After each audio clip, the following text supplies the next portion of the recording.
After millennia of cultivation, you have become the sole supreme ruler of the immortal realm. Yet at the peak of his career, he abruptly self-destructed, perishing together with an unknown formidable enemy, only to rescue the 7 female disciples. I thought my soul would be utterly destroyed, but unexpectedly, I was reborn. Only his cultivation was completely lost. So you decided to seek shelter with your disciples. But you've just emerged from the mountains. I discovered that those once clingy disciples of mine had all become rulers of their own domains. And they always look at you with a strange expression. You've arrived at the inn you frequent at this moment, wanting to inquire about his disciples' whereabouts, right at this moment. A cold mechanical voice echoed in your mind. Detecting the host has returned to their homeland, with their spirit stabilized. The Supreme Master Bonding System is officially activated. Bond level. The host interacts with disciples by engaging in exchanges, offering gifts, and resolving doubts. Increases the bond value of the corresponding disciple. Bond level increases by 1 stage. The system will directly reflect the host's cultivation level back to them.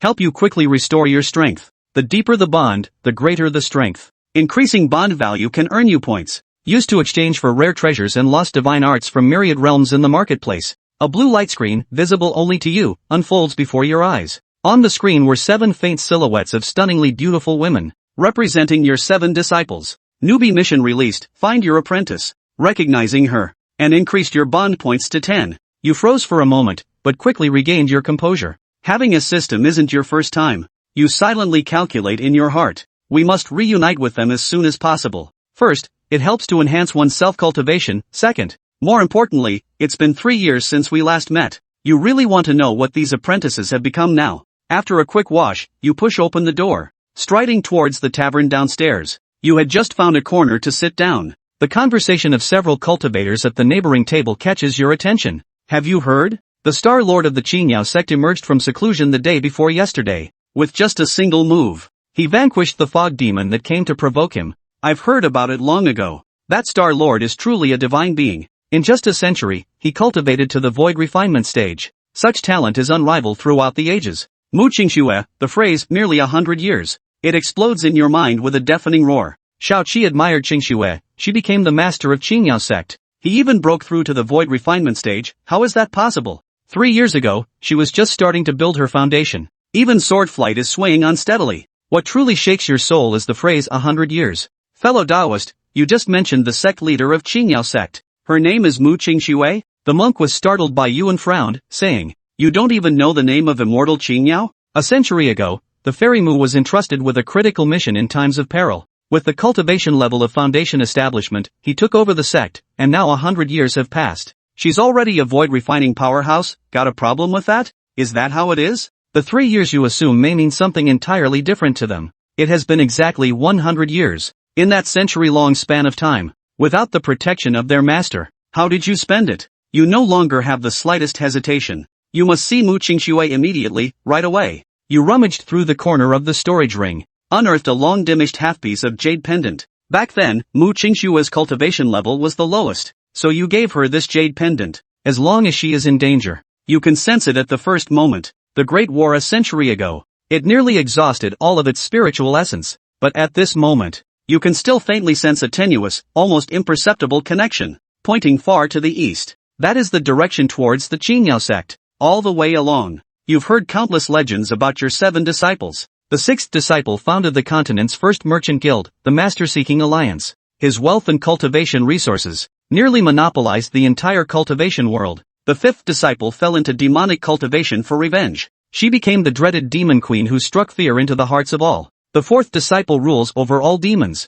became the supreme ruler of the demon race. Each disciple now commands awe across vast realms. And you, the great vehicle's Supreme Lord Su Lin. It has also become a legend among cultivators. Qingyao Mountain. As one of the most prestigious sects in the current cultivation world, the mountains stand majestic, enshrouded in an ethereal mist. The shimmering light curtain of the mountain guarding array flickered faintly at the foot of the mountain. Ordinary cultivators couldn't even approach within 100 miles. With your profound understanding of the Tao of formations, easily passed through the outer perimeter security zone, entered into a deep and secluded dense forest. You plan to observe the situation here first before making any decisions. After all, your current cultivation is only at the core formation stage, and your 7th disciple, Qingxue, yet he was already a formidable expert at the refining void stage. This vast disparity in status and capabilities, it makes your heart churn with mixed emotions. Two shadowy figures sneaking around. You've entered the range of my divine sense. They were two cultivators both at the core formation stage, plotting some scheme. One of them looked exactly like you. It was clearly disguised in some way. Brother, Qingxue has indeed been within the sect recently. As long as our plan succeeds, you'll never have to worry about food and clothing for the rest of your life. A shrill voice, quivering with uncontrollable tremors. His name is Jiao Si, with early-stage golden core cultivation. At this moment, a thin face was covered in cold sweat. The one he called senior brother. He was a man with a somewhat gloomy countenance, named Ma Lu. He glanced at his incompetent junior brother, eyes full of disdain. But there was an undertone of morbid excitement in his voice. What's there to fear? Fortune favors the bold. The intricacies of my phantom art. How could you possibly comprehend? He smugly lowered his voice. I won't just transform into her master's appearance. It must also emulate how that great Ascension Supreme One perished after his fall. A trace of spiritual reunion's charm, you see. With that, Lure's aura underwent a subtle change. The originally core formation stage spiritual energy fluctuations became weak and ethereal. A faint pallor and a hint of reminiscence also appeared on their face. His eyes were deep and profound, as if they had witnessed the vicissitudes of countless ages. You really do seem a bit alike. Jiao Si was startled and instinctively took half a step back. Then Jiao Si's eyes instantly lit up. The last trace of doubt in my heart vanished into thin air. The two figures flickered, blending into the night, sneaking toward the direction of the Qingyao Sect's mountain gate. 100 zhang behind them. The shadow of a giant tree merges completely with the darkness. You slowly emerge from the shadows. A murderous intent so dense it nearly materialized. From your nascent soul stage body, it emanated outward. This killing intent does not stem from spiritual power, but stems from your divine soul as a once supreme cultivation powerhouse at the Mahayana stage. Killing them would be as easy as turning over one's hand, but what then? You can kill this pair. Yet it cannot stop all the greedy schemers in the world. Why do they dare to so brazenly plan such a scam? Ultimately, it's all because of your Xiaoqi. That formidable Qingyao Sect master, Qingxue, who now reigns supreme in the region.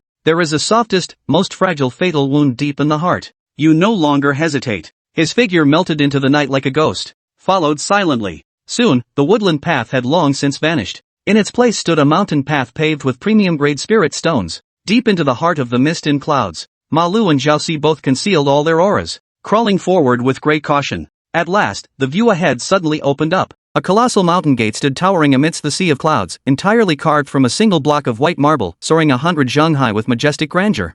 Above the lintel, the characters Qingyao were inscribed in a sweeping, dragon and phoenix-style calligraphy, radiating a fierce sword intent so potent that those of lesser cultivation dared not look directly at it.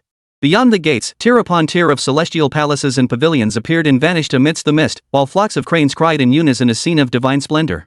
A faint blue light barrier, visible to the naked eye, enveloped the entire mountain range, the very protective array of Qingyao Sect. The mysteriously intricate runes swirling upon it emitted an oppressive aura that nearly suffocated Ma Lu and Jiao Si. Gulp! Jiao Si swallowed hard. This is the Qingyao Sect today? Ma Lu's face was equally stunned, though the greed in his eyes only deepened. Such grandeur, just how immense must the sect master's wealth be?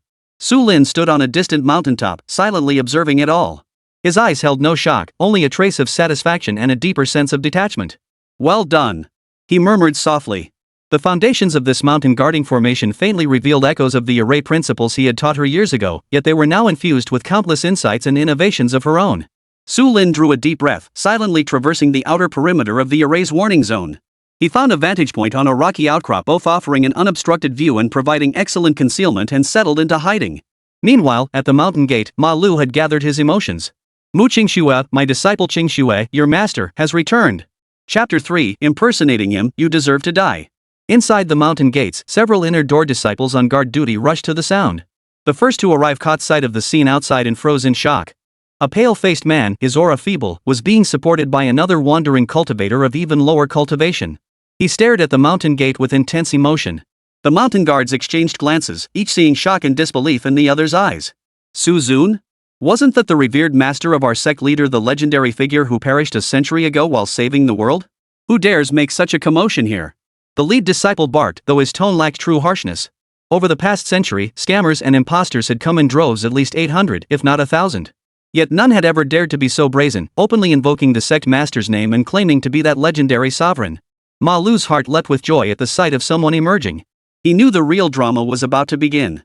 He shoved Jiao Si aside, staggered a few steps, and stretched his hand toward the mountain gate, crying out in sorrow. Qingxue, my disciple, go tell her. Su Lin has returned. This performance was undeniably convincing. For a moment, the mountain guards were genuinely stunned, unsure how to respond. Just then, the scene before the mountain gate was abruptly shattered by a sudden chill. The world fell silent.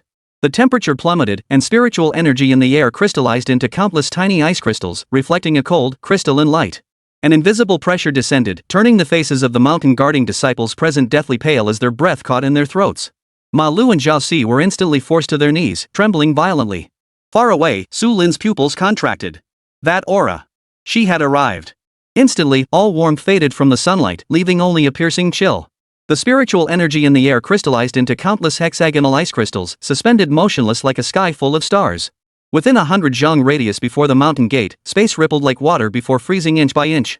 From the void, a crystalline staircase materialized, its steps gleaming with flawless transparency. Upon the staircase, a flawless white jade foot stepped forward first. Her skin was fairer than snow, radiant as jade, her contours smooth and taut. From ankle to knee, and beyond into the depths concealed by her skirt, every inch was flawless. When her face fully revealed itself to the crowd, time seemed to slow. It was a face of unparalleled beauty, with features so exquisitely defined that not a single flaw could be found. Yet, between her jade-like brows, a lingering weariness settled.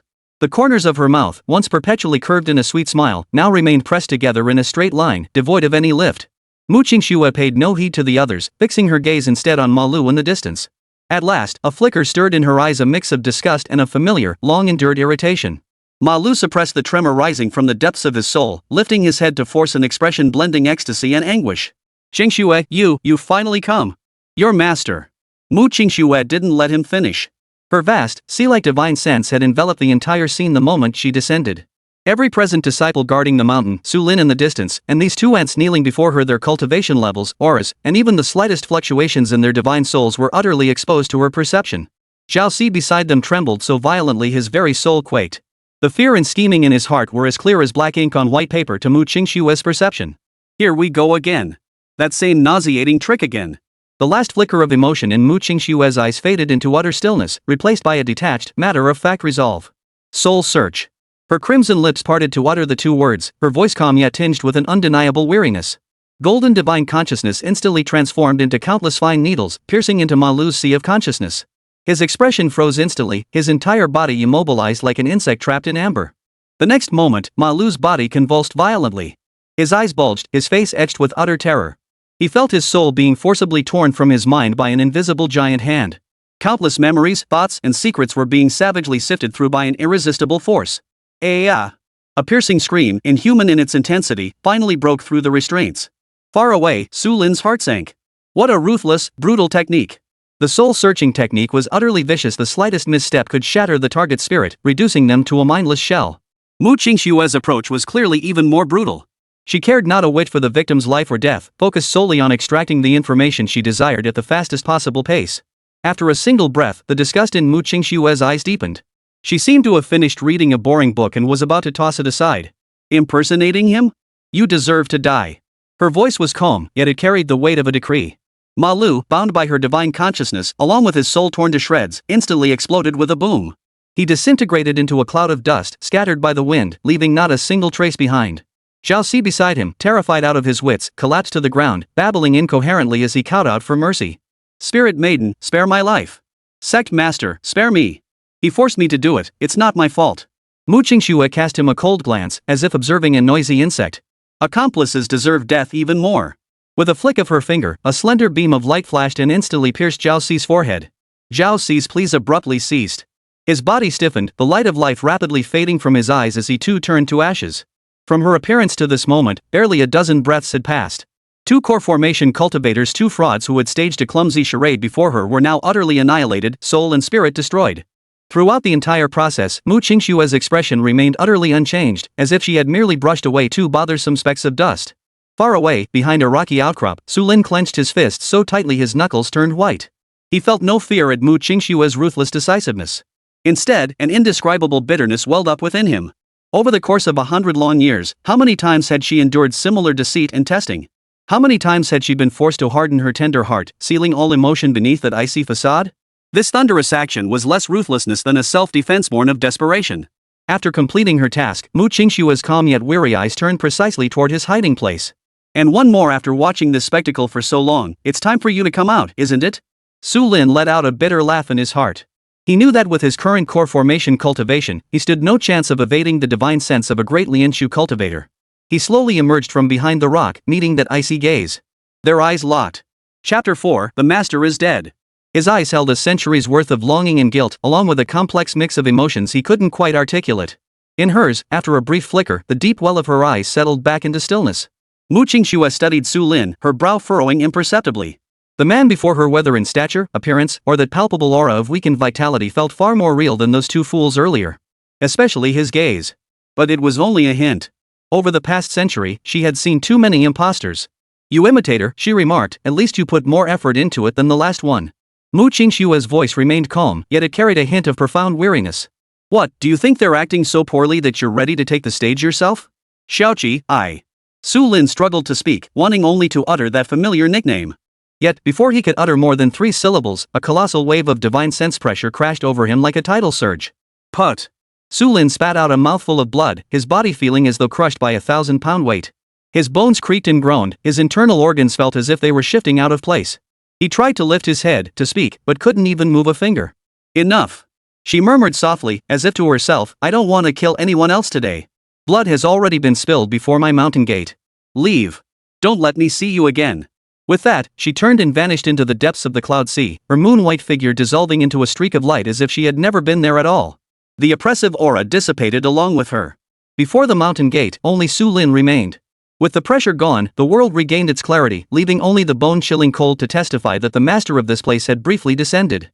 Only then did the guard disciples at the mountain gate dare to breathe heavily, their gazes toward Su Lin filled with complexity and fear. But above all, there was numbness. Su Lin slowly rose from the ground, each movement sending searing pain through his limbs as if they were being torn apart. He ignored the disciples' gazes, nearly wiping the blood from the corner of his mouth before lifting his head to gaze deeply at the mist-shrouded mountain gate. He did not leave.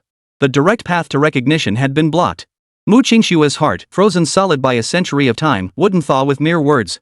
Under the astonished and uncertain gazes of the surrounding mountain guards, he slowly reached into his storage ring. This action made the lead disciple's heart tighten. He instinctively gripped his sword hilt and barked, What do you think you're doing? Su Lin ignored him, continuing to search within his ring. Soon, a half-broken jade pendant, its luster dim, appeared in his palm. The jade pendant looked utterly ordinary, even somewhat broken. It was covered in fine cracks, its spiritual essence completely gone, resembling nothing more than an ordinary stone. The mountain guard stood frozen, baffled by the meaning of this tattered trinket at such a critical moment. Holding the jade pendant, Su Lin looked at the leading disciple. His voice was hoarse from his injuries, yet unusually calm. I trouble you, fellow cultivator, to deliver this to your sect master. The disciple frowned.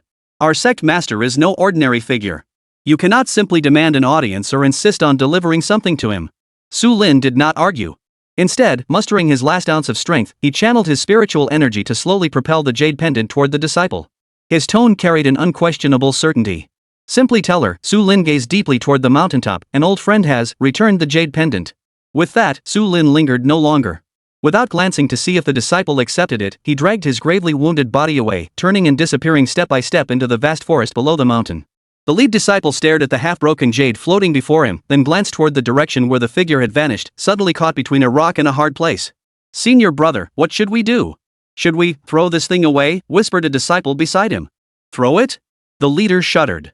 He recalled how that man had endured the sect master's divine sense pressure, yet only coughed up blood and walked away, something no ordinary core formation cultivator could achieve. Add to that his strange gaze and this mysterious jade pendant. What if this is some crucial token? He dared not dwell on the thought, feeling the broken jade fragment burn hot in his hands. You guard the mountain gate. I'll be back soon. Gritting his teeth, he cradled the jade pendant carefully, then transformed into a streak of swordlight, racing toward the sect master's hall atop the mountain as if his hair were on fire. Qingyao Sect, Summit. The grand hall stood vast and chilly. Qingxue sat alone upon the icy jade throne at the highest point, her eyes closed as if in meditation. Yet her heart was far from the calm it appeared to be. That man's gaze pierced her heart like a needle, piercing the still waters of her long-stilled heart. That single word Xiaoqi echoed like a curse, reverberating endlessly within her mind. Impossible. Qingxue snapped her eyes open, a flicker of struggle flashing through her jade-colored pupils. My master is dead, I saw it with my own eyes. Even the most convincing impostor in this world remains a fraud. 100 years had passed, filled with hope and despair. Each time she dared to hope, she was met with deeper disappointment and pain. Just then, hurried footsteps echoed outside the hall. Master! It was the mountain guarding disciple from earlier, scrambling to the hall entrance while clutching a wooden box aloft. Outside the mountain gates, that man just now left this behind. Qingxue's brows furrowed slightly, a hint of impatience rising within her. More of these mysterious tricks. Bring it in. A finely crafted wooden box was presented before her. Qingxue waved her hand casually, and the lid swung open, revealing what lay quietly inside. It was a jade pendant, only half intact, dull and lifeless. The instant she saw the jade pendant, Qingxue's mind went blank, as if the entire world had fallen silent. Her eternally icy expression cracked completely at that moment. Her body shook violently beyond her control, her breath catching in her throat. She reached out to touch the jade pendant, yet recoiled as if burned, snatching her hand back. It was real. That faint, almost severed soul imprint upon it was carved by her master's own hand. Master! A faint glimmer of hope, barely audible, began to stir within her frozen heart. But in the next instant, that glimmer was replaced by a torrent of rage and icy fury. How dare he? This deceiver, how dare he use my master's relic to deceive me? He must have stumbled upon this jade pendant amidst the ruins of that ancient battlefield. Not only was he a fraud, but he was also a thief who stole her master's relics. This crime was more unforgivable than all the deceit he had ever committed combined. A terrifying storm of spiritual energy erupted from Qingxue's body, causing the entire sect master's hall to shake violently. Frost spread from her feet, instantly freezing half the hall. Transmit my order as sect master. Her voice trembled slightly with extreme fury, yet carried an unprecedented murderous intent. Seal off the entire Qingyao mountain range within 1,000 li. All disciples, heed my command. At any cost, bring back the person who delivered that jade pendant just now. Chapter 5, Master. The sect leader's command echoed, and the entire Qingyao Sect sprang into action at breakneck speed. Amidst the sea of clouds swirling around the peaks, countless streaks of sword light shot skyward from every cave dwelling and hall. They converged in the air, forming torrential streams that spread outward across the mountain range as commanded, weaving a vast yet impenetrable net. Elders in seclusion were roused, and elite inner sect disciples poured out en masse. In an instant, streaks of light danced across the skies above the Qingyao mountains, and a murderous aura pierced the heavens. All disciples were filled with shock and confusion. What kind of divine being could possibly warrant such a relentless pursuit order from the sect master, whose heart had been as still as water for a century? Yet at the very center of this vast net, the target of the Han Su Lin was not fleeing in panic as they imagined. Bearing his wounds, he traversed the dense forest. His pace was unhurried, yet he always managed to evade the sweeping divine senses in the sky at just the right moment, slipping into crevices between rocks or blind spots within formations a split second before detection. Many of these patrol formations had been arranged by Qingxue based on his teachings from years past. Finding these weaknesses was as easy as breathing for him. Instead of fleeing the Qingyao mountains, he ventured deeper into the more desolate rear mountains. There, a long-abandoned temple stood in ruins. Within the sect master's hall, Qingxue stood alone, her hand clenched tightly around the half-piece of cold jade pendant. The jade's chill seeped through her palm, thread by thread, into her bloodstream, reminding her of the warmth of that large hand that had placed the jade in her palm 100 years ago. Report! Master, the search 300 li to the east has yielded nothing. Report! The southern formation shows no signs of disturbance. Report! The target seems to have vanished into thin air. As the reports poured in, Qingxue's brows furrowed deeper and deeper. The rage in her heart had not subsided with the passage of time. Instead, it was churned into even greater turmoil by an inexplicable emotion. How could this be? A mere core formation cultivator, even with some concealment techniques, how could they vanish without a trace beneath her inescapable net? This defied all logic. An ordinary swindler or thief would have been scared out of their wits by now, desperately fleeing for their life. Yet, judging by the lingering traces of his divine sense, he was still within the mountain range, even moving deeper into its heart. What was he planning? Who was he, really? Countless thoughts churned in Qingxue's mind. Reason told her this was undoubtedly an unprecedented, colossal conspiracy. Yet the familiar aura emanating from that jade pendant, and the fleeting, genuine sorrow that had flashed in that man's eyes, felt like a tiny needle repeatedly pricking her long-scarred heart.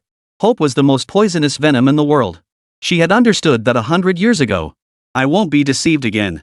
She murmured, the struggle in her eyes finally crystallizing into a frosty resolve. Rather than wait passively here, she would take matters into her own hands. She would seize that man herself, tear away every mask he wore, and make him pay the most agonizing price for his crime of desecrating her master. Qingxue's form shifted, vanishing from the grand hall in an instant. The next moment, she materialized high above the clouds.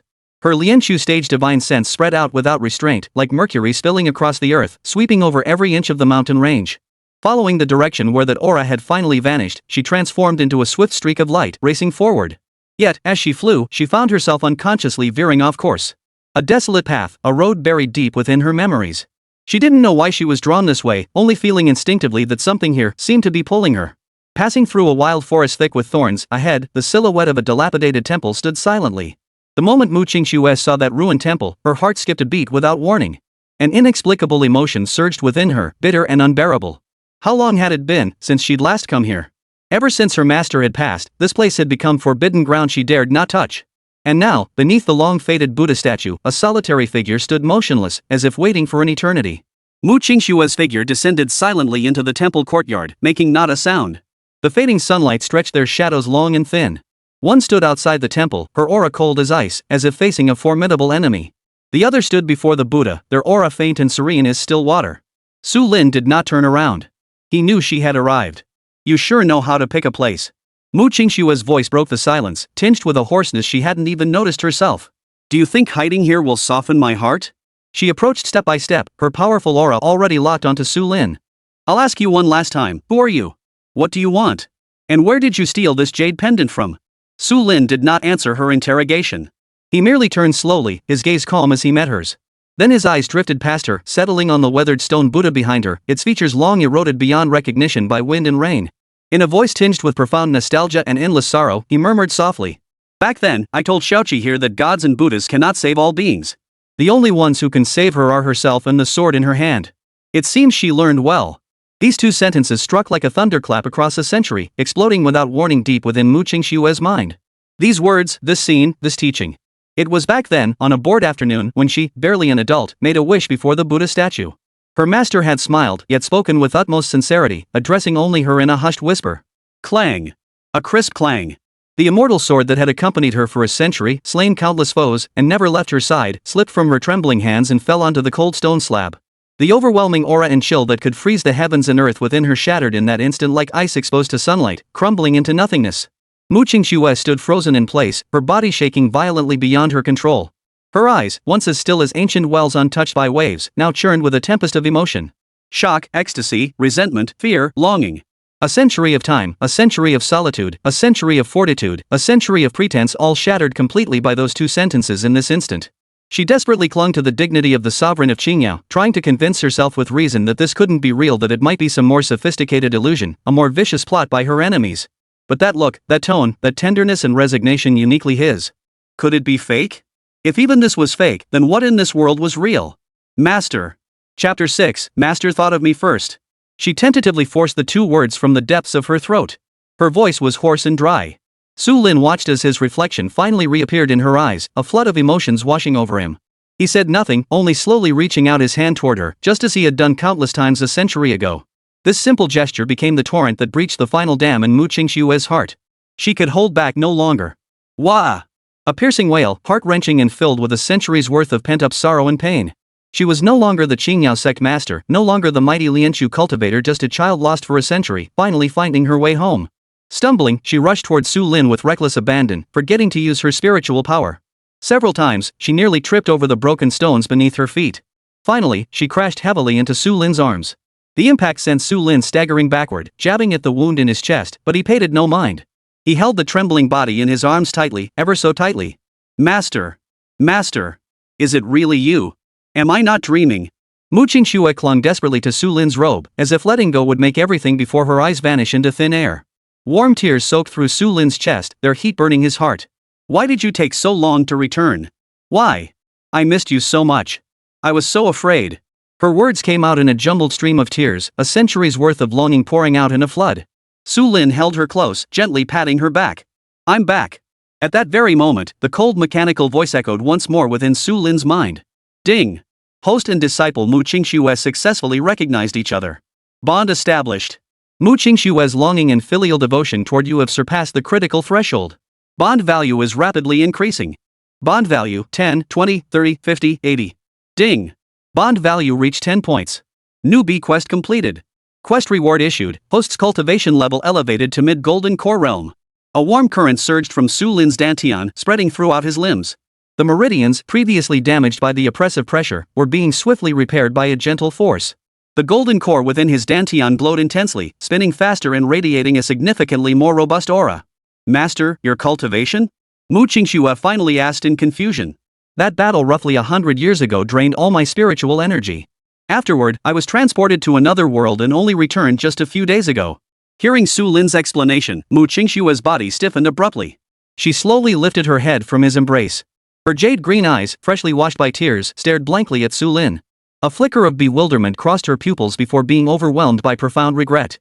Master had exhausted all his cultivation to protect them in that great battle. Master was transported to another realm, left utterly alone, only returning after a century of struggle. Master returned with only the cultivation of the core formation stage utterly weakened. And she, what had she just done? At the mountain gate, she had used her refining void stage divine sense pressure to mercilessly crush her master, who had only just recovered from severe injuries. With the coldest, most cutting words, she treated him like a fraud and drove him away. She even nearly harbored murderous intent toward him. In that instant, overwhelming regret and self-reproach transformed into a sharp blade of agony, piercing Qingxue's heart with brutal force. The ice and pride she had built around herself over a century shattered into nothingness at that moment. With a thud, Qingxue stumbled backward, her knees buckling as she fell straight to her knees before Su Lin. Master! Her voice trembled uncontrollably as tears once again streamed down her face. This disciple is unfilial. This disciple is guilty. This disciple actually raised a hand against you just now. Su Lin's heart raced as he rushed forward to help her up. But Qingxue stubbornly remained kneeling on the ground, refusing to rise. Tears mingled with dust, staining her exquisitely beautiful face, making her appear both disheveled and pitiable. This disciple has wounded the master and deserves death. Please punish me. He sighed, no longer forcing her up. Instead, he knelt down and gently wiped the tears from her face with his sleeve. She suddenly lifted her head, staring at Su Lin's face mere inches away. Unable to hold back any longer, she threw herself into his arms and wept aloud. This time, her tears carried not just sorrow and longing, but also the relief of finding what she had lost and the regret for her own actions. Su Lin let her cling to him, gently stroking her long hair until her sobs gradually subsided and her sniffles steadied. Master, Qingxue asked muffledly from within his embrace, her voice thick with nasal congestion. You're back. Those senior sisters, did you see them? As the words left her lips, her heart clenched uncontrollably. She longed for her master to reunite with all the sisters soon, yet deep within, a selfish thought she herself found shameful stirred. Not yet, Su Lin shook his head, answering truthfully. I was transported to a completely unfamiliar realm and only found my way back in the past few days. Upon my return, I heard the name Qingxue of Qingyao Sect mentioned in a tavern in a small border town. So I came straight to find you. Su Lin's words were delivered with remarkable calmness. Yet to Qingxue's ears, these words struck like thunder from the heavens. Her body jerked violently, and her sobs abruptly ceased. As soon as you returned, you heard my name, so you came straight to find me? Her mind went blank as she chewed over the meaning of those words. What did this mean? It meant that after crossing worlds and enduring a century of hardship, the first person Master thought of upon his return was her. The first person he sought out was also her.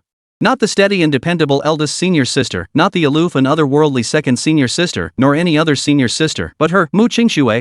An indescribable surge of ecstasy instantly washed away all the regret and self-reproach in her heart. A flicker of astonishment first appeared on her tear-streaked face. Then, a captivating blush spread from her neck to her ears, finally engulfing her entire lovely face in heat. So in Master's heart, the one he cared about most, the one he thought of first, was indeed me. Su Lin was momentarily stunned by her sudden smile. A century had not dimmed her peerless beauty, instead, it had refined her into a being of icy grace and noble bearing.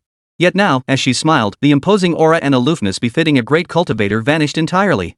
It was as if she had transformed back into that young girl from years ago, the one who used to follow behind him, sweetly calling out Master. No, something had changed. Beyond the childlike adoration and dependence in her eyes, there now burned a possessive desire so intense it threatened to consume him. Master, the ground is cold. Get up quickly. Chapter 7, You'll sleep here tonight.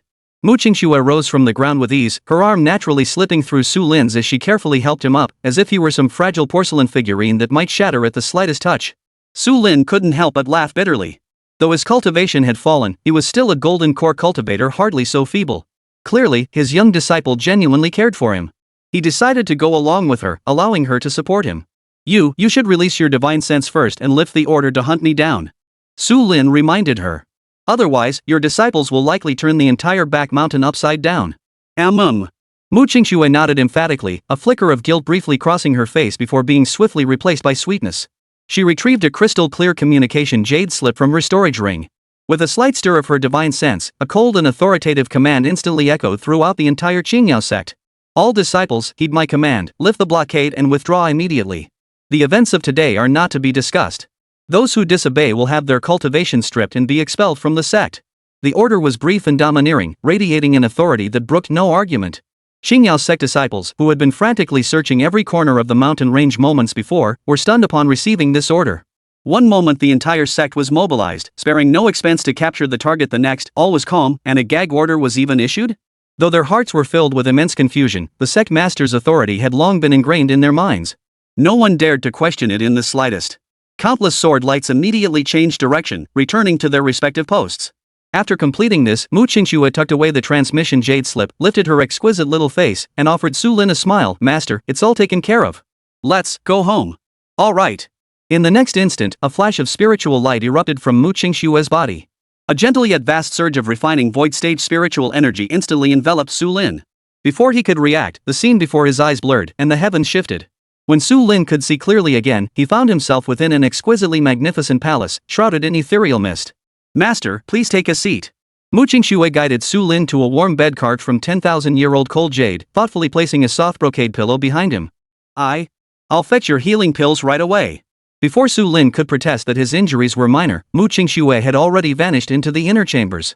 Moments later, she returned swiftly, holding an exquisitely crafted jade box. As the box opened, a refreshing medicinal fragrance instantly filled the entire hall. The immense vitality contained within caused even Su Lin to look up in astonishment. Inside the box lay a pill the size of a longan, entirely emerald green with naturally formed patterns. A soul-restoring pill? Su Lin recognized it with some surprise. This was a legendary sacred pill capable of reconstructing a physical body even from a mere wisp of a soul. In the cultivation world, it was enough to spark a bloody war. Just as he was about to speak, the system's voice echoed in his mind once more. Bond value, 99,100. Congratulations, host. Your bond value with your first disciple has reached 100 points life and death together, achieving a special accomplishment. Special system reward being issued. Reward issued, perfect grade 9 turn soul restoring pill X1. Note, this pill contains the primordial essence of the Tao, its potency far exceeding the host's current tolerance limit. Almost the instant the system notification faded, Su Lin felt a smooth jade box materialize within his storage pouch. With a thought, the box materialized in his palm. Su Lin glanced at the resurrection pill in Qingxue's hand. Precious though it was, it bore subtle imperfections on its surface, then slowly opened the jade box in his own hand. An overwhelming surge of spiritual energy erupted from the box. In an instant, the entire Qingxue hall was enveloped in dazzling radiance. The dense spiritual mist within the hall seemed drawn to it, swirling around the jade box. A perfectly round pill, translucent like glass and radiating its own spiritual energy, lay quietly within the box. Merely catching a whiff of its pill fragrance, Su Lin felt the bottleneck of his mid-golden core cultivation begin to show signs of loosening. This is... Qingxue froze in place. As a great power at the refining void stage, she had seen countless heavenly treasures and rare gems, yet this pill before her completely surpassed her understanding. The sacred grade resurrection pill she had brought out herself seemed like the difference between a roadside stone and a priceless gemstone when compared to this pill. Su Lin observed her stunned expression and smiled faintly. This pill is for you to break through to a higher realm, right? Naturally, I cannot accept it without compensation. How about this? I'll exchange the pills in this box for it. Qingxue's mind went blank. She instinctively took a half step back, waving her hands frantically, her voice trembling with emotion. No! Master! This absolutely cannot be. He gazed into Qingxue's eyes and said earnestly, the potency of this pill is too overwhelming. With my current cultivation, I simply cannot withstand it. But it's different for you. Su Lin's eyes flashed with a hint of satisfaction.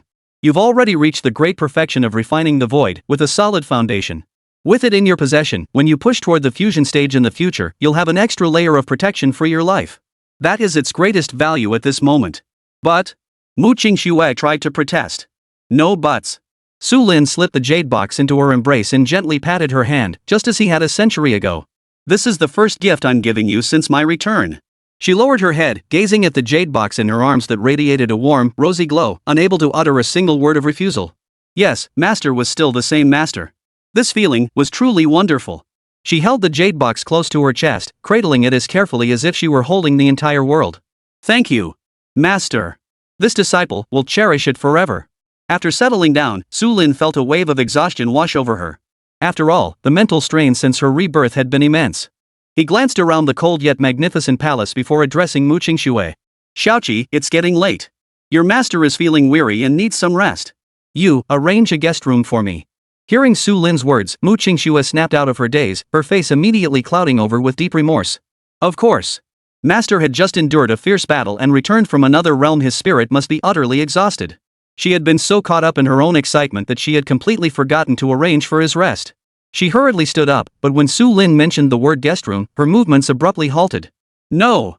The master had just returned. She absolutely couldn't let him leave.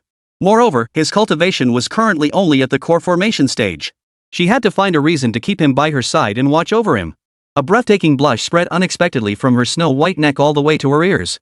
A flicker of hesitation and struggle flickered in her beautiful, jade-colored eyes, but it was quickly replaced by a more resolute emotion.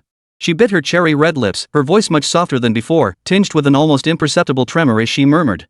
Master, there are no guest rooms in the Qingxue hall. You can sleep here tonight. Chapter 8, Mu Qingxue. What are you thinking? After uttering those words, she felt her face flush fiercely.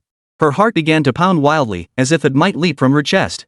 She dared not meet Su Lin's eyes, her hands nervously clutching the hem of her robe. The atmosphere in the entire hall instantly grew awkward. Su Lin froze at her words, staring at the magnificent palace before him in disbelief. A place this vast couldn't possibly lack a single guest room? But he didn't dwell on it, instead instinctively asking with concern, what about you? Mu Qingxue had clearly prepared her answer long ago. She lifted her head abruptly, summoning her courage, and replied softly, enunciating each word carefully.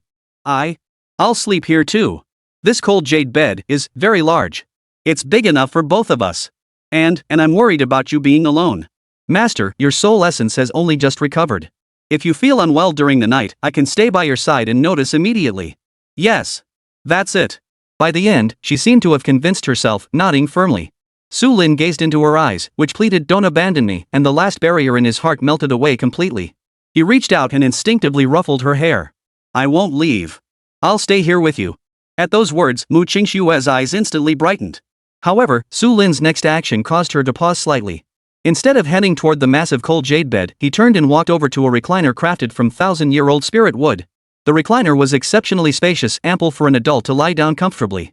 Su Lin sat cross-legged upon it, adjusting into a comfortable position before offering her a smile. I'm accustomed to meditating in this manner. It also aids in restoring my cultivation. You should rest early. I'll be right here. With that, he slowly closed his eyes. His breath grew deep and steady, and he soon entered a state of meditation where he became one with his surroundings. Mu Qingxue stood rooted to the spot, a hint of disappointment in her heart. This was enough. She nodded obediently, tiptoed to the bedside, slipped off her outer robe, and lay down gently. Su Lin was already deep in meditation, his breath steady and long, a faint aura of spiritual energy rippling around him. Yet Mu Qingxue, lying on the bed of 10,000-year-old cold jade, tossed and turned, utterly unable to sleep. She turned her head, her beautiful eyes fixed unblinkingly on the familiar figure reclining on the nearby chair. 100 years. A full century she had spent in this cold palace, enduring each endless night alone. And now, he had returned. He was truly there, sharing the same room, breathing the same air. An unprecedented sense of fulfillment and security enveloped her entirely. Yet alongside it came an even stranger sensation, one that made her blush and her heart race. The 10,000-year-old cold jade bed beneath her radiated a faint chill, yet it could not extinguish the flames ignited in her heart and body. Her gaze lingered uncontrollably upon his figure.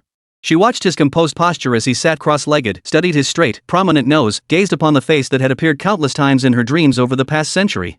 Mu Qingxue's breathing grew increasingly ragged. A preposterous, audacious, even treasonous thought emerged from the deepest recesses of her heart like a demon from the abyss, without warning. My current master possesses only the cultivation level of the golden core stage. And I am at the refining void stage. The power dynamic between us has undergone a complete reversal. What if I went to him now and did something? With his current cultivation, he wouldn't be able to resist. I could easily subdue him and make him. The moment this thought surfaced, Mu Qingxue's heart began to pound wildly. An uncontrollable, sickening excitement surged through her. Master! She murmured softly in a voice only she could hear, her tone carrying a barely perceptible tremor. You're finally back. This time, I won't let you leave. And I won't allow anyone to take you away from me. Her thoughts turned to the other 6 sisters. With their intelligence network, word of the master's return would likely spread quickly. No! I must reach the master before they do. No! Mu Qingxue! What are you thinking? How could you? How dare you harbor such filthy, such treasonous thoughts toward him? A wave of intense shame and guilt washed over her like a tidal surge. She snapped her eyes shut, desperately trying to banish the dreadful thought from her mind, her delicate frame trembling slightly from the inner turmoil. But it was useless. That thought was like a poisonous weed that had taken root. The harder she tried to uproot it, the tighter it clung. Unable to resist, she quietly opened one eye a crack and peered over. Moonlight bathed Su Lin's profile, outlining his sharp features. Gazing at that face, Qingxue's newly found clarity and guilt were instantly overwhelmed by an irresistible urge. She wanted to hold him, to kiss him. She wanted to make him hers completely. What should I do? Qingxue bit down hard on her lower lip, almost drawing blood. No. This can't go on. She shot upright from the bed, flinging aside the brocade quilt. Her snow-white, jade-like feet stepped onto the icy white marble floor. The chill rising from her soles brought a sliver of clarity to her fevered mind. She drew a deep breath, as if steeled with resolve. Her steps were light as a ghost, not making a single sound as she moved slowly, step by step, toward the reclining chair. Her heart pounded like a drum. With each step closer, the familiar, intoxicating scent emanating from Su Lin grew more intense. Finally, she reached the lounge chair. She paused, towering over him, her gaze greedy as she studied the sleeping face mere inches away. He slept deeply, or rather, was in a profound state of meditation. She slowly crouched down, lowering her gaze to meet his. If she could just lean in a little closer, she could. Qingxue's body leaned forward slightly, beyond her control. Yes. Now. Just bind him with spiritual energy. That's all it takes. The immense spiritual energy gathered at her fingertips, powerful enough to easily restrain a golden core cultivator, ultimately dissipated like smoke and mist, vanishing silently mere inches from Su Lin. At her fingertips, a thread of pure refining void stage spiritual energy gathered silently, radiating a heart-stopping aura of pressure. If she so desired, this strand of spiritual energy could instantly seal off every meridian in Su Lin's body, rendering him utterly immobile. She approached the recliner, gazing down at the sleeping face mere inches away. He slept deeply, utterly defenseless against any external threat. Qingxue slowly crouched down, lowering her gaze to meet his. That dangerous strand of spiritual energy pulsed at her fingertips. If only she moved just a little closer. Chapter 9, What Happened Last Night? Qingxue's body leaned forward slightly, beyond her control, her nose nearly brushing his cheek. Yet, at the very last moment, she stopped. The spiritual energy at her fingertips slowly dissipated. Not out of guilt, but because of a hint of reluctance. She saw the exhaustion etched upon Su Lin's face. He had just returned from crossing worlds, his spirit still unstable and his cultivation weakened. Using force now might frighten him, or even harm him. There's no rush. A smile of devotion and stubbornness curved Qingxue's lips. Master, we have a lifetime ahead of us. She did not retreat, nor did she return to the bed. Instead, she sat down carefully on the floor beside the chaise lounge. Then, she reached out with both hands, cradling Su Lin's hand which hung limply over the armrest with the utmost reverence. Maintaining this posture, her head resting against the edge of the recliner, she drifted into a deep sleep. As the first rays of dawn pierced the sea of clouds, illuminating the entire Qingyao Sect, Su Lin slowly opened his eyes from his meditation.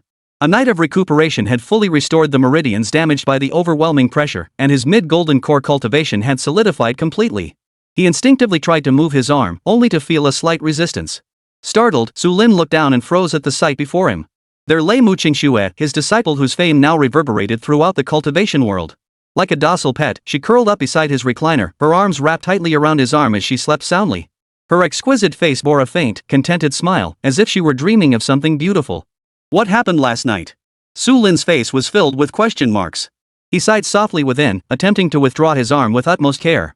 But the moment he moved, Qingxue seemed to sense it, her eyes snapping open. Master, you're awake? Her voice carried a hint of sleepy hoarseness. Their eyes met, and the atmosphere grew slightly awkward. Disciple. I was afraid you might catch a chill during the night. She stammered out an explanation, her voice as soft as a mosquito's buzz. Su Lin watched her, amused yet resigned. He rose, stretched his stiff limbs, and said gently, It's fine. Go prepare your ablutions. I should be getting up for a walk. Yes, master. Qingxue felt as if she'd been granted a pardon. She immediately rose and diligently fetched spiritual spring water for Su Lin, presenting him with a soft cloud brocade towel. The dawn at Qingyao Sect was serene and peaceful. Countless outer sect disciples practiced breathing techniques and swordplay on the mountain training grounds, while inner sect disciples rode beams of swordlight through the sea of clouds, heading to various halls for lectures or sect missions.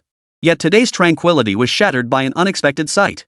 The sect's forbidden area, also the residence of sect master Qingxue Hall, saw its door, forged from 10,000-year-old mystical ice and unopened to anyone in a century, slowly swing open. What nearly made their eyes pop out of their sockets was that stepping out from within was not only their ethereal, otherworldly sect master, untouched by mundane affairs. By Qingxue's side walked a man. The man appeared to be of modest cultivation, likely only at the core formation stage. He wore an ordinary blue robe and carried himself with an air of calm detachment. And their sect master, who normally wouldn't give any male cultivator a second glance, whose presence commanded awe like a deity, was now clinging to that man like a little bird. Not only did she personally smooth the slight creases in his collar, but her jade-like eyes brimmed with unprecedented tenderness and dependence. A faint, heartfelt smile played at the corners of her lips. Every disciple witnessing this scene felt as if thunderclaps had exploded in their minds, leaving them utterly speechless. An inner sect disciple mid-flight on his sword, overcome by shock, stumbled and nearly plummeted from 100-foot height. Did I see that wrong? That's a man beside the sect master? Good heavens! Who is that man? How did he emerge from the Qingxue hall? No! That's the fake Su demon sovereign the sect master ordered us to hunt down last night. Could it be this is his true form? Impossible. That Su heavenly lord possesses great perfection cultivation. Look at this man, he's only at the golden core stage. Qingxue, however, paid no heed to others' opinions. Or rather, she had no need to care. Everything she possessed was given to her by Su Lin. Just then, several streaks of light carrying overwhelming auras shot in from the distance, landing before the two. They were none other than the core elders of Qingyao Sect. They had been stirred by the rumors boiling within the sect and had come to investigate. When they recognized the unfamiliar man beside Qingxue and witnessed her unprecedentedly submissive demeanor, even these centuries-old nascent soul and spirit transformation cultivators were utterly dumbfounded. Sect leader. The voice of the leading Grand Elder trembled slightly. And this fellow cultivator is... At these words, Qingxue's smile faded slightly. The aura of a Lianshu stage powerhouse unconsciously seeped out, and she shot the elders a cold glance. Since when do I need to explain myself to you? Her icy words sent a chill through the elders, who immediately bowed their heads, daring not to ask further. However, no sooner had she finished speaking than Su Lin, standing beside her, gently patted her hand and said softly, "Xiaoshui, they are concerned about the sect. It wouldn't hurt to explain a little." That simple gesture and unassuming remark nearly made the elders' hearts leap into their throats. Xiaoshui? What kind of address was that? And the sect leader wasn't angry? But what truly left them speechless unfolded next. Their once imposing sect master, upon hearing the man's words, instantly shed all traces of his icy aura. Instead, he nodded obediently and spoke softly, "Yes, master. Your disciple understands his mistake." Master? Master? Those two words struck the elders like thunderbolts from the heavens, crashing down upon their skulls. They snapped their heads up, staring at Su Lin with eyes like they'd seen a ghost, their minds completely frozen. The Patriarch's master? The legendary supreme being who perished a century ago to save the world. Su Lin? Could this be the real deal? This couldn't be possible. Countless impostors had come before, each slain by the sect master. How could the real one appear now? Master, this is no time for jokes. Another elder, Zhang, known for his fiery temper, stepped forward, his face flushed crimson as he spoke. Supreme Sovereign Su is our role model and the benefactor of our sect. How can we tolerate anyone impersonating him? This person's cultivation is low, and his origins are unknown. You must not be deceived by him. How dare you? Chapter 10, Master, follow me. Before Elder Zhang could finish speaking, a bone-chilling aura of murderous intent crashed down. Qingxue whipped her head around. Her eyes, once gentle as flowing water, instantly transformed into ancient ice. The terrifying pressure of her refining void cultivation surged like a tangible mountain, crushing down upon Elder Zhang. Thud! Without even a moment to resist, Elder Zhang's knees buckled.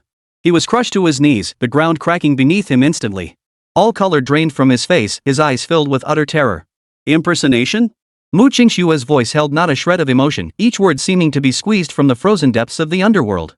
Elder Zhang, are you suggesting this one would mistake even my own master? Or do you think this one is foolish enough to be deceived by a mere core formation cultivator? Have you forgotten how many impostors this one has slain? Disciple, dares not. Elder Zhang trembled violently, his teeth chattering. Only now did he grasp the fatal error he had committed. Over the past century, Qingxue's authority had become ingrained in the very bones of the sect. Who within its ranks would dare question her decisions? You're not afraid you've already spoken. A murderous intent flared in Qingxue's eyes. To question the master is to question me. According to sect discipline, such insubordination undermines the very foundation of our order. You shall be stripped of your cultivation, cast into the dungeon, and never rise again. At these words, every elder and disciple present turned pale with shock. To strip a spirit transformation stage elder of his cultivation merely for voicing a single doubt? This is too ruthless. The sect master's protection of this man has reached an unimaginable level. Just as Qingxue was about to act, a warm hand gently rested on her shoulder. Enough, Xiaoshui. Su Lin's voice remained calm, yet it seemed to carry a peculiar magic that instantly caused the terrifying aura threatening to erupt from Qingxue to recede like a tide. She turned to look at Su Lin, the icy glint and murderous intent in her eyes melting away instantly. She reverted to her usual docile and compliant demeanor, even carrying a hint of grievance. Master, they don't believe you. It matters not. Su Lin smiled faintly. Didn't you doubt me at the beginning too? His gaze swept over the elders, who were now as silent as mice. In that great battle 100 years ago, I did indeed die. It's only natural that you would have doubts. He offered no further explanation of his ordeal. That gaze, once belonging to a supreme great perfection cultivator who had looked down upon the ages, emerged naturally, causing the elders to avert their eyes in fear. Today's matter ends here. She is your sect leader. Your duty is to trust her and support her, not to question her. Su Lin's voice was not loud, yet it reached every ear with clarity. Dismissed. Though merely a core formation cultivator, his words carried an unquestionable commanding tone. The elders exchanged bewildered glances. Ultimately, led by the Grand Elder, they bowed in respect before retreating in a flurry of light, their hearts filled with astonishment and awe. The commotion subsided. Yet all knew that a far greater storm was only just beginning to brew. The ice-cold heart of the Qingyao Sect master, frozen for a century, had been melted by one man. That man claimed to be Su Lin, the legendary supreme being who had fallen a century ago. This news spread like wildfire.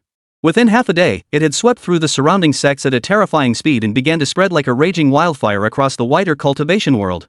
After the commotion subsided, Qingxue resumed her clingy demeanor, never straying from Su Lin's side. Surveying the immortal sect before him, meticulously maintained by his disciple, Su Lin felt both heartened and a faint tinge of melancholy.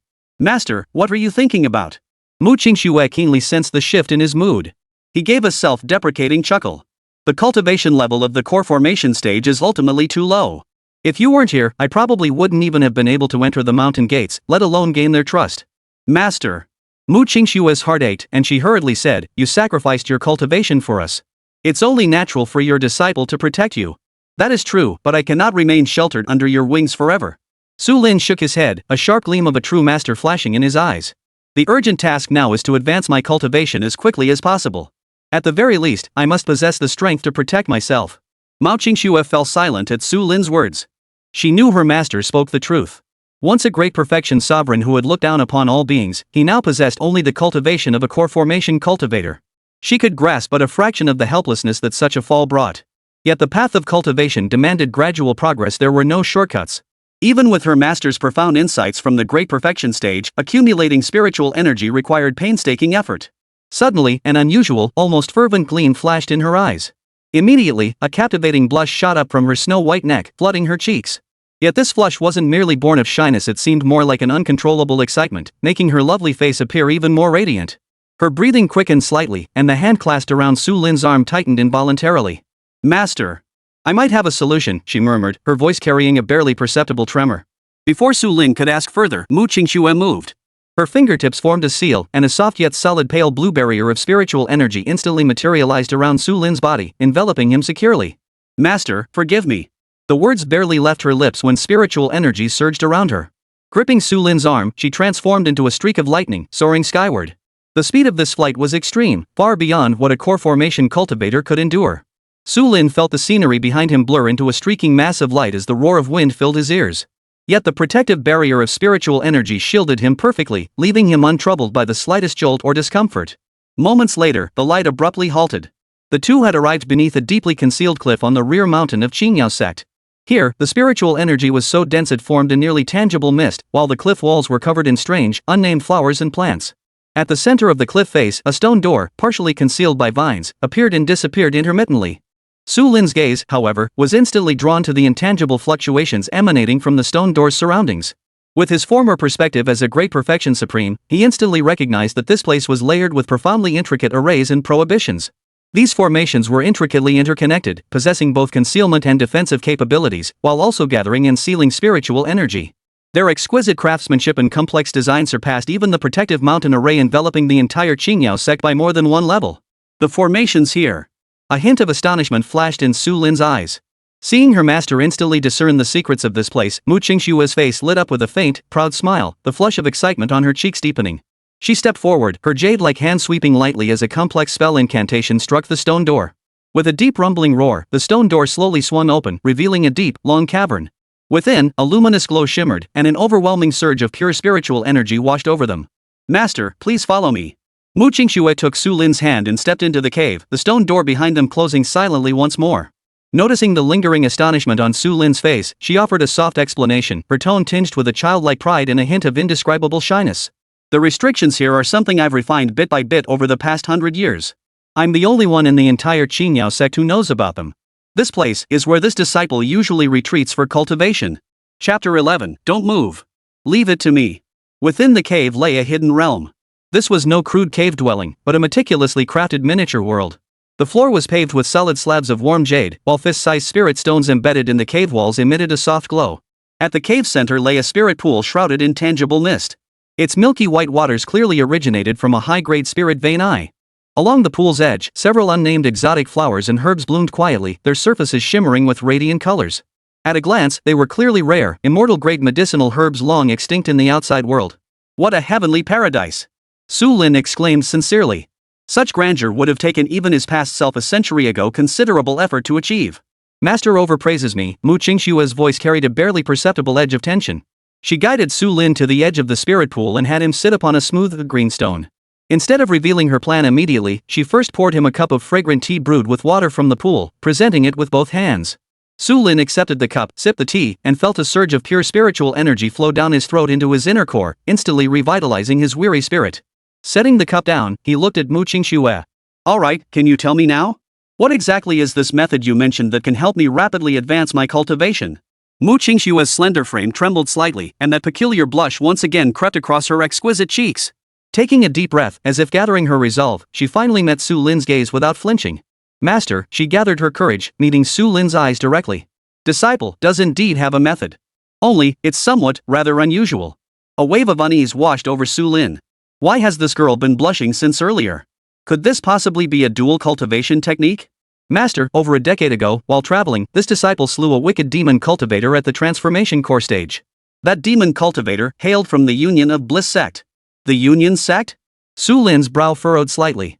He had heard of this sect renowned for cultivating perverse practices involving yin-yang energy harvesting, earning them a notoriously bad reputation throughout the cultivation world. Yes. Mu Qingxue nodded, her voice growing even softer. From her storage ring, this disciple obtained a dual cultivation manual. It wasn't an ordinary energy harvesting technique, but an ancient, exquisitely refined method of yin-yang mutual enhancement passed down from antiquity. She paused, seemingly gathering her thoughts. Her beautiful, jade-green eyes rippled with 1,000 emotions. The technique states, if one party possesses vastly superior cultivation and a pure physique, they can, through the fusion of soul essence and spiritual power, transfer a portion of their most primordial life essence to the other without loss. This transfer aids the recipient in purifying their meridians and marrow, reshaping their foundational cultivation. Within a short time, it enables a tremendous leap in cultivation. By this point, Mu Qingxue's face had flushed crimson, as if it might bleed.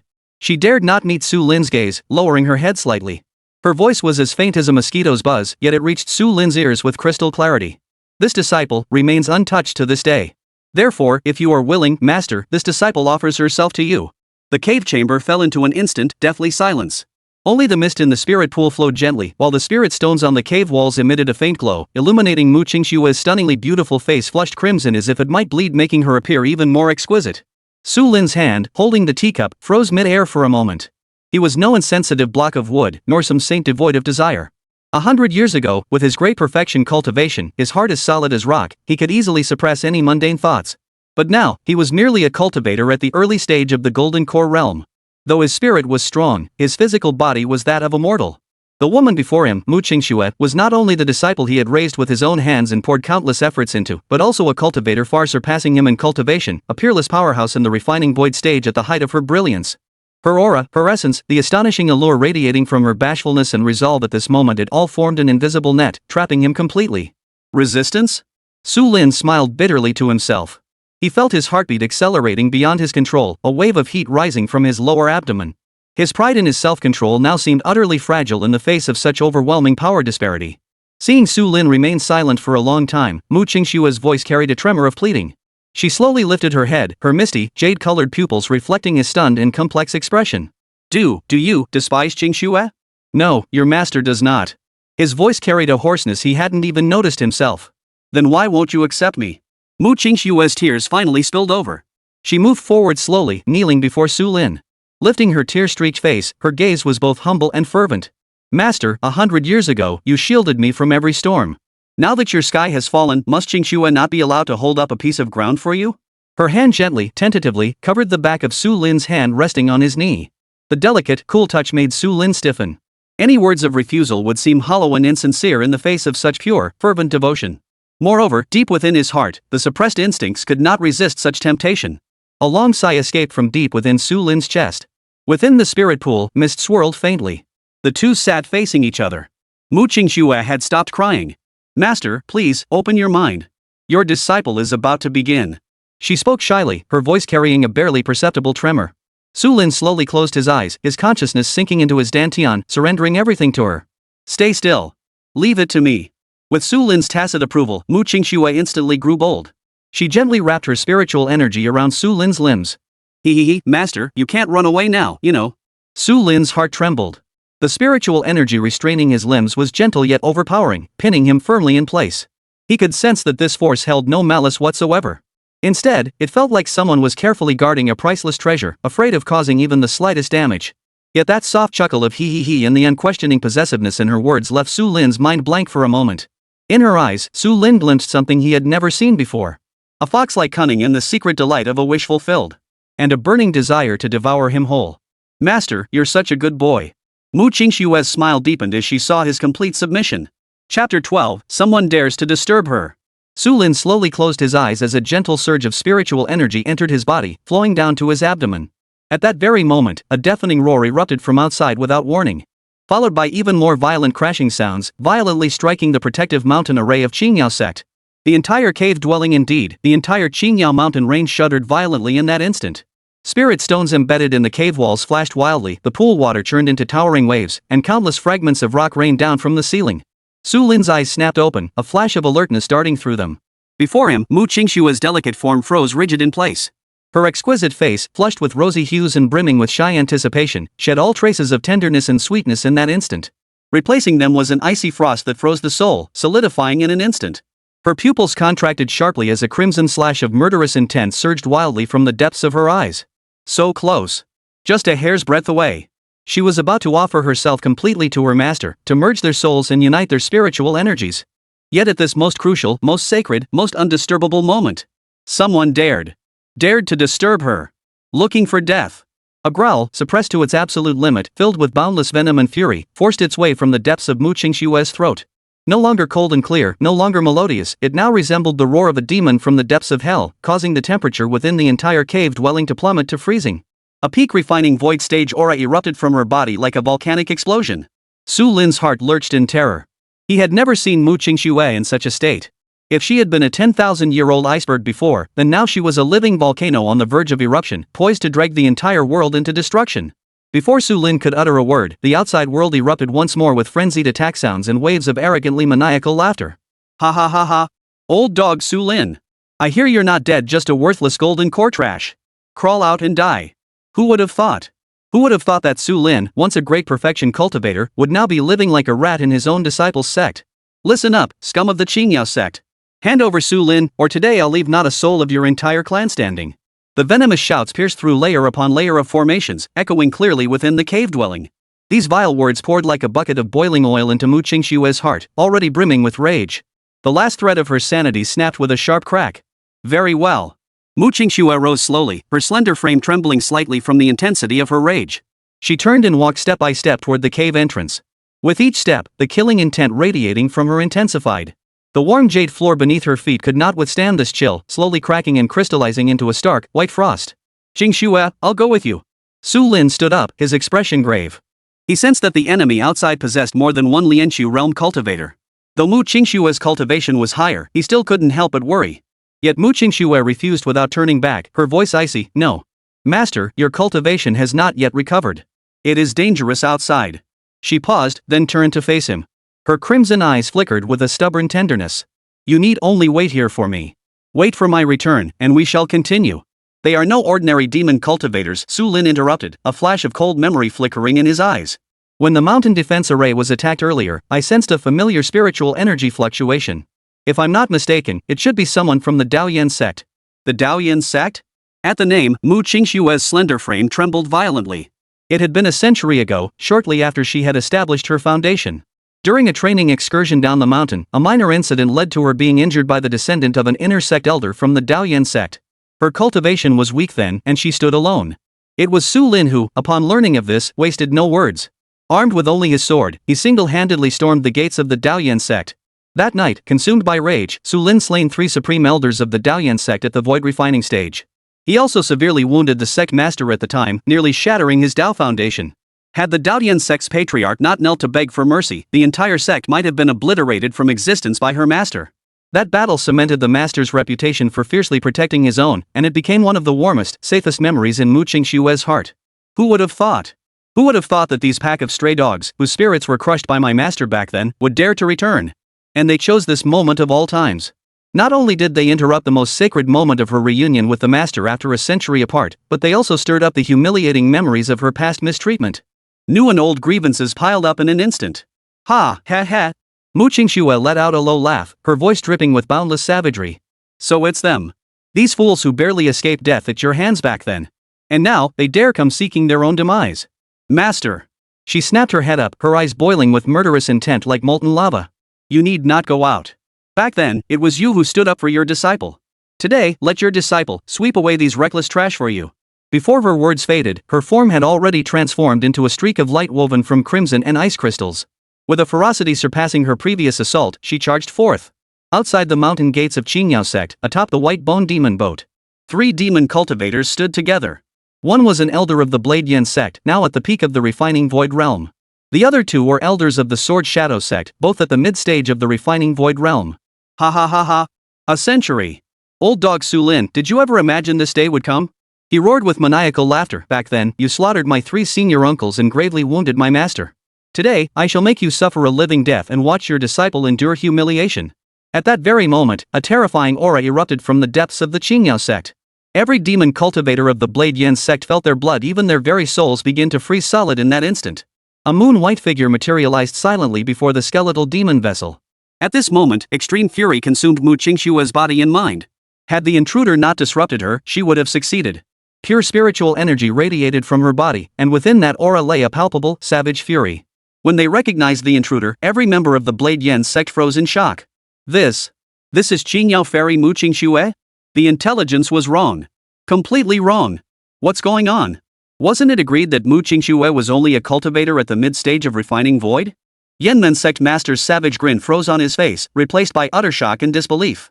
As a Lianshu stage cultivator himself, he could feel the terrifying pressure radiating from her most acutely. This was nowhere near mid-stage refining void. This colossal, boundless surge of spiritual energy, nearly crushing space itself inch by inch, clearly surpassed the peak of the refining void stage. Vaguely, it even carried a hint of the imposing pressure only possessed by those at the fusion stage. What sent chills down their spines and made their souls tremble was the spiritual energy flowing from her body. By all logic, Qingyao Sect was a righteous immortal sect. Its sect master's cultivation method should be noble and upright, radiating an aura of divine energy. Yet the spiritual energy swirling around this woman before them, though fundamentally cold and crystalline in essence, was intertwined with an indelibly dense crimson killing intent and savage aura.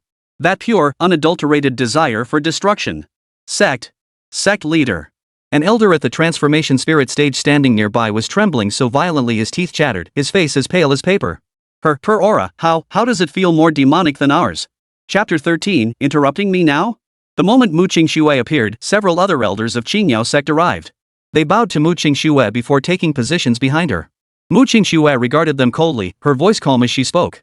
Well, who would have thought we'd run into people from the Sword Shadow Sect here? Mu Qingxue, don't get too cocky. One of the elders, with a hooked nose, barked out a warning, his voice harsh but trembling inside. We came here today solely for Su Lin. This has nothing to do with your Qingyao Sect. If you know what's good for you, hand over that old dog immediately. Otherwise, don't blame us for joining forces and razing your Qingyao mountain to the ground. Raise my Qingyao mountain? With just the 3 of you useless fools? Her gaze swept over the leader of the Blade Yen Sect before settling on the 2 elders of the Sword Shadow Sect, the crimson murderous intent in her eyes growing ever more intense. Come to think of it, I should thank you. Had your Sword Shadow Sect not hunted down my 5th senior sister back then, driving her to desperation and into the demonic path, how could she have become the fearsome demon empress who now strikes terror across the land? I haven't had the chance to settle this debt for my senior sister yet. And now, you dare come knocking on my door? 5th senior sister? Demon empress? These words struck like thunderbolts, crashing down upon the hearts of the 2 Sword Shadow Sect elders. The color drained from their faces instantly, their pupils filling with boundless terror. A century ago, they had indeed pursued a girl bearing a blood feud and possessing extraordinary talent, acting on their sect's orders. That girl was tenacious and ruthless, causing them immense trouble. Later, cornered in desperation, she had plunged into the legendary abyss of 10,000 demons, vanishing without a trace. They had assumed her remains had long since perished, never dreaming. Not only was she still alive, but she had become the demon empress who struck terror into the entire righteous path. And that girl was actually Su Lin's disciple? Impossible. Absolutely impossible. The hawk-nosed elder's voice trembled. If this were true, then today, the Sword Shadow Sect had provoked not merely the Qingyao Sect, but a far more terrifying and vengeful demon empress. Qingxue slowly raised a slender jade-like hand. Within her palm, an ice lotus formed from the purest frigid energy was quietly unfurling. You should never, ever have. Disturb us upon my master's return. The moment the words fell, the ice lotus abruptly exploded. It shattered into countless razor-sharp ice crystals that swept toward the white bone demon boat like a storm. Each shard contained terrifying power capable of tearing space itself apart. No! Defend yourselves! The leader of the Blade Yen sect was horrified beyond words. He and the two elders of the Sword Shadow sect simultaneously unleashed their entire spiritual power, summoning their most formidable defensive artifacts. 3 light barriers instantly expanded, attempting to withstand this world-shattering assault. Though all 3 were at the refining void stage, the gap between them and Qingxue was simply too vast. Crack! Under the horrified gazes of the 3 Lianshu stage fiends, the combined defensive light barrier they had erected shattered explosively amidst a piercing crackling sound. How is this possible? The Blade Yen sect master let out a despairing roar as he watched helplessly. The endless torrent of ice crystals instantly engulfed every disciple he had brought with him. Those demon cultivators who had lorded over others daily now didn't even have time to utter a scream. Their physical bodies and divine souls were instantly obliterated by the extreme cold, reduced to dust scattered across the sky. The white bone demon boat shattered inch by inch under the impact of the ice crystals. And this was merely the beginning. Though the 3 refining void elders barely managed to withstand the first wave of the onslaught, they were shaken to the core, their chi and blood surging violently. Their protective treasures were covered in cracks. This scene not only sent shivers down the enemy's spines but also plunged everyone from Qingyao Sect in the rear into a deathly silence. Those elders and disciples who had previously doubted Su Lin's identity now felt their scalps tingle, a chill rising from their souls to the crown of their heads. Their sect leader had merely spent one night with that Su Lin, yet his strength had surged to such an extent? Powerful. Too strong. At that moment, the elder of the Blade Yen sect finally snapped out of his utter terror. His face contorted into a hideous grimace as he snarled, "Quick! The 3 of us must combine our strength and strike her with our most powerful blow." His eyes blazed crimson, his expression frenzied. "Otherwise we'll all die here. No holding back, use whatever trump cards you have now." Hearing this, the 2 elders of the Sword Shadow sect flashed a look of utter resolve in their eyes. With no retreat left, they had only one option: fight to the death. Agreed. Sword formation. The 2 roared in unison, preparing to burn their divine souls to unleash the forbidden technique. Yet, at this critical moment, the Blade Yen sect master who had just been passionately urging them to fight to the death made a move that stunned everyone. He violently spat forth a large mouthful of his vital essence blood. The blood transformed into an eerie crimson rune in midair, instantly branding itself onto his own body. His aura visibly withered at a visible pace, his jet-black hair instantly turning white. Yet, at that very moment, his speed surged to an unimaginable level. Whoosh! Without even a parting threat, he transformed into a crimson streak of light, now 10 times faster than before. He tore through the frozen space and fled madly toward the horizon without looking back. Taking advantage of the moment the 2 were casting spells, this member of the Blade Yen sect had actually sacrificed his life force to escape. As he fled, a roar of venomous hatred erupted from his heart. What a joke! The strongest strike? Fools. 2 fools. Even from Qingxue's ordinary strike just now, I could tell the 3 of us, even if we self-detonated our divine souls, would never be her match. Staying here means certain death. You. The 2 Sword Shadow Sect elders instantly felt as if they'd fallen into an ice cave, their bodies turning cold. They never dreamed that the ally who had sworn allegiance just moments before would use them as shields to escape, performing the blood escape technique to flee. This sudden betrayal froze their preparations to burn their divine souls, filling their hearts with endless despair and venomous hatred. Ma Da Hong. Sword Shadow Sect and your Blade Yen sect shall never coexist. The hawk-nosed elder let out a shrill roar. Yet it was all for naught. Qingxue's icy gaze swept over the 2 discarded failures. First, I'll kill you too. Then I'll deal with that man. Her lotus-like steps moved lightly as she slowly approached the 2 elders, immobilized by her aura. Her high-heeled boots clicked sharply against the void, producing crisp tap-tap sounds. The hearts of the Qingyao Sect disciples skipped a beat. She approached the hawk-nosed elder first. Do you even know what you've done? Chapter 14, Demon Sovereign Luo Shime. You interrupted me. You interrupted my reunion with my master after 100 years. The hooked-nosed elder tried to beg for mercy, only to find himself trapped by Qingxue's spiritual energy lock, unable even to open his mouth. I finally waited for him. But why did you come? The spiritual energy at her fingertips erupted violently. Ah! A piercing scream, inhuman in its intensity, rent the sky. The hook-nosed elder's entire right arm froze solid in an instant, transformed into an ice sculpture by that extreme cold. Then, with a loud boom, it shattered into countless ice shards that scattered across the sky. But it wasn't over yet. Qingxue seemed unsatisfied, her fingers striking out once more. Before the eyes of all present, a mighty cultivator at the refining void stage was being dismantled inch by inch, like a helpless puppet at the mercy of her will. You madwoman! Devil! Another Sword Shadow Sect elder finally succumbed to the overwhelming terror, his mind shattering as he screamed incoherently. Demon? Qingxue turned her head at the words, her crimson eyes fixed on him as she tilted her head. Wasn't that exactly how you hunted down my 5th senior sister all those years ago? No, don't come any closer. Don't be afraid. It'll be quick. It won't hurt at all. Before the words had fully left her lips, her figure vanished from the spot. The next moment, a hand gently pressed against the crown of his head. Soul Search. Those 2 words again. But this time, it was far more brutal than when she had dealt with Ma Lu at the mountain gate. A torrent of divine consciousness transformed into countless fine needles, gently piercing into the opponent's sea of consciousness. Thread by thread, meticulously, it peeled away every fragment of his memory, every single thought. The elder's body convulsed violently, his eyes bulging as black blood poured from his 7 orifices. The agony of his soul being torn apart made him scream 100 times more wretchedly than the hawk-nosed elder had before. He tried to self-destruct his divine soul, only to discover in despair that it had long been firmly imprisoned by a far more powerful force. Even death had become an unattainable luxury. Behind them, the Qingyao Sect disciples stood frozen in shock, their bodies numb with cold. The elders and disciples, each deathly pale, clamped their hands over their mouths, unable to utter a single sound. Was this their cold and ethereal sect master? Was this the Qingyao fairy, renowned for a century as the paragon of righteousness, her heart as still as water? This ruthless, decisive, and merciless display was far more terrifying than any demonic overlord in legend. They dared not harbor a single shred of doubt about the man named Su Lin. That their sect leader would defend him so fiercely, even transforming into a demonic avatar for him, proved beyond doubt both his power and his true identity. Finally, after enduring the agony of soul searching for the duration of a stick of incense, the elder of the Sword Shadow Sect's spirit collapsed completely. It dissolved into the purest energy and dissipated, while his physical body turned to ashes. After completing this, Qingxue seemed as though she had merely crushed 2 insects. She turned slowly, the murderous intent and savagery on her body instantly vanishing without a trace. Those crimson eyes regained their crystal clear, glass-like clarity. She had once again become the coldly beautiful, ethereal Qingyao Sect master, only now that icy detachment held an added layer of authority so formidable no one dared meet her gaze.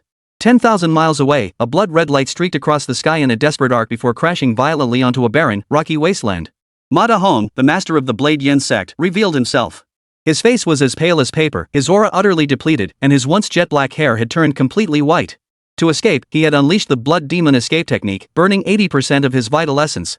His cultivation plummeted from the peak of the refining void stage back to its initial level, and his foundational energies suffered irreversible damage. He would never advance further in this lifetime. Qingxue. Su Lin. He coughed up a mouthful of black blood, his eyes filled with endless venom and lingering terror. So much for Qingyao Sect. So much for Su Lin's disciple. This debt, Ma Dahong remembers. He struggled to rise, seeking a place to tend his wounds. But at that very moment, an even more terrifying, more pure demonic energy descended from the heavens without warning, completely enveloping the entire 100-mile radius. Ma Dahong froze rigid, his entire body immobilized. His eyes betrayed a terror 100-fold greater than when facing Qingxue. Before this demonic energy, his own demonic cultivation seemed as insignificant as a firefly beside the bright moon. A lazy, endlessly seductive female voice echoed faintly in his ear. Oh?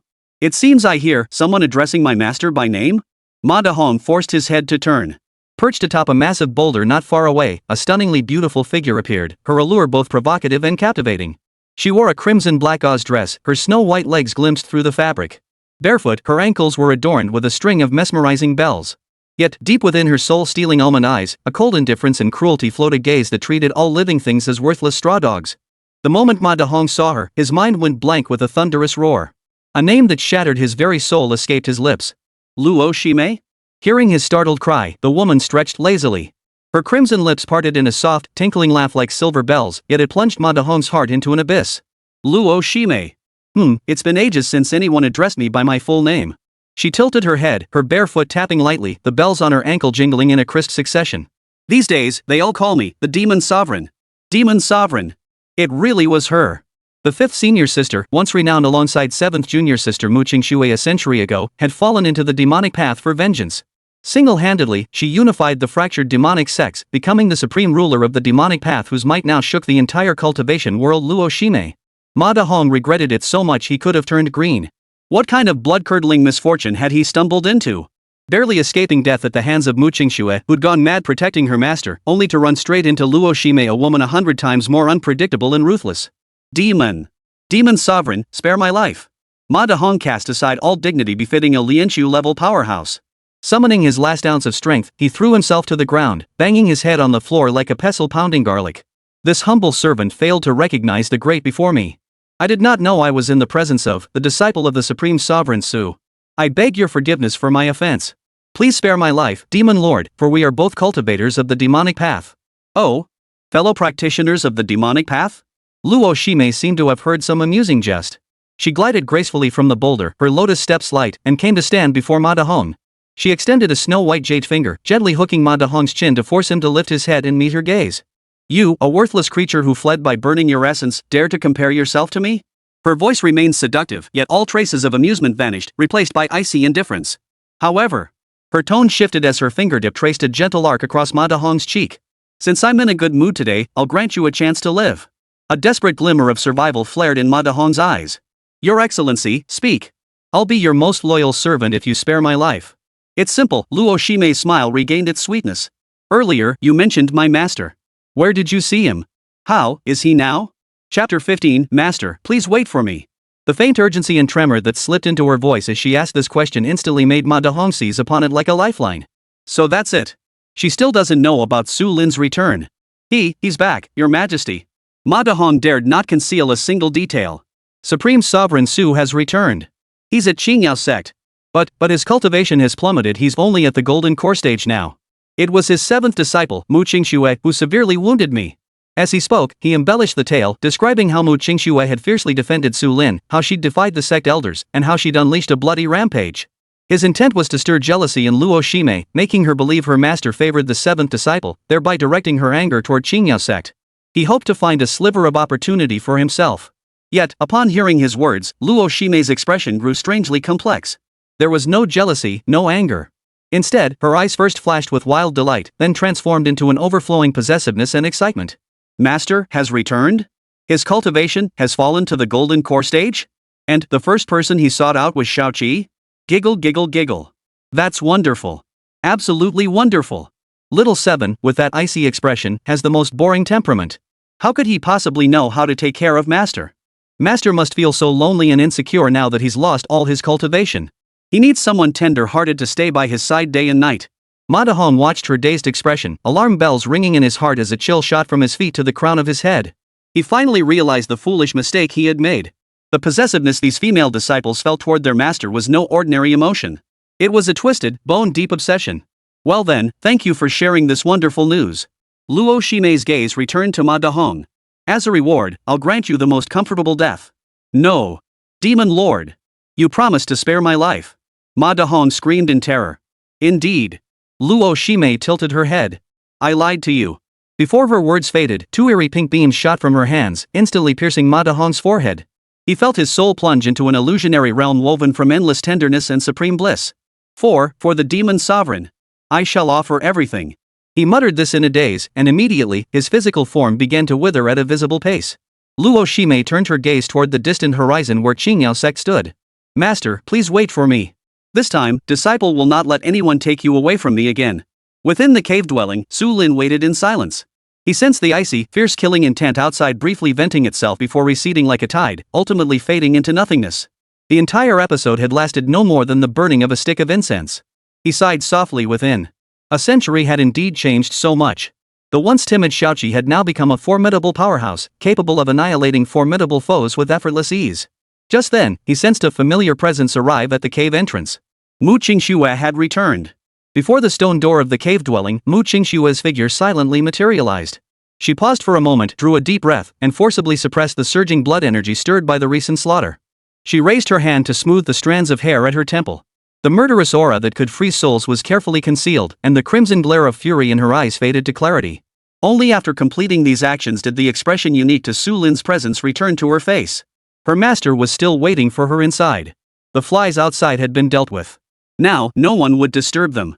A surge of warmth filled her heart as she raised her hand to activate the stone door's seal. But just then, little seventh, hogging the master all to yourself isn't very nice, you know. A voice, lazy to the bone yet carrying endless allure, echoed softly behind her without warning. Mu Qingxue's body froze stiff. How did she get here? She spun around, her piercing gaze like two icy blades, stabbing straight behind her. Under a nearby peach tree, a stunningly beautiful figure leaned against the trunk, her eyes narrowed into seductive slits as she gazed at her. The figure was none other than her fifth senior sister, Luo Shime, whom she hadn't seen in decades and who now reigned supreme in the demonic path. Luo Shime. Mu Qingxue's voice was ground out through clenched teeth. Since when does my Qingyao Sect allow demonic cultivators like you to come and go as you please? She deliberately emphasized the words demonic cultivator to draw a clear line and assert dominance. Oh, why so formal? Luo Shime giggled coquettishly, completely ignoring the hostility in her words. She took long strides, her steps light and graceful, as she approached her. With our master back, it's only natural for this elder sister to come visit first. She stopped before Mu Qingxue, standing slightly taller than her, looking down slightly. She sniffed lightly with her nose, then dramatically wrinkled her brow. TSK, such a strong smell of blood. Little seventh, master has only just returned. His spirit is still unsettled, and his cultivation is low. You caused such a commotion right outside his door, filling the air with the stench of blood. What if you offended master? How could that be? These words carried 3 parts concern and 7 parts provocation, like a soft needle piercing precisely into the most sensitive spot in Mu Qingxue's heart. Her greatest fear was leaving any negative impression before her master. Mu Qingxue's face instantly paled. She reflexively retorted, I was merely purging those petty scoundrels who showed disrespect to our master. Is that so? Luo, she covered her lips with a smile. Or is it that someone failed to guard their own house properly, letting flies in to disrupt matters, only to fly into a rage and unleash a killing spree? With each word, she took a step forward. The invisible pressure radiating from her caused Mu Qingxue to involuntarily take a step back.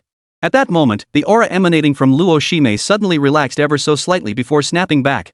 It was a terrifying aura far deeper than the refining void stage, one that resonated more profoundly with the cosmic laws themselves. Though it lasted only an instant, it struck Mu Qingxue like a thunderbolt, freezing her solid in place.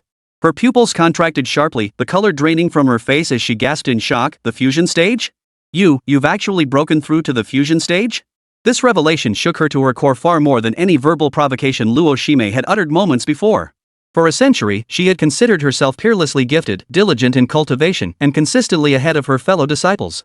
Breaking through to the refining void stage first was a title she deserved without question. Yet she never imagined her fifth senior sister would silently surpass her. Luo Shime pressed a jade-like finger to her lips. Keep your voice down. Don't startle our master inside. She bypassed Mu Qingxue, who stood frozen in place, and walked straight up to the stone door of the cave dwelling as if it were her own home.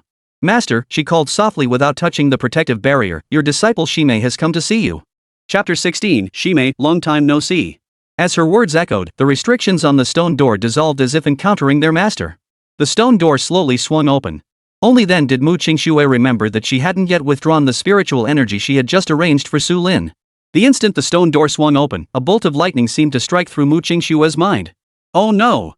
She suddenly remembered that just moments ago, to prevent her master from moving around, she had immobilized her master's limbs with a gentle strand of spiritual energy. That was practically imprisonment. If anyone else had seen it, it wouldn't have mattered. But it just so happened to be fifth senior sister Luo Shime. With that demoness cunning mind, what would she think upon seeing the master like that? She would undoubtedly assume Mu Qingxue harbored ill intentions toward the master. Worse still, she might emulate Mu Qingxue's actions and subject the master to even more extreme treatment. The mere thought of that scene sent Mu Qingxue's heart plummeting to the depths. No! She absolutely couldn't let her see. Stop! The instant Luo Shime stepped forward, Mu Qingxue threw herself forward, arms spread wide, blocking the stone door completely. Luo Shime halted, her steps drawn to the suddenly defensive seventh junior sister. Her eyes narrowed with amusement. Little seven, what's this about? Could it be you've done something to our master? Nonsense! Mu Qingxue's heart tightened, but she forced calmness onto her face, her voice cold. The master is in seclusion. No one is permitted to disturb him. She finally managed to suppress her laughter, extending a jade-like finger to gently tap Mu Qingxue's forehead. Master is only at the golden core stage now. Even if he's breaking through, it's merely to the late golden core stage. For such a minor breakthrough, did he really need you to bring him to such a secluded place? Luo Shime leaned close to Mu Qingxue's ear, her breath fragrant as orchids, whispering softly, if you're going to make up a story, at least make it believable. The way you're acting just makes me think there's a bigger secret hidden inside. No. Exposed by her words, Qingxue felt both embarrassed and flustered, yet she forced herself to remain calm. In any case, you absolutely cannot go inside. Oh? Is that so? Luo Shi's eyes twinkled mischievously. Master is breaking through a cultivation barrier. This is precisely when someone is needed to guard the process. As your senior sister with higher cultivation, wouldn't it be safer for me to guard the master? Move aside. With that, she began to sidestep around her. No way. Qingxue panicked, casting caution to the wind as she channeled her spiritual energy. An icy wall instantly solidified before her. Seeing this, the smile finally faded from Luo Shime's face. She was absolutely certain something fishy was going on here. And it was something incredibly fishy. Little 7, the more you act like this, the more curious I become. Luo Shime cut off further discussion. With a slight sway of her form, she transformed into an elusive pink mist, effortlessly bypassing the ice barrier as if passing through a dreamlike haze. The divine abilities of a core formation cultivator were not something a foundation establishment cultivator could easily block. Luo Shime. Qingxue's face drained of color. She tried to stop her, but it was too late. She could only watch helplessly as the misty glow rushed into the cave dwelling. It's over. Qingxue's heart sank as she hurriedly turned and followed inside. There lay Su Lin on the green stone by the spirit pool. His clothes remained relatively intact, but his limbs were bound by 4 distinct, pale blue bands of pure spiritual energy. Junior sister, you'd better give me an explanation. What did you do to our master? It's over. She caught me red-handed. I didn't. Qingxue's heart pounded wildly as her mind raced. Forcing herself to remain calm, she met Luo Shime's gaze. The master is in seclusion, pushing through a cultivation breakthrough. I'm here to guard him. Guarding? Luo Shime's lips curled into a cold sneer. Who guards someone by tying them up? Little 7, do you take me for a child? What do you know? Cornered, Qingxue had no choice but to push forward with her lie. Master's soul is still unstable, and his cultivation is weak. When breaking through a realm, his spiritual energy can easily go out of control.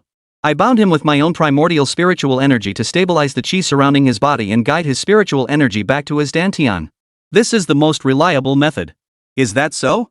I shall verify your explanation with our master myself. With that, her figure flickered. Ignoring Qingxue, whose face alternated between pale and flushed, she walked straight to Su Lin's side. Gazing upon the face that had haunted her dreams for a century, all the coldness and scrutiny in Luo Shime's eyes instantly melted away, transforming into boundless tenderness and longing. Master! Her trembling hand reached out, gently caressing Su Lin's cheek. Your disciple, Shime, has returned to see you. The instant her fingertips touched Su Lin's skin, that cold mechanical voice echoed in his mind once more. Ding! Host successfully recognized by disciple Luo Shime. Bond established. Bond value, 10, 30, 60. Ding! Bond value reached 60 points. Host cultivation level upgraded to late golden core stage. A colossal surge of pure warmth erupted from Su Lin's dantian, effortlessly shattering the previously solid mid-stage golden core bottleneck. This sudden surge in cultivation left Qingxue, watching nearby, utterly speechless. Then, as if realizing something, she turned to Shime and said, See? I told you master was in seclusion, breaking through. This righteous rebuttal choked all the prepared sarcasm in Luo Shime's throat. Her beautiful eyes widened in disbelief as she stared at the genuine aura of late golden core cultivation that had just stabilized around Su Lin. How could this be? In less than the time it takes to burn a stick of incense, even the most extraordinary elixir in the world couldn't possibly allow a cultivator to break through a minor realm so smoothly and swiftly. Could it be? Could that ice-cold little 7th have truly mastered some extraordinary dual cultivation secret technique? No, that couldn't be. With Xiao Qi's icy demeanor, how could he possibly possess such a technique? Oh? Is that so?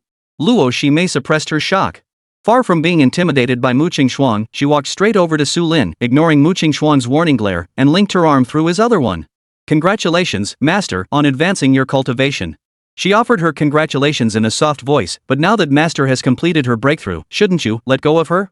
At these words, Qingxue's expression froze instantly. She felt a pang of regret, yet she couldn't bring herself to let go just yet. In that moment of hesitation, Su Lin sighed softly within. Within his dantian, the golden core, now radiating an even more dazzling light, trembled slightly.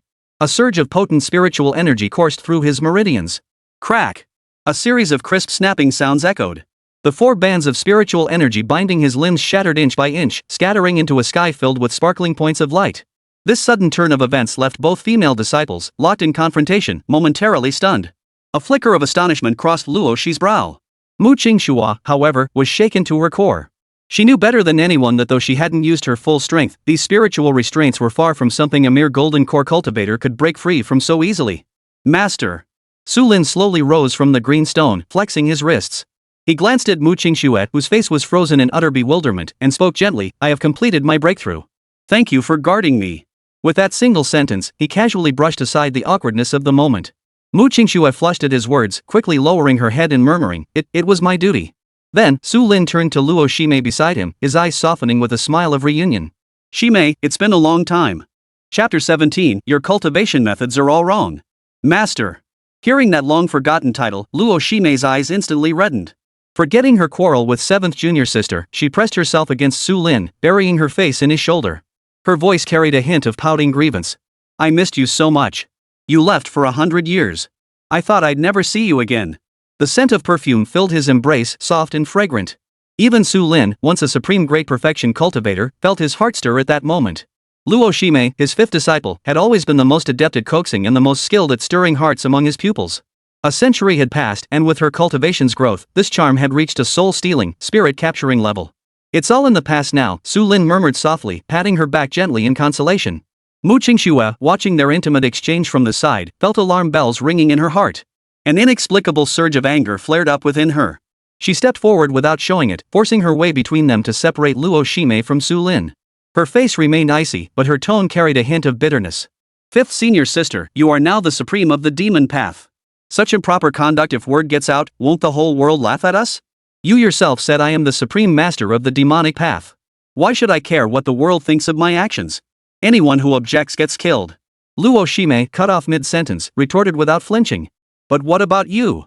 As the leader of a righteous immortal sect, that look on your face just now as if you wanted to devour our master alive. If your disciples saw that, what would they think?" "You're lying. I didn't." As the two were about to erupt in another argument, Su Lin felt his head splitting. "Enough." His voice carried a hint of authority.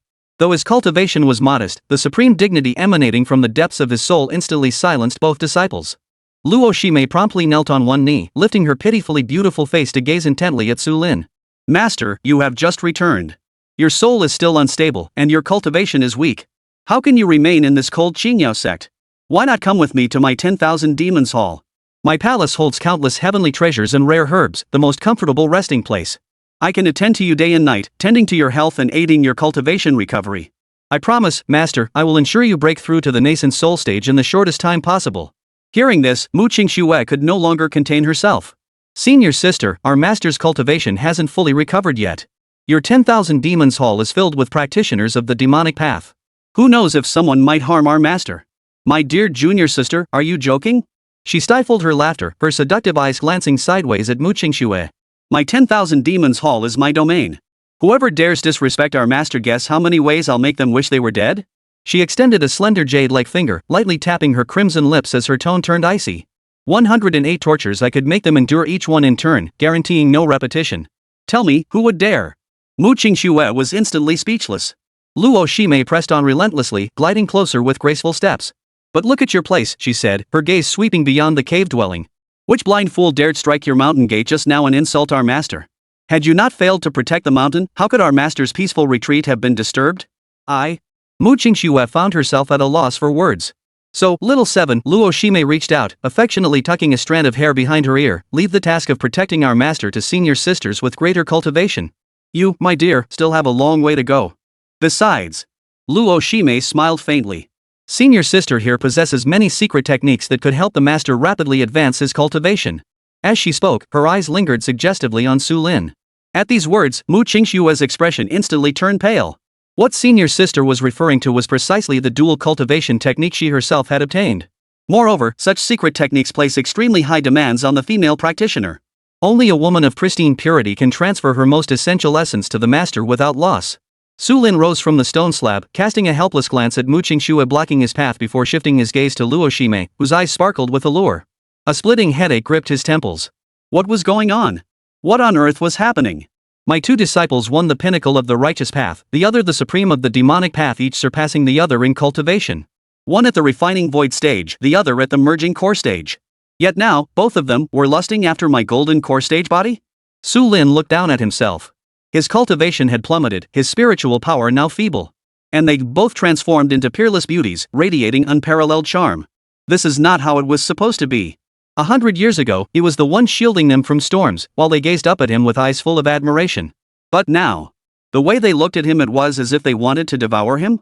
First, Xiaoqi with that pure, flawless face uttered the predatory words devote myself, then tried to use secret arts to boost his cultivation. Now here comes an even more direct Shimei, not only using words to tease relentlessly, but her gaze practically devours me whole, as if she wants to strip me naked and devour me alive. Worst of all, their cultivation levels far surpassed his own. A gap of one major cultivation realm was like the difference between heaven and earth. If they truly intended to do something to him, his mere golden core cultivation wouldn't even allow him to resist. Could it be that his upbringing had been flawed? Senior sister. How could the master be defiled by your filthy demonic arts? Oh. Luo, she raised an eyebrow, her gaze seductive. Even if my cultivation technique is filthy, it's still better than those who want to turn our master into a cauldron and forcefully protect him, right? At least, I'll make our master feel very comfortable.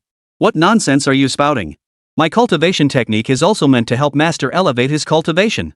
TSK. So you admit you had improper intentions toward our master just now, little sister? Senior sister. You. Enough, both of you. Su Lin finally rose from the stone slab and stepped between the two, separating them. He shot a helpless glance at Mu Qingxue blocking his path, then shifted his gaze to Luo Shimei, feeling a splitting headache coming on. Clearing his throat, he said in a deep voice, I will decide my own affairs. Turning to Luo Shimei, his tone was gentle yet firm. Shimei, I understand your feelings, but I won't be going to the Hall of 10,000 Demons for now. Luo Shimei's smile stiffened slightly, a flicker of hurt crossing her eyes. Why? Does my master despise me for falling into the demonic path? Of course not. Su Lin shook his head. Whether it's the righteous path or the demonic path, they are merely different choices.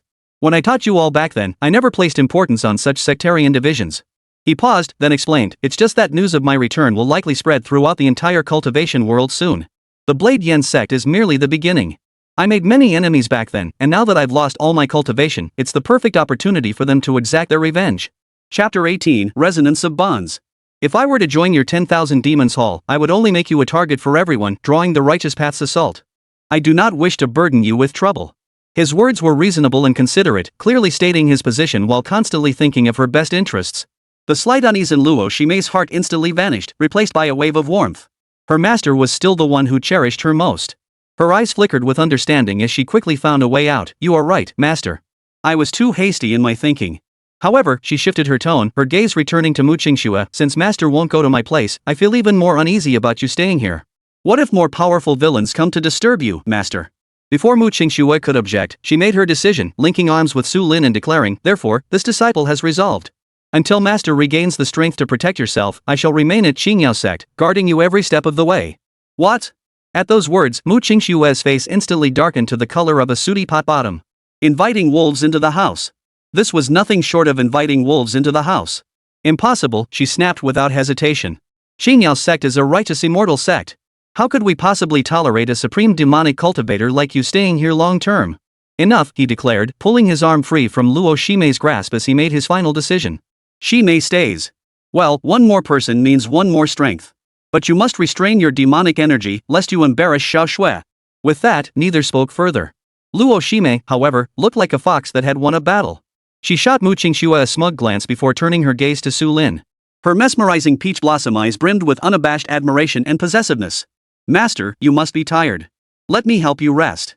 With that, she naturally slipped her arm through Su Lin's again. Unwilling to be outdone, she immediately stepped forward and took hold of Su Lin from the other side, her voice cold. No need for Senior Sister 5 to trouble herself. I've already made all the necessary arrangements for Master's accommodations. Thus, flanked by his two disciples on either side, Su Lin was escorted out of the cave dwelling. Junior sister, the master is frail. Your cold aura is too intense. Keep your distance, don't chill the master. Fifth senior sister, your demonic energy is leaking out. Beware of disturbing the master's soul. I think you're the one who should keep your distance. As their voices rose in argument, they gradually grew quieter. Amidst the quarrel, Luo Shimei caught a fleeting glimpse of the unmistakable weariness lurking deep within Mu Qingxue's eyes. A pang of concern stirred within her, reminding her of the lingering traces of battle she had sensed outside the mountain gates. Facing 3 opponents alone, one of whom was at the peak of the refining void realm, even if victorious, the toll on little Seventh would be immense. Mu Qingxue, too, noticed it beneath Luo Shimei's seemingly carefree, seductive smile. A thread of indelible aloofness and loneliness lingered between her brows. Having fallen into the demonic path and commanding legions of demons, the road she had walked these past 100 years could only be more perilous and solitary than her own. Both women halted almost simultaneously, their footsteps and voices falling into unspoken silence.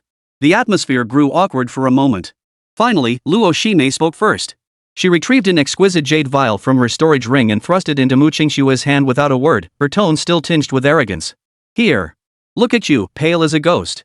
This is the 9-infused spirit coalescing pill. It fortifies your foundation and nurtures your essence, aiding your spiritual energy recovery. It'll prevent you from fainting later and needing your master to support you. Qingxue froze, clutching the jade bottle still warm to the touch, momentarily speechless. This pill was a priceless treasure for stabilizing the spirit, worth more than 1,000 pieces of gold. Yet she had casually handed it to her. She pressed her lips together, lifting her gaze to Luo Shime. Her voice was cool, though tinged with less hostility, unnecessary. Though she spoke thus, she silently tucked the jade bottle away.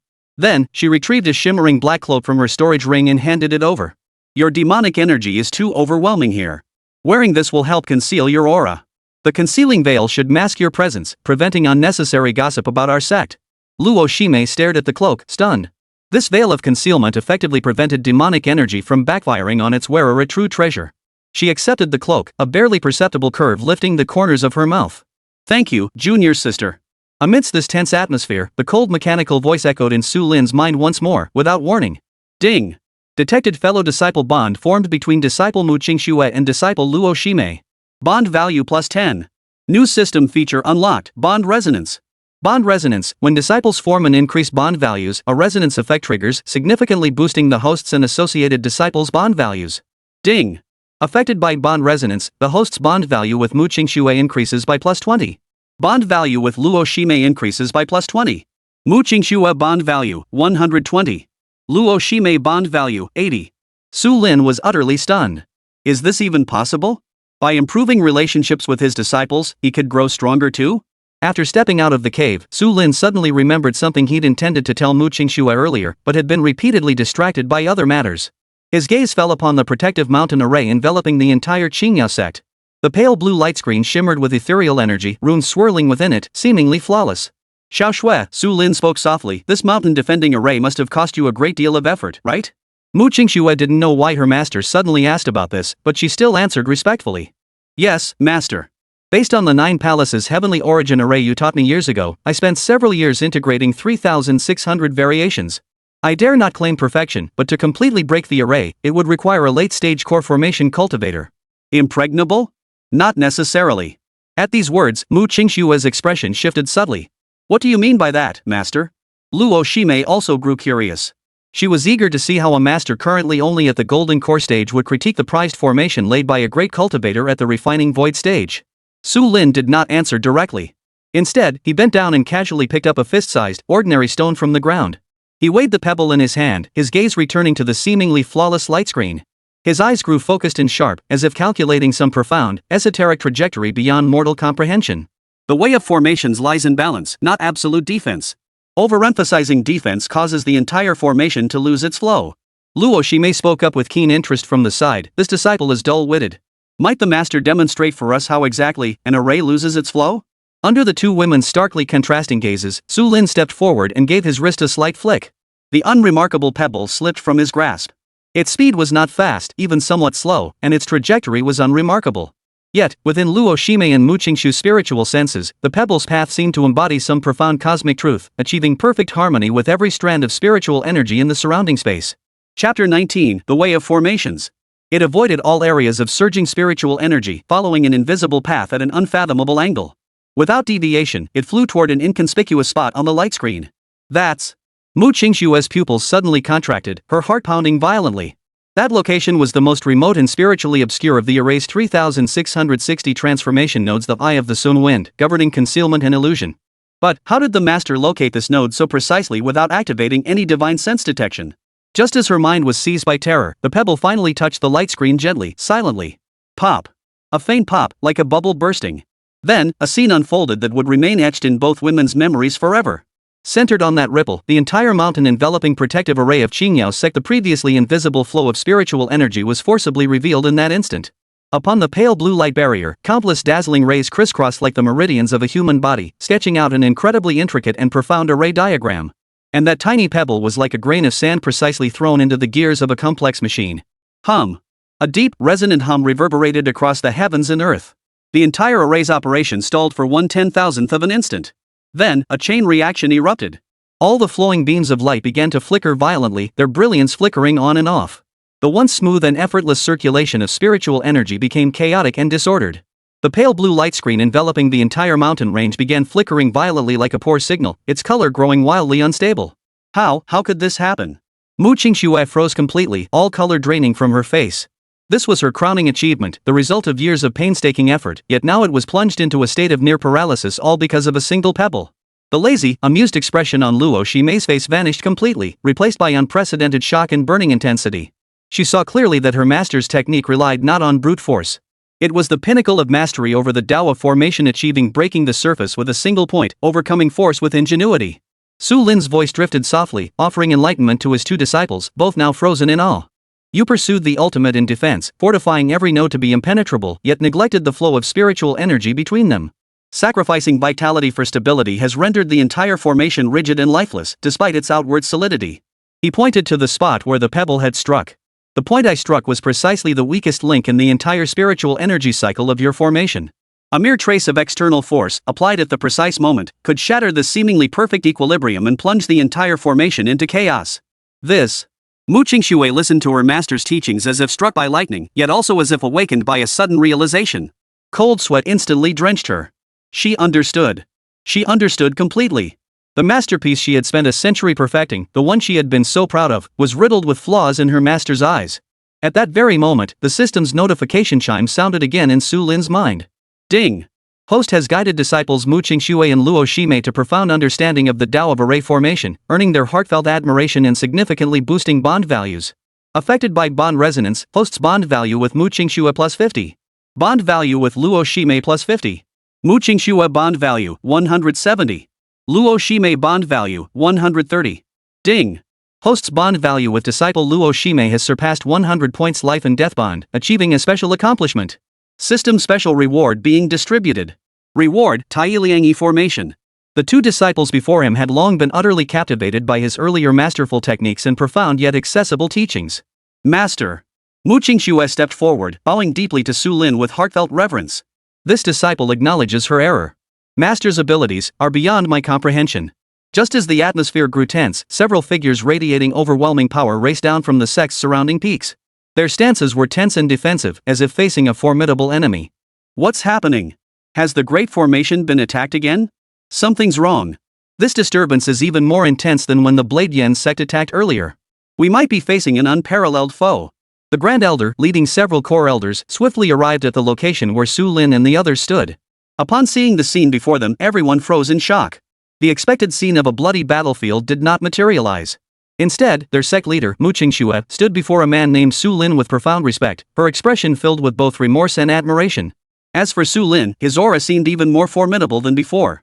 He stood calmly with his hands behind his back. What truly sent chills down the elders' spines and made their hearts tremble was the woman standing beside Su Lin. She wore a black cloak that concealed her aura, her features hidden. Yet, even as she stood there casually, an imperceptible yet profoundly terrifying pressure radiated from her, deep as an abyssal sea, causing the surrounding space to subtly warp. Sect leader. The senior elder's voice cracked as he stepped in front of Su Lin, his eyes fixed nervously on Luo Shimei.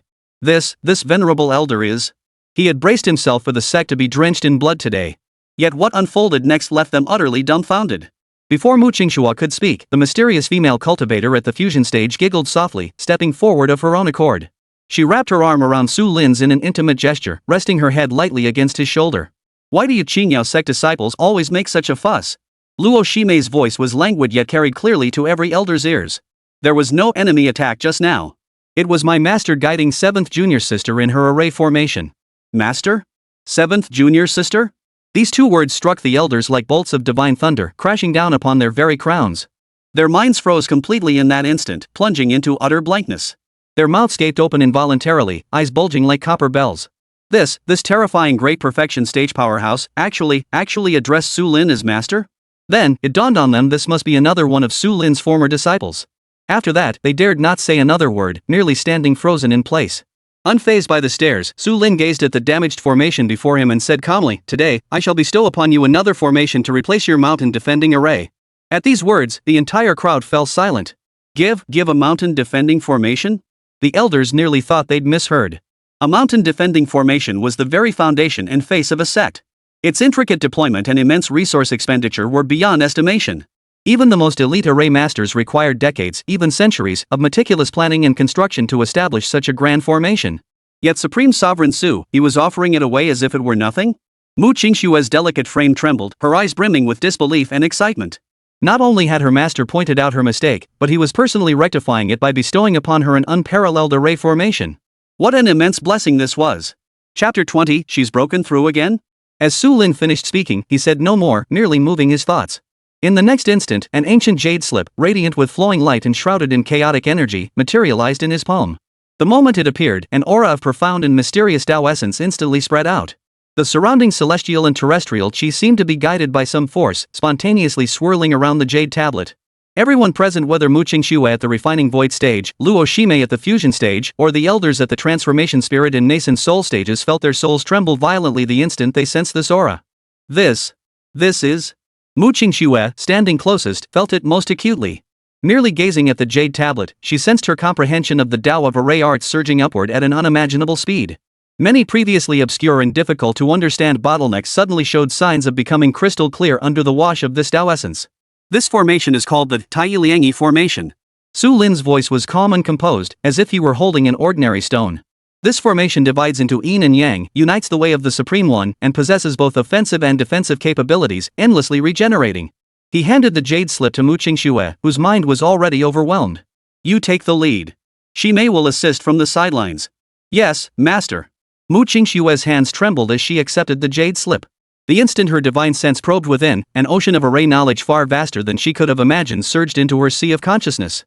The interplay of yin and yang, the cycles of the five elements, the celestial constellations, the Earth's dragon veins. The complexity and ingenuity of this grand formation completely surpassed her comprehension. This was no mere formation, it was a miniature, self-sustaining universe. Master, if this formation is successfully deployed, even those secluded patriarchs themselves would find it impossible to shake it easily.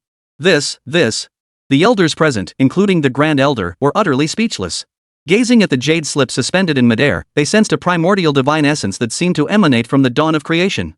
It felt as though their very worldview was being shattered and reshaped over and over again.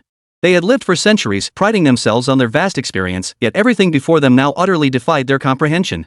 To casually produce a mountain-defending formation powerful enough to send the entire cultivation world into a frenzy. This was Su Lin? At this moment, he was only at the golden core stage. What kind of being must Su Lin have been at his peak? No wonder the sect master and this mysterious woman before him held him in such reverence. What are you standing around for? Su Lin shot a glance at Mu Qingxue, who stood frozen like a statue. Hurry up and set up the formation. Or do you want your master to do it himself? Yes. This disciple obeys. Mu Qingxue snapped out of her daze and quickly gathered her focus.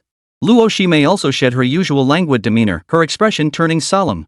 This was not merely an array formation, it was a test their master had set for both of them. Elder, heed my command. Mu Qingxue held the jade slip, and the authority befitting the Qingyao Sect master returned to her. Open the sect treasury immediately. Retrieve all high-grade spirit stones, 1,000-year-old mystic iron, stellar essence gold, everything. Await my command. Yes, sect master. Without a moment's delay, everyone transformed into streaks of light, rushing off to carry out the order as if their lives depended on it. An unprecedented, monumental undertaking thus commenced throughout the entire Qingyao Sect. Under Su Lin's guidance, Mu Qingxue coordinated operations from the center, while Luo Shimei, wielding her formidable core formation cultivation, took charge of carving paths through mountains and redirecting earth veins. Massive array foundations were buried deep within the earth veins. Under this force, the entire Qingyao mountain range underwent a profound, transformative change. Centered on the Qingyao Mountains, the spiritual energy within a 1,000-mile radius seemed drawn by some invisible, overpowering force, converging madly toward the Qingyao Sect. The scale was immense, covering the entire sky, stirring up clouds and winds, obscuring the sun and sky.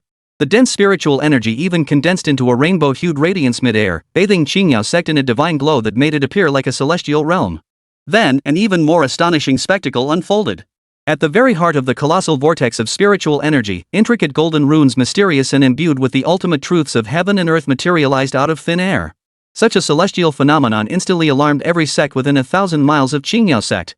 800 li away from Qingyao Sect at Tianjian Sect. An elderly man with snow-white hair and beard, radiating an ethereal, otherworldly aura, abruptly opened his eyes wide. His gaze was filled with shock and bewilderment. What kind of phenomenon is this? He stepped out, his form already appearing outside the main hall. Looking up toward the direction of Qingyao Sect, he froze in place. Master! Several elders of the Heavenly Sword sect hurried over, each face etched with shock. That's the direction of Qingyao Sect. Such colossal fluctuations of spiritual energy. Could it be? Could it be that Qingyao immortal, Qingxue, has broken through again? One elder speculated, his voice trembling. Impossible. The Tianjian sect master immediately dismissed the notion. Qingxue broke through to the refining void realm a century ago, a feat unparalleled in history. How much time has truly passed since then? Even with her unparalleled talent, it's utterly impossible for her to trigger such earth-shaking phenomena signaling a breakthrough to the fusion stage so swiftly. But if it's not a breakthrough, how could such earth-shaking phenomena occur? This resonance of the Tao, the manifestation of laws, it's clearly a sign of a cultivator resonating with heaven and earth, about to ascend to a higher realm. The crowd murmured in confusion, utterly perplexed. At that moment, an even more chilling thought surfaced in the mind of the Tianjian sect master. He recalled the rumor that had been circulating wildly lately, one that everyone had dismissed as a joke. Could it be, could the rumor be true, he murmured, his voice dry. That man, that supreme sovereign Su, has he truly returned? At this thought, every elder present sucked in a sharp breath. If Qingxue couldn't possibly have broken through in such a short time on her own, what if she had the guidance of a former great perfection sovereign behind her? Then all impossibilities seemed to become possible. Quick! Dispatch men immediately to investigate. By any means necessary, we must uncover what has transpired at Qingyao Sect. It wasn't just the Heavenly Sword Sect. The 100 Beasts Valley, the Pill King Pavilion, the 1,000 Talismans Island. Within a 1,000-mile radius, every second-rate and first-rate sect was now stirred by this terrifying phenomenon emanating from Qingyao Sect. Countless divine senses, countless pairs of eyes, were fixed intently upon that expanse of sky and earth shrouded in multicolored radiance. Core formation stage. This is undoubtedly a core formation stage phenomenon. Is our Qingzhou about to gain another core formation stage powerhouse? Qingxue. What kind of prodigy is this woman? I heard her master, who had been lost for a century, has returned. At first, I didn't believe it, but now it seems this matter might actually be true. Heavens! How long has he been back? To have a disciple at the refining void stage directly advance to the fusion stage? What kind of transcendent power is this? Chapter 21, the Tailiangyi Formation. At this moment, Su Lin, the very eye of the storm, remained utterly oblivious to the turmoil unfolding around him. Standing with hands clasped behind his back, he watched calmly as his two disciples gradually closed the final corner of the Tailiangyi Formation. As the final array flag fell into place, the immense vortex of spiritual energy enveloping the Qingyao Mountains abruptly contracted, transforming into a pillar of light piercing heaven and earth. It violently poured into the earth veins of the Qingyao Sect. In an instant, mountains and rivers trembled. A new, immense light screen woven from intertwining black and white energies, evolving into infinite transformations, replaced the fragile green formation. It now firmly shielded the entire Qingyao Sect. The great formation was complete. Within Qingyao Sect, every disciple sensed the earth-shattering transformation. The air thickened with spiritual energy, almost becoming liquid. A single breath felt like it loosened the constraints of their cultivation bottlenecks. Flowers, grasses, and trees in the mountains grew at a visible pace, bursting forth with unprecedented spiritual radiance. Several spirit beasts dwelling in the rear mountains, bathed directly in this radiance, instantly broke through their ranks, letting out excited shrieks. Under the embrace of the Tailiangyi array, the entire Qingyao Sect had transformed into a rare and extraordinary divine realm. Master! The two women bowed deeply before Su Lin. Gazing at that serene, unhurried figure, their hearts held nothing but reverence. This was their true master. Even with his cultivation fallen, his timeless perspective and unfathomable prowess remained something they would spend their entire lives looking up to. Hail the peerless divine prowess of Supreme Sovereign Su. Hail the sect master for obtaining this immortal formation. Led by the Grand Elder, several elders could no longer contain their excitement and ecstasy. They knelt in unison, prostrating themselves before Su Lin and Qingxue in the most reverent manner. Master, Qingxue stepped forward, her beautiful eyes sparkling with emotion. The great array is complete. You must be exhausted. Allow your disciple to escort you back to rest. Before Luo Shime could speak, she swiftly took the other arm, asserting her claim. Luo Shime merely giggled softly, a hint of mischief flickering in her eyes. She made no move to compete, instead drawing even closer from the other side. Master, 7th junior sister is right. Casting such a divine formation must have drained your energy. Let me and my junior sister attend to you properly. Sandwiched between his two disciples, surrounded by soft, fragrant bodies and enveloped by waves of subtle perfume, Su Lin felt both helpless and overwhelmed. He could only nod in acquiescence. Only after the trio departed did the elders dare rise from the ground. Wiping cold sweat from their brows, they exchanged glances, each seeing lingering shock in the other's eyes. The Supreme Elder's power is truly unfathomable, whispered one elder. With just a casual hint, he's elevated our Qingyao Sect's foundation by 1,000 years. The Grand Elder drew a deep breath, his expression solemn. Transmit my decree. From this day forward, the Supreme Elder holds supreme authority within the sect. His words are law, his actions are decree. Anyone who dares show the slightest disrespect shall have their cultivation stripped without warning and be expelled from the mountain gates. We obey the decree. Back in the Qingxue hall, the atmosphere remained tense. Mu Qingxue and Luo Shime stood flanking him, ostensibly serving but secretly vying for dominance. Even their movements of pouring tea and offering water carried an invisible tension. Su Lin sat in the main seat, oblivious to the girl's petty maneuvers. His mind was occupied with other calculations. Placing all hope in his disciples' protection was ultimately not a sustainable solution. System, open the shop. With a thought, the blue light screen visible only to him unfolded before his eyes once more. A dazzling array of items appeared, each radiating a radiant glow, capable of driving cultivators outside mad with desire. Su Lin's gaze swept past the divine arts, secret techniques, immortal pills, and divine artifacts that required vast sums of points to exchange. He scrolled directly to the bottom of the list, seeking items suitable for his current cultivation level. However, when he saw the cheapest few items, his brows furrowed tightly. Nurturing Spirit Golden Pill, for cultivators at the transformation stage, used to nourish the divine soul. Price, 500 affinity points. Scarlet Star Spirit Sword, requires transformation stage cultivation to wield. Price, 1,500 bond points. Microcosmic Breathing Technique Transcendence Chapter, foundational cultivation method for the Transcendence stage. Price, 2,000 bond points. Even the lowest grade, cheapest elixir in the entire shop required nascent soul cultivation to use. As for items usable by golden core or nascent soul cultivators, there isn't a single one. What's going on? A flicker of confusion crossed Su Lin's mind, but he quickly grasped the crux of the matter. He surmised that upon activation, the system had likely detected the imprint of his former status as a great perfection supreme being deep within his soul. Consequently, the system had taken it upon itself to deem those low-grade pills and artifacts suitable for the golden core and nascent soul stages utterly useless to him, filtering them out entirely. At this realization, Su Lin couldn't help but feel both amused and exasperated. What he needed most right now were precisely these low-grade resources that the system had rejected. Just as Su Lin was silently fretting, Luo Shime beside him keenly noticed the fleeting helplessness on his face. "Master, what troubles you?" she asked softly, her body drawing closer to Su Lin, her breath fragrant. "Tell your disciple, and I'll help ease your burden." Su Lin sighed, choosing not to hide his thoughts. "My cultivation is still too shallow," he admitted frankly. "I'm in need of a reliable protective artifact." "Oh my, I thought it was something major. A mere artifact? What's so difficult about that?" With a light swipe of her jade-like hand across her storage pouch, a short dagger entirely pitch black and radiating a bone-chilling aura appeared in her palm. "Master, this Shadowfang dagger was obtained by your disciple in my early years. Forged from 10,000-year-old mystical iron, it contains a trace of soul-devouring power, making it most suitable for golden core cultivators to challenge opponents of higher tiers. Though its grade is not high, it should suffice for your temporary self-defense." With that, she respectfully presented the dagger to Su Lin, her expression perfectly composed and obedient.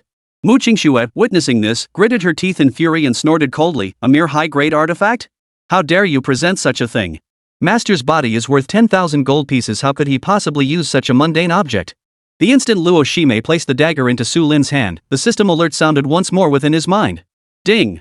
Detected disciple Luo Shime presenting a gift to the host, triggering bond reward. Reward dispersed, divine grade sword artifact Dragon Soul Abyss Sword. Almost the instant the notification sounded, Su Lin felt an immense, boundless sword intent materialize within his system space. He accepted the Shadowfang dagger from Luo Shime. Its icy touch confirmed it was indeed a fine magical artifact. He glanced at Luo Shime's almond-shaped eyes, which practically begged for praise, and offered a faint smile. "You've put thought into this. Chapter 22, Disrespect Your Master? Then die." Then, his tone shifted abruptly, becoming one of absolute certainty. "However, since your master has accepted your gift, it is only right that I reciprocate." As he spoke, Su Lin slowly extended his right hand, palm facing upward. A 3-foot-long sword, formed entirely from pure killing intent and sword energy, slowly materialized. The moment this sword appeared, the entire space within the clear snow hall froze. A terrifying sword resonance, seemingly born from primordial chaos and potent enough to sever the very cycles of the Tao, instantly filled every inch of air. A faint, haunting dragon's roar swirled around the blade, piercing the soul. What is this?" He turned to Luo Shime, who had long since been rendered speechless by the shock, and spoke gently. "You specialize in the way of slaughter. This sword weapon contains a fragment of a true dragon's soul, perfectly complementing your cultivation techniques. Having reached the body-mind union realm, wielding it should help you vanquish your inner demons and penetrate higher realms. Take it. This is my gift to you in return." Luo Shime stared blankly at the sword radiating apocalyptic might, then glanced at the Shadowfang dagger she had just given away. Her mind went completely blank. What she had given away was a mere brick. And what her master had returned was an entire constellation. Beside her, Qingxue's beautiful eyes widened in shock, her heart already filled with endless regret and jealousy. But remembering the elixir her master had given her, she calmed down. Su Lin composed himself and finally voiced the most crucial question. Xiao Shui, Shimei, it's been 100 years since we parted ways. What about the others, your fellow disciples? How are they now? At this question, the room's previously tense atmosphere of rivalry instantly froze. Qingxue and Luo Shimei exchanged glances, each seeing a hint of complexity and gloom in the other's eyes. Finally, Luo Shimei sighed, shedding her usual alluring demeanor as her voice grew huskier. Master, after you teleported us away that day, the power of that teleportation array was overwhelming and chaotic. The 7 of us were separated during the transfer. These past 100 years, we've each endured considerable hardship. We've all been searching for you in our own ways while struggling to survive in this brutal cultivation world, so we haven't kept in touch much. She paused, gathering her thoughts before continuing. What I know has been pieced together from scattered fragments of information. Eldest senior sister, you should recall she was always exceptionally intelligent and meticulous. It's said she drifted to the immortal Tracer dynasty a century ago. By now, she's likely risen to become a ruler wielding immense power. Second senior sister. She possessed the coldest temperament, decisive in battle, wholly devoted to the sword. The last I heard of her was 50 years ago. Some claim to have seen a woman in white deep within the forbidden grounds of the 10,000 Swords tomb, transforming herself into a sword to challenge the ancient sword spirit. Since then, there has been no trace of her. No one knows if she lives or dies. As she spoke, a flicker of worry crossed Luo Shi's eyes. Beside her, Qingxue unconsciously tightened her grip on Su Lin's sleeve. Su Lin's heart sank. Luo Shimei continued, third senior sister was a master alchemist with the kindest heart. It's said she traveled to every corner of the continent, healing the sick and saving countless lives, earning the revered title of Medicine Immortal. But her whereabouts are elusive. No one knows her exact location. As for fourth senior sister, Luo Shimei's expression grew peculiar. She ended up in the 10,000 Demons Forest years ago. Somehow, she acquired the inheritance of the ancient demon emperor. Now she reigns supreme over all demons, with every creature in the demon realm obeying her. However, she seems to harbor an intense aversion toward human cultivators. For 100 years, she has never permitted a single human to set foot within her domain. As for sixth junior sister, Luo Shimei's lips curved into an amused smile. She has the sharpest business acumen. A century ago, she founded the continent's foremost merchant guild, the Seekers Alliance. Now she's wealthy enough to rival a nation, monopolizing nearly all resources and intelligence within the cultivation world. Most of the scattered news about us sisters circulates through her guild. She glanced at her master beside her, finally unable to resist asking softly, Master, do you wish to see them? The moment the words left her lips, she regretted them. It stirred an intensely conflicted emotion within her. On one hand, after a century apart, she missed her fellow disciples dearly. Yet on the other hand, a more selfish, more intense thought clutched at her heart. No! Master had finally returned to her side after so long, and she hadn't even had a chance to properly, exclusively possess him. How could she let others come and share in the spoils? Luo Shimei alone was already enough of a headache. If the other sisters came too, how could she possibly play her part? What did they think of the master? What if their thoughts mirrored hers? What if they too desired to monopolize the master? No! Absolutely not! Master is mine. But then a chill gripped her heart. What if they didn't feel that way about the master? What if they weren't overjoyed by his rebirth like she and fifth senior sister were? That would be a grave disrespect to the master. At this thought, a terrifying glint of murderous intent flashed deep within Qingxue's icy, jade-colored eyes. Anyone who shows disrespect to our master deserves death. I will have them torn to pieces. What sent a chill through her heart was the moment she instinctively glanced at Luo Shimei beside her. She saw that the fifth senior sister of the demon Tao Supreme, too, bore the same complex gleam in her eyes, a mix of possessiveness and icy murderous intent, mirroring her own. Both women had arrived at the same conclusion. Su Lin keenly sensed that a murderous aura seemed to emanate from both their bodies. One emanated from Qingxue, a bone-chilling, frost-white chill like dark ice. The other emanated from Luo Shimei's body, a demonic crimson aura as fiery as the earth's core. Though one was cold and the other hot, their natures utterly different, both murderous auras pointed toward a single target. Chapter 23, Something's off about this secret potion, right? Just as Su Lin pondered how to calm his two disciples, the tension in the chamber escalated once more. The reason was simple, night had deepened, and it was time to rest. Fifth senior sister has traveled far and must be weary. Qingxue spoke first, her tone cool and detached. I have already ordered preparations for your finest guest quarters, the warm pavilion east of the Qingxue Hall. You shall be undisturbed. On the surface, these words sounded considerate and thoughtful, but in reality, they were a polite dismissal. My Qingxue Hall, you stay in the guest quarters, don't even think about staying in the main hall. Luo Shimei understood her subtle intentions perfectly. Oh dear, seventh junior sister, you're being far too formal. We sisters haven't seen each other in a full 100 years. Tonight is the perfect night to sleep side by side, talk through the night, and properly catch up. How could we possibly sleep apart? As she spoke, she drew closer to Su Lin, her voice taking on a wistful tone. Besides, with Master's spirit still unsettled, how could he be left without someone to tend to him? In case anything arises during the night, we sisters can look out for each other. Wouldn't you agree, Master? Mu Qingxue's expression turned icy. I alone can care for the Master. No need for fifth senior sister to trouble herself. Alone? Luo Shime raised an exaggerated eyebrow. Just you? What if Master gets cold? Let senior sister handle it, I'm warm enough. You shameless thing. Mu Qingxue flushed crimson with both shame and anger. Shame? What's that? Can you eat it? Luo Shime giggled. As long as it keeps Master comfortable, even if I bear the scorn of 10,000 generations, what have I to fear? But you, 7th junior sister, clearly think the same as me. Yet you keep up this aloof act, doesn't tea tire you? She leaned close to Mu Qingxue's ear, her breath warm and fragrant, her voice laced with devilishly seductive tones. Don't forget, I saw with my own eyes how you bound our Master with your spiritual energy. Tell me, if I hadn't arrived just in time, what exactly were you planning to do to our Master? Su Lin shook her head, about to speak, when the System's voice sounded again. Ding! Detected intense emotional conflict between disciples Mu Qingxue and Luo Shime due to the host. Rivalry bond triggered. Bond resonance activated, host's bond value with Mu Qingxue plus 10. Bond value with Luo Shime plus 10. Congratulations on triggering a rare bond.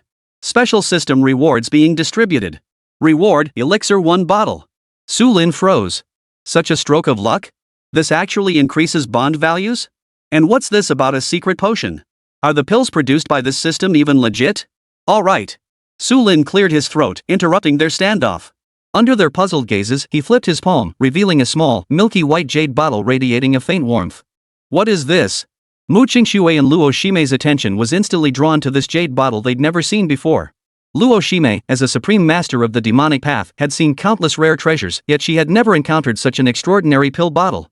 Hidden patterns of intertwined dragons and phoenixes seemed to be etched upon its surface. Merely looking at it stirred one's soul. Master, what is this?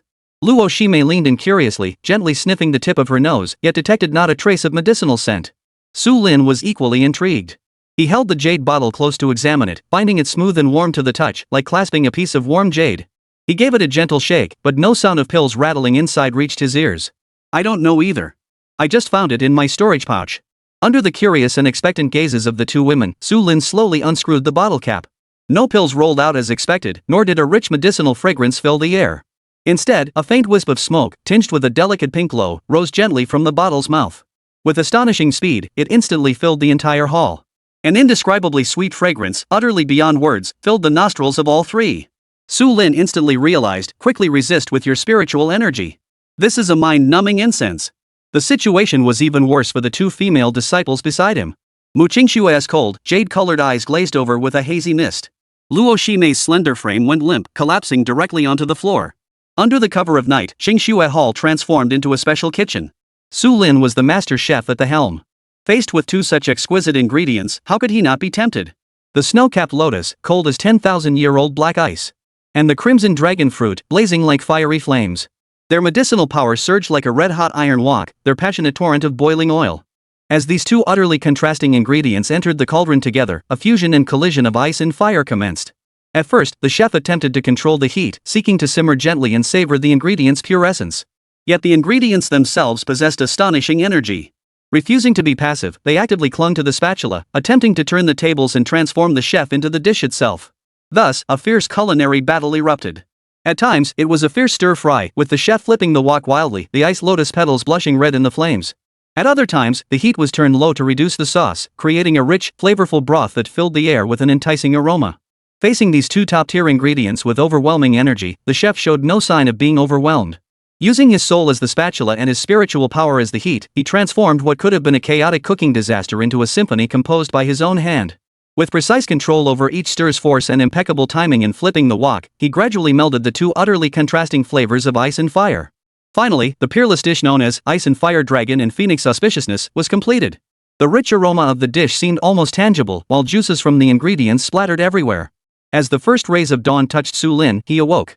His mind felt clearer than ever before, yet this clarity was accompanied by a hollow, aching weakness. They opened their eyes almost simultaneously. 4 eyes, no, 6 eyes met. The air froze instantly. Mu Qingxue's exquisite face flashed from bewilderment to shock, then a fiery blush surged from her snow-white neck straight to the crown of her head. Luo Shime's reaction, however, was entirely different. After a brief moment of startlement, she merely stretched lazily, her perfect curves fully revealed in the morning light. Oh my! Master, you truly are a hidden gem. Her words instantly broke the tension, igniting the powder keg. Luo Shime! You, shut your mouth. Why should I shut up? Luo Shime turned her head, propping her chin on her jade-like arm as she watched her with keen interest. Last night, I wonder who was far more proactive than this senior sister of yours. I didn't. You did. I'll kill you. Go ahead, let our master see which of you as sisters has the upper hand.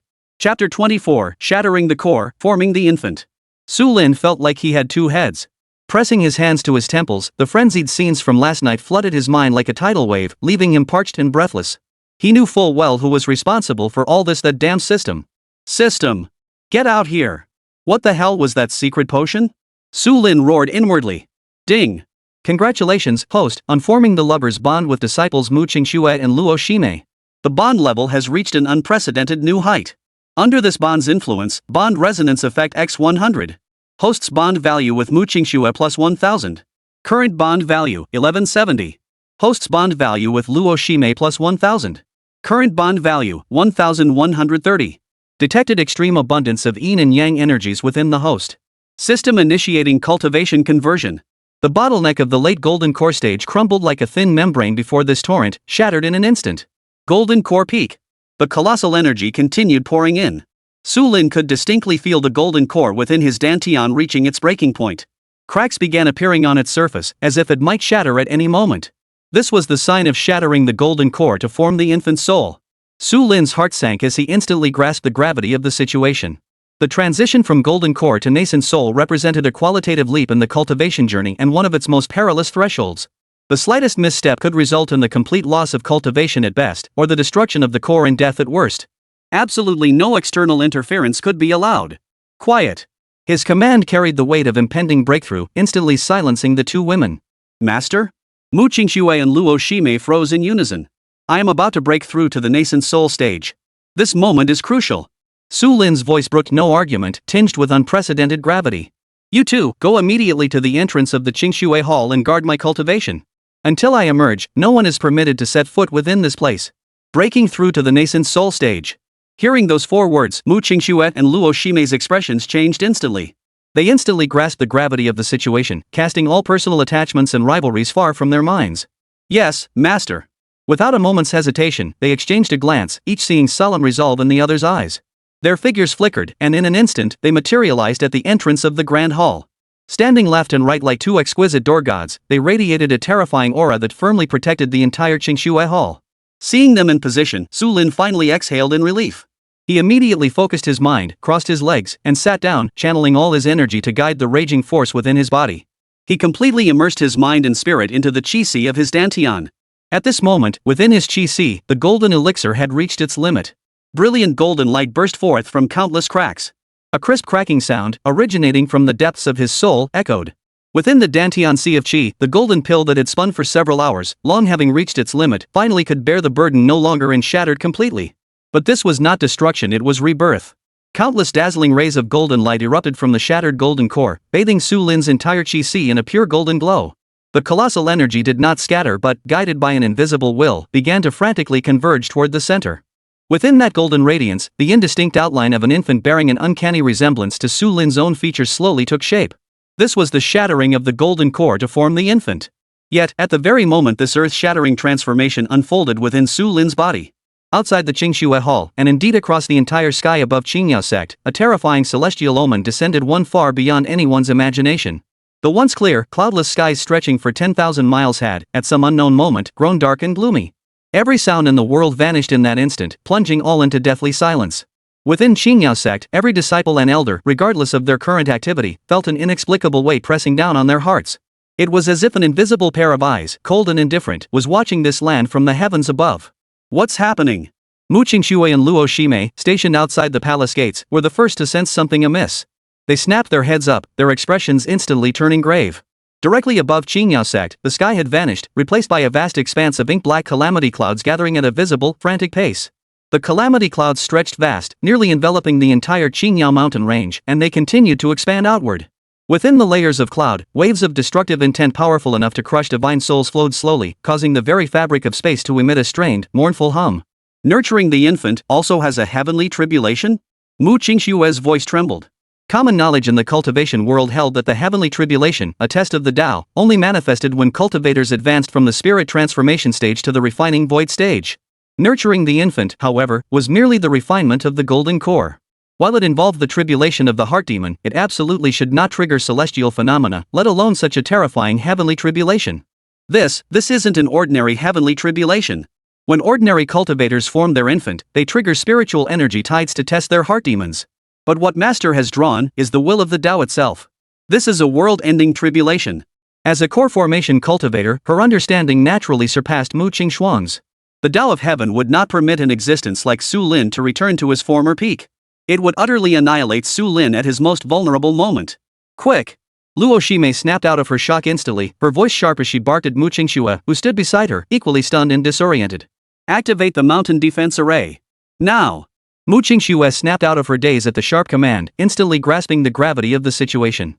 Without a moment's hesitation, she formed hand seals and poured her immense spiritual energy into the array core she had only recently mastered. A wave of dread and relief washed over her. She never imagined the Taiyiliangi formation, bestowed by her master just moments ago, would prove so urgently necessary. Had they still relied on that long stagnant formation, they likely wouldn't have lasted even a single breath against this heavenly tribulation. Hum. Amidst a deafening hum that echoed across heaven and earth, the immense light screen woven from intertwining black and white energies surged upward once more. The yin and yang energies swirled frantically within the formation, coalescing into the Taiji diagram. As it slowly rotated, an immense, everlasting Tao essence as timeless as the heavens and earth spread outward. The moment the array activated, every disciple within Qingyao Sect felt a sudden relief. The suffocating pressure that had nearly crushed them eased slightly. Yet, gazing up at the apocalyptic spectacle unfolding in the sky, every face remained deathly pale, hearts pounding with terror. The formation alone may not suffice. Luo Shimei's voice was heavy with gravity. The power of this heavenly tribulation has surpassed our wildest imaginings. The array can withstand the first few waves, but the subsequent thunderbolts will multiply in power. If the array is breached. She trailed off, but the consequences were all too clear. Mu Qingxue's face also turned deathly pale. No matter what, we cannot allow anyone to disturb our master. Chapter 25. Did he summon this thunder tribulation?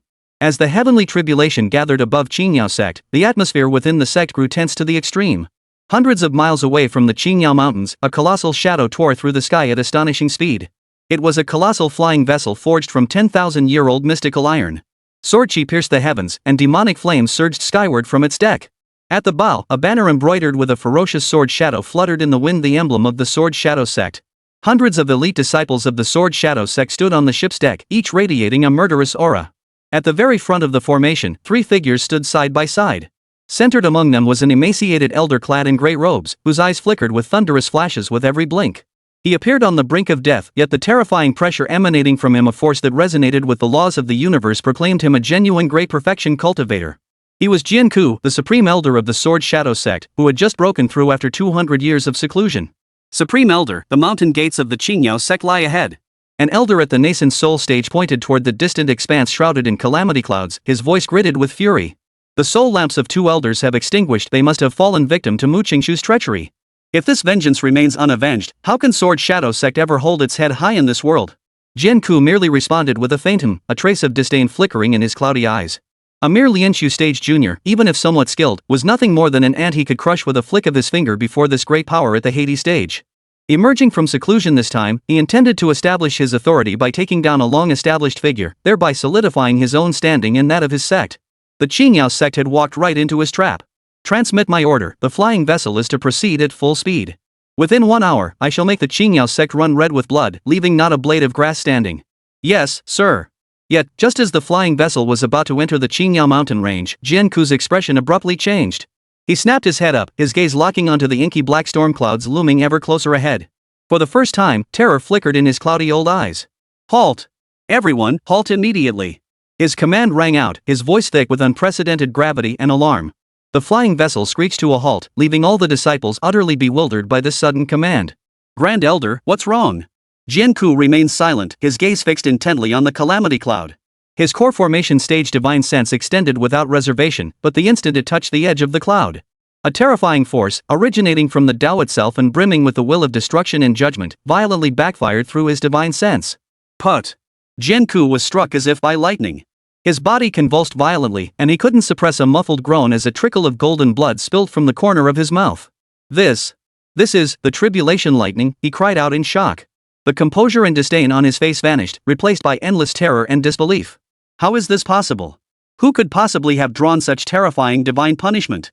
This will clearly intends to erase not only the tribulation crosser, but everything within 1,000 miles from existence. As a core formation cultivator, his perception of the Tao far surpassed that of ordinary beings.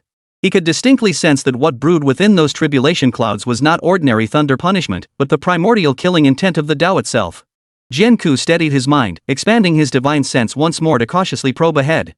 Just as his mind trembled violently, his gaze finally pierced through the layers of obstruction, revealing the two breathtaking figures guarding the entrance to the clear snow hall. When he recognized the figure on the left, his pupils abruptly contracted. Luo Shime? The demon Tao sovereign Luo Shime. What is she doing here? As a cultivator of equal rank, he instantly recognized this ruthless demon Tao titan whose reputation had soared in recent years. One Luo Shime alone was already enough to make him feel uneasy. Beside Luo Shime, Qingyao Sect's leader Mu Qingxue stood with a solemn expression, channeling an immense black and white formation unlike any he had ever heard of or witnessed.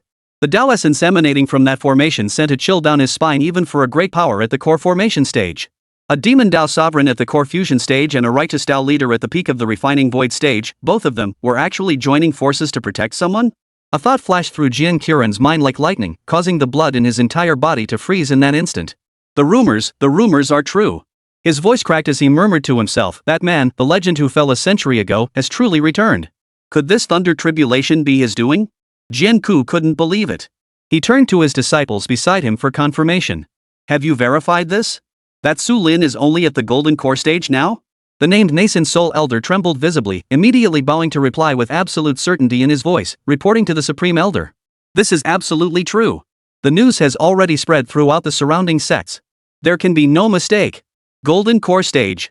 Jianku chewed on those 3 words, feeling an utterly absurd chill surge from his tailbone to the crown of his head. Even as a great power at the core formation stage, he couldn't help but feel his limbs grow cold. Could he be breaking through to the golden core stage, forming his nascent soul? Jianku shook his head, immediately dismissing his own thoughts. He had never heard of a golden core cultivator attracting such terrifying heavenly thunder when condensing their nascent soul. He looked up once more, gazing at the apocalyptic calamity clouds that continued to expand, their oppressive aura growing ever more terrifying. Within the layers of cloud, purple-black thunder dragons churned and roared. Every breath of energy they released was potent enough to effortlessly tear apart space and obliterate divine souls. Such divine might even the thunder tribulation he himself had faced when breaking through to the fusion stage paled in comparison to this spectacle, seeming like child's play. The heavenly Tao was afraid. It feared the man undergoing the tribulation. It feared his return to the pinnacle.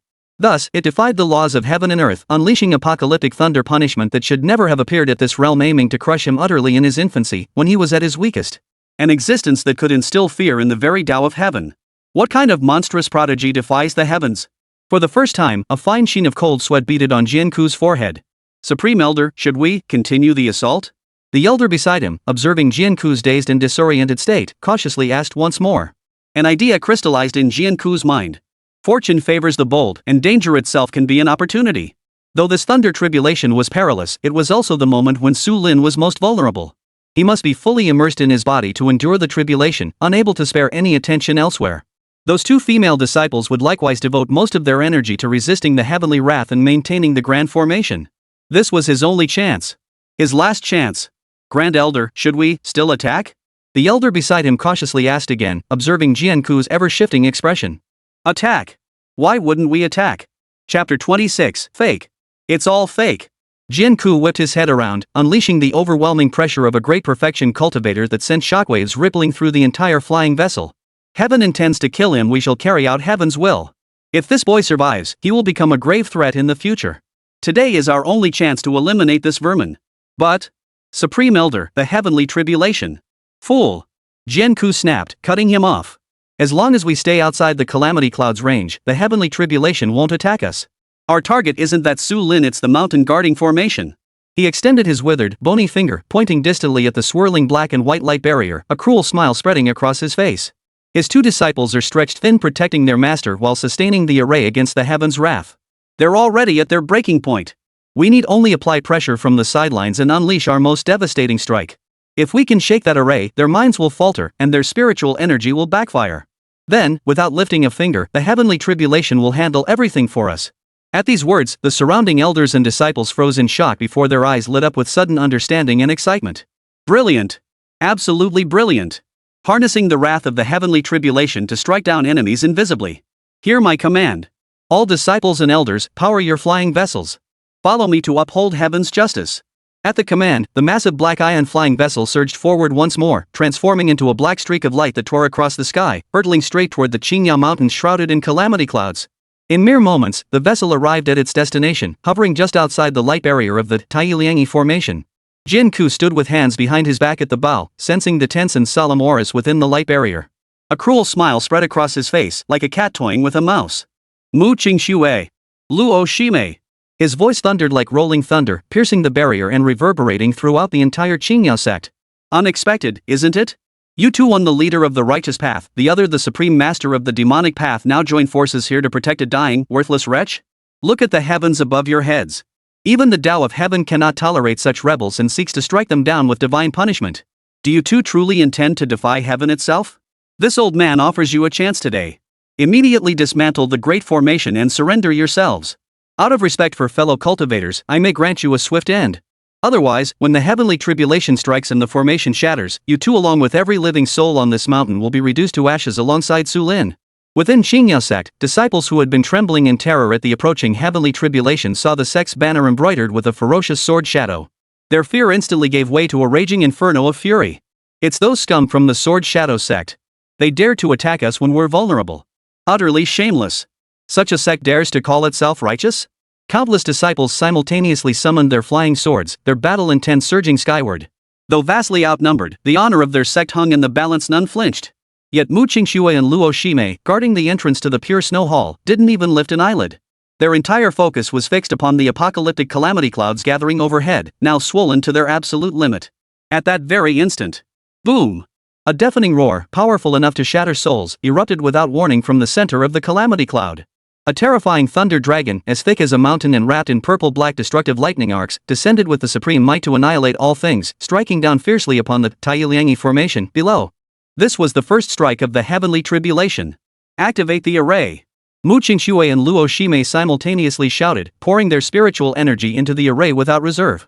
Black and white energies swirled wildly as a colossal Taiji diagram materialized upon the light screen, slowly rotating to meet the world-shattering strike. Boom! The Thunder Dragon collided violently with the Tai Chi diagram. Yet, the earth-shattering explosion Qingxue had anticipated failed to materialize. The terrifying thunder tribulation, upon touching the slowly rotating Tai Chi diagram, dissolved like a river merging into the sea, fully integrating into it. Upon the immense diagram, the swirling black and white energies suddenly accelerated. The thunder within was rapidly decomposed, ultimately transforming into the purest primordial spiritual energy, all merging into the grand formation. The radiance of the Tailiangi array not only failed to dim but grew increasingly dense and brilliant, its Tao essence flowing with an impregnable solidity. The entire process unfolded with the smoothness of flowing clouds and water, effortless and serene. Mu Qingxue and Luo Shime, guarding the hall entrance, didn't even flutter a hem of their robes. The entire battlefield fell into a deathly silence. The disciples of Qingyao Sect, who moments before had been filled with despair and prepared for a desperate last stand, now stood with gaping mouths, staring blankly at the mountain guarding array above them. It had effortlessly dissolved the heavenly tribulation like a gentle breeze parting clouds, leaving their minds utterly blank. It blocked it? It was that simple? After a brief, deafening silence, a thunderous roar of celebration erupted from within the mountain gates. Supreme Martial Might of Su. Master of the sect, you are mighty. Ha ha ha ha. With this divine array, what fear is there of petty thieves? On the flying vessel, Qingxue's savage grin froze completely, replaced by utter disbelief. He stared fixedly at the mountain defending formation, now unscathed and radiating an aura even more formidable than before. What kind of formation is this?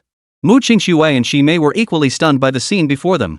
Unlike the others, they knew the formation Su Lin had given them would be powerful. But they never imagined it could be this formidable. Crack! Boom crack! Boom crack! 3 more thunder dragons roared forth from the calamity clouds, each thicker and more ferocious than the last. They struck the Tailiangi formation with a divine might powerful enough to make even ordinary core formation cultivators pale. Yet the outcome mirrored the first strike exactly. The immense Tai Chi diagram continued to rotate slowly, like a bottomless black hole, absorbing all the raging thunderous power. The light barrier shimmered, its aura growing even more formidable than before. Aboard the flying vessel, Jianku's expression had shifted from shock to a deathly pallor, finally contorting into a savage crimson rage. It's fake. It's all fake. He roared like a madman, the might of the heavenly tribulation, how could a mere formation possibly dispel it? This must be an illusion conjured by those women, meant to scare us off. The elders and disciples beside him exchanged bewildered glances. Though they too found the scene unfathomable, the destructive intent radiating from the heavenly tribulation was undeniably real. Supreme Elder, could this be a trick? Shut up! Jianku, already consumed by rage and jealousy, roared, what bull heavenly tribulation? It's nothing but a charade of sorcery. Gather all our forces and attack the great formation with everything we've got. This old man will see whether their illusions are more formidable, or if the sword formations of our sword shadow sect are sharper. Chapter 27, Heaven's Wrath Unleashed, Jianku meets a gruesome end. Under such an order, none dared to disobey. On the flying vessel, hundreds of sword shadow sect disciples simultaneously channeled their spiritual energy. Sharp sword chi surged skyward, coalescing in the air into a colossal light sword stretching 1,000 zhang in length. Jianku pushed his core formation cultivation to its absolute limit, causing the aura of the light sword to surge violently. It radiated a terrifying power potent enough to tear space itself apart. Watch me personally shatter your formation. He roared furiously, and the 1,000 zhang light sword, channeling the combined might of all present, slashed viciously down upon the light barrier of the Tailiangi formation. Mu Qingxue and Luo Shime, guarding the palace entrance, both wore faint smiles upon witnessing this. Ignorant of his own mortality, Luo Shime murmured softly. Just as the lightsaber was about to touch the barrier, the slowly rotating Tai Chi diagram suddenly accelerated. A powerful counterforce surged back through the sword in an instant. Put! On the flying vessel, every sword shadow sect disciple participating in the attack regardless of cultivation levels simultaneously felt as if struck by a heavy blow. They all spat out mouthfuls of blood, their vital energy instantly waning. Jianku, bearing the brunt of the impact, suffered the most gruesome fate. Not only was he sent flying backward, but the lightsaber forged from the collective energy of his comrades shattered into countless shards. The fierce backlash of the force instantly vaporized one of his arms into a mist of blood. Ah! He let out a piercing scream of agony, clutching the severed wound with his remaining hand. Above, the calamity cloud seemed utterly enraged. The thunder dragon, capable of obliterating all things, was the embodiment of heaven's will, lofty and supreme, judging all beings. Yet now, not only had it failed to cleave through the seemingly fragile light barrier below, it had been effortlessly deflected. The calamity clouds churned with increasing ferocity, the entire sky transforming into a cauldron of thick ink on the verge of boiling. The destructive aura brewing within was now tenfold stronger than before. Yet no matter how it roared or gathered its might, the vast array below, shifting between black and white, stood as steady as a mountain. It formed its own realm, radiating an unshakable aura that seemed to say, come rain or shine, I remain unmoved. Strike, it could not be cleaved. It could not break through. The heavenly tribulation plunged into an unprecedented state of awkwardness and fury. At that moment, it seemed to find the perfect outlet for its fury. The thunderclouds appeared to open their eyes, slowly turning toward the suspended flying vessel of the Sword Shadow Sect, which hovered nearby, equally frozen in place. Upon the airship, the one-armed Jianku was filled with horror and resentment. He couldn't fathom how an ordinary mountain defending array could so easily neutralize the heavenly tribulation. This utterly shattered centuries of his understanding of formations and the way of heaven. Before he could recover from his shock, a terrifying sense of being locked onto descended from the heavens, sending shivers down his spine. No, no! Jianku's face drained instantly. Without a second thought, he spun to flee using the blood escape technique. Too late. Boom crack. The calamity clouds seemed to have channeled all the fury they couldn't unleash upon Qingyao Sect into this single strike. Several purple-black divine thunderbolts descended like a deluge, crashing down upon the flying vessel of the Sword Shadow Sect. That flying vessel, forged from 10,000-year-old mystical iron and once impregnable, proved as fragile as paper before this apocalyptic thunderous punishment. It couldn't even withstand a single breath before being vaporized in an instant. The dozens of Jianying sect disciples aboard, including the arrogant Supreme Elder Jianku at the fusion stage, didn't even have time to scream. Under the overwhelming divine might, both their physical bodies and divine souls were utterly annihilated, wiped clean from existence. As the Sword Shadow Sect's flying vessel dissolved into cosmic dust, the terrifying calamity cloud that had suffocated the entire heavens and earth seemed to finally vent its impotent fury. It churned restlessly a few more times before slowly dissipating, as if it had never existed at all. The gloom lifted, revealing a clear and bright sky once more. Yet the sky did not return to its usual azure hue. Instead, a torrent of radiant light poured down from the heavens.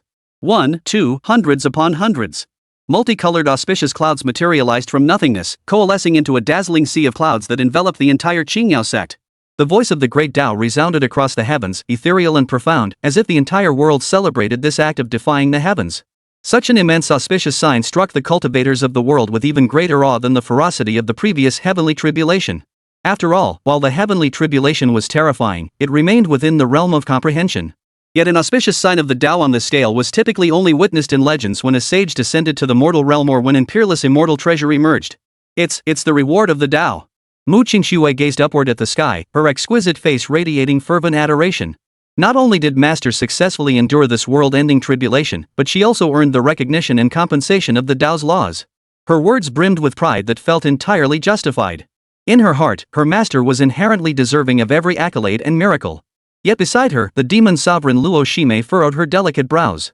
A look of gravity and confusion flashed in her eyes, jarringly out of place amidst the serene atmosphere. She spoke softly, her voice tinged with icy inquiry. Don't you find it strange? Why would the heavenly Tao both unleash a thunder tribulation to destroy our master and then bestow such auspicious blessings? At these words, the joy on Qingxue's face froze. Indeed, it was a completely contradictory act. Just moments before, the will contained within that heavenly tribulation had been pure, unadulterated destruction and annihilation, as if it sought to erase not only the master but the entire Qingyao Sect from existence. Yet now, the auspicious clouds descending seemed filled with the promise of new life and reward, as if applauding a prodigy born to fulfill destiny. How could a single entity possess two such diametrically opposed attitudes simultaneously? As the two disciples sank into contemplation, Su Lin's calm, profound voice echoed through the sect master's hall. That you have considered this level of understanding is commendable. The words were soft yet clear, reaching their ears and jolting them awake. They both turned their gaze toward the hall. A brilliant pillar of multicolored light pierced the ceiling, enveloping Su Lin's figure. Seated cross-legged, he absorbed the immense energy carried by the auspicious clouds while addressing their confusion. You must understand that the way of heaven is not a simple, unified whole. It can be divided into at least two parts, the laws themselves, and the lofty will above. Laws form the foundation and order that govern this world's operation. For instance, high-level cultivators must endure tribulations to advance, and upon success, they receive the baptism of heaven and earth's spiritual energy. This is an ironclad law, absolute fairness, it holds no emotion. The will, however, is a consciousness that transcends the laws. It possesses its own preferences, its own judgments, and even its own selfish desires. Su Lin paused, a hint of reminiscence in his voice. A century ago, the formidable foe I faced and the tribulation that sought to annihilate me just now. Both stemmed from that will. In its eyes, my very existence was a threat. But it failed. It failed to kill me, and I, despite its interference, successfully completed the formation of my core. This triggered the most fundamental laws of the Tao. According to the law's decree, having successfully passed the tribulation, I was entitled to a reward. Thus, this auspicious cloud has arrived. Chapter 28, Fallen Immortal Ravine. As Su Lin finished speaking, the multicolored auspicious cloud in the sky slowly dissipated. The final trace of primordial energy it contained was completely absorbed by the nascent soul within Su Lin's body. He felt refreshed and invigorated, his newly attained nascent soul realm unprecedentedly stable and solid. The depth of his foundation far surpassed that of ordinary cultivators. Though still worlds apart from his former great perfection stage. His current nascent soul cultivation had granted him the initial means to protect himself in this world.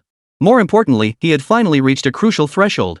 Slowly opening his eyes, his gaze held a hint of reminiscence and anticipation as he addressed Qingxue and Luo Shime, who had remained by his side throughout. Qingxue, Shime, I need to make a trip outside. Where is the master going? Your disciples will accompany you. Whatever you command, master, we shall fulfill. The two disciples spoke almost in unison, exchanging a glance that instantly filled the air with a palpable tension. In their eyes, their master's cultivation was still too shallow. Now was precisely when he needed their close protection the most. How could they let him venture out alone? Qingxue and Luo Shime perked up immediately, asking in unison, where is the master going? Your disciples will accompany you. Su Lin smiled faintly and shook his head. That place, you cannot go. He explained, 100 years ago, I established a secondary residence in a place called Fallen Immortal Ravine. Within it lie some magical treasures I once used. To prevent outsiders from coveting them, I set up a restriction back then. Only cultivators at the nascent soul stage or below can enter. At these words, the excitement and anticipation on the two disciples' faces instantly vanished. Qingxue was at the refining void stage, while Luo Shime had even reached the fusion stage. Their cultivation far surpassed the nascent soul stage restriction. Exchanging glances, they saw deep regret and disappointment in each other's eyes. A similar thought surfaced in both their minds. That was where our master once lived. Could it be that master's clothes from back then still remain inside? The teacups he used, the bed he slept in. How wonderful it would be to see them just once. Seeing his two disciples so distracted and lost in reverie, Su Lin couldn't help but smile, knowing exactly what they were thinking. Luo Shimei was the first to snap back to reality. With a hint of worry, she said, "Master, the fallen immortal ravine is no longer a peaceful place. Over the past century since your disappearance, legends about that secluded estate spread like wildfire. The outside world claims it's the ancient cave dwelling of an immortal, drawing countless cultivators seeking treasures. Every 10 years, the spiritual energy there becomes chaotic, causing the protective barriers to weaken. It becomes a testing ground for the younger generation of cultivators." Mu Qingxue added, "That's right. But over the past century, every cultivator who entered the fallen immortal ravine vanished without exception, never to return. Today, that place has been listed as one of Qingzhou's 10 most perilous realms. Master, though your cultivation has recovered, you are still only at the early stage of the nascent soul realm." Their concerns were not without merit. A perilous land that had devoured countless geniuses was a life-threatening ordeal for any nascent soul cultivator. Yet Su Lin merely smiled indifferently, his eyes brimming with absolute confidence. "It matters not," he waved lightly. "Those are merely trifles I casually arranged years ago. What others see as a death trap is, to me, merely returning home." "But Master." Mu Qingxue remained uneasy. "The fallen immortal ravine is now a melting pot of all manner of beings. With the 10-year deadline approaching, nearly all the young elites from the continent's top sects will be heading there. Among them are prodigies at the peak of the nascent soul stage, and some even carry life-saving trump cards bestowed by their sect elders, capable of unleashing powers surpassing the nascent soul realm." In the end, faced with his two disciples' insistence on sticking close by his side, Su Lin could only nod in resignation. "Very well. You may accompany me." Hearing their master relent, both girls flashed triumphant smiles, only to immediately look troubled. "But Master, what about the restrictions? This one is no obstacle." Su Lin extended a finger and gently tapped each of their foreheads. They felt an unfamiliar technique flow into their bodies. "This is the breath concealment technique. It will perfectly suppress your cultivation and aura to the nascent soul stage. However, should you attempt to wield power exceeding the nascent soul stage, you will be instantly teleported away, and your cultivation will suffer damage." "Wonderful." A hint of excitement flickered in Mu Qingxue's usually icy voice. She instinctively took a step forward, nearly cheering as she had done before, but her refined upbringing reined her in. "Master, please wait. This disciple will prepare the sect's swiftest ice phoenix flying boat. It will surely ensure your comfortable and stable arrival." "Oh dear, 7th junior sister, such mundane vessels as flying boats are slow and bumpy. How could they possibly befit a master of your stature?" "Master, I possess a cloud-wandering brocade. Unfolded, it becomes a traveling palace vast within, capable of withstanding the fierce winds of the 9 heavens while nurturing the spirit. It is most suitable for journeying long distances with you, day and night." She deliberately emphasized the phrase travel day and night, clearly hinting at something. "Senior sister, you. How could the master possibly use your filthy demonic artifact? The brocade contains its own universe. Its scenery can shift to suit our needs. We could even play landlord together. Could your flying vessel do that? Playing cards?"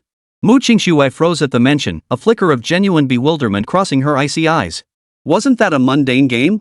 Seeing Mu Qingxue's bewilderment, Luoshi couldn't help but cover her mouth and giggle. In that instant, Mu Qingxue grasped the true meaning behind landlord. Her heart pounded wildly, a mix of shame and anger welling up. She instinctively opened her mouth to scold. But, the journey is long. Senior sister's item is indeed more comfortable. And, since this item benefits master's cultivation and nurtures his spirit, then I shall follow senior sister's advice. After speaking, she felt all the strength drain from her body. He. 7th junior sister truly understands the greater good. Su Lin stood nearby, taking in every word and expression between them, utterly speechless inside. Landlord? How could he fail to detect the hidden meaning in Luo Shimei's words? How could he miss the look of shame and indignation on Mu Qingxue's face, a look that nonetheless carried tacit acceptance? These two disciples, really? He rubbed his temples, feeling both headache-inducing and amused. 100 years ago, his disciples had been as docile as kittens. How had they become fiercer than ever after a century? One had become an icy glacier, concealing a volcano ready to erupt at any moment. The other had transformed into a soul-stealing siren, constantly scheming to devour her master whole. Chapter 29, Battle of the Landlords? Still, seeing them agree on something for once, Su Lin couldn't be bothered to point out the irony. Well, as long as they stopped bickering, the process itself didn't matter. He cleared his throat lightly, breaking the slightly awkward atmosphere. His face remained that of a serene and detached master, as if he hadn't understood a word of their earlier exchange. Alright, since you've made your decision, let's set out. Luo Shimei shot Mu Qingxue a smug glance before stepping before Su Lin. With a gentle toss, she presented the shimmering cloud brocade. In an instant, the brocade transformed into a magnificent flying carpet 10 zhan long, woven entirely from clouds and mist, radiating a faint warmth as it hovered silently midair. Master, please. Su Lin nodded and stepped onto the cloud brocade first. The sensation beneath his feet was soft and warm, as if treading upon genuine clouds, instantly easing his mind. His two disciples followed closely behind, flanking him on either side once more. As Luo Shimei executed a spell, the cloud brocade transformed into a dazzling streak of light. Silently tearing through the clouds, it sped toward the direction of the fallen immortal ravine. Within the cloud carpet lay a world unto itself. This was no narrow flying carpet, but a magnificent palace suspended above the clouds. Beneath their feet lay soft, solid clouds that yielded silently under their weight. The surrounding cloud walls were not solid but translucent like crystal, offering a panoramic view of the magnificent starry sky rushing backward outside. The palace air carried a faint, tranquil fragrance that soothed the spirit. Luo Shi's jade-like hand swept lightly, and a square table crafted from warm white jade, along with 3 cushioned cloud stools, materialized before the trio. Master, 7th junior sister, please be seated. She greeted them with a radiant smile, leaning back lazily as she propped her cheek against her hand. Su Lin settled in with calm acceptance. Qingxue, however, sat stiffly, her face flushed crimson. Luo Shimei paid her no mind. With a light flick of her jade-like finger across the tabletop, a set of cards crafted from an unknown spirit jade material appeared out of thin air. The cards shimmered with vibrant light, radiating a faint aura of spiritual energy. The rules for landlord are quite simple. Luo Shimei began explaining the rules in a voice sweet as honey. One player is the landlord, and the other 2 are the peasants. The landlord holds the upper hand, while the peasants must unite and cooperate to defeat the landlord. With each sentence, her gaze swept between Su Lin and Qingxue. She emphasized the words work together and cooperate with deliberate emphasis, imbuing them with a distinct, suggestive undertone. As her teasing words flowed, the starry river streaming across the surrounding cloud walls seemed to take on an ambiguous glow. Pink and purple nebulae drifted slowly by, casting a hazy light throughout the hall. Qingxue, who had remained silent all along, suddenly lifted her eyes and met Luo Shimei's gaze directly. If we're going to play, then there must be stakes. Oh? 7th junior sister taking the initiative? Tell us, what do you wish to wager? It's simple. My sister and I will team up as farmers, and our master will be the landlord. If we win, master must grant us one request. If master wins, each of us must obey one command from master. Fine, 7th junior sister. It's settled. Su Lin thought to himself, wait a minute. How come this wager keeps favoring you two? The card game officially began. This time, the atmosphere was entirely different. Qingxue and Luo Shimei shared a common goal, to team up and defeat Su Lin. Senior sister, I'll go first. Qingxue shed her earlier shyness, her expression focused as she played a low-value card to probe. All right. Luo Shimei understood immediately and followed suit, using a sequence of small cards to pressure Su Lin into playing. Su Lin watched their clumsy yet determined coordination, occasionally disrupting their rhythm with high-value cards. Initially, the pair's coordination felt awkward, their grasp of the game clearly unstable. But as the rounds progressed, their coordination grew increasingly polished. Hee, master, all the big cards are in my hand this time, Shimei giggled, covering her mouth. One focused on offense, the other on defense. Watch this. Qingxue flicked out 4 kings. Got it. With Qingxue's decisive bomb, Su Lin's hand was completely disrupted. When Luo Shimei smiled as she played her final card, a radiant smile blossomed on Qingxue's icy face, as pure and captivating as a snow lotus in full bloom. Master, you lost. The 2 declared in unison. A gambler must honor his bet. Speak. What do you 2 wish to do for your master? The 2 female disciples exchanged a glance, finding the answer in each other's eyes. Luo Shimei's breath, fragrant as orchids, brushed against his ear. Our request is simple. From this moment on, until we reach the fallen immortal ravine, Master's body shall be entrusted entirely to the care of us 2 sisters. These past few days, Su Lin's life had been remarkably comfortable. For his daily needs, he didn't even have to lift a finger. The 2 sisters handled everything perfectly. This brought with it a significant increase in his system bond value. Through constant communication with the 2 women, his bond value with them had already surpassed 2,000. That day, Yun Jin's speed gradually slowed. Through the cloud wall, a vast, unbroken mountain gorge shrouded in grayish-black miasma came into view before the trio. The gorge resembled a colossal scar cleaved by the gods, stretching across the land. Its depths were unfathomable, and even sunlight couldn't penetrate the thick miasma. Even through Yun Jin's protective barrier, a palpable aura of desolation, deathly stillness, and heart-stopping danger washed over them. Master, we've reached the fallen immortal ravine. Qingxue's voice carried a hint of solemnity. Yun Jin descended slowly, coming to rest on a vast expanse of jagged rocks at the gorge's entrance. At this moment, the normally deserted boulder field was already teeming with people, bustling with activity. Hundreds of young cultivators gathered in small groups, most radiating steady energy with cultivation levels ranging from late gold core to nascent soul. Each carried the arrogance befitting the favored sons of heaven. Their attire varied, clearly representing the major top-tier sects of Qingzhou. When Su Lin and his companion's cloud brocade appeared, its magnificent and dazzling form instantly captured the attention of everyone present. What kind of magical artifact is that? Such astonishing spiritual energy fluctuations. Judging by the fabric, it must be the legendary flowing cloud brocade. That's a flying treasure even core formation elders covet. Which top sect's true disciple has arrived? Amidst the crowd's astonished and uncertain gazes, the cloud brocade slowly dissipated, revealing the figures of Su Lin and his two companions. When they recognized Su Lin in the center, the crowd froze in surprise before their eyes flickered with disdain. Early nascent soul stage? I thought it was some big shot, but it's just some guy who just formed his nascent soul. Probably some lucky bastard who got a precious treasure from his elders. However, when their gazes shifted to the two women beside Su Lin, the entire rocky shore instantly fell into a deathly silence. Every breath seemed to freeze in that moment. What kind of breathtaking beauty was this? The woman on the left wore a moon-white gown, her demeanor cool and aloof, like a celestial maiden untouched by worldly concerns. Merely standing there, she seemed to lower the surrounding temperature by several degrees. The woman on the right wore a black and crimson gauze dress, her figure alluring and her eyes seductive. Every smile and frown seemed capable of stealing one's very soul. Though their auras were worlds apart, each possessed an otherworldly beauty capable of captivating all who beheld them. Chapter 30, Insulting Your Master? You deserve death. In an instant, every male cultivator on the rocky shore fixed their gaze upon Su Lin. The emotions in those gazes were complex to the extreme. Shock, confusion, doubt. But above all, they were filled with jealousy and envy so intense it seemed ready to burst forth. How dare he? What on earth gave this man the right? He was merely at the initial stage of the nascent soul realm, barely above average among this gathering of prodigies. Yet the two women by his side, both in beauty and grace, were peerless, like fallen immortals and enchanting witches descended from the heavens. They were beings so exalted that even gazing upon them felt like a luxury. And now, these two peerless beauties, who should have remained aloof and untouched by the mundane world, were actually standing on either side of that ordinary man, supporting him intimately. The icy goddess on his left fixed her cold gaze solely upon him, as if nothing else in the world could capture her attention.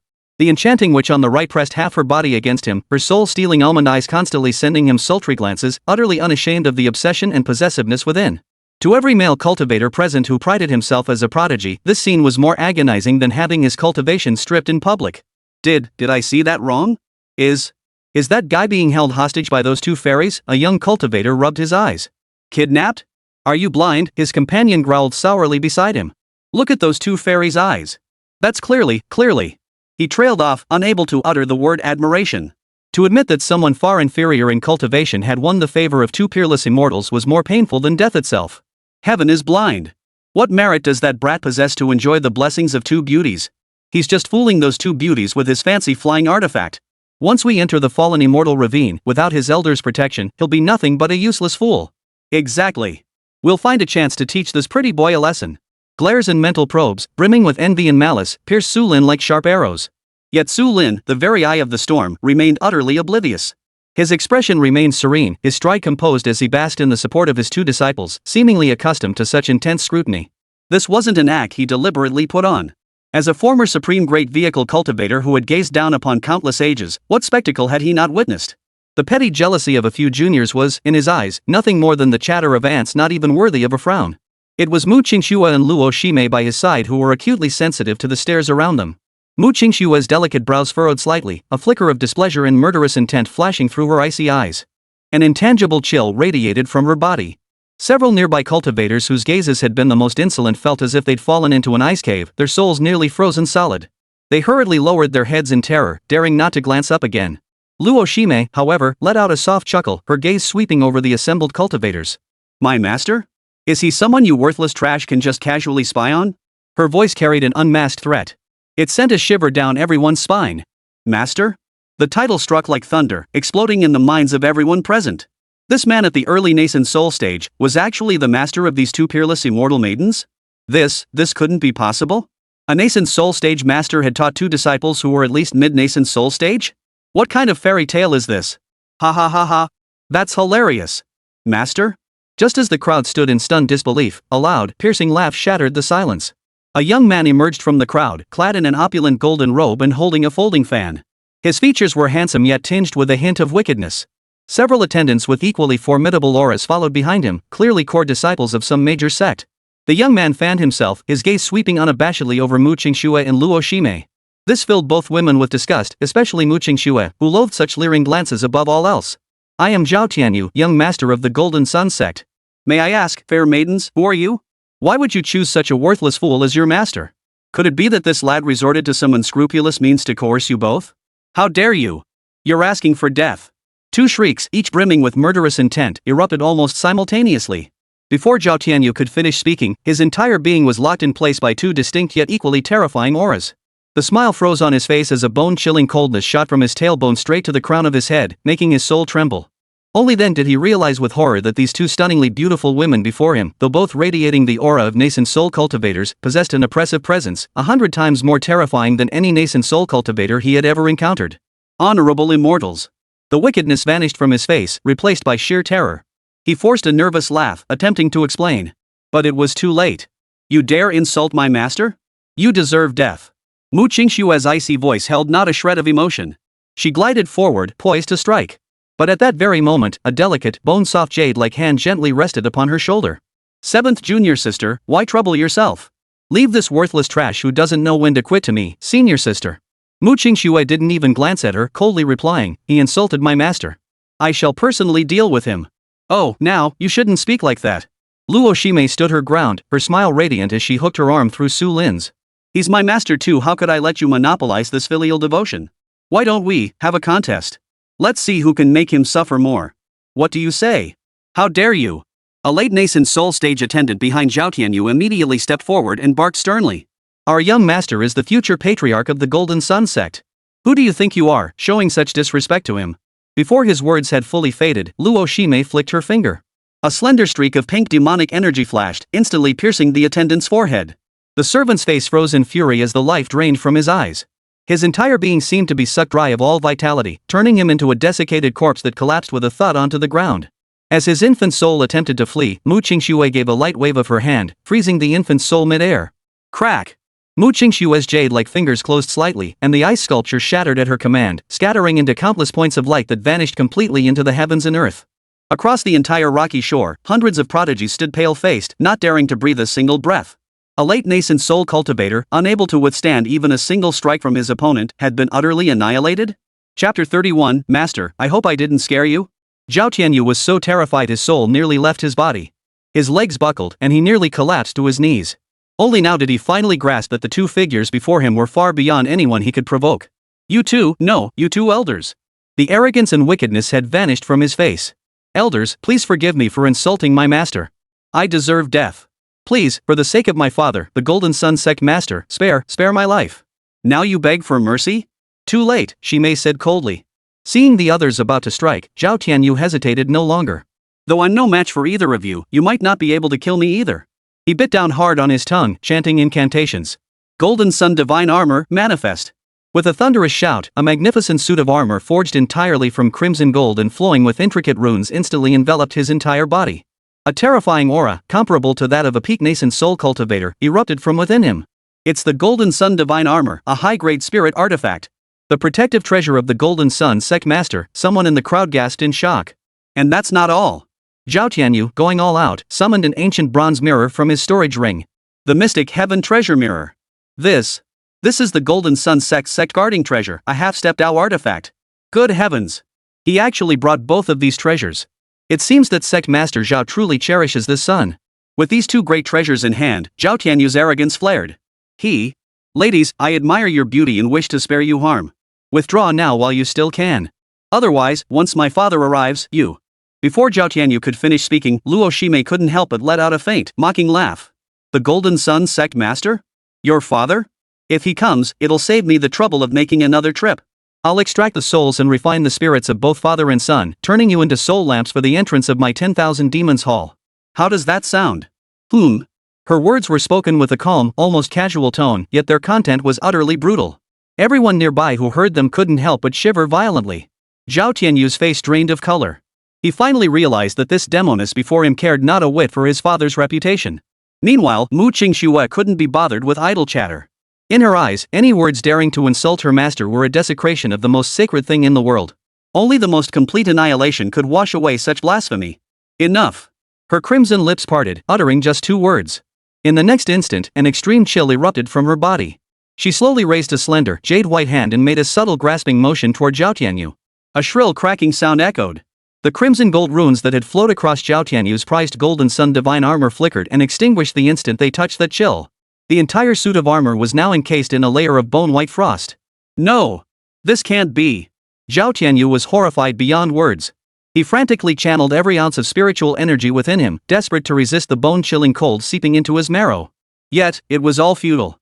Though both men were now at the nascent soul stage, the spiritual energy they could command still belonged to the primordial essence of the refining void stage far beyond what the nascent soul stage could match. Boom! Before the horrified stares of all present, the magnificent and sturdy golden sun divine armor, along with Zhao Tianyu's protective spiritual light, shattered explosively like an ice sculpture struck by a hammer. Countless fragments, shimmering with crimson gold light, scattered wildly. Before they could even touch the ground, they were utterly annihilated mid-air by the pervasive frigid cold. Put! Zhao Tianyu staggered backward several steps, coughing up a mouthful of blood as if struck by a heavy blow. But it wasn't over. The extreme cold did not dissipate. Instead, it surged madly through the cracks in his shattered defenses, flooding into his consciousness. Zhao Tianyu let out a piercing scream. He felt his meridians, his blood, even his very soul being frozen and torn apart inch by inch. This agony was 1,000 times more terrifying than mere physical injury. Fellow cultivators, save me. The Golden Sun Sect will reward you handsomely. Zhao Tianyu cried out to the crowd. But who among them dared move even an inch? They had long been frozen in place by the horrifying spectacle before them. Seventh junior sister, this method is far too lenient. Freezing him to death like this? How utterly boring. She approached Zhao Tianyu, who was now half kneeling on the ground, his entire body encased in frost. She gently tapped his final protective treasure, the Mystic Heaven Treasure Mirror. The mirror is quite good, but alas, it shows the wrong master. Then, the light of the Mystic Heaven Treasure Mirror rapidly dimmed at a visible speed. This near-Dao artifact shattered cleanly in two, becoming two pieces of scrap metal that fell to the ground. No, my treasure mirror. Zhao Tianyu watched helplessly as his last line of defense was effortlessly destroyed, his mental defenses shattering completely. Luo Shimei paid no heed to his despair. Summoning a thread of spiritual energy, she lifted Zhao Tianyu's head to an angle that threatened to snap his neck. Tell me, she demanded, which eye did you use to covet my master? Her voice plunged Zhao Tianyu into a hellish abyss, his body shaking like a sieve. This one? Or this one? With each question, the demonic energy at her fingertips circled his eye sockets, unleashing waves of excruciating pain that felt like his soul was being scorched. No, please. I'm sorry. Spare me, senior. I'll never dare again. Zhao Tianyu cried out incoherently, tears and snot mingling in a chaotic mess. The surrounding cultivators had long since frozen in shock, their bodies numb with cold. They had assumed this was merely a jealous spat between prodigies, expecting at most a stern reprimand. They never imagined these two women, who seemed like celestial beings descended to earth, would fight with such ruthless cruelty. Su Lin, observing it all, felt differently. 100 years ago, when others bullied his disciples, he too showed no mercy. It seemed his disciples had learned well. But why did their methods seem far more brutal than his own? Since you can't decide, I'll choose for you. Luo Shimei lost her patience, and the magic energy at her fingertips erupted suddenly. Two streams of demonic energy shot from Shimei's fingers, striking Zhao Tianyu's eye sockets. And this mouth of yours. Mu Qingxue's icy voice rang out once more. With a flick of her jade-like finger, a slender ice spike instantly pierced Zhao Tianyu's mouth, freezing his agonized scream along with his teeth deep within his throat. After enduring the ultimate agony and terror, Zhao Tianyu's soul finally shattered completely, his life force extinguished. His body, under the dual forces of ice and demonic energy, disintegrated into a cloud of ash. Having accomplished this, Mu Qingxue and Luo Shimei seemed to merely brush away two bothersome specks of dust. The killing intent radiating from both women vanished instantly. Almost simultaneously, they turned and returned to Su Lin's side, one on his left and one on his right, their faces once again adorned with that unique mix of docility and devotion reserved solely for him. Master, the trash has been cleared away. Master, I hope I didn't frighten you? Chapter 32, The Clown Who Breaks the Array. The entire rocky shore fell into a deathly silence. The prodigies who had harbored jealousy and contempt toward Su Lin now stood with deathly pale faces, heads bowed, not daring to breathe a single breath, terrified that they might be next. They finally understood that this seemingly ordinary nascent soul cultivator was far beyond anyone they could afford to provoke. Either of his two disciples possessed terrifying strength capable of effortlessly crushing everyone present. Amidst this oppressive silence, the massive chaotic vortex at the entrance to the fallen immortal ravine erupted with an even more violent roar. Grayish-black miasma churned violently, lifting every fragment of the rocky shore from the ground as if doom itself had descended. The barrier at the entrance, it's weakened completely. Now! A shout broke the deadlock, its origin unknown. The greed for unknown opportunities temporarily overpowered their fear of Su Lin and his two companions. A mere unattended death array, what can it do to me? A burly youth, shouldering a broad blade as thick as a door panel and radiating an overwhelmingly domineering aura, stepped forward from the crowd. It was Lei Ao, the young master of the Mad Blade Sect. His physique shimmered with a bronze-like glow, a clear sign of his mastery in physical cultivation. "Watch me cleave this turtle shell with a single stroke." Lei Ao roared, unleashing his full late-stage nascent soul cultivation without restraint. Raising his blade high, he chanted, "Mad Thunder Blade Art." 100 Zhonglong purple lightning dragon blade aura, carrying the might to cleave mountains and rivers, slammed viciously toward the chaotic vortex. The sheer power of this strike caused many surrounding cultivators to pale in shock. Yet Su Lin merely lifted an eyelid, a faint, almost imperceptible smirk curling his lips as if he were watching a spectacle. Beside him, Mu Qingxue and Luo Shime exchanged a glance. "Senior sister, this restriction." Mu Qingxue transmitted her voice, her cool tone tinged with astonishment. Its spiritual energy flows seamlessly, flawless and self-contained, like a world unto itself.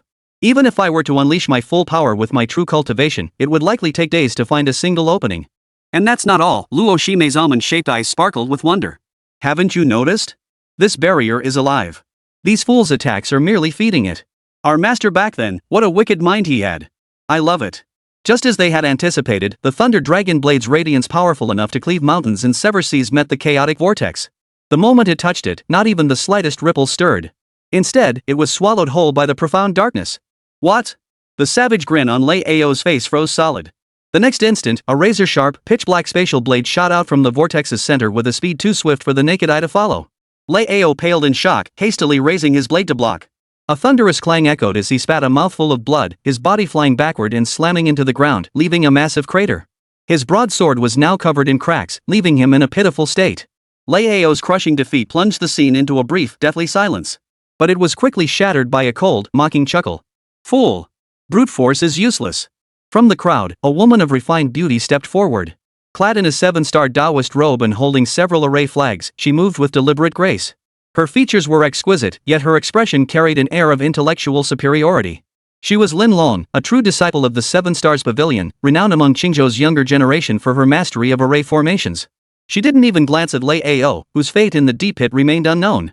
Instead, she cast a disdainful look at the frightened cultivators and said indifferently, "Such ancient prohibitions are far beyond the comprehension of you barbaric cultivators who know nothing but fighting and killing. Watch closely. The essence of array formations lies in finding their opening and shattering their array eye." Her words stung the pride of many cultivators present. Yet, witnessing her status as a 7-star Pavilion disciple and the confidence behind her words, none dared to challenge her. With a flick of Lin Long's finger, dozens of array flags, shimmering with radiant light, shot forth like butterflies darting through flowers. They landed with pinpoint accuracy at various positions surrounding the chaotic vortex. These positions were not chosen arbitrarily, but aligned with the principles of heavenly stems and earthly branches and the rotation of the 7 stars. As the flags touched down, they instantly sketched out a miniature celestial map, stirring the surrounding celestial and terrestrial energies. "It's the 7 Stars Pavilion's 7-star spirit probing array. They say this formation can pierce through all illusions and point directly to the source," someone exclaimed in awe. A trace of pride flashed across Lin Long's face. She formed hand seals, sat cross-legged, and sent her divine sense like an invisible spirit snake carefully probing toward the chaotic vortex, guided by the star map. "Found it!" Within mere breaths, Lin Long snapped her eyes open, her face alight with ecstatic joy. Within the chaotic vortex, her divine sense had indeed uncovered a distinct array network formed by countless spiritual energy nodes. One node's energy flow was markedly gentler than the other's, the theoretical gate of life. So that's it, hard on the outside, soft within. Chaos is the facade, yet another world lies hidden within. Break this gate of life, and the restrictions will dissolve. Without further hesitation, she channeled all her spiritual energy into the 7-star spirit probing array. It coalesced into an intensely condensed beam of starlight, piercing straight toward that gate of life. Yet, just as the starlight was about to touch the gate of life, Luo Shime beside Su Lin couldn't help but cover her mouth and giggle softly. "7th junior sister, look at her. Doesn't she resemble a moth fluttering toward a honey trap?" A flicker of understanding crossed Mu Qingxue's icy eyes. She nodded slightly and transmitted her voice. "Master's array principles have long transcended the realm of mere formations, forming a domain of its own. Within that domain, the rules are set by the master. Her attempt to dismantle an ever-evolving formation, one that even possesses sentience using fixed array theories, is like climbing a tree to catch fish."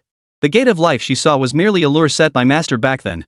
Luo Shi's eyes crinkled into crescent moons as she murmured, "Master must have been bored back then, crafting such an amusing toy to tease those who came after."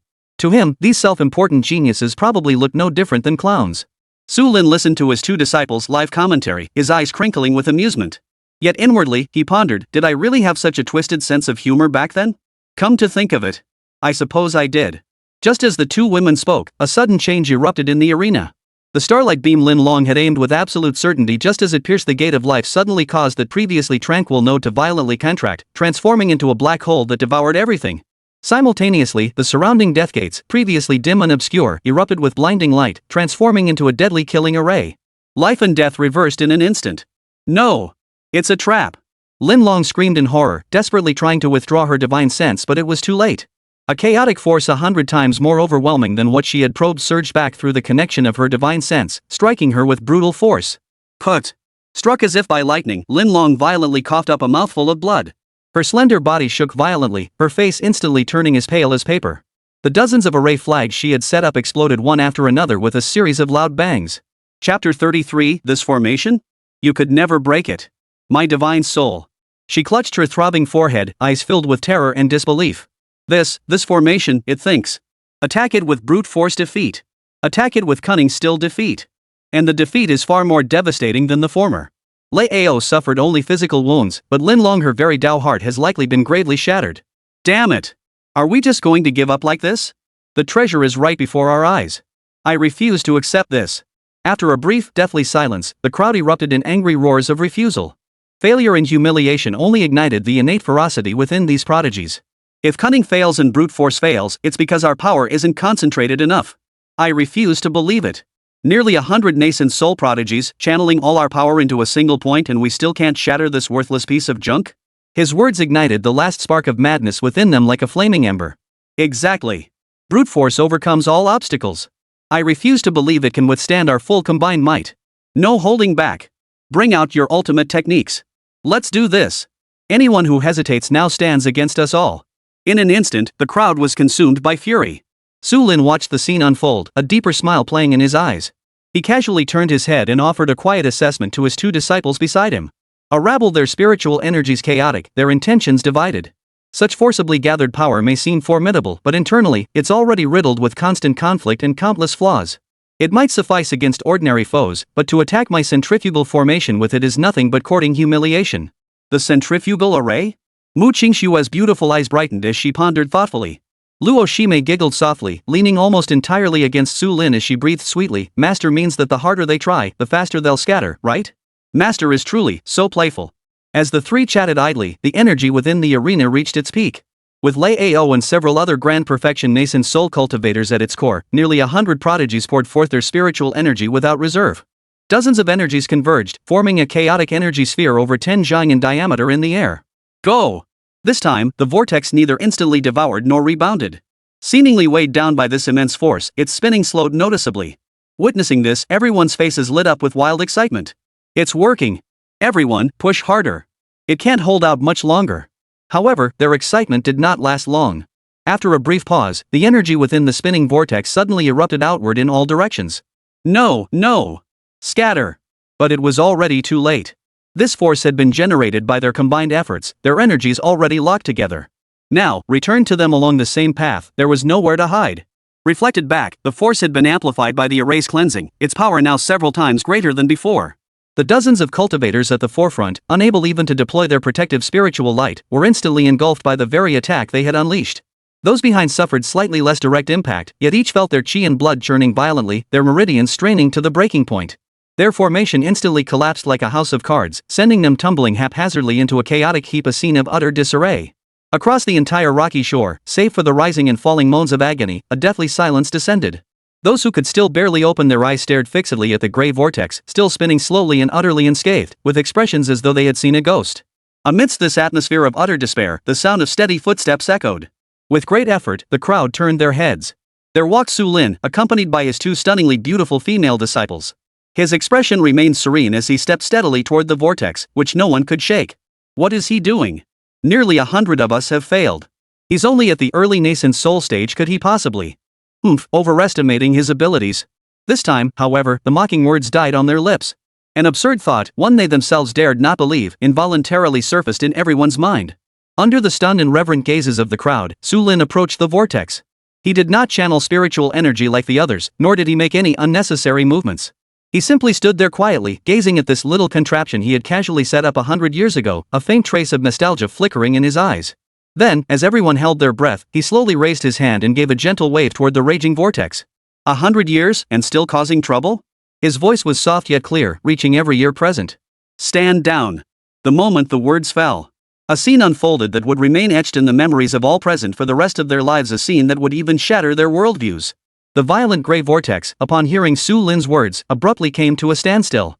Immediately afterward, the gray light slowly dissipated, like a curtain being drawn back, silently parting to either side and revealing a stable, safe spatial passageway radiating a soft glow. The entire process unfolded in an eerie silence. The rocky shore fell deathly silent, so quiet you could hear a pin drop. Everyone stood frozen in place, frozen in various expressions of utter shock, as if struck by a spell. They stared blankly at the passageway that had materialized out of thin air, then glanced at the man who stood there as calm as a summer breeze. Their minds had completely shut down, plunging into utter blankness. One sentence. Just one sentence. Had caused this ancient barrier, unshakable by any mortal, to obediently part? What kind of demonic magic was this? Yet Su Lin didn't even glance their way. With an expression of utter composure, he took the hands of his two disciples, whose eyes were equally filled with reverence, and stepped into the passageway that had opened for him. His figure quickly vanished from everyone's sight. Whoa! Did I just see that correctly? Who is he? Stop blabbering. Get inside before the formation closes.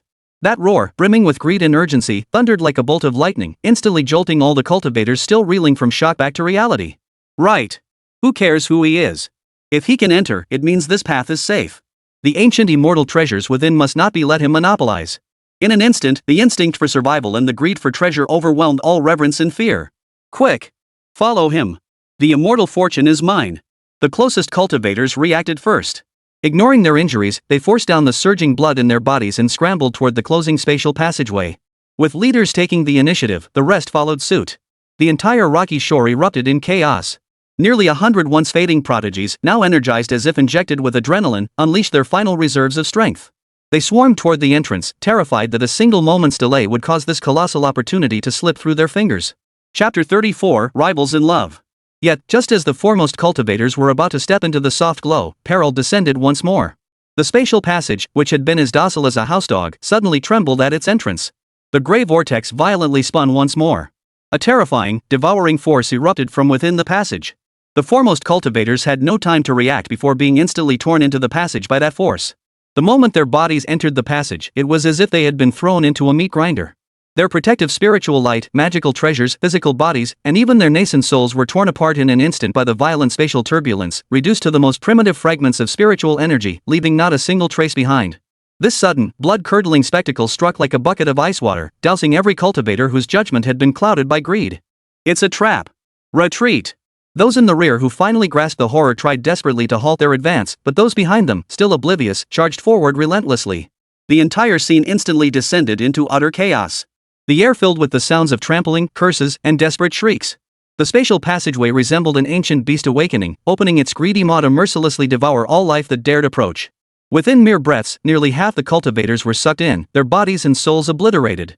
Those who survived lay wounded on the ground, faces frozen in terror, never daring to approach the passage again, a gateway that seemed like a heavenly opportunity but was truly the entrance to hell. Only then did they belatedly grasp a chilling truth. That path had been opened from the very beginning for that man alone. Meanwhile, at the other end of the passageway, Su Lin and his two companions had long since traversed the violent spatial turbulence, arriving in a realm utterly unlike the one they had left behind. Here, there was none of the desolation and deathly silence of the outside world. The sky was a pale purple, dotted with stars that emitted a soft glow neither sun nor moon. Beneath their feet lay lush, soft grass, while a winding path of white pebbles stretched into the distance. The air was thick with spiritual energy and faint floral scents. In the distance, waterfalls and springs could be glimpsed, while cranes soared and gathered, presenting a scene reminiscent of a secluded paradise. Master, this place is so beautiful. Qingxue gazed at the scene before her, her cool eyes brimming with awe. She could sense that the quality of spiritual energy here surpassed even that of the main peak of her Qingyao Sect. Did you, Master, once dwell in such a heavenly realm? Luo Shime's almond-shaped eyes sparkled with wonder as she curiously scanned her surroundings, her nose twitching lightly like a young fox discovering new territory. It was merely a small world I casually created. Su Lin gazed at the familiar yet unfamiliar scene, a hint of nostalgia flickering in his eyes. Come on, Qingyu Cottage is just ahead. The trio walked along the pebble path. Soon, an exquisite bamboo pavilion, nestled amidst a grove of emerald bamboo, came into view. The two-story structure was modest yet elegant in its simplicity, blending seamlessly with the surrounding natural landscape. Before the building lay a clear pond where several koi glided leisurely through the water. A gentle breeze rustled through the bamboo leaves, whispering as if to welcome the owner's return. Creak! Su Lin pushed open the seemingly ordinary bamboo door, which was actually covered in countless tiny restrictions. A scent blending the fresh fragrance of bamboo and wood with a faint dustiness wafted toward him. The interior furnishings were extremely simple. A bamboo table, several bamboo chairs, a desk, and a faded landscape painting hung on the wall. Everything appeared so unadorned, yet every detail exuded a primal, unadulterated Taoist essence. Mu Qingxue and Luo Shimei followed Su Lin, curiously examining everything around them. Their movements grew cautious, as if afraid of disturbing the century-old tranquility. Their gazes inevitably settled upon the bamboo bed by the window. Was that where their master had once slept? Unaware of his disciples' thoughts, Su Lin walked straight to the desk. His gaze fell upon the long extinguished incense burner and the dust-covered tea set, plunging him into a moment of recollection. Suddenly, as if remembering something, he turned to his two disciples and said, "Wait here for a moment. I need to fetch something." With that, he ascended the staircase to the second floor alone. Watching their master's figure disappear around the staircase corner, Mu Qingxue and Luo Shimei exchanged a glance. A subtle air of rivalry once again filled the room. "Senior sister, our master has been gone for a century. This place has gathered dust for so long. I'll go clean it up." Mu Qingxue spoke first, her jade-like fingers flickering as a gentle surge of spiritual energy transformed into a breeze, poised to sweep away the dust within the room. "Ah, seventh junior sister, you speak amiss. Every speck of dust in this room carries master's essence from a century ago. They bear witness to his years here. How could you so rudely sweep them away with magic?" Luo Shimei, seeing this, smiled smugly. She retrieved a pristine silk handkerchief from her storage ring, glided gracefully to the bamboo bed, and bent down to meticulously wipe away the dust, one spot at a time. Mu Qingxue watched, her teeth clenched in silent fury. "You demoness! You beat me to it again." Refusing to be outdone, she immediately approached the bamboo table and began meticulously wiping it with her silk scarf, mimicking Luo Shimei's actions. While the two disciples secretly competed to prove who was more dutiful. Upstairs, Su Lin had already reached the door of his quiet room. He took a deep breath and pushed the door open. The chamber was empty save for a 3-foot-long sword suspended in midair above the central meditation cushion. Its ancient, unadorned form was enveloped in chaotic sword energy. The moment Su Lin saw the sword, a ripple finally stirred in his previously still, well-like gaze. "Old friend, it's been 100 years since we last met. I hope you've been well," he murmured softly to himself. As if responding to his call, the long sword emitted a clear, resonant hum. Its blade trembled slightly, as though expressing joy at their long-awaited reunion. This sword, Destiny, was one of his signature weapons during his days as a supreme Mahayana. He reached out, and the ancient sword Destiny flew into his palm as if possessed of its own spirit. The familiar weight and the faint, chaotic sword energy flowing from its blade stirred a long-forgotten sense of familiarity within Su Lin. "Let's go, old friend.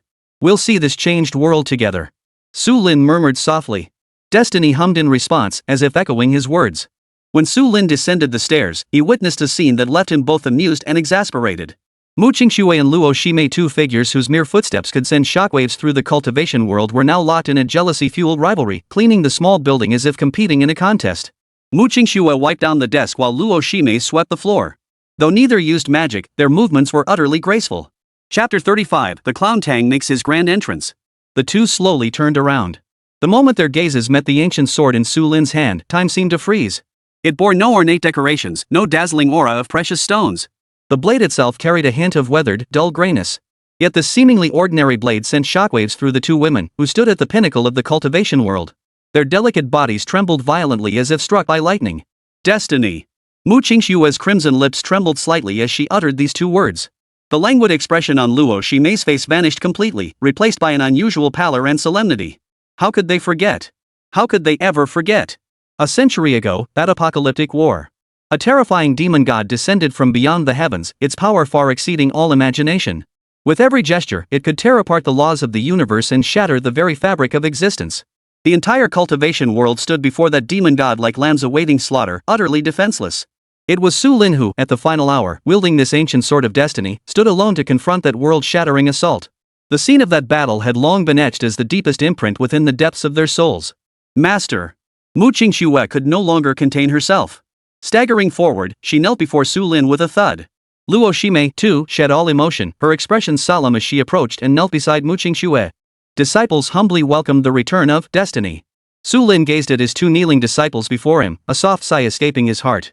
He knew the emergence of Destiny would profoundly impact them, yet he hadn't anticipated the shock would be so intense. "Rise." His voice was calm, yet carried an undeniable gentle authority. He held destiny horizontally before him, his fingers lightly brushing the cold blade. It's merely a tale from the distant past. Now that my cultivation has diminished, destiny's spirit has greatly weakened. It no longer possesses the might it once held. No sooner had the words left his lips than the three sensed a figure outside the cottage. Slightly disheveled, yet driven by an unyielding will, it had forced its way through the violent spatial turbulence and stumbled into this secluded haven. The newcomer was a youth who appeared to be about 20, clad in a slightly tattered blue martial outfit. His features were unremarkable, yet his face bore an expression of unwavering resolve and pride. His name was Tang Sang, an obscure independent cultivator. Cough, cough. Truly worthy of an ancient immortal sanctuary. The restrictions guarding this entrance are formidable indeed. Tang Sang coughed up several mouthfuls of blood-tinged spittle before leaping to his feet. He brushed the dust from his clothes, his face showing not a trace of fear, but rather an uncontrollable surge of excitement and self-satisfaction. Oomph. Those so-called prodigies from the sects outside? What a bunch of useless trash. They can't even get past a mere entrance, yet they dream of seizing immortal fortune? Absolutely laughable. Looks like no one else is here. Seems I really am the first one in. Surveying the fairyland-like scenery around him and feeling the incredibly pure spiritual energy in the air, the pride on his face grew even more pronounced. Such a blessed land, such an opportunity, it was meant for a chosen one like me. Just as he basked in his triumph, a hoarse, resigned voice drifted from the ancient ring on his finger, echoing directly into his mind. Young man, rein it in. I've told you time and again, only by keeping a low profile can one go far. Had it not been for my assistance, would you have even entered this place? Moreover, this place is permeated with eeriness. The restrictions guarding the entrance are far from lifeless. Your entry just now was nothing but sheer luck. Luck? Tang Sang scoffed dismissively, responding mentally, Grandpa, you're wrong. This isn't luck, it's destiny. He stroked the ring in his hand, his eyes burning with intensity. With your divine aid at my disposal, what's there to fear from a mere ancient immortal palace? They can't enter because they're mere mortals. But I, Tang Sang, am destined to be the protagonist of this world. You. The old man inside the ring fumed, his beard bristling and eyes bulging, yet utterly helpless against this arrogant disciple. He could only sigh. Enough, enough. Do as you will. But I must warn you that Bamboo Tower ahead holds the densest spiritual energy, yet it is also the most perilous. Do not let your guard down. Got it, got it. Tang Sang gave a perfunctory reply, his heart aflame with excitement. The most perilous places often harbor the most astonishing treasures. He hesitated no longer. Straightening his robes and adopting an air of superiority, he strode purposefully toward the listening rain cottage. In his eyes, every opportunity within this entire immortal estate was destined to be his for the taking. Soon, he arrived before the bamboo pavilion. When he saw the open bamboo gate and the three blurry figures inside, he froze in surprise. Someone? Someone had actually gotten in before me? Tang Sang's brows instantly furrowed, a surge of inexplicable anger rising from his heart. In his mind, he was the chosen one destined to be the first to enter this place. How could he tolerate someone else beating him to it? He suppressed his aura and crept silently toward the bamboo house, peering through the crack in the door. One glance was enough to make his breath catch in his throat. Inside, a breathtakingly beautiful woman clad in snow-white robes, her aura as cool as ice, and a seductive demoness with a naturally alluring figure were kneeling on either side of a man. The man, facing away from the doorway, held an ancient-looking sword whose grade was impossible to discern. What the hell was this? Tang Sang's brain instantly short-circuited. Could it be that he wasn't the first to enter? Impossible. He was the true chosen one. Such a blessed place could only belong to him. And what about these two stunning beauties? Why were they bowing down to that man? An indescribable fire of jealousy instantly consumed Tang Sang's reason. In his eyes, either of these celestial maidens should be the heaven-chosen one, the future Tao companion destined to ascend with him to the pinnacle of the world. Damn it! That man must have used some demonic spell to control them. Tang Sang's eyes blazed crimson as a protagonist's sense of mission surged within him. He was about to kick open the bamboo gate and stage a heroic rescue. Yet, the instant he lifted his foot, a horrified scream exploded in his mind.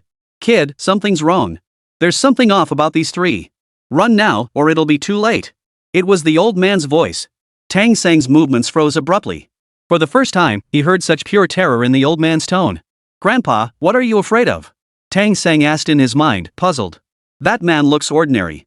Once I get inside, I'll definitely slay him with my sword and rescue the two fairies.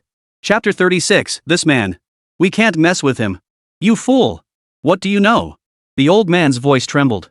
Look closely at those two female cultivators. The aura emanating from them isn't that of nascent soul cultivators at all. It's the result of some supreme secret technique forcibly suppressing it. I can sense it, either one of them could obliterate you with a single breath. And that man. The old man's voice grew increasingly hoarse. The sword in his hand, that sword, even I cannot discern its grade. Young man. Forget about any divine connections. Take my advice, leave immediately. The farther, the better.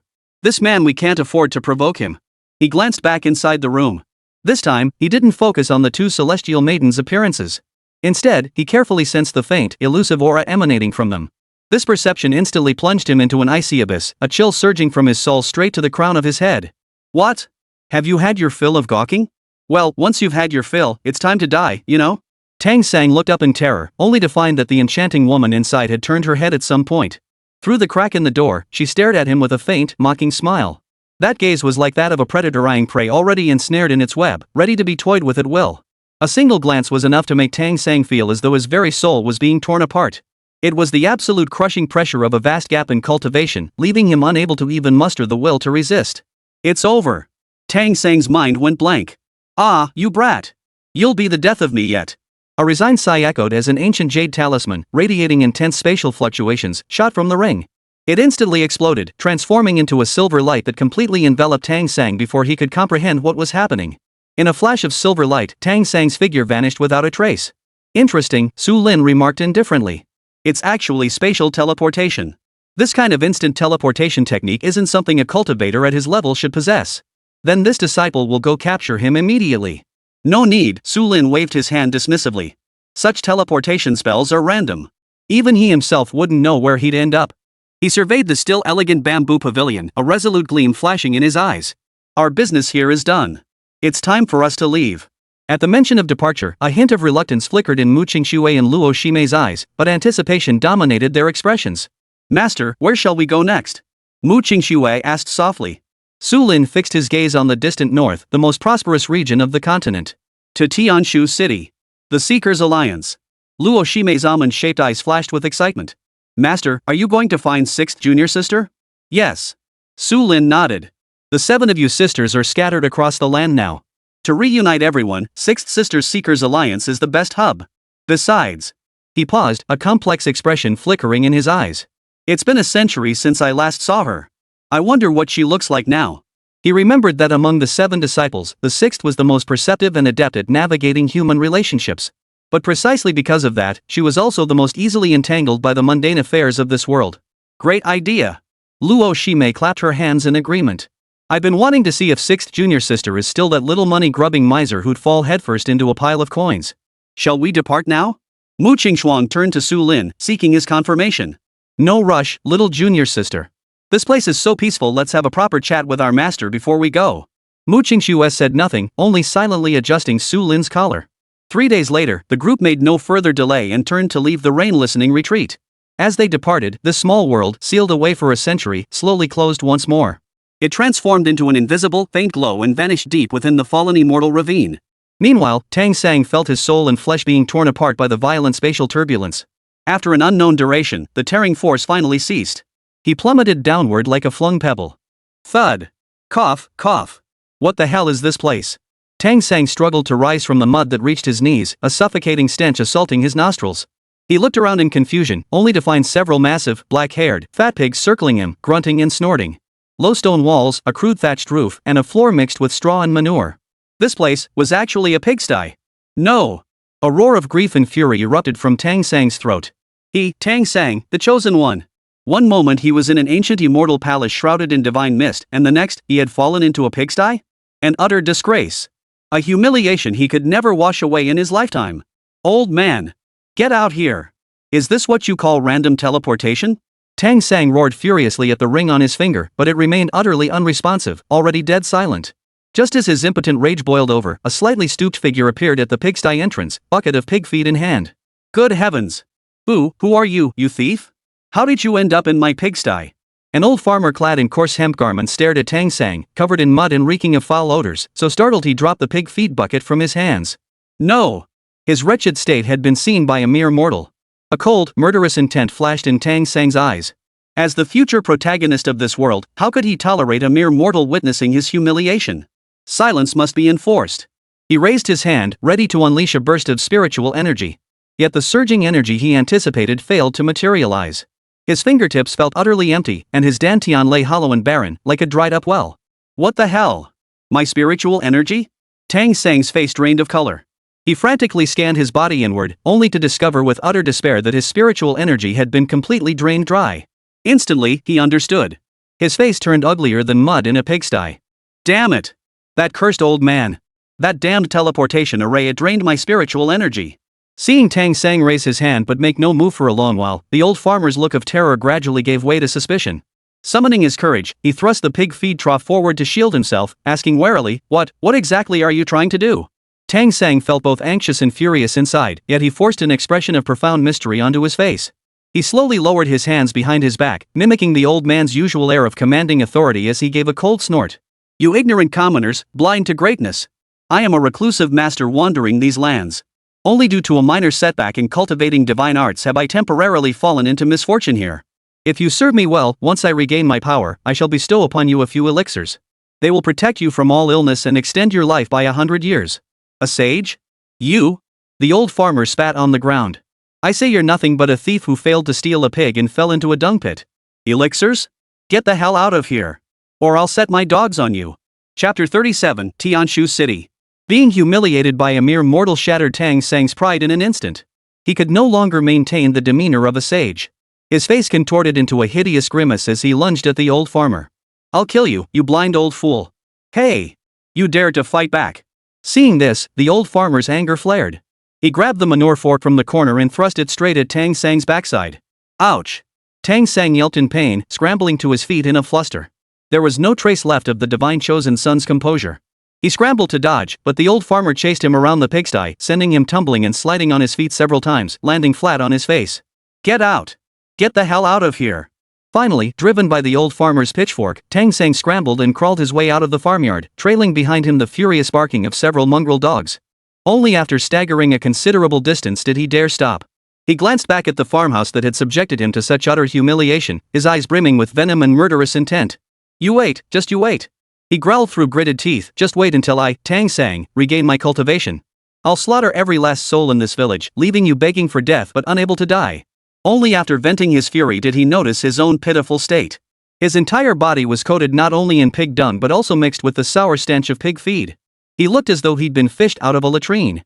He wanted to find a river to clean himself, but with all his spiritual energy depleted, he couldn't even cast the simplest cleansing spell. Damn old fool. This is all your fault. He directed all his resentment toward the old man inside the ring, not a shred of gratitude for saving his life. Cough, cough, you brat. I'm awake. The old man had awakened. Instead of feeling the slightest joy, Tang Sang felt as if he'd found an outlet for his rage. Pointing at the ring, he shouted. Old man, you finally woke up? Look at me now. A pigsty. I've fallen into a pigsty. And now some mortals chasing me with a pitchfork. It's all because of your crappy teleportation talisman. Didn't you claim to be an ancient powerhouse? How could you mess up even a simple teleportation? Sending me to this godforsaken place. You've made me look like a complete fool. The old man inside the ring fell silent for a moment before speaking in a tone laced with disappointment and exhaustion. What do you know? That wasn't an ordinary teleportation talisman. It was the blood escape symbol I forged with my life-bound soul essence. To help you escape those two demonesses, I resorted to such a secret technique. And you dare complain to me? The old man's voice brimmed with anguish.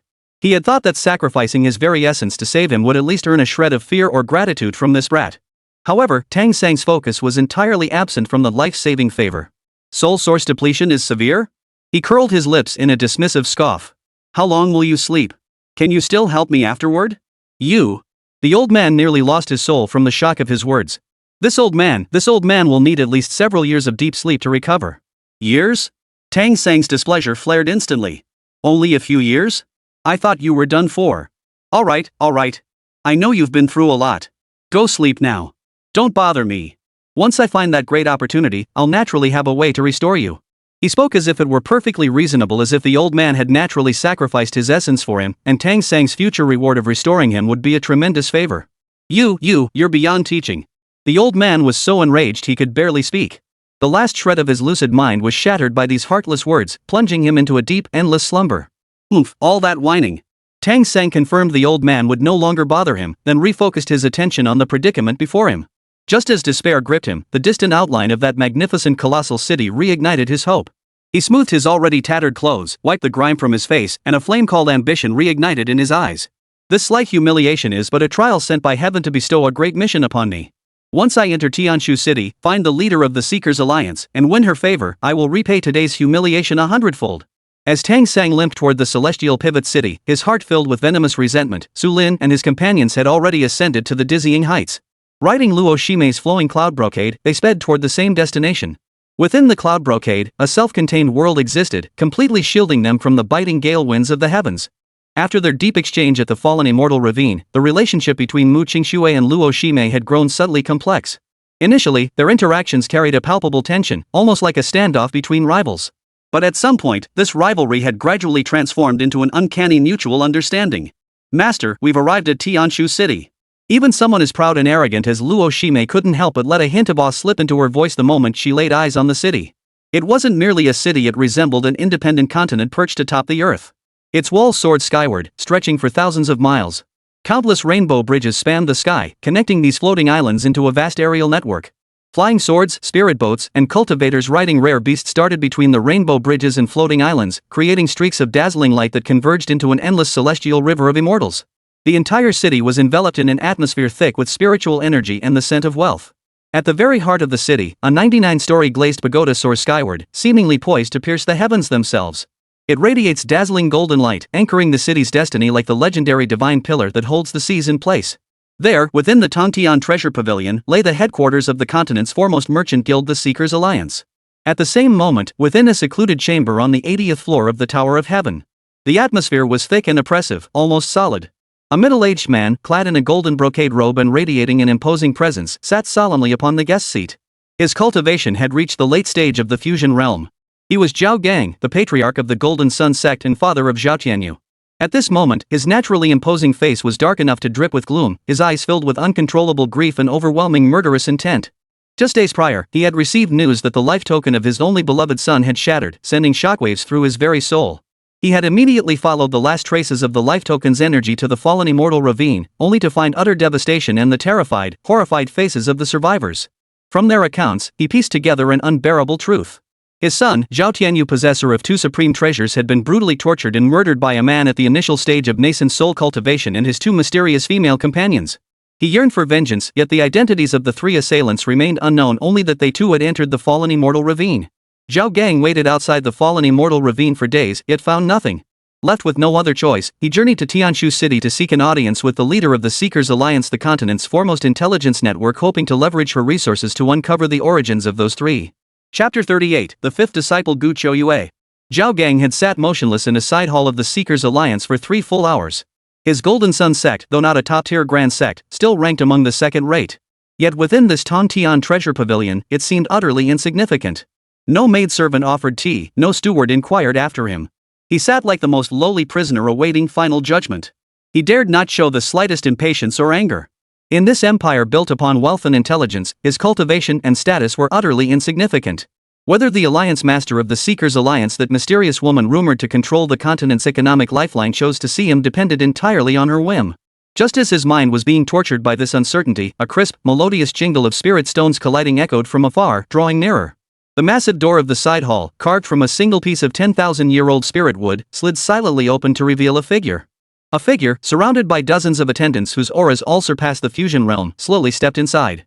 Zhao Gang snapped his head up. The moment he recognized the figure, his breath caught in his throat. It was a woman clad in a golden gown. The gown's design was simple, devoid of intricate patterns, yet the fabric itself shimmered with a soft radiance, instantly recognizable as priceless. Her features were flawless. Long hair was neatly gathered at the nape of her neck with a simple jade hairpin, not a strand out of place. Most striking were her eyes, pupils as dark as ink, yet deep within them lay flecks of golden light. They were serene yet piercing, as if capable of discerning the value and secrets of all things in the world.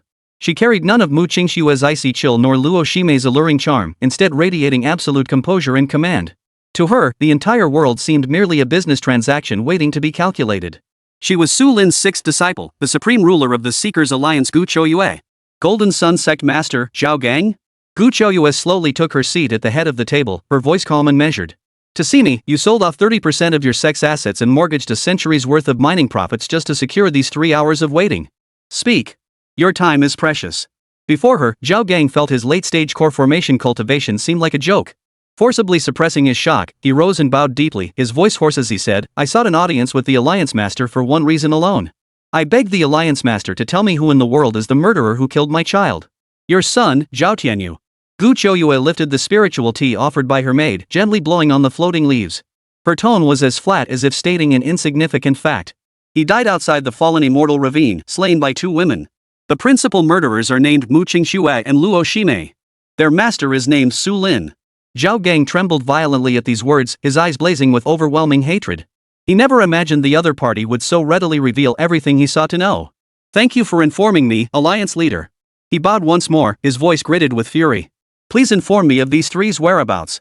Whatever the cost, our Golden Sun Sect is willing to pay. However, Qingxue set down her teacup. Her golden eyes finally met his, yet they held a hint of faint derision. Cost? It won't be that troublesome. I'll send your entire sect to meet your son. The moment those words left her lips, the air in the entire side hall seemed to freeze solid. Zhao Gang's face, frozen in grief and hope, shifted abruptly to shock and disbelief. He even thought he might be hearing things. Lu? Leader? He stared at Qingxue in disbelief. What do you mean? Exactly what it means. Qingxue lifted her teacup and took another sip. Zhao Gang's face instantly turned the color of liver. He could no longer maintain his composure. A terrifying aura of late-stage fusion stage power erupted from his body, causing the entire side hall to tremble. Qingxue! He roared, addressing her by name. I honored you as the leader of the Seekers Alliance and condescended to come here. How dare you humiliate me like this? Do you truly believe the Golden Sun Sect is a soft target to be pushed around? Insult you? She shook her head gently. Zhao Gang, you seem to have misunderstood one thing. The moment you sought to oppose my master, the fate of you and your Golden Sun Sect was sealed. You? What did you say? Master? Zhao Gang's rage was doused as if a bucket of ice water had been poured over his head, extinguishing most of it in an instant. That man named Su Lin was also her master? Qingxue paid him no further attention, her voice calm as she addressed the shadow beside her.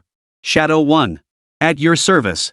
A ghostly figure materialized silently beside her, kneeling on one knee. Enveloped entirely in a black cloak, the figure wore a silver mask over its face. Though not a trace of spiritual energy rippled from its body, Zhao Gang felt a shiver run deep into his soul. Go to the Golden Sun Sect. Qingxue's tone was flat. Leave not a soul alive. Understood. Qingyi responded respectfully, his form dissolving into a wisp of black smoke that vanished into thin air. Then, Qingxue's jade-like finger lightly tapped the void before her. A massive water mirror materialized out of thin air. The scene reflected within was none other than the mountain gates of the Golden Sun Sect. Zhao Gang stared blankly at the spectacle, his mind in utter chaos. You. He pointed at Qingxue, his voice trembling uncontrollably. Qingxue merely made a gesture of invitation, motioning for him to observe. Within the water mirror, above the Golden Sun Sect, the black-robed figure known as Qingyi materialized out of thin air. Without a word, he slowly raised one hand and pressed it lightly against the impregnable mountain defending formation below. The sky darkened in an instant. A colossal palm, formed from pure shadow energy, obscured the sun and moon. With an apocalyptic might capable of crushing everything, it crashed down. Enemy attack. The mountain defending array of the Golden Sun Sect was instantly activated to its absolute limit. Yet the luminous barrier, capable of withstanding the combined assault of several great perfection stage powerhouses, proved as fragile as glass before that shadow palm. With a sharp crack, it shattered into pieces. The colossal palm continued its descent, its momentum unabated. Zhao Gang let out a heart-wrenching roar. He watched helplessly as his majestic palace and millennia-old legacy were silently obliterated beneath that cold, merciless giant palm, reduced to a sky filled with dust. In the very instant of the Golden Sun Sect's annihilation, Qingxue's icy voice echoed like a final judgment. Zhao Gang, did you truly believe the intelligence from the Seekers Alliance was mere window dressing? She rose to her feet and walked slowly to where Zhao Gang lay collapsed on the ground, looking down at him from above. 87 years ago, you secretly colluded with the Blood Demon sect to slaughter over 300 members of the Qingyao Sect, all to seize their spirit ore. Afterward, you pinned the blame on a group of wandering cultivators. 64 years ago, to help your son Zhao Tianyu build a perfect foundation for his cultivation, you secretly abducted 99 boys possessing pure yang constitutions. Using secret techniques, you extracted their primordial essence, causing every single one of them to die young. 35 years ago, under the guise of an exchange, you invited the master of the Flowing Cloud sect as a guest. Yet you secretly poisoned him with a deadly toxin, seized their sect's treasured artifact, the Flowing Cloud Mirror, and publicly declared he had died from going mad during seclusion. With each accusation, Zhao Gang's face grew paler. These were the deepest, darkest secrets behind the rise of his Golden Sun Sect. Crimes he believed were flawlessly concealed, impossible for anyone to uncover. He stared at Qingxue in terror, as if beholding an all-knowing demon god. You. The Alliance of Seekers has long recorded these accounts. We simply never bothered to settle them with you. Gu Qiuyue's tone remained calm. But you should never ever have allowed your worthless son to provoke my master. Insulting my master gave me the perfect excuse to clean up the trash. Chapter 39, To Meet or Not to Meet? Amidst terror and regret, Zhao Gang's soul was extracted by Gu Qiuyue using a secret technique and sealed within a crystal lamp. After handling all this, Gu Qiuyue showed not the slightest flicker of emotion. Returning to her seat, she asked her attendant softly, "Where are they now?" The attendant respectfully replied, reporting to the alliance leader, Master Su's Yunjin has arrived 30 li outside Tianshu City. A barely perceptible smile finally touched the corners of Gu Qiuyue's lips. Transmit my secret order. Her voice regained its usual composure. Activate the Heavenly Eye formation. I want to see every moment after the Master enters Tianshu City. Additionally, notify all covert operatives of the Seekers Alliance within the city, ensure the Master's safety at all costs.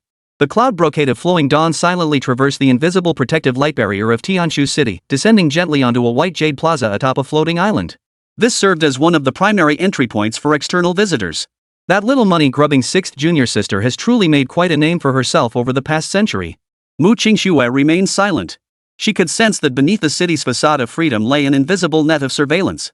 Su Lin surveyed the scene before him, his heart filled with both satisfaction and a touch of sorrow. The efforts and hardships endured by sixth disciple Gu Qiuyue over the past century to build this foundation were no less than any of her fellow disciples. 3 seniors, please wait. A guard captain clad in the standard armor of the Seekers Alliance, his cultivation already at the early nascent soul stage, approached respectfully, holding an ancient-looking water mirror. Per the regulations of Tianshu City, all first-time visitors must register to ensure the city's security. His tone was neither deferential nor arrogant, clearly stating routine protocol. Su Lin smiled indifferently and nodded. Just as their reflections appeared in the water mirror. Tongtian Treasure Pavilion, 99th level. Gu Qiuyue gazed silently at the scene unfolding before her in the vast water mirror. A century of longing, a century of solitude, a century of searching. In this instant, it all dissolved into a flood of tears, silently tracing down her flawless cheeks. Master! Her trembling hand reached out, yearning to touch the warm figure within the mirror. Yet her fingertips touched only the cold, unyielding surface. However, when her gaze shifted from her master to Mu Qingxue and Luo Shime beside him, the water mirror automatically displayed their information. Mu Qingxue, Cultivation Level, Peak Refining Void Realm. Luo Shime, Cultivation Level, Early Fusion Realm. Though she had long known her fellow disciples' cultivation levels, seeing them laid bare before her eyes still made her heart tremble. Refining Void. Merging Essence. These two terms pierced her heart like 2 razor-sharp daggers. Gu Qiuyue slowly lowered her head. Her cultivation seemed so insignificant among her sisters. Gu Qiuyue, Cultivation Level, Late Nascent Soul Realm. An overwhelming sense of inferiority and dread gripped her heart, nearly suffocating her. Am I even worthy to see him? She slumped, dazed and disoriented, into the armchair crafted from 10,000-year-old divine wood. Yes, she possessed wealth rivaling nations. She controlled the continent's most powerful intelligence network. A single word from her could erase a second-rate sect from existence. But these were all external trappings. Seventh junior sister, ethereal as a celestial being, had already attained the great power of refining the void, capable of shielding the master from all storms. Fifth senior sister, enchanting as a demon, had ascended to the union realm, capable of safeguarding the master for eternity. Standing beside our master, they seemed so natural, so radiant, like the most perfect pair. And me? A mere nascent soul cultivator. A merchant reeking of filthy lucre. A weakling who only knew how to lurk in the shadows, manipulating others with spirit stones and scheming. A century ago, I was already the slowest among my sisters in cultivation, relying only on petty cleverness to trail behind them. A century later, I'm still the one left far behind. He would surely be disappointed to see me, the weakest in cultivation now. He would think I was his most failed disciple, his disgrace. This thought gnawed at her cultivation heart like a venomous snake. She dared not imagine the flicker of disappointment, even 1 in 10,000, that might cross his eyes when he saw her. That would be more agonizing than death itself. I can't face him. Gu Qiuyue closed her eyes in agony, her delicate frame trembling slightly beyond her control. Yet the next moment, in the water mirror, her master's gentle smile and doting gaze shone like the warmest sunlight, piercing through her defenses. No. I want to see him. I want to see him. To see him, or not to see him? Desire and fear raged like 2 colossal beasts, tearing at her consciousness. This agonizing tug of war nearly drove her mad. Lady Alliance Leader? The maid beside her sensed her chaotic breath and called out softly with concern. That soft call jolted Gu Qiuyue back to her senses. She snapped her eyes open, the struggle and pain vanishing from her gaze, replaced by absolute composure. Yes, I am Gu Qiuyue. I am the master of Qingxue City, the leader of the Seekers Alliance. I may feel inferior, I may feel fear, but I absolutely cannot lose control. Convey my orders. Her voice had regained its usual calm, yet carried a barely perceptible hoarseness. Activate the heavenly eye array. Project every image of Mr. Su and his party after entering the city onto this screen. Additionally, do not disturb them. Let them wander freely. Understood. Qingxue City, White Jade Plaza. Su Lin and his two companions had just completed their registration and were preparing to explore the surroundings. Master, where shall we go? Luo Shimei hooked her arm through Su Lin's, curiously observing the bustling crowd around them. Sixth junior sister, this city seems to have quite a few interesting places. No rush, Su Lin smiled gently. Let's wander around first and see how this girl has managed the city. The trio walked side by side, blending into the flow of Qingxue City like ordinary cultivators. Yet their trio was undeniably striking. Mu Qingxue and Luo Shimei, in particular, shone like two brilliant stars. Though both suppressed their cultivation to the nascent soul stage, their peerless beauty and utterly distinct auras still made them the focal point of every gaze. Wherever they went, they drew gasps and stifled exclamations of awe. Master, look over there. Luo Shimei suddenly pointed toward a nearby pavilion, resplendent in gold and bustling with voices. A massive plaque hung above its entrance, bearing 3 characters written in sweeping, elegant calligraphy, 10,000 Treasures Pavilion. This is the largest auction house under 6th Junior Sister's command. Luo Shimei explained. They say it holds countless rare treasures. Shall we go inside? Chapter 40, Enemies Meet Unexpectedly. Meanwhile, in Qingxue City, at an inn in the outer city, Tang Sang sat cross-legged, a halo of spiritual energy swirling around him, yet his face remained pale. It had been exactly 7 days since his humiliating escape from the pigsty. During those 7 days, he had relied on the last few pills left by the old man in his ring before falling into a deep sleep. He had barely managed to restore a sliver of his spiritual power, cleaned himself up, and changed into a luxurious robe he had dug out from the corner of his storage pouch. Damn it! Damn it! Damn it! He slammed his fist onto the nearby table, shattering the fine spirit wood into splinters. Those 3. If I don't avenge this, Tang Sang swears he'll cease to be human. The memory of his humiliating retreat outside Listening Rain Cottage and the utter disgrace in that pigsty caused his hatred and murderous intent to erupt like a volcano. And that damned old fool. Playing dead at the crucial moment. He cursed at the ring on his finger. Once I, Tang Sang, rise to power, the first thing I'll do is find a master artifact forger and melt this worthless piece of junk down. Just as his impotent rage reached its peak, the ring silent for days suddenly glowed faintly without warning. Cough, cough, you brat, this old man has awakened again. The frail voice of the old man echoed once more. Awake? Tang Sang froze in shock, then burst into elation, his earlier curses instantly forgotten. Grandfather! You've awakened at the perfect moment. Quickly, help me devise a plan. I must take revenge. I'll make a name for myself in Qingxue City. I'll show everyone that I, Tang Sang, am the chosen one. You brat. The old man nearly fainted again from anger.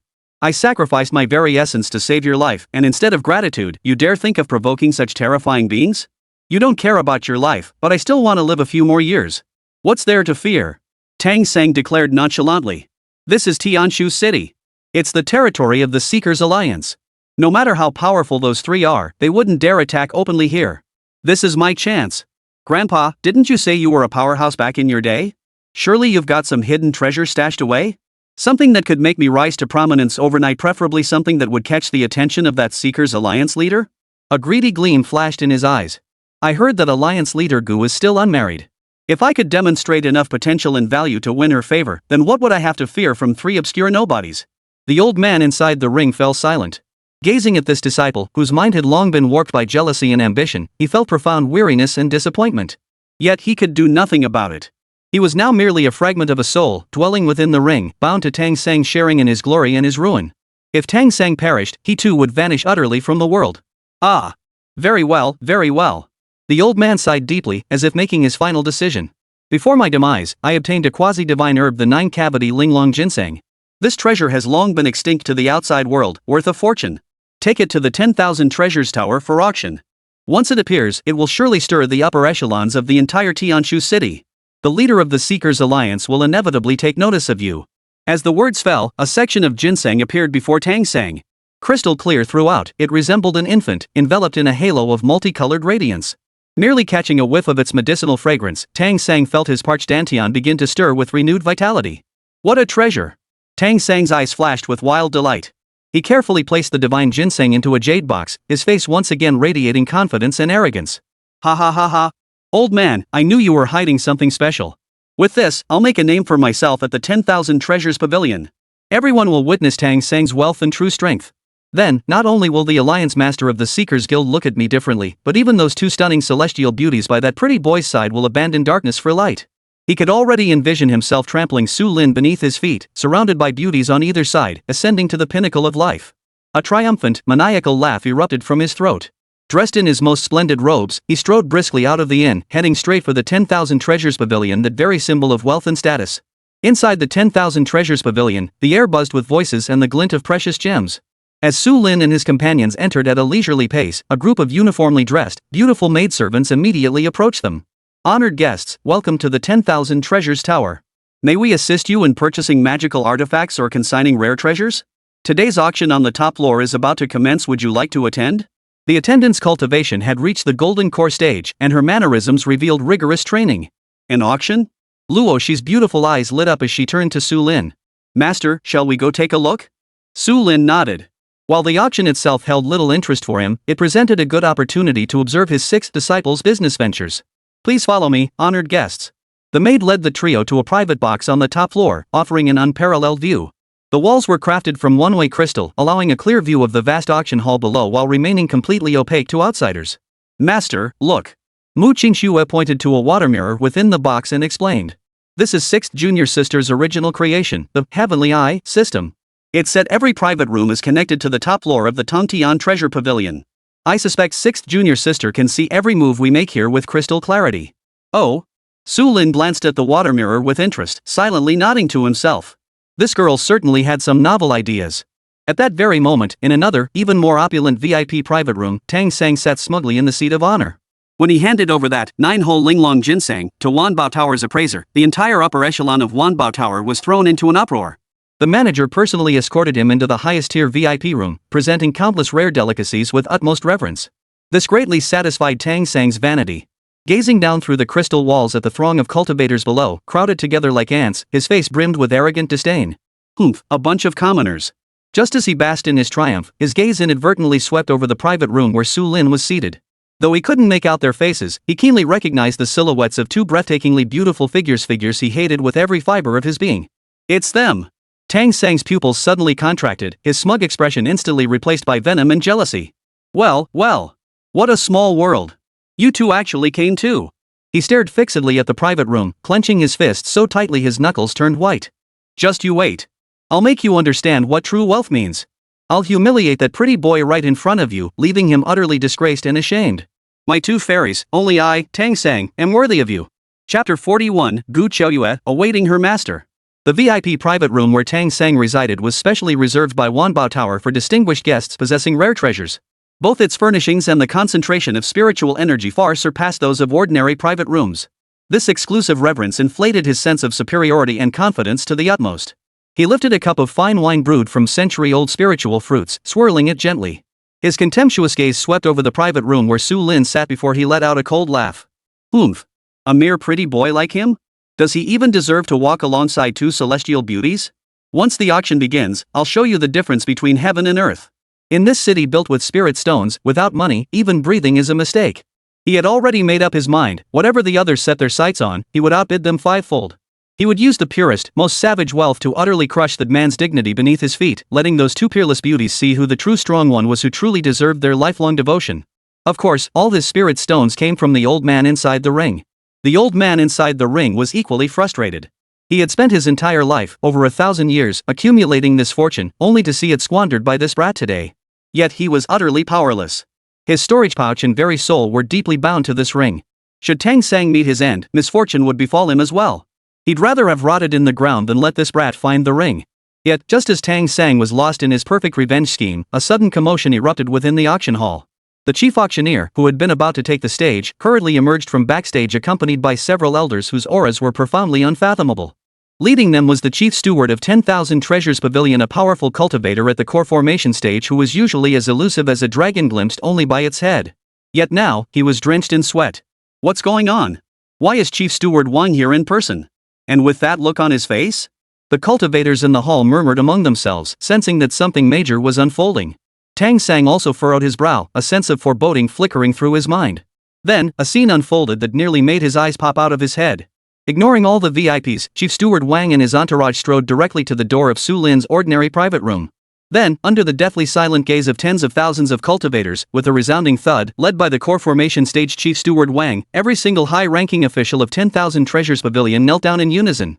Wang Fugue, manager of the 10,000 Treasures Pavilion, along with all senior officials, humbly welcome your arrival. We failed to recognize your noble presence and treated you with disrespect. We deserve death 1,000 times over. We humbly beg your forgiveness. Their voices boomed, echoing through every corner of the 10,000 Treasures Pavilion. The entire auction hall erupted in chaos. Everyone went mad.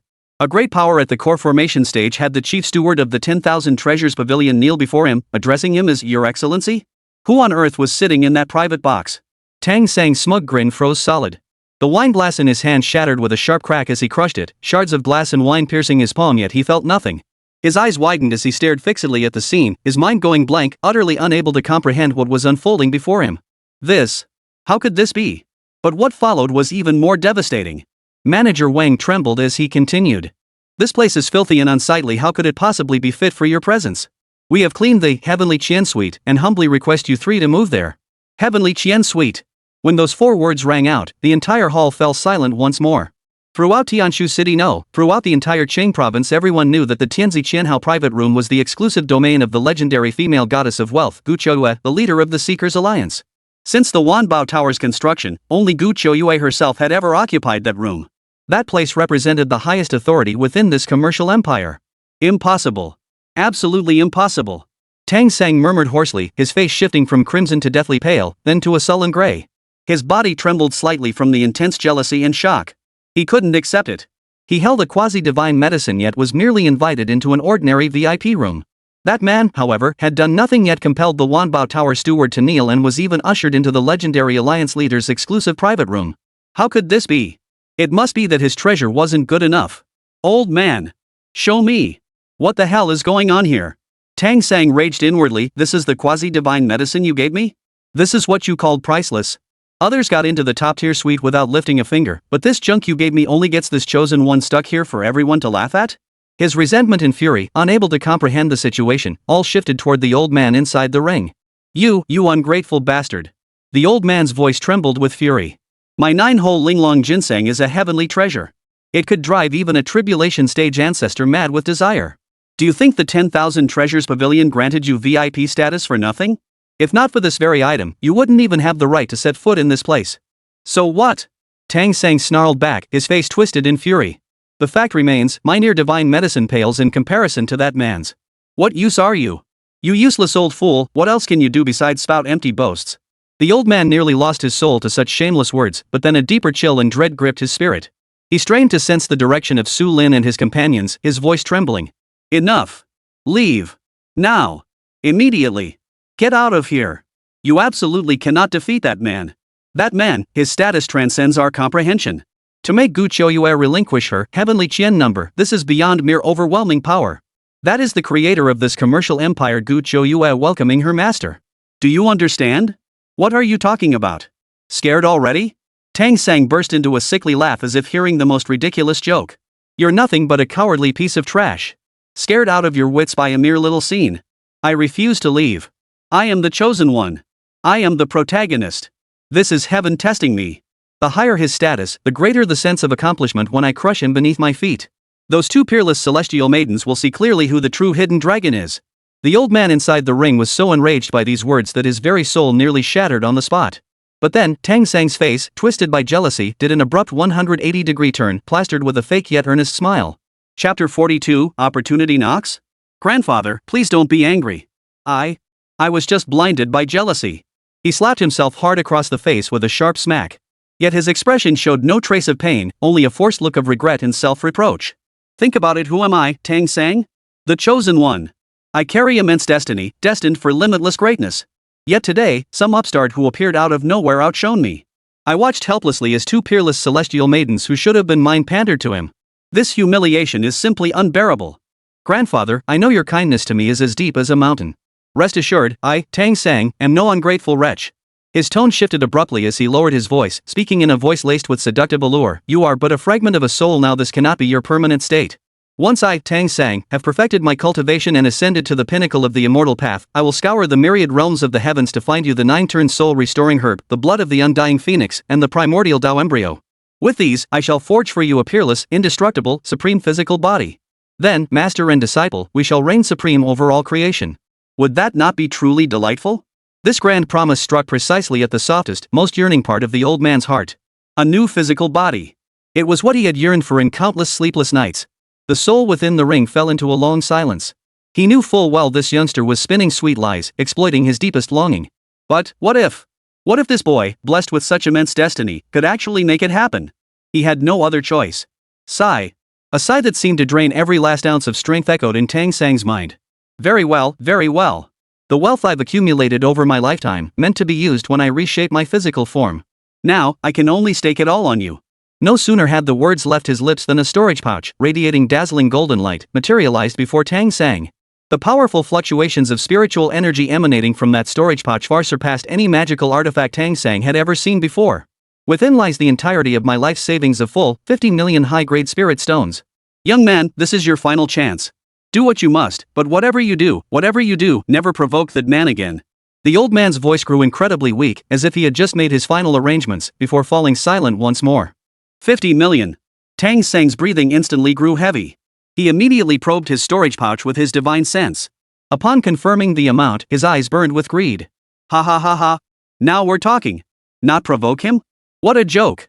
With 50 million spirit stones, I'm the king of Tianshu City. Today, I'll make that pretty boy understand what despair truly means.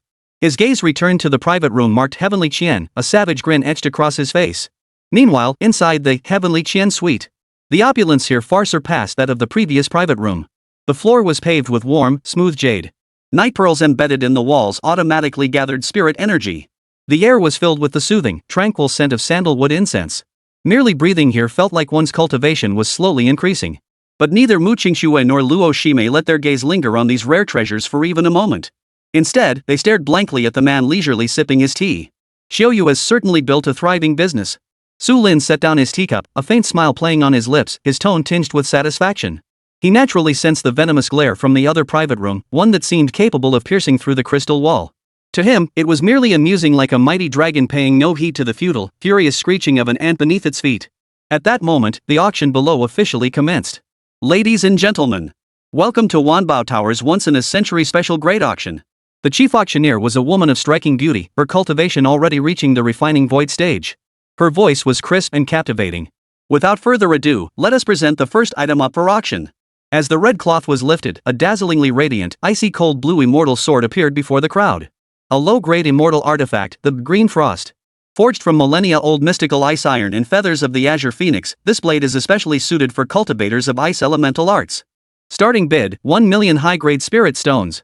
Each increment must be no less than 100,000. 1,100,000. 1,300,000. Bidding calls rose and fell in rapid succession, the atmosphere quickly growing heated. Inside the Heavenly Qian box, Mu Qingxue's gaze did linger on the Jie Frostblade sword for a moment, but it soon returned to calm. Su Lin, having caught her fleeting expression, spoke calmly. This sword appears understated in its brilliance, yet it is all show. The smith attempted to replicate the ancient, wave-layered forging technique, but failed to master it, causing numerous blockages in the spiritual energy nodes within the blade. Its power is reduced to a fraction of its potential. In your hands, it wouldn't even last 3 strikes before shattering. It's utterly worthless. His words were concise yet profound, like a sudden awakening. The last flicker of doubt in Mu Qingxue's heart vanished completely. She bowed respectfully. This disciple has learned much. Luo Shime, standing nearby, chuckled absent-mindedly. A piece of scrap metal, yet these people are fighting tooth and nail over it. How amusing. The three settled back, leisurely sipping fragrant tea as they watched the frenzied bidding below. To them, it was merely a spectacle unfolding at arm's length. Yet their nonchalant demeanor was interpreted in the exact opposite way by Tang Sang, who watched from another private room. Tang Sang had been staring intently at Su Lin's private room. He clearly saw that the breathtakingly beautiful woman, as ethereal as a fairy Mu Qingxue, had lingered her gaze on the Qingxuan sword for a long time.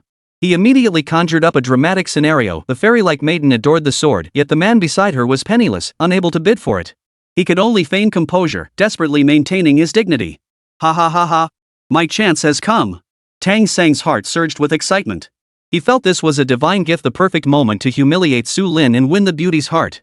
As the bidding for Qingxue soared to 2,800,000 and the calls grew sparse, Tang Sang knew his moment had arrived. He leapt to his feet, summoning every ounce of strength to roar out a bid. 5 million. The bid struck like thunder, instantly silencing the entire bustling auction hall. Everyone was stunned by this brutal leap in bidding. From 2,800,000 straight to 5 million? Where did this wealthy bidder come from? In an instant, every pair of eyes turned toward Tang Sang's location. Under the deathly silent stares of the entire crowd, Tang Sang reveled in the feeling of being the center of attention. He deliberately straightened his back, adjusted his robes, and declared in a resonant voice. Such a sword deserves a peerless beauty. A mere 5 million spirit stones. If they could win a smile from the fairy maiden, they would be worthless. Chapter 43, Master, this fellow is annoying.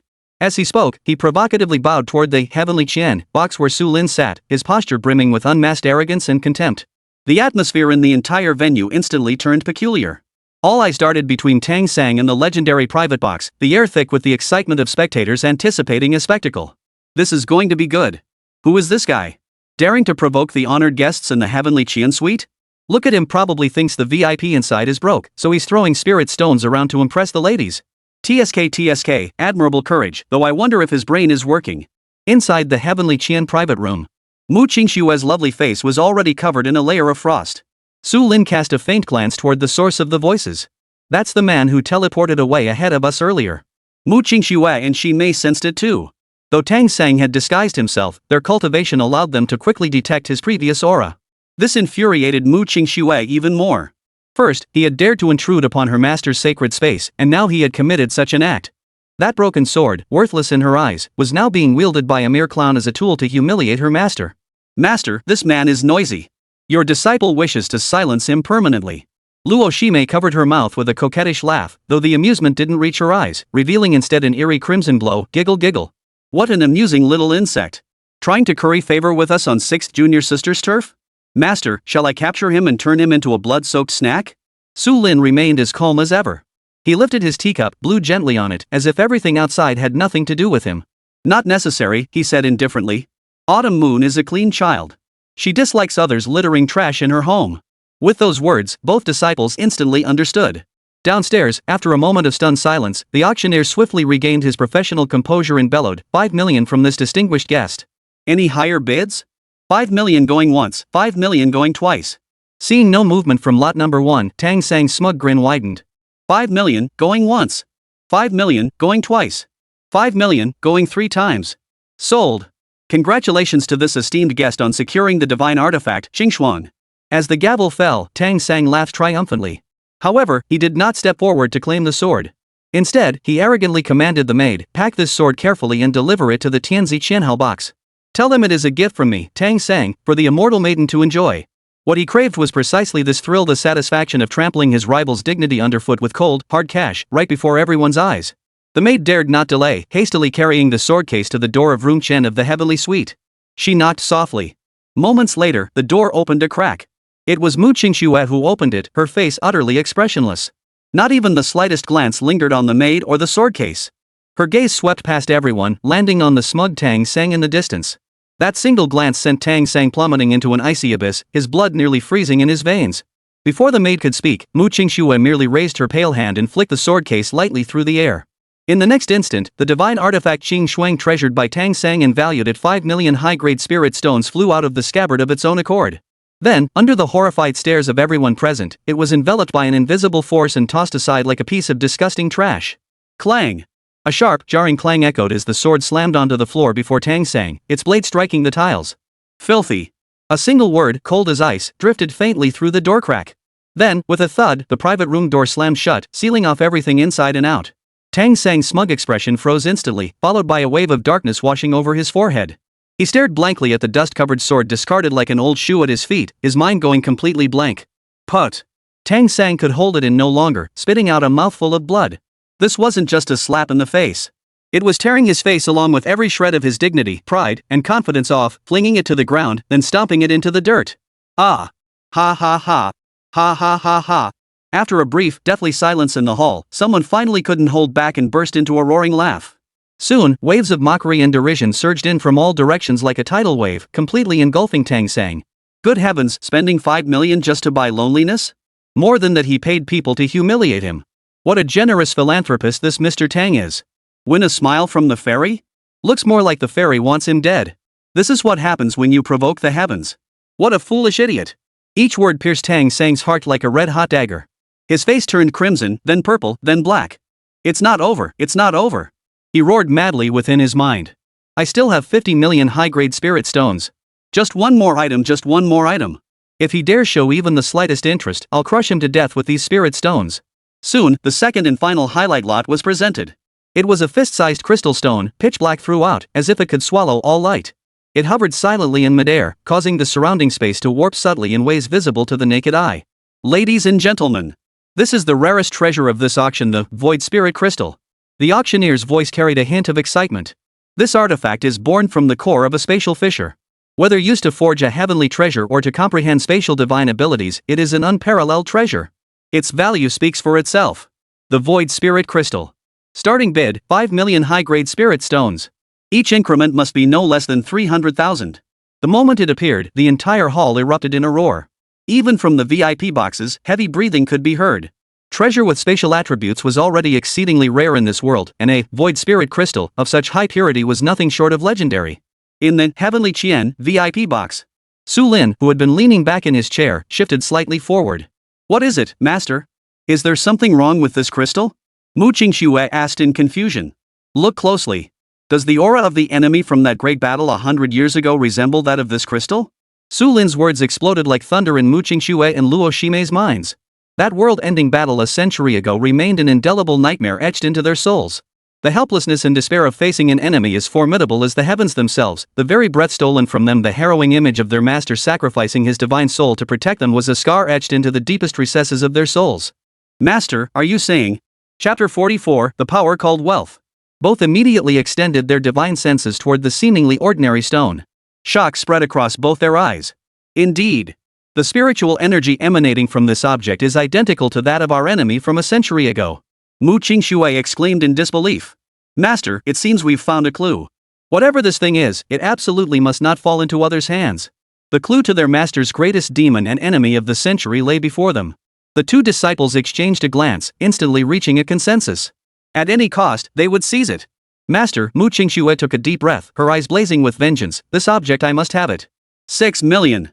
Before the auctioneer could build further momentum, Mu Qingxue's voice cut through the air, raising the bid by 1 million. The entire hall erupted in shock. Yet before the crowd could recover from this staggering bid, another voice filled with venomous hatred roared from Tang Sang's private box. 8 million.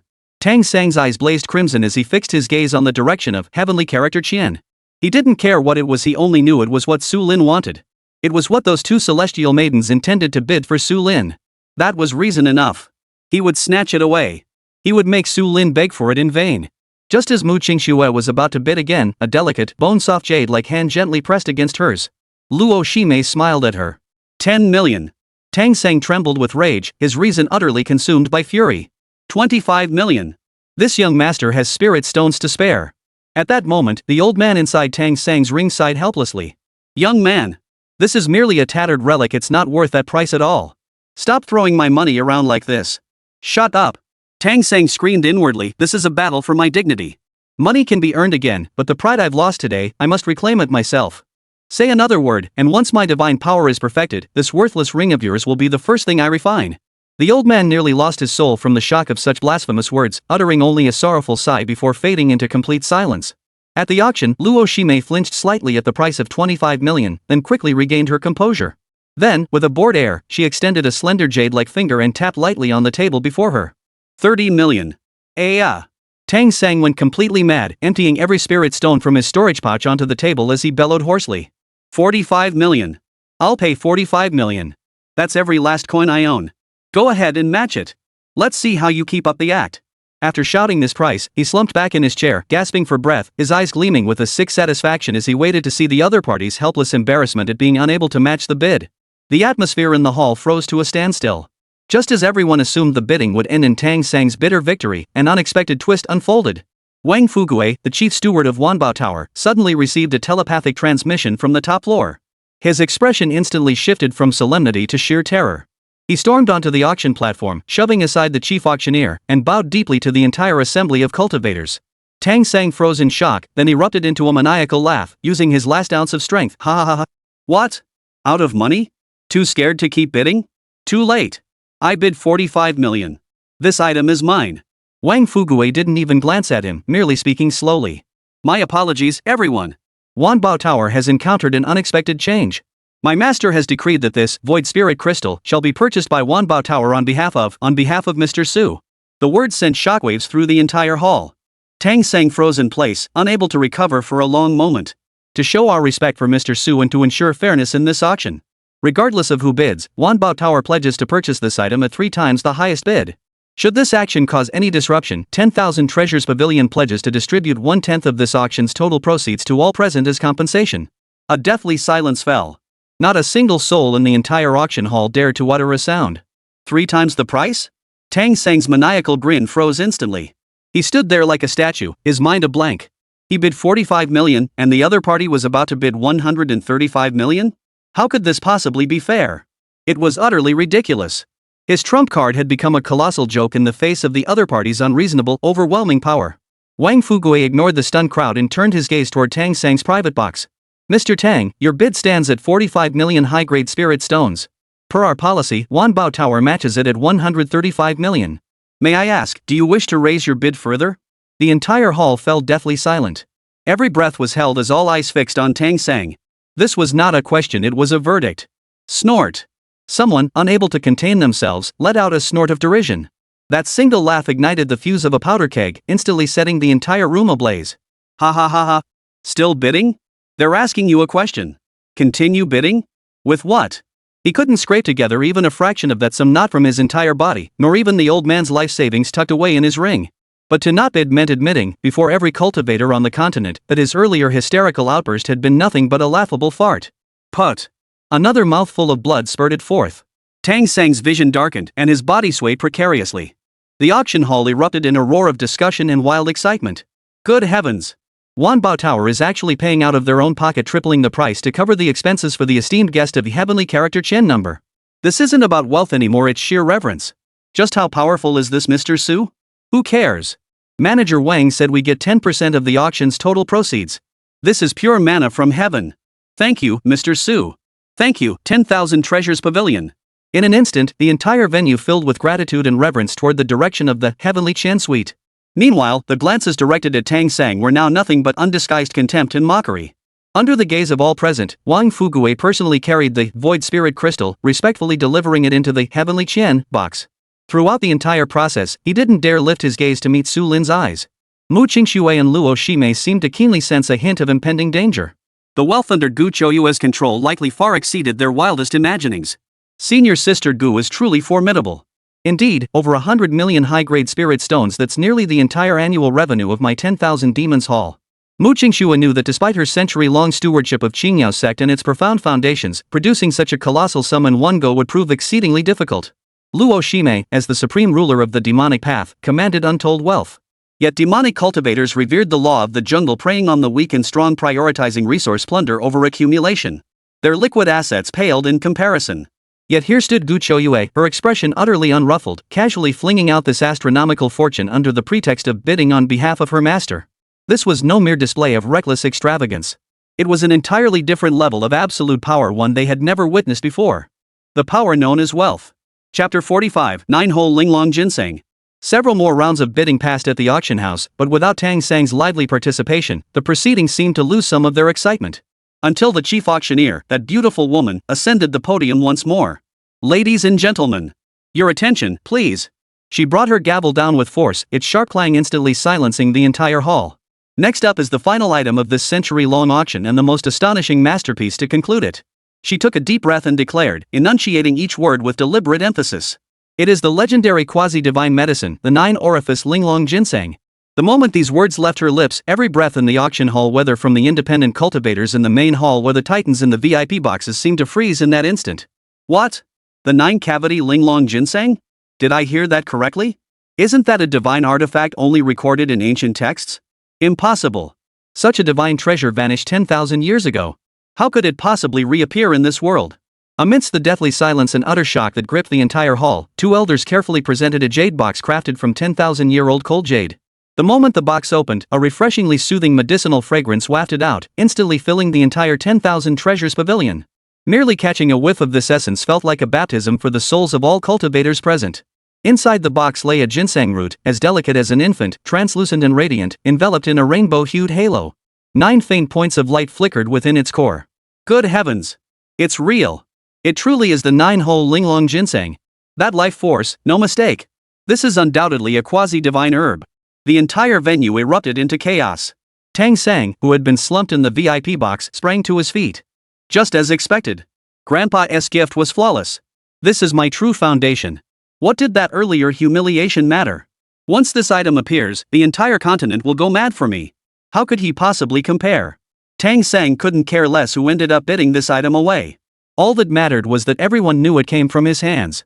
Inside the Heavenly Character Qian VIP box, Mu Qingxue and Luo Shimei were both startled by this sudden turn of events. A quasi-divine medicine. A flicker of astonishment crossed Mu Qingxue's icy eyes. This is truly an extraordinary item. Master, this item will surely have a miraculous effect on restoring your cultivation. However, before they could finish, they noticed Su Lin's expression had grown peculiar. He simply gazed silently at the divine ginseng revered by all, offering only a faint smile. Master, what's wrong? Mu Qingxue keenly sensed his unusual state. Su Lin didn't respond immediately. He merely lifted his teacup, took a gentle sip, and seemed deep in thought. After a moment, he spoke slowly, his voice soft yet clear enough for both disciples to hear. This thing is rather interesting. Downstairs, the auctioneer, already swept up in the frenzied atmosphere, shouted in a trembling voice.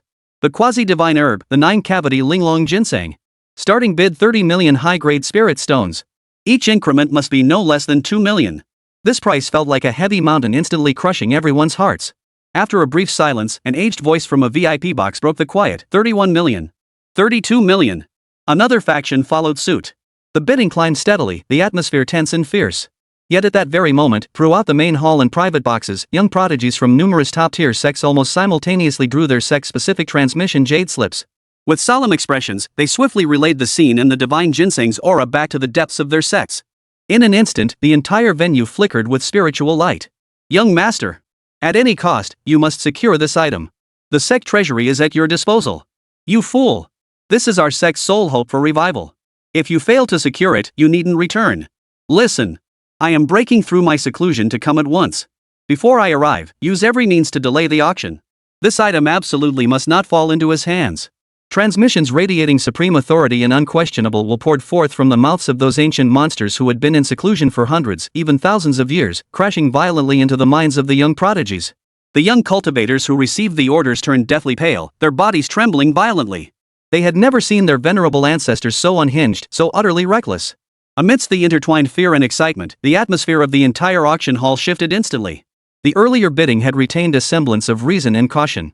Now, it had completely devolved into a life-or-death frenzy. 50 million. Lei Ao of the Mad Blade sect was the first to respond, his eyes bloodshot, clearly having received a kill order as well. 80 million. The 7-star pavilion claims it.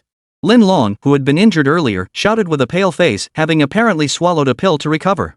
100 million. 150 million. The price spiraled upward in a completely irrational, near-suicidal frenzy. This wasn't an auction, it was outright gambling with the entire sect's future. Tang Sang watched it all unfold, his smile growing increasingly smug and feral. He didn't participate in the bidding, for this divine ginseng root was already his. He was merely reveling in it, savoring the supreme pleasure of controlling the entire scene, watching all the top figures across the continents go mad over his treasure. He shot a defiant glance toward the direction of Heavenly Character Qian number, a cold sneer forming in his mind. Why aren't you bidding anymore? Have you been scared dumb by this spectacle? Or is it that all your assets combined can't even cover the starting bid? Yet, just as the price soared to the staggering figure of 200 million, a sum capable of shaking the entire Qingzhou continent, a calm voice finally emerged from the Tianzi Qianhao box. This 9-hole Linglong ginseng is fake. The voice was not loud, yet it rang clearly in every ear. The entire auction hall plunged once more into deathly silence. Everyone froze in place as if struck by a spell. Fake? Are you kidding me?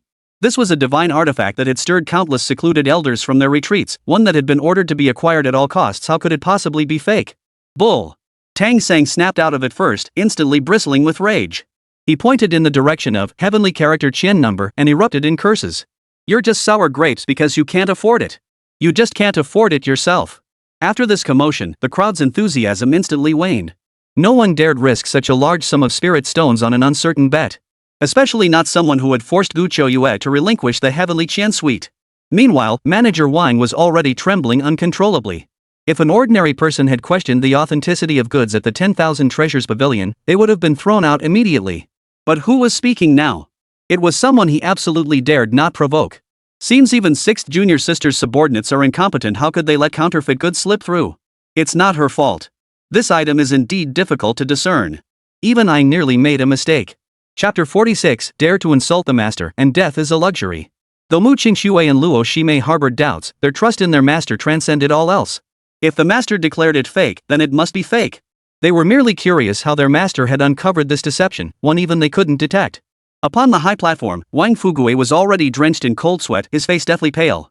He knew better than anyone that the entity within the heavenly Qian seal would never make baseless accusations. But this divine ginseng root he had personally examined it dozens of times. How could it possibly be fake?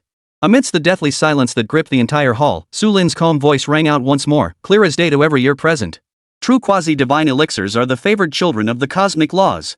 Their 9 orifices correspond to the 9 primordial sources of the Tao, endlessly generating and sustaining life, forming a self-contained cycle. The aura it emits should be restrained and gentle, the rhythmic pulse of life's essence. Yet this one before us is but a hollow shell, its powerful yet chaotic energy as rootless as drifting duckweed. He extended a finger, pointing distantly at the ginseng radiating brilliant auroras within the jade box. Observe its 9 orifices. Though the light is intense, it flickers erratically, its rhythm chaotic and without pattern. This is not resonance with the Tao, but a sign that the immense spiritual energy forcibly injected into it is on the verge of spiraling out of control. This thing is nothing more than a somewhat aged 9-leaf soul-restoring herb. Someone used supreme secret techniques to forcibly accelerate its growth and alter its nature, then infused it with 9 demon cores of entirely different attributes to mimic the appearance of 9 orifices.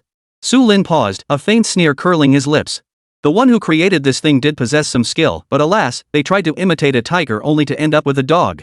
Not only does it fail to aid cultivation breakthroughs, but if consumed by someone with weaker cultivation, the 9 conflicting demonic energies would instantly tear apart their dantian, obliterating both body and soul. To call it a poison that pierces the intestines would be flattering. His words poured down like bucketfuls of ice water, dousing every fervent cultivator present. What? It's fake? It's actually a poisonous concoction? I knew it. Such a divine treasure couldn't possibly appear so easily. Wang Fugue atop the high platform turned ashen-faced. His trembling hands performed a secret inspection, and sure enough, at the root of the ginseng, he detected a faint, incongruous trace of demonic energy. The truth was laid bare. At that moment, the gaze the entire assembly cast upon Tang Sang shifted completely. Where mockery and contempt had reigned before, now only pure murderous intent remained. You damned fraud! How dare you deceive us with counterfeit goods? We were almost duped by you, you scoundrel! Wan Bao Tower. You must give us an explanation. Kill him. This man has sinister intentions, he must be a foreign spy. No. I don't know. This isn't mine. Tang Sang was utterly panicked. His face drained of color as he stumbled backward, babbling incoherently in defense. His eyes bloodshot, he pointed frantically toward the direction of the heavenly Qian suite, his voice a wrenching scream, "You ruined me! I'll kill you!" He cared for nothing else. Transforming into a crimson streak of light, he charged recklessly toward Su Lin's private box. Just as Tang Sang was about to crash into the box, 2 shrieks filled with utter contempt rang out almost simultaneously. Mu Qingxue didn't even rise from her seat, merely waving her delicate hand through the air. A wall of ice, thin as a cicada's wing, silently materialized before Tang Sang. At the same moment, Luo Shimei lazily extended a jade-like finger, lightly pointing it in Tang Sang's direction. Boom! Tang Sang's all-out strike, fueled by every ounce of his spirit and determination, slammed into the ice wall. The wall didn't budge an inch while he himself was sent flying backward, his bones shattering as he coughed up a mouthful of blood. Is this all you've got? You dare bark at your master? Mu Qingxue raised her jade-like finger, poised to utterly annihilate this insignificant insect. Oh dear, 7th junior sister, no need to rush.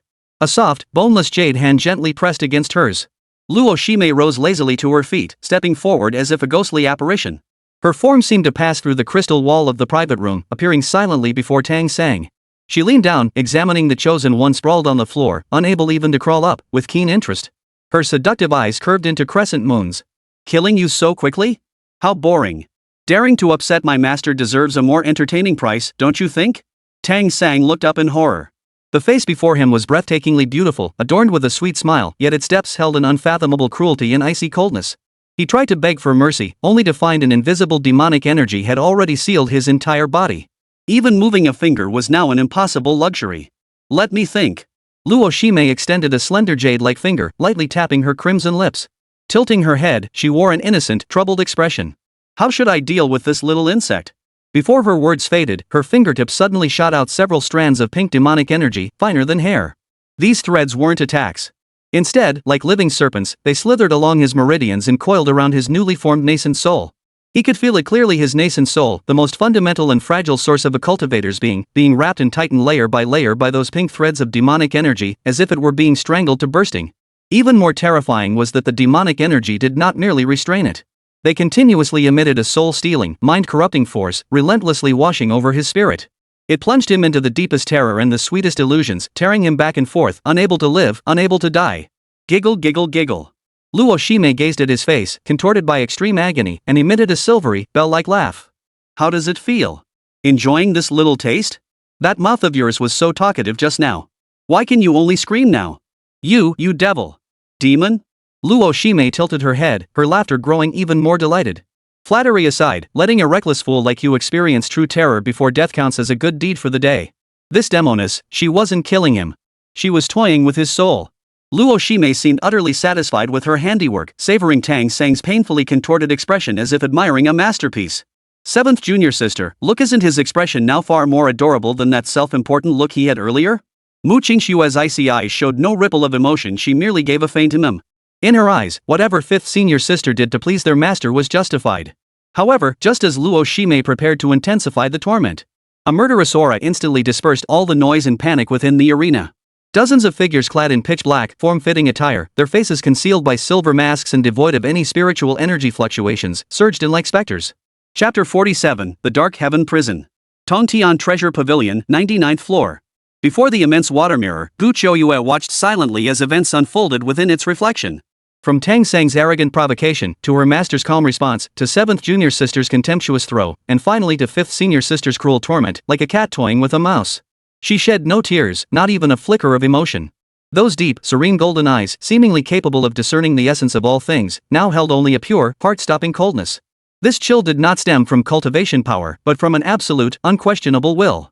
It was the will of an emperor. The maidservants at her side held their breath. They sensed the laws governing the entire 99th layer seemed to warp slightly in response to their mistress's emotion. Humiliation? Rage? No. Such emotions were too shallow for Qingxue at this moment. What surged within her was a deeper, more primal fury, the rage of one whose very soul had been violated. This was Tianshu City. It was the absolute domain she had spent a century building with countless spirit stones, intelligence, scheming, and an iron fist. Here, she alone was the law. She was the supreme order. Her original purpose in building this commercial empire was to find her master. It was so that when he returned, she could present him with a sanctuary the most secure, the most revered, untouched by any petty intruders. And what was the result? Her master arrived right on her turf, within her 10,000 treasures tower, under her very nose. A clown who appeared out of nowhere dared to repeatedly challenge her master's authority before the eyes of all cultivators across the continent. This was no longer merely slapping her master in the face. It was trampling her order, defiling her laws, and challenging her absolute authority as the ruler of this city. 7th junior sister had intervened. 5th senior sister had intervened. They defended the master in the most direct manner befitting the powerful. But it wasn't enough. In Qingxue's eyes, it was nowhere near enough. I have truly disappointed him. Qingxue slowly closed her eyes. When she opened them again, all emotion had faded from her golden pupils, leaving only absolute calm and resolve. I am Qingxue, the ruler of Tianshu City, the leader of the Seekers Alliance. My territory shall abide by my rules. Shadow Guard. Her voice was flat, yet carried an authority that brooked no argument. At your service.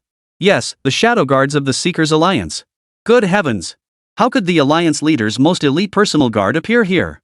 The scene instantly fell into a deathly silence.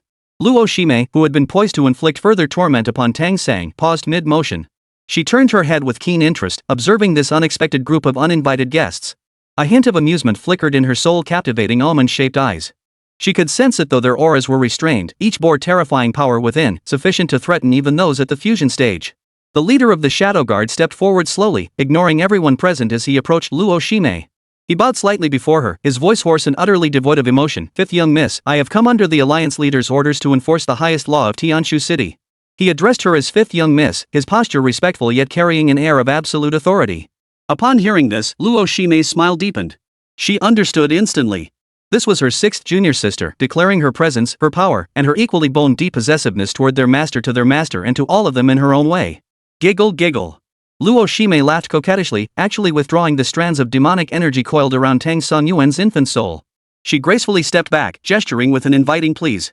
Since this is sixth junior sister's territory, this senior sister shall naturally grant her this courtesy. She was eager to see how this sixth junior sister whose schemes ran deepest after a century apart would dispose of this insolent insect. The Shadow Guard captain said no more. He turned slowly, his gaze beneath the silver mask settling on Tang Sang, who was already scared out of his wits, collapsed like a limp rag. Take him away. Those two words fell like a final judgment. Two Shadow Guards stepped forward, hoisting Tang Sang as though he were nothing more than a sack of trash. Tang Sang tried to beg for mercy, only to discover with horror that a strange, shadowy force had already sealed off all his meridians, rendering him utterly voiceless. Just as he was about to be dragged away, the ancient ring on his finger suddenly erupted with an unprecedented, dazzling radiance. Who dares harm my disciple, you lowly scum? A thunderous, furious roar erupted from the ring. Within the light, a translucent, ancient apparition whitened in hair and beard slowly materialized from the ring, partially overlapping Tang Sang's body as it was carried away. The entire auction hall instantly fell into an eerie, deathly silence, followed by an eruption of thunderous gasps and murmurs. What is that? A ghost? No. It's a spirit essence. Such overwhelming spiritual pressure. My goodness. This young man named Tang Sang, he actually harbors another person within him? This revelation struck everyone as more mind-boggling than anything that had come before. How could one person harbor another soul within them? And such a powerful soul at that. Inside the VIP box, Lei Ao of the Mad Blade sect struggled to sit up, staring blankly at the scene as he muttered to himself, no wonder he dared to be so arrogant earlier. It turns out he has the remnant soul of an ancient great being backing him. A mere nascent soul cultivator, yet he obtained such an opportunity. In an instant, the gazes of countless cultivators in the arena shifted. Their previous scorn and ridicule transformed into utter shock, envy, and greed. This was the true path to immortality. Amidst the swirling thoughts of the crowd, the ancient, shadowy figure solidified completely, his hair and beard whipping wildly. Who dares to harm my disciple, you lowly scoundrel? Soul burning blood escape.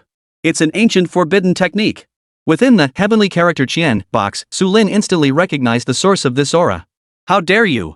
The Shadow Guard captain reacted with lightning speed, showing no trace of fear as he roared fiercely in Tianshu City before the Alliance leader, it's not your place, you wandering ghost, to run amok. Form the Dark Heaven Prison. At the command, dozens of Shadow Guards sprang into action. A colossal force of shadow energy intertwined into a vast, black net that obscured the sky, instantly sealing off all space around Tang Sang. You brat! The humiliation you inflict today, my disciple Tang Sang shall repay 100-fold. Accompanied by a roar dripping with venom, the ancient soul projection ignited, transforming into the purest, most violent spatial energy. It coalesced into an ever-expanding silver orb, tightly enveloping the already petrified Tang Sang. No! He's detonating his soul source to forcibly tear open space. Luo Shi's beautiful brows knitted in alarm. Chapter 48, Disciple. I have no face to meet you. In the arena, facing the ancient soul poised to detonate, the Shadow Guard captain's mask betrayed not a flicker of emotion. How dare you? His voice was hoarse, yet it carried an iron-willed resolve that crushed all defiance. In Tianshu City, before the Alliance leader, it's not your place, you stray ghost, to run wild. Form the Dark Heaven Prison. At the command, dozens of Shadow Guards sprang into action. Their movements were perfectly synchronized, swift to the extreme, leaving trails of pitch-black afterimages in the air. They did not fight individually but completely encircled Tang Sang and the Burning Soul. Colossal shadow energy surged from each Shadow Guard, weaving itself into a vast, sky-obscuring black net in midair. Upon its mesh, countless runes deeper than the night itself flowed, instantly sealing off all space around Tang Sang. Light, sound, even the flow of spiritual energy all were utterly swallowed by the net in that instant, forming an absolute, isolated prison. Accompanied by a roar filled with venomous hatred, the ancient soul's phantom form ignited completely, transforming into the purest, most violent spatial energy. It coalesced into an ever-expanding silver orb, threatening to burst the Dark Heaven Prison from within. Yet the Shadow Guard captain merely snorted coldly, his hands forming seals. Retract! The vast black net woven from shadow power abruptly contracted. Runes across its mesh erupted with dazzling black light, forcibly suppressing the silver orb that had been on the verge of bursting, inch by inch. The tearing and suppression of space, two diametrically opposed forces clashed and annihilated each other frantically within the cage, emitting waves of teeth-aching sizzling sounds. Every wisp of energy that escaped was potent enough to effortlessly slaughter a nascent soul cultivator. Within the cage, Tang Sang's psychological defenses shattered completely. He watched helplessly as his last hope, the final desperate gambit bought by the old man's soul, was so effortlessly suppressed by his opponent. The despair of plummeting from the pinnacle of hope into an abyss of hopelessness nearly drove him mad. No, impossible. I am the chosen one. How could I lose? He struggled frantically, only to discover his body had already been permeated by that shadow power. He couldn't even move a finger. Like a marionette on strings, he was forced to watch as his last shred of hope was ground away bit by bit. Meanwhile, within the heavenly character Qian box, two female disciples watched this farce unfold in silence. Luo Shimei lazily propped her cheek, commenting with interest, 6th junior sisters guards are quite well trained. This dark heaven cage excels in both offense and defense, forming its own self-contained realm. Mu Qingxue's icy eyes swiftly analyzed the operational patterns of the grand formation. She nodded slightly. The formation itself isn't top tier, but its strength lies in the seamless coordination and shared intent of those deploying it, maximizing the formation's power to its fullest potential. Su Lin listened to his two disciples' assessments with a faint smile. They were both correct, yet they had only seen the surface. The most terrifying aspect of the Dark Heaven prison lay not in its raw power, but in the absolute order it represented. An order built upon endless wealth and intelligence, one that brooked no challenge. You. Within the cage, the old man's soul flame flickered like a dying candle, constantly eroded by the shadow force. With his last ounce of strength, he let out a bitter cry of resentment. You have betrayed me. Before his words faded, his translucent form could no longer hold itself together. It dissolved into scattered specks of light, sucked back into the ring, and fell into complete silence. Deprived of its soul source, the silver spatial orb extinguished. The Dark Heaven prison dissolved without a sound, leaving only Tang Sang's body a hollow shell drained of all power slumped on the ground like a dead dog. The Shadow Guard captain strode forward, not even glancing at Tang Sang on the floor. He walked straight to the door of the Heavenly Qian Suite. He first bowed slightly toward the two breathtakingly beautiful figures within the box, figures that even he found intimidating. 5th young miss, 7th young miss, my apologies for the disturbance. Only then did his gaze settle upon the man who had remained utterly composed throughout. His voice carried genuine reverence. Mr. Su, the Alliance leader requests your presence. At these words, the entire hall fell into a deathly silence once more. The Alliance leader. Qingxue, leader of the Seekers Alliance. That legendary figure was personally receiving this man. Su Lin rose slowly from his seat, adjusted his robes, and gave a slight nod toward the doorway. Lead the way.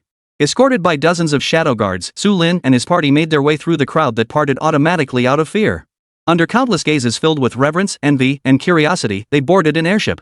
The airship rose silently, transforming into a streak of light as it soared toward the horizon. Tongtian Treasure Pavilion, 99th floor. Qingxue stood quietly before the water mirror, her back turned toward the entrance. She had already changed out of the golden gown symbolizing wealth and power, donning a simple, faded light blue disciple robe. These garments had been personally forged by their master a century ago for the 7 of them. Her fingers clenched the hem tightly. That powerful heart capable of redirecting billions of spirit stones in an instant and stirring the winds of change across the continent now beat wildly and uncontrollably, as if it might leap from her chest. Footsteps drew nearer. She knew he had arrived. Led by his shadow guards, Su Lin entered the chamber that symbolized the continent's highest seat of power. When he saw that familiar figure clad in pale blue disciple robes, standing with her back to him, his footsteps faltered slightly. A century seemed to stretch infinitely long in that moment, only to compress into an instant. Show you. Su Lin called softly, his voice gentle enough to pierce a century of time. Hearing that voice, Qingxue's slender frame trembled violently. The mental defenses she had painstakingly erected crumbled to dust in that instant. She did not turn around. She feared that if she did, the tears she'd fought so hard to hold back would burst forth like a dam. She feared that if she turned around, her master would see her face, etched with self-doubt and dread. Master. She forced the words from the depths of her throat, her voice hoarse and dry, laden with a century's worth of suppressed grievance and longing. This disciple is unworthy. I am the most useless among the 7. 7th junior sister has already attained the great void realm, and 5th senior sister has even entered the merging realm. They can both stand before you, shielding you from wind and rain. Only this disciple, remains but a lowly nascent soul cultivator. For 100 years, I have achieved nothing, only fiddling with these filthy possessions. This disciple brings shame upon our sect. I deserve death 1,000 times over. This disciple has no face to meet you.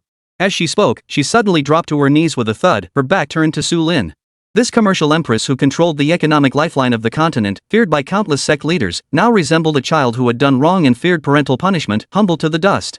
Chapter 49, Qingxue's Care. Who said you've achieved nothing? Raise your head and look out the window.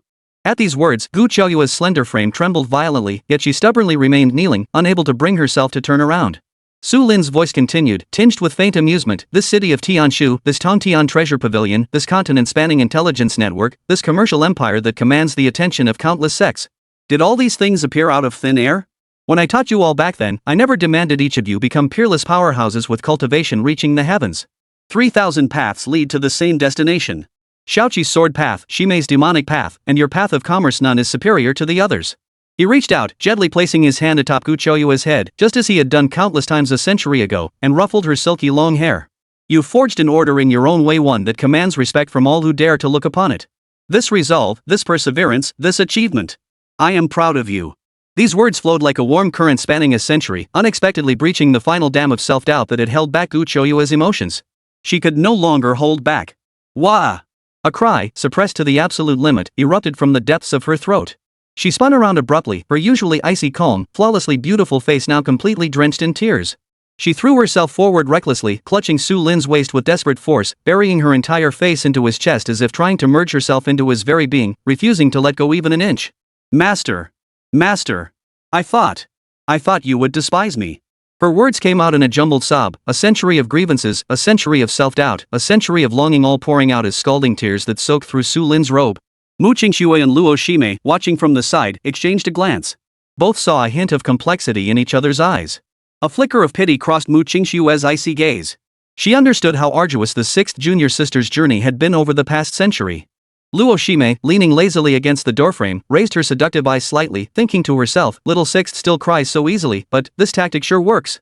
Su Lin let Qingxue hold her, gently patting her back until her sobs gradually subsided. Yet Qingxue showed no sign of letting go, instead tightening her embrace. The situation grew awkward. Ahem, sixth junior sister, the master has just returned and is still weak. Holding him like this might tire him out. Luo Ximei finally couldn't bear to watch any longer.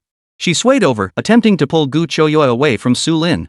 Mu Qingxue stepped forward as well, her voice cool and firm. Master has traveled a long journey. It is time for him to rest. Yet Qingxue reacted like a protective little beast guarding its food. She abruptly lifted her tear-streaked face, glaring at them with bloodshot eyes.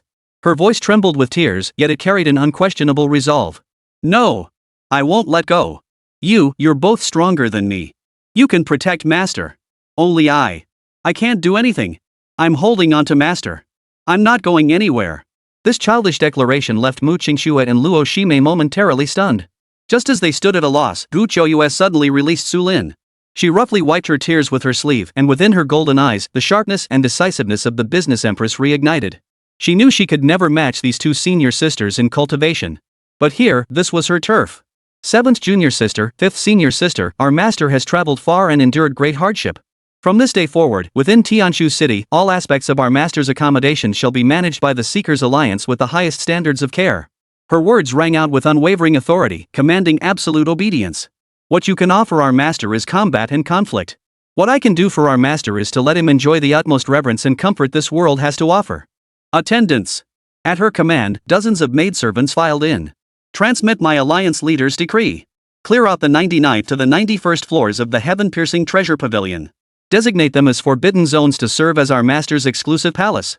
Pave the floors with 10,000-year-old warm jade from the East Sea, hang curtains of mermaid silk from the South Sea, and craft the bed from the warm divine wood of the northern wastes. Daily meals shall be prepared with water from the 9 heavens' sacred springs, garnished with 1,000-year-old vermilion fruits, and washed down with 10,000-year-old stone milk. When the master travels, a 9-dragon agarwood palanquin shall serve as her conveyance. For the master's bathing, 100 varieties of immortal herbs and floral essences must be gathered, personally presented by attendants of Yuanling realm cultivation or higher. With each detail she revealed, Mu Qingxue and Luo Ximei's expressions grew increasingly peculiar. Was this caring for the master or nurturing a divine being among mortals? This extravagance, built upon boundless wealth, was a form of affection they had never imagined. Qingxue watched her two senior sisters' stunned expressions, a surge of triumphant satisfaction welling up within her. Yes, I cannot defeat you. But in Tianshu City, within this empire of wealth, what I can offer my master is something you could never give. She turned back to Su Lin, her face once again wearing that humble yet devoted expression of filial devotion, and whispered softly.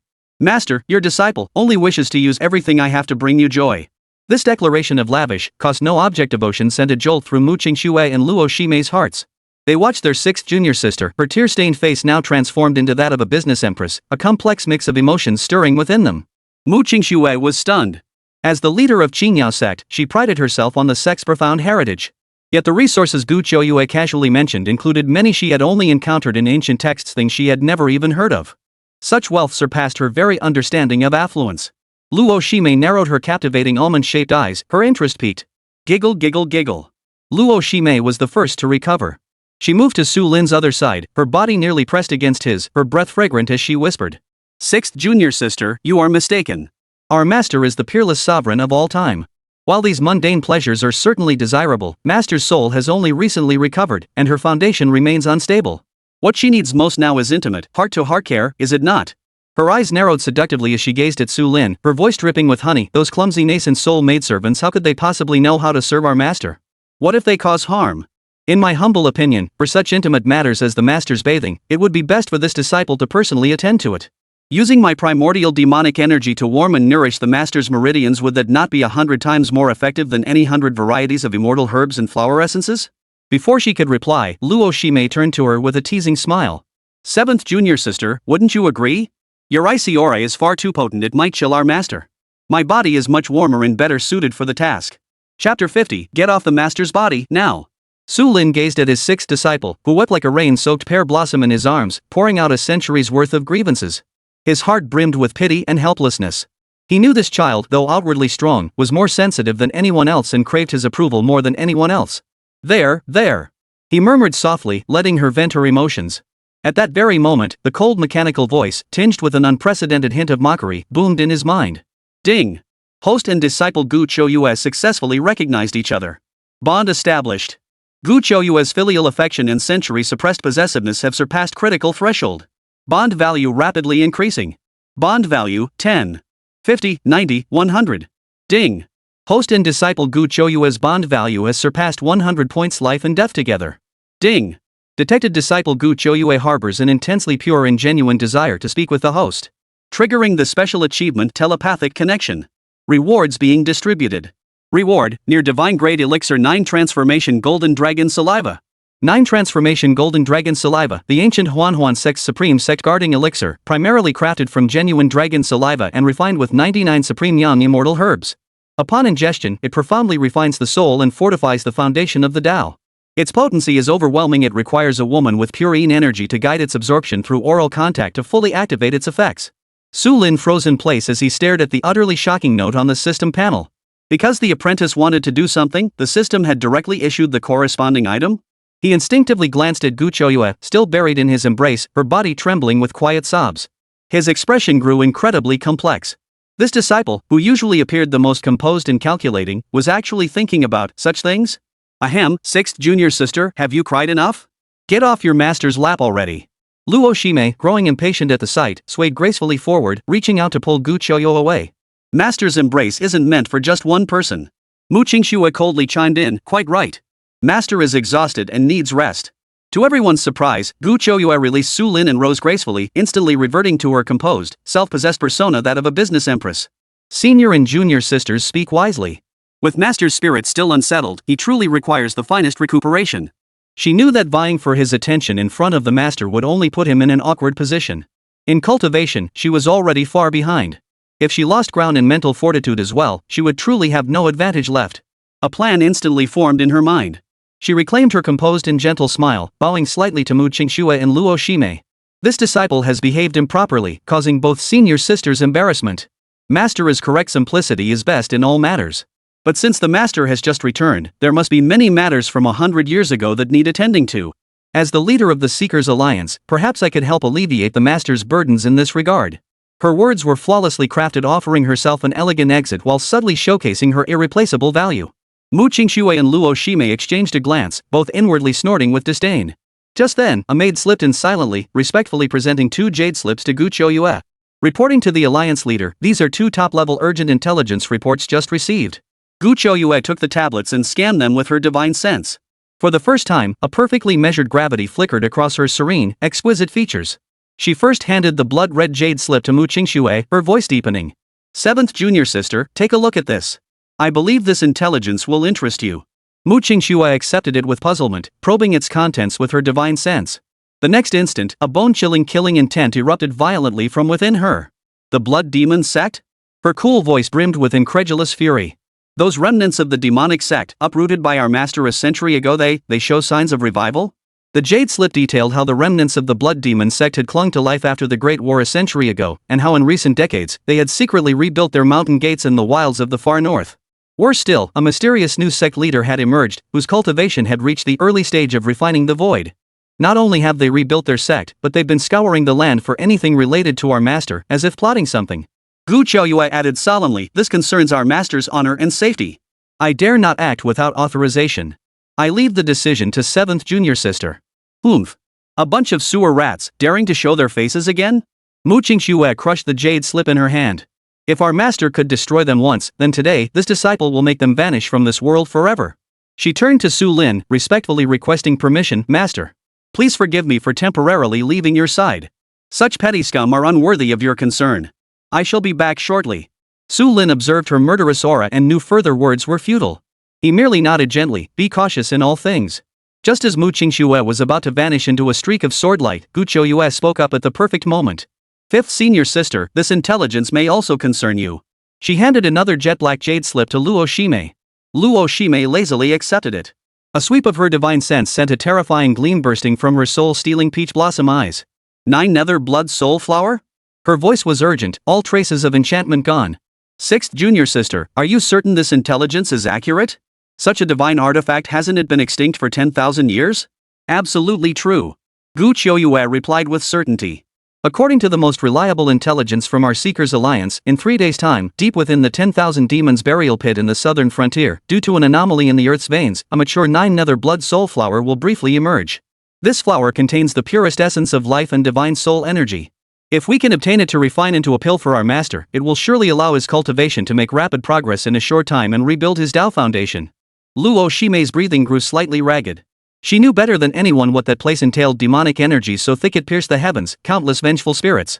Only she, the supreme master of the demonic path, could venture there. Such a trivial matter. Leave it to us disciples. The two women declared in unison, "We'll be back in no time." In the next instant, a streak of icy blue sword light and a crimson demonic shadow shot skyward, vanishing into the horizon at breakneck speed. The vast hall was instantly left with only Su Lin and Qingxue. Gazing at the direction her senior sisters had departed, a flicker of triumphant satisfaction flickered in the depths of Qingxue's golden eyes. Yet it was swiftly replaced by an emotion deeper and more searing. She slowly turned and knelt before Su Lin once more, lifting her tear-streaked face still wet with tears yet radiating boundless devotion, her voice soft. "Master. Now, it's just the two of us." Chapter 51, They all got their master. This disciple wants one too. Su Lin instantly saw through his young disciple's thoughts. The excuse felt rather contrived, and he couldn't help but chuckle. He remained still, quietly watching the 2 streaks of light vanish into the horizon. Only then did he slowly lower his head to look at Qingxue, who was still kneeling on the ground, her body trembling slightly with tension. "Xiaoyu," he spoke gently, his voice carrying a hint of knowing amusement, "was there something urgent you needed to discuss with your master alone that made you so eager to send them away?" Caught red-handed by her master's words, Qingxue's stunningly beautiful face, which had only just regained its composure, flared up again like the evening glow on the horizon. Even her snow-white neck was tinged with a captivating blush. She did not lift her head, nor did she offer any defense. Only her hands, clutching the hem of her robe tightly, betrayed the turmoil within her heart. Disciple just felt. She tugged at the hem, her voice barely a whisper. 7th junior sister and 5th senior sister, they both have master. I want that too. She slowly lifted her head. Her usually sharp, cool golden eyes now resembled stars veiled in mist, brimming with boundless devotion and humility. "So, this disciple wishes to become the most useful person to master, in my own way." Before her words had fully faded, she made a move that caught even Su Lin off guard. She did not rise, but remained kneeling as she slowly, inch by inch, crawled toward Su Lin. On the 99th level of the heaven-reaching treasure pavilion, at the very pinnacle of this commercial empire, time seemed to freeze in that moment. Outside the windows, the sea of clouds churned and shimmered with radiant light, yet the atmosphere within the hall grew intensely charged. Qingxue said nothing more. Her golden eyes gazed at Su Lin with unwavering devotion, as if beholding the sole faith of her entire existence. She slowly lowered her head, her movement gentle yet resolute, without the slightest hesitation. A silent sacrifice began. Su Lin felt an unprecedented chill surge from the soles of his feet to the crown of his head. He wanted to stop her, but his body froze in place. Uncontrollably, the system's shocking annotation flashed through his mind. 9-turn golden dragon saliva requires a woman of purine energy to guide it with her tongue. The calming sandalwood incense within the hall had grown scorching hot at some unknown moment. Its wisps of smoke, like invisible chains, bound both reason and desire together. No words were spoken, only the most primal, century-suppressed yearning and possessiveness. Her breath was warm and fragrant as orchids. The initial syllables carried a hint of awkwardness and tentative exploration, like a spring stream cautiously melting a century of frozen ice. Slowly, she found the rhythm most familiar to her. The melody grew fluid and melodious. At times, like mountain streams, clear and impassioned, they spoke of a century of solitary longing and unwavering devotion. At other times, like the haunting murmur of a valley, it became tender and lingering, pouring out the deepest yearning and affection suppressed within her heart. The performance began to radiate a warm golden glow. A vast dragon's might, accompanied by a colossal life force, slowly awoke under her guidance. The music entered its most brilliant passage. In a single, clear, sustained note, the accumulated radiance and longing of a century transformed into the most magnificent musical passage. Qingxue looked at Su Lin, and as the final note faded, the performance concluded. Outside the hall, the sea of clouds above Tianshu City was bathed in a dazzling golden glow. Qingxue lifted her delicate face slightly. Ding! Congratulations, host, on forming the special bond emotions transmitted through strings and bamboo with your disciple Qingxue. The bond level has reached a new height. Under this bond's influence, the bond resonance effect triggers its maximum amplification. Host's bond value with Qingxue plus 2000. Current bond value, 2090. Detected, the potency of the 9-turn golden dragon saliva within the host has been perfectly channeled and activated. The system will now begin converting cultivation essence. A colossal surge of pure, boundless energy erupted from the depths of Su Lin's soul, instantly sweeping through every meridian in his body. However, this time, the anticipated breakthrough that should have been as effortless as splitting bamboo did not occur. The moment that colossal energy surged into his Dantian sea of qi, it was entirely absorbed by the golden-hued infant spirit radiating pale golden light. It merely made the infant soul's radiance grow more solid and brilliant, yet the barrier to breaking through to the late infant soul stage remained as distant as ever. Su Lin immediately sensed that after reaching the nascent soul stage, breaking through indeed became significantly more difficult. The energy and insight required for each minor realm advancement dwarfed anything needed at the golden core stage. The difference was like that between a stream and an ocean. Ding! Host's foundational cultivation is excessively robust. Energy required for breakthrough far exceeds standard levels. All converted energy has been fully utilized to perfectly consolidate your mid-stage nascent soul realm and temper your nascent soul physique. Congratulations, host. Your current foundation in the Tao far surpasses that appears at this stage within this realm, laying an unparalleled foundation for your eventual return to the pinnacle. Su Lin slowly opened his eyes, feeling an unprecedented sense of stability and fullness within his body. This was no bad thing. Haste makes waste, especially on such a crucial path as transforming the nascent soul into a divine spirit. Foundations matter far more than realm levels. This sudden shift in aura left Qingxue, standing nearby, utterly speechless. She could distinctly sense that although her master's cultivation level hadn't risen, the aura emanating from him was now tenfold thicker and more profound than before. If her master had once been a deep pool, he now resembled a vast starry sea, seemingly tranquil on the surface, yet harboring endless currents beneath. Could this be due to her efforts? Qingxue wondered silently. Master. She gazed at Su Lin dreamily, her lips still tinged with an unusual sweetness. Disciple loves the scent of master. Her whisper was soft yet clear, reaching Su Lin's ears without a doubt. This bold and unfiltered declaration sent a ripple through Su Lin's heart. He looked at his sixth disciple before him, tears still wet on her cheeks, yet her eyes narrowed into seductive slits and felt a mix of amusement and exasperation. He reached out, habitually ruffling her hair, his voice tinged with resignation and indulgence. You're getting bolder and bolder. Before my master, a disciple needs no courage. Qingxue brushed her cheek against his warm palm, her eyes brimming with unwavering devotion. This disciple only needs to offer everything within me to my master. Amidst this tender moment, two streaks of light streaked across the distant sky outside the hall, one icy blue, one blood red. They sliced through the night at astonishing speed, carrying an unmistakable chill as they reappeared on the 99th level of the heaven-reaching treasure pavilion. Mu Qingxue and Luo Shimei had returned. The instant their figures stepped into the hall, the air seemed to freeze solid. Their gazes, like two razor-sharp blades, instantly locked onto the pair still locked in an intimate embrace within the hall. Chapter 52, Lu Ruyan. The air seemed to freeze. Their gazes instantly locked onto the two figures within the hall, still maintaining their intimate posture. Especially Qingxue's face, tear-stained yet radiating boundless contentment and rapture, and the glistening droplet lingering at the corner of her lips, untouched by a wipe. Sixth junior sister, Luo Shimei, was the first to break the dead silence, stepping forward. It seems that during the time senior sister and seventh junior sister were away, you and the master had quite an in-depth exchange, didn't you? Mu Qingxue remained silent, yet a terrifying chill spread uncontrollably from her body. Fifth senior sister jests, she met Luo Shimei's gaze without flinching. This disciple is merely tending to the master's spirit and fortifying his Tao foundation in my own way. After all, isn't that what the master needs most right now? Nurturing his divine soul? Luo Shimei giggled softly, her voice like a silver bell yet carrying a bone-chilling chill. To me, it looks more like you're draining the master's energy.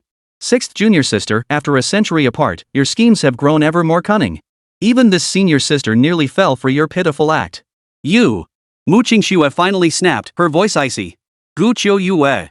How dare you commit such vile acts against our master while we were away? What punishment do you deserve? Despicable? Qingxue shook her head slowly, her gaze calmly sweeping over the two senior sisters consumed by rage. 7th junior sister, your dual cultivation secret technique. 5th senior sister, your primordial demonic energy. If we're talking about scheming, how could my petty tricks compare to your open-handedness? What you can do, I can do too. And, she shifted her tone, radiating the absolute confidence and command of a business empress, the wealth I can offer our master that is something you two cannot match. Su Lin watched his 3 disciples tense up again, feeling utterly overwhelmed. He rose from his seat, attempting to smooth things over. This time, however, his words were gently interrupted by Qingxue.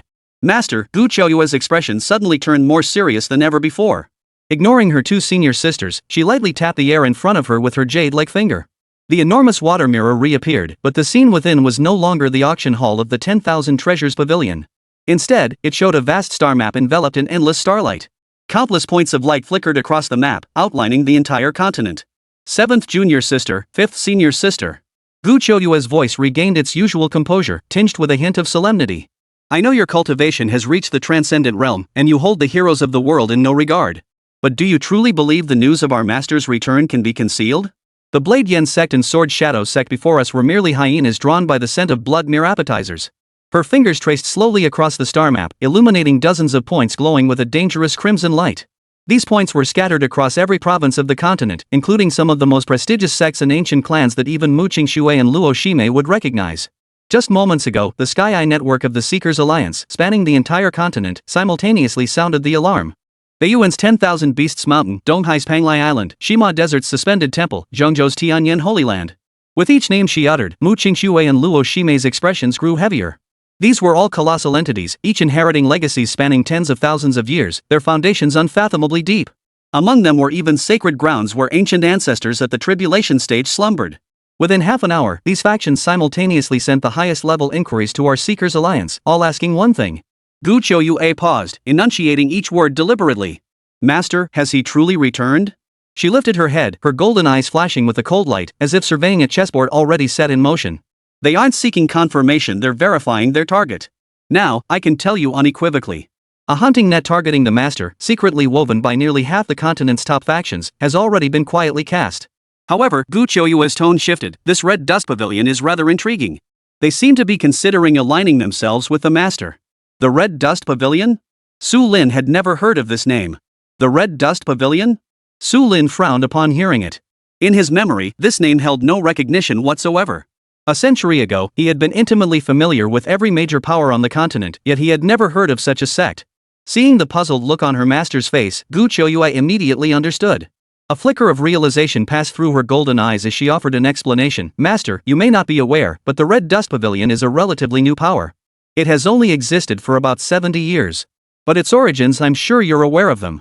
Qingxue paused before uttering a name that sent a chill through everyone present, the Union Sect. The Union Sect, straddling the line between righteousness and wickedness, specialized in the art of yin-yang cultivation. Some cultivators held it in awe, while many others looked down upon it with disdain. Su Lin nodded, gesturing for her to continue. Qingxue continued, decades ago, the Union Sect produced a disciple of extraordinary talent named Lu Ruyan. Though born with a seductive aura, she possessed a noble spirit. She despised the sect's immoral, exploitative methods of energy harvesting and advocated instead for a path of cultivation based on mutual respect and mutual consent. This stance, of course, threatened the fundamental interests of the Hahuan sect's leadership. She was branded a traitor, and a top-level execution order was issued for her capture. Facing certain death, Lu Ruyan escaped with a group of loyal disciples. Just as she was about to be captured by the sect elders, in that moment of utter despair, Qingxue's gaze shifted to Su Lin, a faint, almost imperceptible smile playing in her eyes. She encountered you. Me? Su Lin froze, searching his memory. Yes. Qingxue affirmed. After founding the Seekers Alliance, I gathered intelligence on your past. It was recorded that you were traveling through the southern frontier when you happened upon this incident. It seemed you merely found the Hahuan sect's methods too boisterous, so you casually rebuked them, startling away the pursuers. Su Lin finally recalled a vague memory. It did seem plausible. Back then, he merely found the group's numbers overwhelming and their actions suspicious, so he casually shooed them away without even catching a clear look at their faces, nor giving it much thought afterward. Yet, to Lu Ruyan at that moment, his casual gesture had been nothing short of a life-saving favor. I see, Lu, she smiled coyly. Master truly is a man of charm. With a casual rescue, he saved the future founder of a sect. This Lu Ruyan is quite a bold woman, daring to challenge the Union sect. Poof. A sect built on seduction techniques has impure motives. Their hearts deserve condemnation. Qingxue spoke coldly, clearly holding the matter in utter contempt. Master, such forces are utterly untrustworthy. Chapter 53, The Red Dust Pavilion. No sooner had she finished speaking than Luo Shime beside her giggled coquettishly, leaning lazily against Su Lin's shoulder, her breath fragrant as orchids. Oh dear, 7th junior sister, you're quite mistaken. What sect in this world doesn't pursue profit? The Red Dust Pavilion wants to align with you, master, simply because they see your potential. They're looking for a big tree to shelter them from the storm. Compared to those so-called righteous sects plotting to kill our master, aren't their motives far purer? She shot Qingxue a sultry glance, her words laced with a hint of provocation. Besides, Lu Ruyan is no ungrateful soul. She remembered a casual gesture from master a century ago. Such loyalty is 100 times better than those hypocrites who preach righteousness yet betray their word. Master, wouldn't you agree? 5th senior sister. That's twisting the truth. Qingxue's fair face turned cold. The techniques of the Union sect are bizarre, most adept at manipulating hearts and minds. Who knows if this Red Dust Pavilion isn't cut from the same cloth? What if they're plotting to ensnare our master with beauty tactics? Wouldn't we be inviting wolves into our home? Control our master? Luo Shime laughed as if hearing the most amusing joke, her body shaking with mirth. 7th junior sister, you underestimate our master far too much. Back when he was a great perfection supreme, what kind of peerless celestial maidens and enchanting witches hasn't he encountered? Could a mere red dust pavilion possibly disturb his Tao heart? Seeing the two about to flare up again, Qingxue, who had remained silent, finally spoke up. Sisters, there's no need to argue. She lifted her head, her eyes sweeping across both seniors' faces before finally settling on Su Lin. Regarding the Red Dust Pavilion, this disciple possesses more detailed intelligence. Her jade-like finger tapped lightly on the star map before her, unfolding a more detailed panorama before the three of them. Clearly marked upon the image were the sect's mountain gates, its sphere of influence, and detailed information about its leader, Lu Ruyan. Though the Red Dust Pavilion originated from the Union sect, the path they walk can be said to be unique in this world. They cultivate neither external objects nor political scheming. Their path is defined solely by these 8 words: experience the worldly dust, penetrate the true heart. Endure the trials of the mortal world? Qingxue's frown deepened. Yes. Qingxue nodded and continued, their disciples enter the world to cultivate, experiencing the myriad aspects of human life and observing the vicissitudes of the world to temper their Taoist hearts. They believe that only by witnessing the world's splendor and sorrow can one ultimately comprehend the great way and transcend the mundane. Therefore, their strength lies not in cultivation levels, but in that indestructible, untainted Tao heart. At this point, Qingxue shifted her tone. For the first time, a ripple stirred in her calm golden eyes as she looked at Su Lin and spoke slowly. However, this path of cultivation harbors a fatal flaw. To transcend worldly attachments, one must first dwell within them. Yet, the moment genuine affection arises, the Tao heart becomes clouded, and all prior cultivation is lost. Therefore, they must find a guardian of the Tao. A guide whose Tao heart, cultivation realm, and even divine soul far surpass their own, one who can steer them through the sea of worldly desires without losing their way. As the sect leader, Lu Ruyan must first demonstrate her own Tao heart to the disciples. Qingxue's voice gradually trailed off. She offered no further explanation, merely fixing Su Lin with an intensely complex gaze. Qingxue and Luo Shime, both sharp-witted individuals present, instantly grasped the implication. This Lu Ruyan, she wasn't seeking allies at all. She was clearly searching for a Tao companion worthy of the entire sect's trust and devotion. A master capable of leading them all to collective breakthroughs. Luo Shime was the first to grasp the situation. Far from anger, she giggled coquettishly, leaning lazily against Su Lin's shoulder as her breath, sweet as orchids, brushed his skin. Oh my, as if I possessed some extraordinary secret technique. Turns out it's just a bunch of snobby girls who couldn't find men worthy of them and now had their sights set on our master. No sooner had she finished speaking than Qingxue had dropped an even heavier bombshell. She looked at her 2 senior sisters and stated matter-of-factly. Moreover, to preserve the purity of their Taoist hearts and await the ultimate penetration of truth, their cultivation methods demand the utmost rigor. Then she turned to Su Lin and continued. The Red Dust Pavilion is filled with peerless beauties, and it's said many among them are virgins, including that Lu Ruyan. These words exploded like thunder in Qingxue and Luo Shime's minds. How outrageous! Qingxue could no longer contain her composure. A bone-chilling killing intent erupted from within her. She sprang to her feet, her icy phoenix eyes fixed intently on Qingxue. What do they take our master for? A furnace vessel to aid their cultivation? How dare they? I'll go crush their mountain gate right now. Oh dear, 7th junior sister, why so furious? Although Luo Shime had also felt a surge of possessiveness and murderous intent at first, she quickly changed her mind and instead smiled even more seductively. She extended her jade-like arm and wrapped it affectionately around Su Lin's neck. But this might work out. Since that Lu Ruyan comes from the Union Sect, she must know some dual cultivation techniques. Perhaps they could help Master advance his cultivation. Fifth senior sister. You're utterly shameless. Mu Qingxue's fair face flushed crimson at Luo Shimei's blatant words. In her eyes, the master was a sacred and inviolable figure. How could she possibly be compared to that demoness who specialized in seduction techniques? Shameless? Luo Shimei giggled, shooting her a sultry glance. Seventh junior sister, you keep calling me shameless. But just the other day on the cloud brocade at the fallen immortal ravine, I wonder who was playing landlord with far more enthusiasm than this senior sister of yours? I was only doing it to please our master. Mu Qingxue burned with shame and fury, yet found no words to retort. I was also trying to please our master. Luo Shimei declared matter-of-factly. Master hasn't fully recovered his cultivation yet. If there truly exists such a secret technique where two souls complement each other in yin and yang, it could bring master pleasure while also aiding his cultivation. Wouldn't that be a win-win situation? Sixth junior sister, wouldn't you agree? She deftly passed the buck to Qingxue. Seventh junior sister's concern is valid. After all, the Red Dust Pavilion originates from the Union Sect. Their intentions are difficult to fathom, and we must remain vigilant. She first acknowledged Mu Qingxue's viewpoint, causing the latter's icy expression to soften slightly. But fifth senior sister's words also hold merit. She shifted her tone.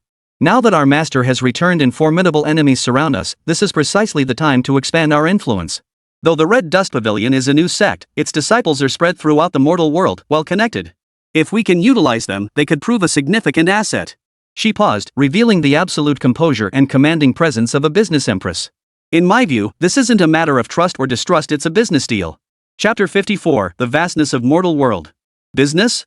Su Lin watched his sixth disciple with keen interest, gesturing for her to continue. He realized that after a century apart, Qingxue's approach to problems had become remarkably pure and direct. Everything in her eyes seemed quantifiable as profit and bargaining chips. Yes, master. Qingxue met Su Lin's gaze. A deal that guarantees us profit without risk. Ignoring Mu Qingxue's icy glare and Luo Shimei's amused smile, she proceeded with her analysis, once again displaying the commanding presence of a business empress. First, the Red Dust Pavilion's demand is clear. Lu Ruyan needs a guardian Taoist to help her sect penetrate the mundane world and break through their bottleneck. In this world, only our master meets that requirement. That's their need, and it's our bargaining chip. Second, what do we stand to gain from this deal? Qingxue extended two slender jade-like fingers. First, an absolutely loyal ally. The nature of the Red Dust Pavilion's cultivation methods dictates that once they designate the master as their guardian, the entire sect's future becomes inextricably bound to hers. They rise and fall together. Their loyalty far surpasses that of any ordinary alliance forged by mutual interest. Second, an intelligence network spanning the mortal world. Red Dust Pavilion disciples cultivate among mortals, permeating every corner of the continent and infiltrating every walk of life. This network perfectly compensates for our alliance's weakness in controlling grassroots details beyond high-level strategic maneuvering. At critical moments, an inconspicuous pawn may well decide the outcome of the entire game. She paused before concluding, therefore, this disciple believes that accepting the Red Dust Pavilion brings far greater benefits than drawbacks. As for that Lu Ruyan, a faint, mocking smile touched Qingxue's lips. Whether she gets to serve the master depends entirely on whether she has the qualifications. In Tianshu City, on my turf, I set all the rules. 3 days later, Red Dust Pavilion. As one of the most enigmatic emerging sects of the age, the Red Dust Pavilion's mountain gates weren't situated on any sacred mountain or blessed land. Instead, it stood within the mortal world's most bustling capital, the imperial city of the Dian Divine Dynasty, known as the Divine Capital. Unlike ordinary sects, there were no soaring sword energies or swirling immortal mists here. Only an expansive, seemingly ordinary courtyard named the Red Dust Villa stood. Within the courtyard, pavilions and towers stood amidst winding streams for floating cups, while artificial hills and bizarre rocks created a scene at every turn, exuding the refined luxury of the mortal realm. At this moment, deep within the estate, in a lakeside pavilion, a woman dressed in a plain white gown stood quietly by the railing. Ethereal in bearing and breathtakingly beautiful, she gazed at the twin lotus blooming in the lake, lost in thought. She was Lu Ruyan, the founding matriarch of the Red Dust Pavilion. Master, a disciple dressed in a pink silk robe, equally beautiful, approached quietly and reported respectfully, a secret letter has arrived from the Seekers Alliance.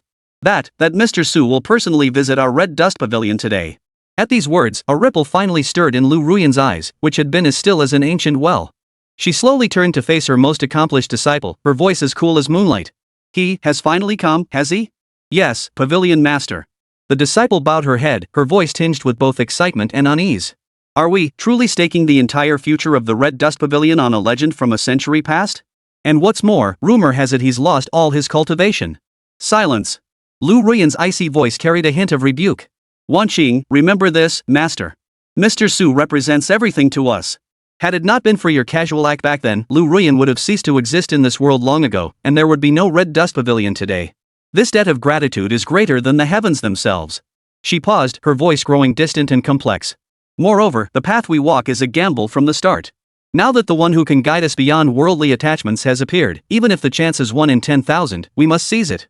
Upon hearing this, the disciple named Wanqing trembled slightly before responding respectfully. This disciple understands. Go, Lu Ruiyan waved her hand. Activate the 10,000 feet of red dust, grand formation. Prepare the highest honors to welcome the master's arrival. Yes. As Wanqing withdrew, tranquility returned to the lakeside pavilion. Lu Ruiyan turned her gaze back to the lake. Yet deep within her cold, clear eyes, a flicker of suppressed emotion, a maiden's longing buried for nearly a century past, unnoticed even by herself. Master. After a century apart, I wonder if you still remember the disheveled little yener from back then? Before the gates of the secluded courtyard. Cars and carriages thronged the streets, voices clamoring in the bustling crowd. This bustling district stood as the most vibrant stretch of the mortal imperial capital, where the mansions of nobles and aristocrats intertwined with the humble shops of common merchants, creating an atmosphere both contradictory and harmonious, brimming with the vibrant energy of everyday life. As Su Lin and his entourage descended from the Yunjin carriage, they seemed like immortals stepping into the mortal world, instantly drawing the gazes of countless passers-by. Yet, as they approached the seemingly ordinary, massive courtyard, one without even a signboard hanging above its entrance, those gazes collectively shifted, tinged with a hint of reverence and detachment. The crowd instinctively parted, clearing a path. Master, this is the Red Dust Pavilion, Qingxue whispered softly. Hiding in plain sight, she certainly knows how to choose a location. Luo Shime appraised the vermilion wooden door, her eyes narrowing with a hint of amusement. Outwardly unremarkable, but inside, it's likely a world unto itself. Poof. All show and no substance, sneaky and furtive, Mu Qingxue remarked, her icy eyes still holding a trace of disdain. Su Lin said nothing, merely standing with hands clasped behind his back, his expression serene as he stepped forward. The instant his foot touched the ground, the seemingly ordinary vermilion door and stone wall rippled like stones tossed into a lake, sending out invisible waves. Immediately, every sound around them, the clatter of carriages, vendors' cries, passers-by's chatter, amplified infinitely, crashing like a tidal wave of noise into the three's minds. The scene before them shifted like the turning of the heavens. The bustling street vanished, replaced by a bizarre, ever-shifting world of opulence. Ear-piercing melodies filled their ears, while palaces of jade and gold stretched before their eyes. The scent of fine wine and beautiful women lingered on their noses, yet their hearts were inexplicably consumed by lust for power and greed. Love, hate, anger, delusion, greed, resentment, aversion. The most extreme passions and desires of the mortal world were condensed, purified, and amplified in this moment, transforming into an invisible net of heaven and earth. It sought to completely devour and assimilate the minds of all who entered the array. This is the 10,000 feet of red dust, great array. Trivial tricks, nothing but mind games. It uses human hearts as its array's core, and the red dust of the mortal world as its walls. This array consumes not spirit stones, but the very souls of those who enter. What a profitable bargain indeed. Chapter 55, The Three's Illusory World of Mortal Desires. Su Lin stood with hands clasped behind his back, stepping forward with an expression of calm detachment. The instant his foot touched the ground, the vast array of mundane world roared into motion. The supreme illusory power, potent enough to overturn the heavens and earth, instantly engulfed the four. Yet the mind-warping aura of worldly desire evaporated the moment it touched Su Lin's body, vaporized by an invisible will that stirred not a single ripple in his tranquil mind. He remained unscathed, yet his three disciples instantly plunged into the deepest dungeons of desire within their own souls. Mu Qingxue's illusion was one of imprisonment. She found herself in a familiar utopia of peach blossoms. Here, there were none of the Qingyao Sect's mundane affairs, none of the demonic cultivators lurking like hungry tigers, and certainly none of her other 5 fellow disciples. In all of creation, only she and her master remained. Master sat by a nearby stream, robes pure white, expression gentle, smiling and beckoning to her. Yet his eyes held a vulnerability and dependence she had never seen before. His Dantian Shihai was utterly empty, rendering him a powerless mortal. An unprecedented surge of ecstatic joy and fulfillment instantly seized Mu Qingxue's heart. Master. She walked forward in a daze, kneeling beside Su Lin and gently cradling his head in her lap. Her inner voice screamed wildly, "This is wonderful. Master, you finally belong only to me. You are no longer the supreme Mahayana master who looked down upon all beings. You are mine, and mine alone, Mu Qingxue's master. Rest assured, from this day forward, you need do nothing, think of nothing. I will sever every tie binding you to the outside world. I will purge every lowly insect daring to spy upon you. I will forge the most perfect cage for you, trapping you forever within this peach blossom spring that belongs only to us. For all eternity, you shall never leave my side. Her fingertips traced Su Lin's cheek. That once cool affection had long twisted into the most obsessive, most absolute desire for control. What she sought was not protection, but to pull the deity down from his pedestal and make him her own private possession. Rest assured, even if you lose your cultivation, this disciple will find the finest elixirs to keep you alive forever. If all else fails, this disciple will search for your next reincarnation. Luo Shime's illusion was an imprint. As the scene shifted, she found herself back in her opulent and eerie palace of 10,000 demons. Master Su Lin sat enthroned upon the demon emperor's throne, carved from 10,000-year-old soulwood. He was not imprisoned, his expression still composed. Yet, chains of eerie pink, forged from her primordial demonic energy, coiled around his neck, wrists, and ankles. Etched upon those chains was the soul imprint uniquely hers, Luo Shime's, like the most tyrannical declaration. Master, you are finally mine. Barefoot, Luo Shime ascended the steps one by one, finally reclining lazily in Su Lin's embrace. Her jade-like fingers playfully hooked his chin, forcing him to meet her gaze. Giggle, giggle, giggle. Look at you now, how obedient you are. Her heart roared with laughter. Your soul, your flesh, every breath you take, all are now stained with my essence, Luo Shime's essence. From this day forward, you are my exclusive mark, my most precious possession. What does that Ice Queen 7th junior sister know? What does that little money-grubbing 6th junior sister know? They're only fit to gaze up at you in awe. Only I have the right to possess you, to sink with you into this ultimate bliss and control. You are mine. No one can ever take you away. She branded the other completely from soul to flesh, leaving not a single crevice untouched, making them her own. Qingxue's illusion was one of control. Within her illusion, there was no master, no sisters, only herself, seated upon the 99th level of the heaven-reaching treasure pavilion. Yet the vast water mirror before her split into 6 distinct reflections, vividly mirroring the plight of her 6 fellow disciples. 7th Sister's sect had been breached by formidable foes, leaving her a fugitive. 5th Sister's demonic hall was besieged by righteous forces, abandoned by all. As for the master, stripped of her disciples' protection, she was now hunted by countless enemies, reduced to a pitiful state, her very survival hanging by a thread. An extreme, sickening sense of satisfaction and control flooded Qingxue's heart. Look, all of you, look. She roared silently at her sisters reflected in the water mirror. What good is your cultivation? What good are your sharpest blades? In the end, you're nothing but a bunch of clumsy fools who can't stand a single blow. Only I, Qingxue, will be the one laughing last, the one who can truly protect our master. She sprang to her feet, her jade-like fingers darting through the air as she issued a series of precise commands woven from wealth and intelligence. Activate Heavenly Net, eliminate every threat within 3,000 li of our master. Mobilize the treasury. Offer a bounty for the heads of all enemies, even if it costs an entire province. Activate Divine Guardians. Escort my master to the golden city I forged for him deep within the earth's core. Her heart screamed, Master, do you see? This is the most perfect protection for you. Your sustenance, your safety, your joy, all shall be calculated and controlled by me. You shall never again face danger, never again touch filth. All you need to do is, quietly, remain within this absolutely secure golden cage I have built for you. She did not want to stand shoulder to shoulder with her master. She wanted to enshrine him high above, isolated from the world, becoming her personal totem of faith. While all 3 disciples were deeply ensnared within illusory realms born from their own extreme possessiveness, Su Lin remained standing calmly in place. Watching the expressions of the 3 women, some mesmerized, some raving mad, some writhing in agony, he could only sigh softly in resignation. Ah! Wicked disciples! Wicked disciples! What on earth have you been thinking about all this time? He slowly raised his hand, and a refreshing will swept over them like a gentle breeze. Awaken! The voice was not loud, yet it struck fiercely within the 3 women's minds. Boom! Their delicate bodies shook violently in unison, as if awakening from a deep slumber. Instantly, they broke free from the prison of their sinking desires. As they took in their surroundings and recalled the outrageous, even maddening thoughts they'd harbored within the illusion, their 3 exquisite faces turned ashen white in unison. Instantly, they flushed crimson with overwhelming shame. I just...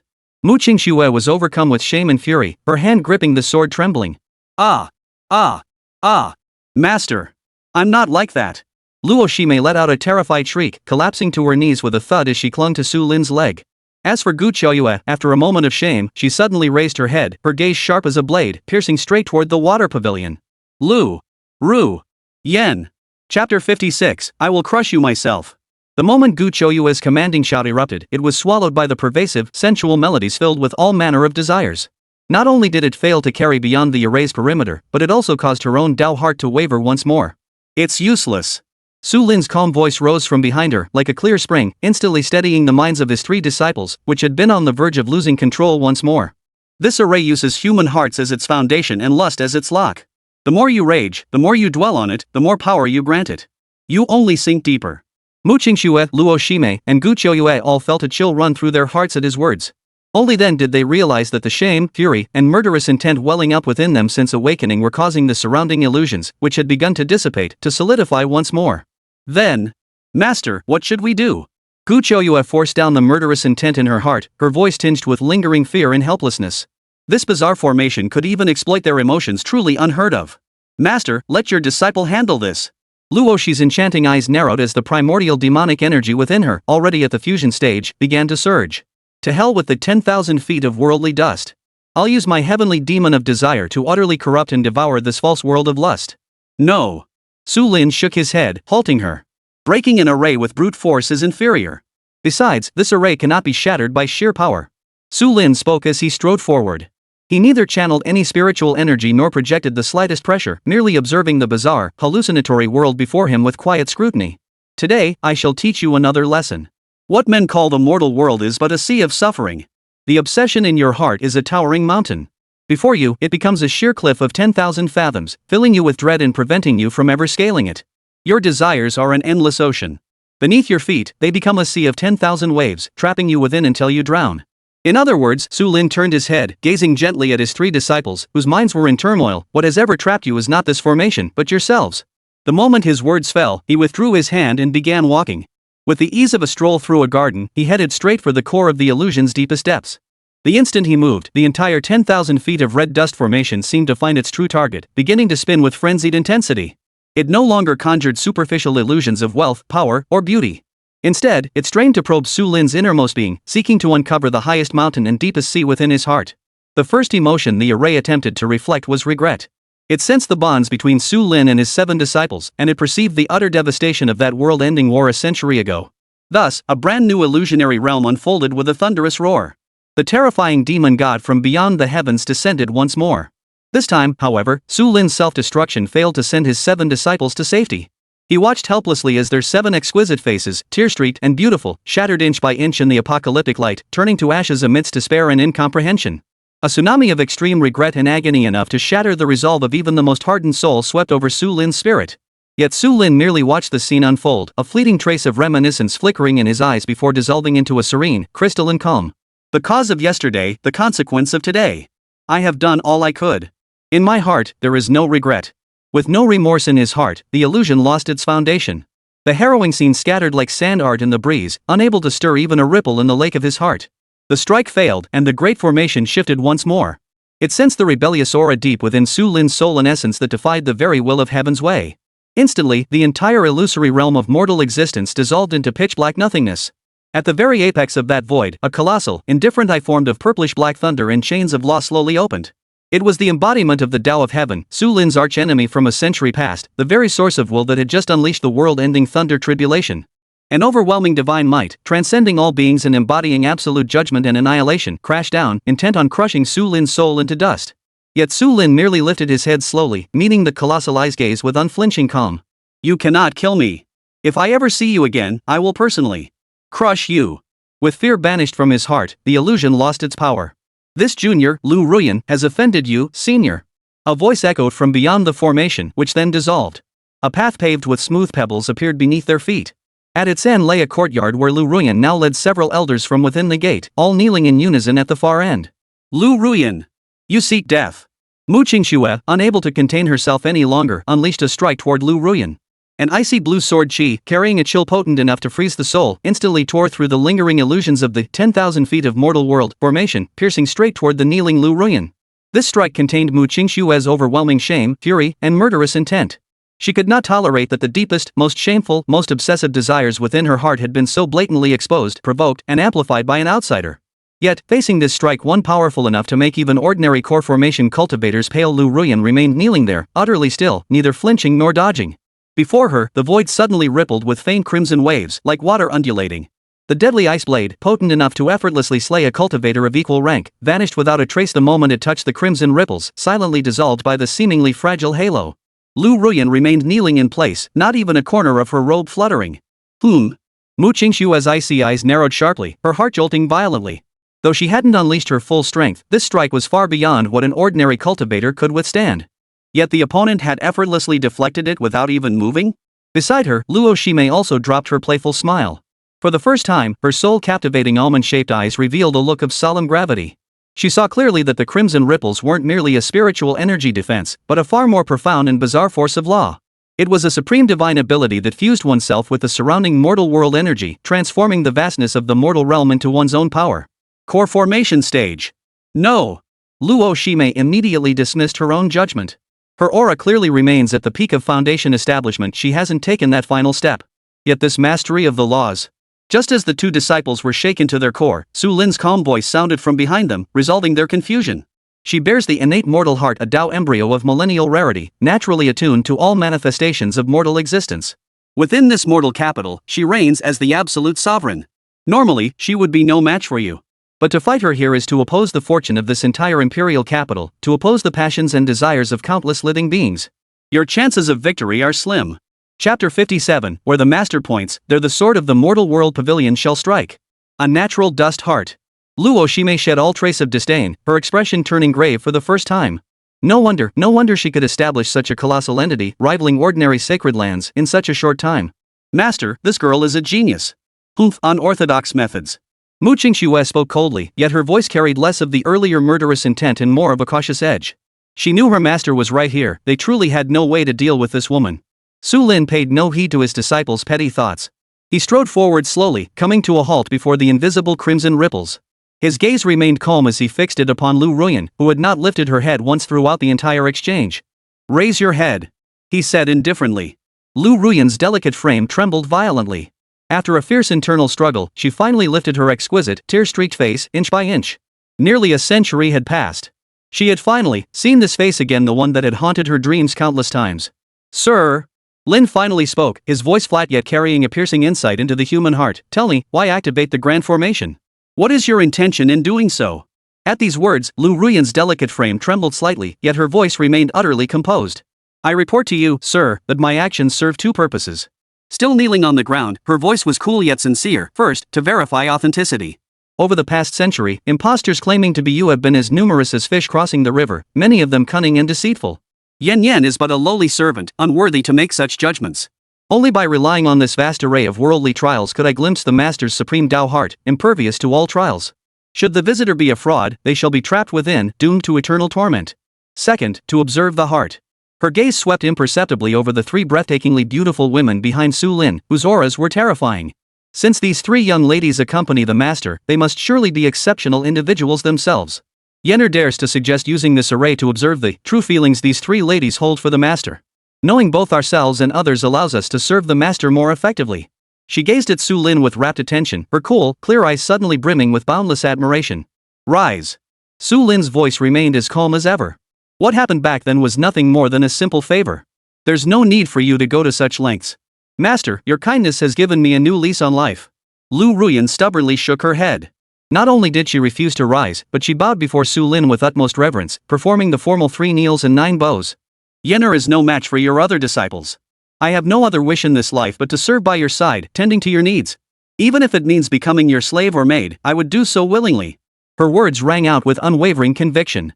Yenner knows that with her meager cultivation, she is still unworthy of the Master's attention.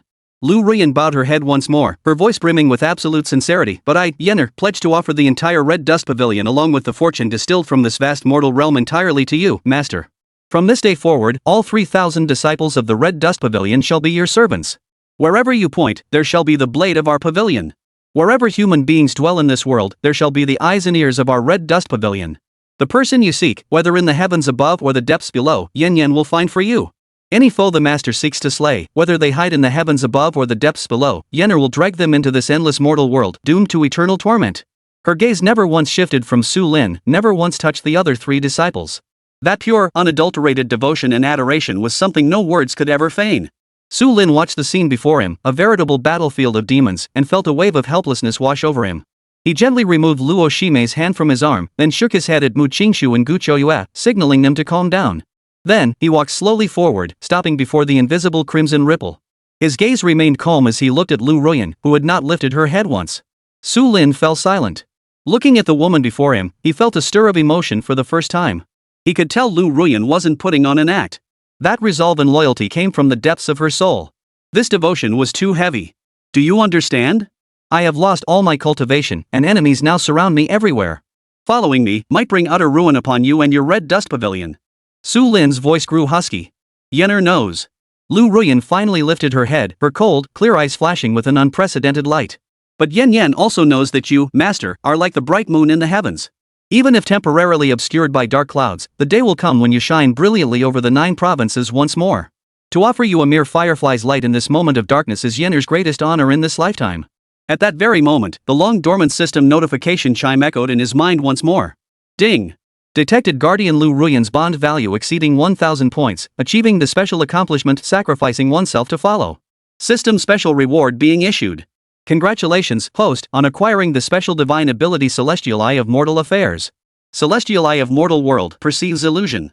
Host can now ignore all illusions, disguises, and sleight of hand at the refining void stage and below. A series of system notifications echoed in Su Lin's mind, stirring a flicker of emotion within him. Though not an offensive technique, it was an extremely practical protective divine ability. His cultivation was still shallow, and enemies lurked everywhere, many adept at illusions and deception. This divine ability provided an extra layer of protection, enabling him to see through conspiracies and foresee dangers. A ripple of emotion stirred within Su Lin.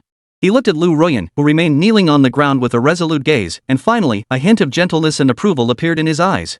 He slowly extended his hand, offering a gentle lift. Very well. From this day forward, you shall follow me. Master.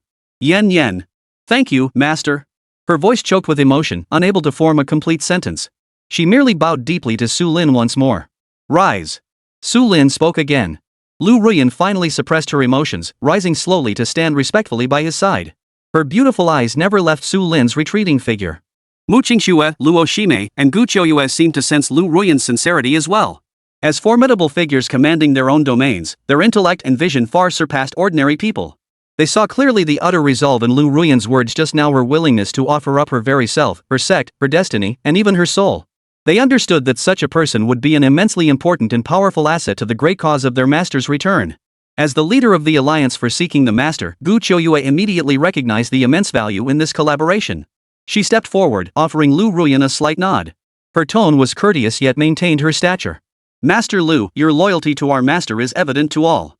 Henceforth, the Seekers Alliance stands ready to exchange resources with your Red Dust Pavilion, sharing the burden of our master's cause. Chapter 58, News of the Fourth Disciple.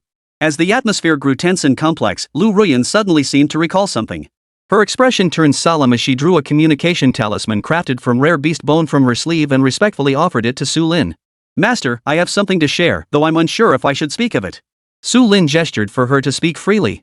Lu Ruyan's gaze swept over Gu Qiuyue beside them, tinged with a hint of apology, yet she spoke plainly. Alliance leader Gu's intelligence network spans the 9 provinces of the human race, leaving no stone unturned. Yen Yen feels inadequate in comparison. But precisely because of this, the Seekers Alliance's spies are confined to human territories alone. Upon hearing this, Gu Qiuyue's golden eyes narrowed slightly, instantly grasping the deeper meaning behind Lu Ruyan's words. You mean, the demon race? Precisely. Lu Ruyan nodded her delicate head. The disciples of my Red Dust Pavilion must undergo worldly trials in their cultivation, engaging with all walks of life. Among them, many have, through chance encounters, developed tenuous connections with the demonic race. Just half an hour ago, a disciple I stationed at the border of the 10,000 Demons Forest risked her life to send back a fragmented, urgent secret report. No sooner had she finished speaking than the beast bone transmission talisman in her hand shattered with a sharp crack. It transformed into a light screen, from which emerged a woman's urgent and terrified voice. Master, the 10,000 Demons Forest is in peril. The Northern Plains Heavenly Mechanics Pavilion, the Western Desert's Diamond Temple, Central Plains, have united dozens of sects to prepare an assault on the 10,000 Demons Forest. The 10,000 Demons Forest is 4th Senior Sister's territory. Mu Qingxue, Luo Shime, and Gu Qiuyue spoke almost simultaneously, their gazes instantly locking onto Su Lin. A cold gleam flashed in Su Lin's eyes, but he immediately grasped the critical issue. Turning to Gu Qiuyue, he demanded, Qiuyue, how is it possible that the Seekers Alliance received no prior intelligence about such a large-scale operation? For the first time, Gu Qiuyue's exquisite face betrayed a mix of shock and gravity. After a moment, she opened her eyes, her voice tinged with defeat. Master, it was my oversight, but this is highly unusual. The Seekers Alliance Intelligence Network did detect recent unusual troop movements and gatherings of elite fighters from sects like the Heavenly Mechanics Pavilion and Vajra Temple. But all signs pointed to another target, a demonic lair stronghold. This was a smokescreen. Someone used a larger event to conceal the true target. Lu Ruyan spoke up at the right moment, corroborating Gu Chouyue's assessment. Alliance leader Gu's words are likely true. According to the fragmented information relayed by my fallen disciple, the masterminds behind this operation are exceptionally cautious. They appear to have deployed some sort of artifact specifically designed to block large-scale divine sense probes. She looked at Gu Chouyue with a hint of shared sorrow. Their target is too large, making it easier to mislead and shield. Most of my Red Dust Pavilion disciples operate as low-level spies, relying on social connections and covert channels to relay intelligence. This approach may have evaded high-level shielding, but the cost has been devastating. Just then, Gu Chouyue received a top-priority transmission from a secret channel. After a quick glance, her expression darkened further. Master, it's been confirmed. A finger-severing plan targeting us is circulating within the Allied forces. They know of your return and are aware that Qingxue, Shimei, and I are by your side. After assessment, they concluded a direct confrontation would result in heavy losses, so Luo Shimei cut in with a cold sneer, so they plan to eliminate us sisters one by one before dealing with our master, whose cultivation hasn't fully recovered. What a clever scheme! Mu Qingxue's icy eyes flashed with murderous intent, starting with fourth senior sister? Are they afraid we'll unite? It seems slaughtering a few Lianqiu realm cultivators beneath Qingyao Mountain wasn't enough to make these fools see reality. Su Lin's expression remained as still as water, betraying no emotion. Yet his three disciples, who knew him well, sensed beneath that calm surface a rage powerful enough to scorch the heavens and boil the seas. How many are there? What are their cultivation levels? Su Lin's voice was flat, yet it sent a chill through everyone present. Gu Chouyue dared not delay, immediately relaying the latest intelligence. Master, preliminary intelligence indicates over 100 threatening cultivators. Led by the Heavenly Mechanics Pavilion, Vajra Temple, and the Central Plains Royal Clan, 20 sects are participating. Publicly, they are led by 3 ancestors at the fusion stage. There are no fewer than 5 powerful cultivators at the refining void stage and over 10 at the nascent soul stage. They've split into 3 columns and sealed off all teleportation arrays and exits connecting the 10,000 demons forest to the outside world. Luo Shimei licked her crimson lips, her eyes flashing with a bloodthirsty gleam. Perfect. My 10,000 demons banner still needs 3 powerful main souls. Mu Qingxue was even more direct, an ice crystal sword already materializing in her hand. I'll slaughter them all. Enough. Su Lin spoke calmly, yet his 2 words carried an authority that brooked no argument. Both disciples instantly reined in their killing intent, bowing their heads respectfully as they stood at attention. Su Lin paced a few steps, his gaze sweeping over his 3 anxious disciples. They sought to sever my fingers, believing that by clipping my wings, they could slowly deal with me. A cold curve touched Su Lin's lips. It's a clever plan. Too bad they picked the wrong first target. He extended a finger and tapped the center of the map. They thought the 4th disciple was the easiest among you to bully because of the internal strife within the demon clan and his lack of skill in formations and barriers. But they miscalculated one thing. My 4th disciple is the most brutal among you all. The most brutal one? Mu Qingxue and Luo Shimei exchanged glances, each spotting a flicker of confusion in the other's eyes. In their memories, 4th senior sister Yu had been the most reclusive and taciturn, disliking conflict and spending her days solely in the company of flowers, birds, insects, fish, and spirit beasts. Had it not been for the great calamity a century ago, she might have spent her entire life secluded in the spirit beast garden her master had created for her, untouched by worldly affairs. How could such a person be the most brutal? As if reading her disciples' doubts, Su Lin's icy smile deepened. You think it's because she's reclusive and taciturn, right? That's because I placed a restriction within her body to suppress her savagery. Her true bloodline is the Devourer of Darkness, an entity that existed since the dawn of chaos. It is no auspicious divine beast, but a primordial monstrosity that feeds on the heavens and earth, devouring all living things as sustenance. When I took her as my disciple, I taught her to restrain her nature and control that primal desire capable of devouring everything, not to erase it. Su Lin's voice held not a trace of emotion. You 3 need reasons to kill, be it for your sect, or for debts of gratitude or vengeance. But she needs none. Hearing this hidden truth, the 3 female disciples were shaken to their core. They had never imagined that their seemingly most harmless 4th junior sister possessed such a terrifying origin. Master, are you saying 4th senior sister won't be in danger? Gu Chouyue was the first to recover, asking tentatively. Danger? Su Lin sneered coldly. That rabble is merely a feast of flesh and blood sent to her. My concern has never been that she might lose, but rather that she might get carried away in the slaughter and turn the entire northern plains into a wasteland. Besides, the Shiyu clan takes particular delight in tormenting their victims. So she'll likely suffer the same fate. Let's go. Time to watch the show. Chapter 59, The Forest of 10,000 Demons. Yu.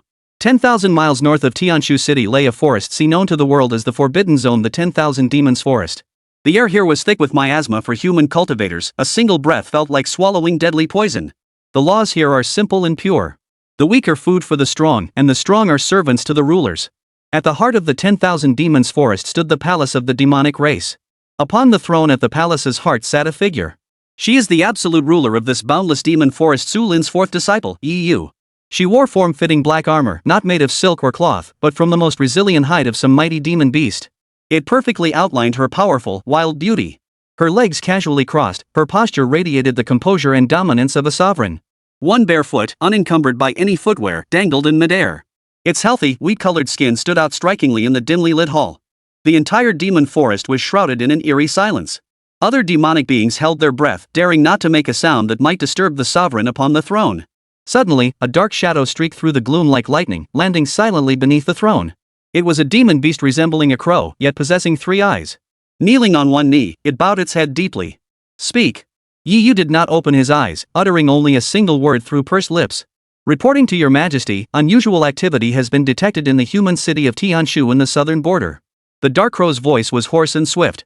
During an auction, the Seekers Alliance forcibly purchased a void spirit crystal for a man surnamed Su at triple the price. According to footage relayed by our spies, this man's cultivation level is only around the nascent soul stage. He was accompanied by 2 women who appear to be sect masters Mu and Luo. Yu furrowed her brow. This news did not elicit much reaction from her. Over the past century, there had been countless reports of suspected sightings of her master, each ending only in deeper disappointment. As for Mu Qingxue and Luo Shimei, their appearance together did carry some credibility. Did you verify this? Is it truly Qingxue of the Seekers Alliance who bid on it herself? Yu swept her divine sense over him, and Dark Crow felt as though a mountain had crushed him. Honored master. Dark Crow bowed even lower, his voice trembling with fear. This subordinate dares not deceive you nor report unverified intelligence. This matter has been repeatedly verified through 3 separate channels. The order originated from the highest echelons of the Seekers Alliance, issued by Alliance leader Gu herself. There is absolutely no mistake. Qingxue. Yu murmured the name softly. Others might be unaware, but she knew her 6th junior sister well. She was a woman with self-interest ingrained in her very bones, and the Alliance's reputation was her greatest asset. For her to make such a reckless move, one that disregarded cost and even risked damaging the Alliance's reputation, could only mean one thing: the importance of that matter surpassed the Alliance itself. In all the world, only one person could compel her thus. A ripple finally stirred in Yu's heart. She did not press him, merely watching Dark Crow silently as he continued his report. Dark Crow dared not pause for even a moment, immediately spilling the rest of the intelligence. Further investigations revealed, the head of the Golden Sun Sect attempted to purchase information about a man surnamed Su. The result? Alliance leader Gu ordered the complete annihilation of the entire Golden Sun Sect. The most crucial piece of intelligence is that this man surnamed Su casually tossed a stone, shattering the protective mountain array of Sect Master Mu. He then personally cast a divine formation that stirred celestial anomalies. According to analysis riskily relayed by spies from all sides, that array technique bears a 90% resemblance to the legendary, that supreme being from 100 years ago. Boom! A terrifying demonic energy, visible to the naked eye, erupted like a nuclear blast from the throne. The heaven-piercing divine tree, which supported the sky, shook violently, its billions of vines thrashing like raging dragons. The entire 10,000 demons forest trembled under this monarch's wrath, countless weak demonic beasts crushed to the ground by the sheer pressure. Master! Yu abruptly opened his golden vertical pupils and sprang to his feet from the throne. A century of waiting, a century of deathly silence, a century of self-numbing, all shattered completely in this instant. All the rumors before had been mere whispers and hearsay. But this time was different. Mu Qingxue, Luo Shimei, Qingxue. Her 3 proud and ambitious junior sisters would never simultaneously commit such shocking, reckless acts for a mere impostor.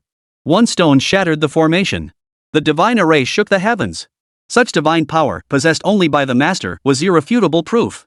The heart, frozen for a century, now raced at an unprecedented pace, burning so fiercely it threatened to scorch through her chest. Prepare the carriage. Yu's voice was no longer the calm of a still well. It now carried a tremor and urgency she could barely suppress, yet it held an unquestionable, supreme authority. I shall personally go to Tianshu City. Just then, another dark crow tasked with gathering intelligence hurriedly teleported in from afar. Honored sovereign. We've just received word that the Heavenly Mechanics Pavilion, Vajra Temple, and the Central Plains Royal Clan have assembled hundreds of high-level cultivators, poised to attack our 10,000 demons forest. They're almost here. Oh? Such crucial intelligence, why did you only learn of it now? Humph. The temperature in the Grand Hall seemed to plummet to freezing point. Under this invisible pressure, the late-arriving crow's 3 eyes filled with utter terror, its massive body shaking like a sieve. "Are reporting to your excellency," the Dark Crow stammered, his voice broken by terror. The enemy employed an ancient artifact known as the Heavenly Mechanism Disc, obscuring the heavenly will and severing karmic ties. All our spies were silently eliminated. It wasn't until their army pressed against our borders and breached the first line of defense that the news finally reached us. According to intelligence we just received, their plan is: they intend to eliminate each of Su Zuanshi's disciples, including you, one by one, so they can confront him alone. Ha ha ha ha. A cold laugh echoed through the hall, its murderous intent freezing the very souls of the two Dark Crows. Pick them off one by one? How dare they? Fury and murderous intent boiled within Yi Yu's golden vertical pupils. Do they think my master's disciples are soft targets they can crush at will? At this critical moment when this sovereign is about to set out to pay respects to my master, they come knocking on death's door. She swept her hand out with a fierce gesture. Transmit my command. All demon lords of the 10,000 Demons Forest, assemble immediately. The Heavenly Mechanics Pavilion? The Diamond Temple? The Central Plains Royal Family? A faint smile touched Yi Yu's lips. Since they wish to die, this sovereign shall grant their wish. Chapter 60, A Worthwhile Worthless One. Meanwhile, at the outskirts of the 10,000 Demons Forest, the allied forces of cultivators, led by the three great powerhouses at the fusion realm, the Pavilion Master of the Heavenly Mechanism Pavilion, the Abbot of the Diamond Temple, and the Imperial Uncle of Central Plains, had already breached the Demon Forest's first line of defense. Ha ha ha ha. Demons are nothing special. The Imperial Uncle of Central Plains held a golden dragon spear, piercing the skull of a transformation stage demon wolf with a single thrust, his expression haughty. Do not be careless, the head of the Heavenly Mechanics Pavilion said, his brow furrowed as he held the compass. The Heavenly Mechanics disc can only deceive them for a time. We must strike swiftly and decisively, crippling Yi Yu before he can react. The Abbot of Vajra Temple chanted a Buddhist invocation, his body radiating divine light that purified the surrounding miasma. Amitabha Buddha. This beast is savage and bloodthirsty. Today, we act as heaven's agents of justice. Armed with their magical treasures, they pressed forward relentlessly. Countless low-tier demon beasts were reduced to bloody pulp under their formidable spells. Victory seemed within grasp, greed and excitement etched upon every face. Something's wrong. The Pavilion Master was the first to sense the anomaly. The pointer on his Heavenly Mechanism disc began spinning wildly, until finally, with a sharp crack, it split open. What's happening? The Imperial Uncle of Central Plains and the Abbot of Vajra Temple immediately gathered around, their smug smiles fading. The answer came not from the Pavilion Master, but from the entire 10,000 Demons Forest. Rustle, rustle. The flesh and blood of the demon beasts they had slain earlier were being absorbed by the earth and plants at a visible pace. A thick, dark green mist surged in from all directions, completely sealing off their retreat. The surrounding trees seemed to come alive, their trunks contorting into grotesque, pain-twisted human faces that wailed in silent agony. The air thickened with a palpable aura of savagery and venom, so dense it seemed to solidify. Every member of the United Cultivator Army felt a chill seep into their very souls, causing them to halt involuntarily. Who is it? A commanding female voice echoed from every direction, as if emanating from every tree and every leaf. That gave you the audacity to tread upon this sovereign's domain? The moment the words fell, 100 meters directly ahead of the allied forces, countless vines and beast bones erupted from the earth, wildly intertwining and growing. Within mere breaths, they coalesced into a monstrous yet ornate throne. A figure sat upon it, having appeared there at an unknown moment. It was none other than the demon clan's ruler, Yi Yu. She wore her signature form-fitting black attire, barefoot, one leg casually crossed over the other, her hand propping up her chin. Yi Yu. The Imperial Uncle of Central Plains' pupils contracted, but greed and arrogance swiftly replaced the shock. He bellowed, "You demoness! Your atrocities against living beings are heinous. Today, we unite to uphold heaven's justice and eradicate your demonic lair. Enforce heaven's will?" Yi Yu seemed to hear some amusing joke, a faint smile curling her lips. "With you lot? Having resided in this 10,000 demons forest for a century, I never imagined the human race had grown so reckless." Her laughter echoed through the mist-shrouded forest, dripping with undisguised contempt. The Imperial Uncle of Central Plains, enraged by her attitude, flushed crimson. His dragon spear trembled in his grasp as he roared, "Demoness, cease your insolence. You stand alone. Do you truly think you can oppose the combined forces of our three sects?" Amitabha. The Abbot of Vajra Temple stepped forward, uttering the Buddhist invocation. His expression appeared compassionate, yet his eyes betrayed a cold, confident certainty. "Layman Yi, you are completely surrounded by us. All three of us possess the cultivation of the Union stage, and behind us stand dozens of fellow cultivators at the refining Void stage, forming the demon-subduing Great Formation. You are trapped like a turtle in a jar, unable to escape. Surrender immediately. Our Buddha's mercy may spare a fragment of your soul for reincarnation." The Pavilion Master, holding the cracked, Heavenly Mechanism disc in his hand, frowned deeply and coldly added from the side, "Yi Yu, the outer array protecting your 10,000 demons forest has been shattered by us. Though the demonic energy here remains potent, it is now rootless driftwood, severed from the core of the demon forest. Though the heavenly mechanism disc is damaged, it remains more than sufficient to seal off the heavenly mechanisms here, preventing you from summoning power from the depths of the demon forest. What do you have left to fight us with? The words of these three great perfection cultivators brimmed with absolute confidence. In their eyes, having gathered nearly half of their elite forces and sealed off the area with magical treasures, even if she attempted escape, the other exits were guarded by great perfection cultivators. Dealing with a fleeing Yi Yu was more than manageable. Even if she was late-stage core formation, there was absolutely no chance of her turning the tables. Today, they had her cornered. Oh? Yi Yu listened to their methodical analysis, the amused expression on her face growing even more pronounced. She rose slowly from the beast bone throne, her bare feet stepping onto the crisscrossing vines. Step by step, she descended as if walking on level ground. The outer barrier? She tilted her head, her golden vertical pupils glinting with a hint of innocent curiosity. You mean that fence I used to sort my food by grade? Insult! This was a blatant insult. Three formidable core formation cultivators, yet in her words, they were merely food that had trespassed into a fence? Yi Yu watched their faces turn from white to green, then purple, genuinely feigning surprise. Ha! You didn't know? The imperial uncle of Central Plains nearly snapped the question out in reflex. What? Yi Yu extended a finger and tapped her delicate chin. Without that hedge, anyone who enters freely is nothing but worthless trash. She paused, observing the increasingly sullen expressions on the three faces, before continuing. Its very existence allows us to filter out those useless scraps. At this point, she extended her jade-like finger, slowly and deliberately pointing first at the master of the Celestial Mechanics Pavilion, then at the abbot of the Diamond Temple, and finally resting it on the imperial uncle of Qingxue. A slow smile curved her lips as she spoke each word deliberately. To keep those of you who possess a modicum of worth as worthless debris. The word scum struck like a poison hammer of unimaginable weight, shattering the pride and dignity of these supreme masters upon their very souls. Boom! An unstoppable torrent of murderous intent erupted from the imperial uncle of Central Plains like a volcanic explosion. Demon woman! His eyes blazed crimson, his expression twisted into a savage grimace as he ground out the words through gritted teeth. I will tear you to pieces. With a roar, the imperial uncle of Qingxue moved. With a single stride, he swept his dragon spear horizontally, bellowing, 10,000 dragons pay homage. In an instant, countless dazzling golden spear beams erupted. Each beam transformed mid-air into a vivid, snarling golden dragonlet, hurtling toward Yi Yu's position. Far away, Yi Yu sat upon a throne woven from vines, stretching lazily. Chapter 61, Shattering the Dragon's Soul with a Snap. This strike contained the imperial uncle of Central Plains' lifetime cultivation and overwhelming fury, its power sufficient to instantly vaporize an entire sea. Ahmed Ba. The abbot of Vajra Temple pressed his palms together, a smile playing on his lips, one that seemed compassionate yet was truly cold and ruthless. His imperial uncle's imperial extreme astonishing spear has reached perfection. This strike embodies the essence of a true dragon, utterly domineering. That demoness was overconfident not to dodge. She'll be gravely injured if not killed. Indeed. She dares to show such contempt for us, not even assuming a defensive stance. She's courting death. Perhaps we overestimated her. A torrent of golden light instantly engulfed Yi Yu and the throne beneath her feet. A terrifying energy storm erupted, blinding golden light exploding like a second sun deep within the demon forest. The deafening roar of the explosion mingled with the dragon's howl, shaking the earth until it cracked.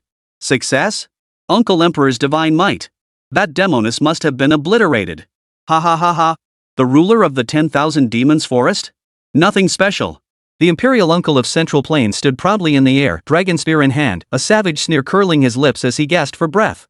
This strike had drained nearly 30% of his spiritual energy. Is it over?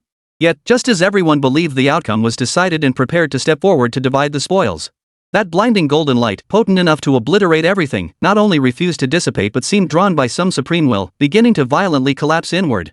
The smiles froze on everyone's faces. In the blink of an eye, the energy storm that had engulfed the heavens vanished without a trace. At the center of the devastated ruins, the throne woven from vines and beast bones stood intact, not even a single crack marring its surface. Upon the throne, Yi Yu remained seated, her hand still propping up her chin, as if she hadn't moved at all. The golden light that had threatened to destroy the heavens and earth had now condensed into a tiny, constantly spinning speck of light, quietly suspended on the tip of Yi Yu's other extended index finger. The smile on the imperial uncle of Qingxue froze instantly, leaving him rooted to the spot. This can't be. She captured my imperial extreme astonishing spear? No, she compressed that power into a single point. This chilled them to the bone far more than if she had simply braced against the attack. While the worldview of those present crumbled, Yi Yu's face betrayed only a hint of boredom and annoyance. She brought that finger to her lips and gently blew a breath toward the glimmer. Who? The overwhelmingly powerful golden light point instantly disintegrated under her gentle breath, scattering into a sky filled with golden sparks. Put. The imperial uncle of Qingxue reeled as if struck by lightning, violently coughing up a mouthful of blood. His face turned as white as paper, and his hand gripping the dragon spear shook violently. The back of his hand was torn open by the recoil, blood streaming freely. His prideful attack had been scattered like dust. Not crushed by superior force, not neutralized by intricate laws, but blown away as casually as a speck of dust. This utter contempt was harder to bear than death itself. No, impossible, this simply cannot be. The color drained from the pavilion master's face. Unable to withstand the violent fluctuations of his master's mind, the heavenly mechanism disc in his hand shattered completely with a crack. Amitba. The abbot of Vajra Temple wore no trace of his usual serene countenance, only terror remained. He stumbled backward, the lotus-shaped halo beneath his feet flickering erratically, on the verge of dissipating. Demon. Demon spawn. This is demon spawn. Every face froze in disbelief, minds blank, even fear forgotten. Too weak. Yi Yu finally rose from the throne. Barefoot, she stepped down one vine-entwined rung at a time. How tedious. I thought this might give me a chance to stretch my limbs a bit, but it turns out. She tilted her head. Just a bunch of slightly stronger insects. She surveyed the crowd. Still, you've got some nerve. The moment the words left her lips, an invisible force field instantly expanded, enveloping the entire 10,000 demons forest. This was not mere pressure, but a more primal fear. In the distance, those cultivators with slightly weaker cultivation bases felt as though their deepest, most terrifying memories were being infinitely magnified the instant they were enveloped by the aura. They were no longer exalted cultivators, but defenseless mortals thrust into the darkest, most primordial jungle that had existed for eons. From every direction, countless pairs of hungry, savage, and icy eyes stared fixedly at them. They had become prey. The most wretched, helpless prey. Don't come near. Don't eat me. Help. Monsters. Some cultivators fled in terror, blood streaming from their 7 orifices, while others, driven mad, began savagely attacking their companions. Steady your minds. This is an illusion. The sorcery of that demoness. The imperial uncle of Central Plains forcibly channeled imperial dragon chi to shield his heart meridian, unleashing a thunderous roar. As a great power at the fusion stage, his Tao heart was as solid as rock. He was the first to break free from that primal terror. Buddha's light shines everywhere. Subdue. The abbot of Vajra Temple, his face deathly pale, bit through his tongue and spat a mouthful of vital blood onto his prayer beads. Instantly, golden light blazed forth, and solemn Buddhist chants resounded across the heavens and earth. You have thoroughly enraged this king. The imperial uncle of Central Plains' eyes blazed crimson, his beard and hair standing on end. Today, either you die or I perish. Imperial Tao's secret art dragon soul possession. He let out a piercing howl to the heavens as his body began to swell. Fine golden dragon scales emerged on his skin, and his aura surged to several times its previous intensity. This was a forbidden technique that burned his very essence. Kill. Transforming into a golden streak of light, spear and man becoming one, he charged toward Yi Yu once more with utter resolve. Yet, facing this all-out assault, Yi Yu merely lifted his left foot and then. A thunderous, earth-shaking vibration erupted as if the very heart of the 10,000 demons forest had been struck by Yi Yu's stomp, causing it to skip a beat. The imperial uncle of Central Plains' desperate charge, burning his very essence, spear and body as one froze solid midair, halted 10 zheng short of Yi Yu. The imperial secret manual is indeed a formidable technique. What? Her voice was calm, not loud, yet it reached every ear present with crystal clarity, causing the imperial uncle of Central Plains' pupils to contract sharply. Alas, this technique is bound to the nation's fortune. The more prosperous the imperial path, the more the ruler commands the people's hearts, the greater its power becomes. Were it wielded by a founding sage emperor, it would indeed possess divine might. This one would have cause to fear it. Yi Yu's gaze held a trace of pity, as if observing a mere clown. But your Qingzhou imperial lineage, passed down to this day, has ruled with tyranny and injustice, preying upon the common folk, treating all living things as mere fodder. You have long since lost the people's trust, your nation's fortune is in utter decline, rotten to the core, and resentment fills the heavens. Do you truly deserve to wield such a technique? Chapter 62, Sovereign's Judgment. Yi Yu's words transformed into invisible blades, piercing precisely into the deepest, most vulnerable core of the imperial uncle of Zhengzhou's Tao heart. No, you blaspheme. You demoness. What do you know of a nation's destiny? What do you know of the people's will? The imperial uncle of Qingzhou raged like a madman, maintaining his human spear fusion stance, yet he was utterly immobilized before Yi Yu's invisible barrier. He could distinctly feel the power he had gained by burning his very essence gradually receding. The imperial dragon chi roaring forth from his dragon soul now emitted mournful wails, as if encountering its most dreaded natural enemy. Yi Yu seemed to recall something and remarked indifferently, "Oh, right. You're from the Righteous Alliance, aren't you? Come to think of it, I should thank you. If not for your relentless pursuit back then, I wouldn't have ended up in this 10,000 demons forest." Nor would I have gained the power that truly belongs to me. Hearing this, the others froze in place.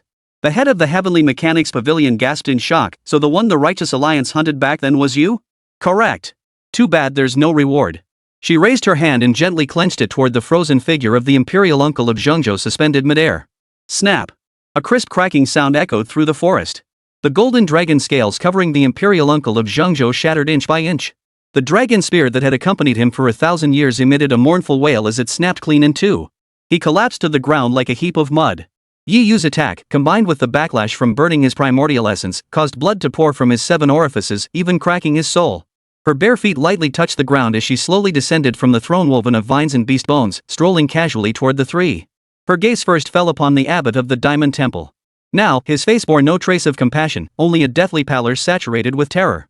The lotus-shaped Buddha light beneath his feet had long since dissipated. The Vajra Buddha light that was said to be impervious to all forces flickered uncertainly, eroded by the thick demonic energy surrounding him. Buddha? Yi Yu tilted her head. Has your Buddhist law truly saved all sentient beings? Demon spawn. Though my Buddha is merciful, even Vajra knows wrath. You. Before the abbot could finish, Yi Yu extended her palm, suspending it midair. The abbot felt an invisible force pressing down upon his crown. Shu, let this sovereign see your Buddha. A wave of dark green demonic energy surged from her fingertips, violently invading the abbot's consciousness. There, a majestic golden Buddha sat cross-legged, radiating a dazzling aura. Yet the instant the demonic energy surged in, a twisted grimace twisted the Buddha's face. The golden radiance became mottled and tainted by the dark green aura. The golden Buddha's eyes snapped open, no longer filled with the compassion that saves all beings, but with greed and murderous intent. Slaughter! Slaughter all heretics! Seize their destiny, plunder their sacred treasures, only then can I forge my golden body. A greedy cry erupted from the abbot's mouth. No! This is not me! This is not me! The abbot of Vajra Temple clutched his head, screaming in agony. His own soul was now being crushed under the oppressive aura of that twisted divine statue. Ha! Yi Yu let out a soft chuckle. The Buddha has no form, it arises from the heart. Your Buddha is naturally your heart. Your heart is filled with greed, jealousy, and slaughter. Your Buddha, naturally, has taken this form. After 1,000 years of Buddhist practice, you still fail to grasp this truth? As the words fell, the demonic Buddha within the abbot's mind let out a savage laugh, swallowing his soul whole in a single gulp. The abbot of Vajra Temple fell to the ground, his eyes rolled back, his body convulsing. The Buddha's light that had shone upon him vanished completely, replaced by wisps of black mist. His cultivation plummeted from the fusion stage, instantly reducing him to a broken shell whose dantian had shattered. Finally, Yi Yu's gaze settled on the sole remaining figure still standing, the head of the Heavenly Mechanics Pavilion. His body shook like a sieve, his hands clutching the cracked, lifeless fragments of the Tianji disc, as if it were his last lifeline. The secrets of heaven? The Hall of Heavenly Secrets? Yi Yu advanced slowly. You've calculated everything under heaven. Did you foresee that the very means of your livelihood would shatter here? You, don't come any closer. We have the alliance of righteousness behind us. Kill us, and though the world is vast, there will be no place left for you. The master of the Heavenly Mechanics Pavilion roared, his last desperate struggle. Oh? Yi Yu's eyes sparkled with amusement. She raised a single finger, and the fragments of the heavenly mechanism disc, suspended midair, suddenly plunged into his body. You love peering into the heavens and scheming over the future, don't you? Yi Yu chuckled softly. Have you ever peered into my master's future? As her words fell, emerald green demonic energy surged like countless tiny venomous snakes, rushing madly into the pavilion master's body through the fragments of the heavenly mechanism disc. What? What is this? The heart-wrenching screams of the celestial mechanics pavilion master echoed through the deathly silent forest. Those eyes that once pierced the mysteries of heaven were now two bloody, hollow sockets, tears mingling with blood streaming endlessly. His entire body convulsed on the ground, his soul torn apart by an invisible force. What is that? What future is that? The way of heaven collapses, all laws wail in despair. He alone is heaven. Within mere breaths, the pavilion master's body rapidly withered, then crumbled to ashes, scattering in the wind. The other two, witnessing his gruesome fate, were already terrified beyond reason, lacking even the courage to move. Barefoot, Yi Yu slowly approached them, towering over them with a condescending gaze. One is a worthless fool, the other a piece of trash. Had you attacked my 10,000 demons forest, you might have died more easily. But you should never, ever have set your sights on my master. She lifted her bare foot lightly and stomped the ground once more. Rustle, rustle, rustle. The earth seemed to come alive. Countless dark green vines, like hungry venomous snakes, burst forth from the soil, instantly binding the two men in a deadly embrace. Demonis!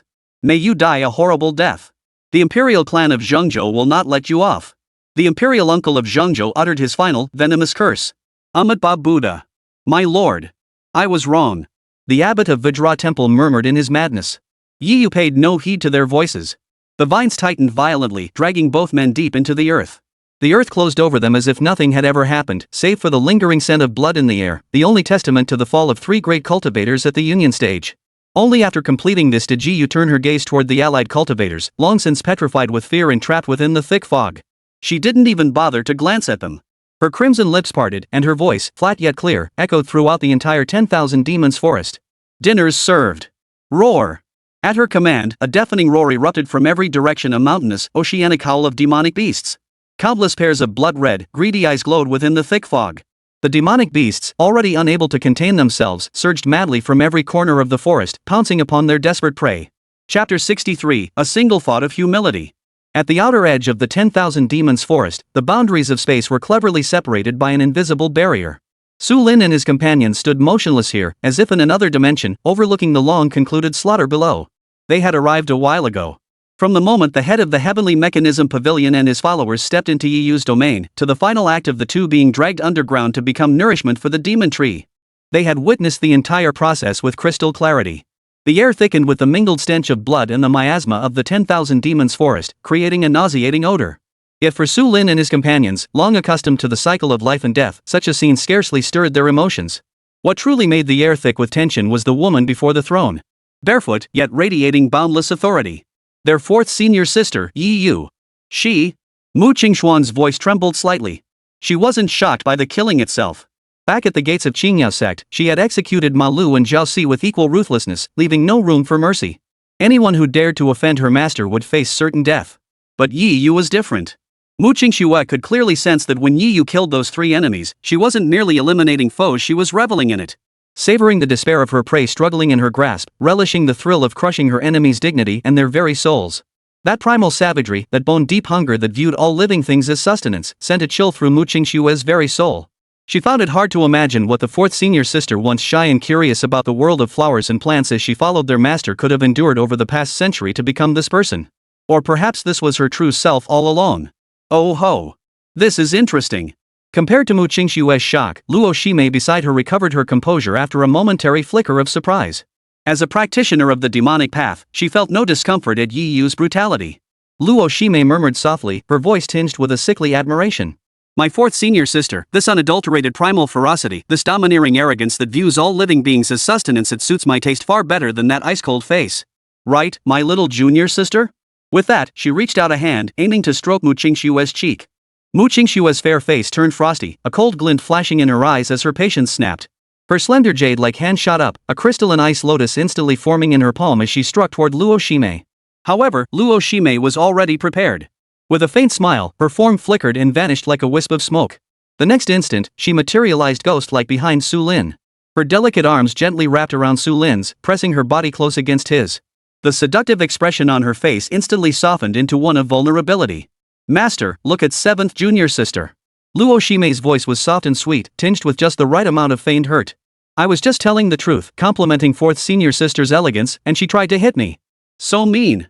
It was clearly her who was more forward back on the engine. Luo Shimei. Mu Qingxue's fair face flushed crimson in an instant. You. The words were practically ground out between her teeth, the icy chill radiating from her nearly freezing the air around them. Before she could erupt again, however, a gentle voice drifted softly from nearby. Fifth senior sister, seventh junior sister. Gu Qiaoyue had stepped forward unnoticed, a faint, resigned smile on her face. She gently positioned herself between the two sisters and their master. Her gaze didn't linger on the two sisters locked in a tense standoff. Instead, it settled on the solitary, proud figure seated upon the throne below. Her eyes held neither Mu Qingxue's shock nor Luo Shimei's admiration, only a merchant's cool detachment and analytical gaze. Master certainly understands the allure of both of you, but... Her tone shifted, tinged with just the right amount of gravity. What we must consider now, I fear, is not who is more forward on the brocade, but how we should face the one below, our fourth senior sister, who has now fully transformed into a demon sovereign. Gu Qiaoyue calculated swiftly. Senior Sister 4's current strength likely reached the late stage of the fusion realm. If that combat power could be harnessed by the master, it would clear at least half the obstacles from the path of the master's return. But conversely, this uncontrollable ferocity could also become the most unstable factor. Enough. Su Lin shook his head helplessly, halting the impending farce. His gaze had never left the solitary, proud figure below. His eyes held no fear or disgust, only a trace of deep-seated tenderness. With a gentle wave, he dissolved the barrier, isolating the space. Almost the instant the barrier vanished, Yi Yu atop the throne trembled violently. Those wild, savage golden pupils snapped upward, locking onto Su Lin and his companions with pinpoint accuracy. A torrent of demonic energy and murderous intent surged instinctively toward them. His three disciples immediately sensed the unusual aura and stepped forward to shield Su Lin behind them. Then, three differently colored walls of light, formed from spiritual energy, materialized before Su Lin. Their reactions were lightning fast. Their master's safety was their shared, inviolable bottom line.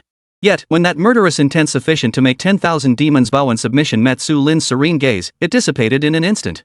Yi Yu's savage pupils suddenly contracted to their absolute limit when she recognized the figure firmly shielded behind his three junior sisters.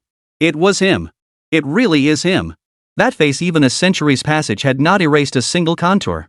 His gaze remained as gentle and serene as ever, as if it could soothe all the world's turmoil and unease. A century of waiting, a century of slaughter. Everything seemed to dissolve into nothingness at that very moment. Upon the throne, the demonic empress who once looked down upon the world vanished. In her place stood a girl frozen in place, utterly bewildered. Master. The words were barely squeezed from the depths of her trembling soul, so faint she could scarcely hear them herself. In that instant, when the figure she had longed for and dreamed of truly appeared, an unprecedented fear began to spread through her heart. Her gaze instinctively swept over Qingxue, Luo Shime, and Qingxue standing beside her master. Seventh junior sister remained as ethereal as a snow lotus, cold and detached. Fifth senior sister radiated an enchanting allure, her power having reached the realm of union. Sixth junior sister radiated regal elegance, a master strategist. They were all still their master's devoted disciples. Yi Yu slowly, stiffly lowered her head, staring at herself. Her hands, stained with blood and slaughter. That heart, long since filled with brutality and loneliness, no longer the same as before. Yes. A monster? Am I worthy to face my master? Would he despise me now? Chapter 64, Master, come be my flower. Su Lin gently pushed away the arms of the three disciples before him. Shaking his head at their worried gazes, he stepped forward alone, walking step by step through the void. The wind of the 10,000 demons forest, thick with the stench of blood and miasma, fluttered Su Lin's somewhat thin robes. Qingxue, Luo Shime, and Qingxue each channeled their spiritual energy, nerves stretched to the breaking point. Should Yi Yu show the slightest sign of losing control, they would strike immediately, protecting their master at any cost. Yet Su Lin's stride showed not a hint of hesitation. Wait! Don't come any closer! Yi Yu cried out, extending her palm to create a barrier between them. Su Lin halted, extending a hand to gently touch the icy barrier. Xiaoyu, are you trying to block your master? Yi Yu's body trembled violently as she shook her head frantically. I don't want to. Master, don't come closer. She feared the bloodstains that clung to her, bloodstains that could never be washed away, would disgust her master. Her current form, neither fully human nor demonic, was too different from before. She trembled with fear, dreading even the slightest hint of disappointment from her master. Xiaoyu, do you remember? He spoke slowly, his voice tinged with nostalgia. 100 years ago, you pointed to that most beautiful blood-red rose on the back mountain and asked me, why does the most beautiful flower bear the sharpest thorns? Yi Yu froze, that long-buried memory suddenly becoming crystal clear. I told you then. The thorns aren't meant to hurt others. They exist only to shield those fragile petals from being ravaged by wind and rain. Su Lin channeled a gentle stream of spiritual energy from his palm into the barrier. Under his touch, the barrier dissolved into scattered points of light. With a single step, he stood before the throne woven from vines and beast bones. Yi Yu froze in place, her bare feet pressed against the blood-stained throne, fingers clenched nervously. Su Lin reached out, not touching her, but gently brushing aside a strand of her hair stained with blood. Thorns protect the flower, and a century of storms has tempered you. His voice was steady. What I see is not a monster, but my apprentice, Xiaoyu, who has survived. Yi Yu's body tensed abruptly, and she took a step back. Her demonic energy surged uncontrollably outward, only to be forcibly suppressed before it could reach Su Lin. The effort made her tremble slightly. Su Lin remained rooted to the spot, neither advancing nor retreating, his tone calm. There's no need for this in front of your master. Let me see you, the real you. As the words fell, the figures of the three disciples blurred simultaneously in the next instant. Qingxue materialized to Su Lin's left, ice crystals coalescing into a wall. Luo Shime positioned herself to his right front, demonic energy creeping upward from her neck. Qingxue produced a defensive artifact, which emitted a golden glow, shielding Su Lin's body. Master, danger! Qingxue fixed her gaze on the throne. Luo Shime licked her lips. Fourth senior sister, control yourself. There's no need for that. I trust her. He addressed his disciples, his gaze fixed on Yi Yu. The three hesitated for a moment. Qingxue was the first to withdraw her icy aura. Luo Shime gave a soft click of her tongue as her demonic energy receded, and Qingxue also withdrew her magical artifact. Release the restraints. There's no need to suppress yourselves. Yi Yu looked up. This state, you wouldn't approve. Let me be the judge. Su Lin extended his hand, hovering it before her. Let me see. Little Yu's current form. With that, Yi Yu ceased restraining herself. A dark green aura erupted violently from her body. The shockwave expanded in a spherical wave, instantly scattering the clouds in the sky. Mu Qingxue bore the brunt of it. The crystal and ice steps beneath her feet shattered instantly. She was sent flying backwards several zhan before barely regaining her footing. A protective layer of cold air automatically formed around her, creating a mist of ice. Luo Shime grunted softly. Though a barrier of demonic energy formed before her, she was still forced backward. Qingxue, possessing the weakest cultivation, saw her protective spiritual energy shatter almost instantly. In the critical moment, a jade hairpin shot out on its own, transforming into a green light that shielded her entire body. Strangely, the violent demonic energy automatically diverted itself upon approaching Su Lin. The dark green currents brushed past the hem of his robe, leaving him unscathed. Black vines shot through the air, lashing wildly towards Su Lin. Yet, they froze stiffly an inch before contact, then obediently veered away. At the heart of the demonic energy, Yi Yu's form began to shift. She grew half a head taller, her hair tips glowing with a dark golden sheen. Her skin remained wheat-colored, yet now radiated a jade-like luster. Her features grew sharper and more defined, her eyebrows and eyes naturally arched upward, carrying a hint of aggression. Black leather armor hugged her astonishingly proportioned form as she stood barefoot in the void, her ankles slender yet brimming with power. Most striking of all was the long tail that now extended from her back. Jet black throughout, its tip was a tuft of dark red fur, lazily swaying in the air. Finished staring? Su Lin stood still, watching her silently. Yi Yu suddenly smiled. She took a single step forward, closing the distance to Su Lin in an instant. The change in height allowed her to look down slightly at her master. Her tail silently wrapped around to the front, its fluffy tip gently brushing Su Lin's cheek. Master seems to have gotten smaller. Her body drew even closer, her tail now wrapped around Su Lin's wrist.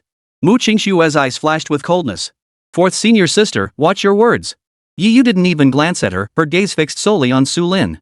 Suddenly, she reached out, gently cupping Su Lin's chin as her tail tightened its embrace. After a century apart, my master is still as beautiful as ever. Makes one want to tease you a little. Yi Yu. Let go of the master.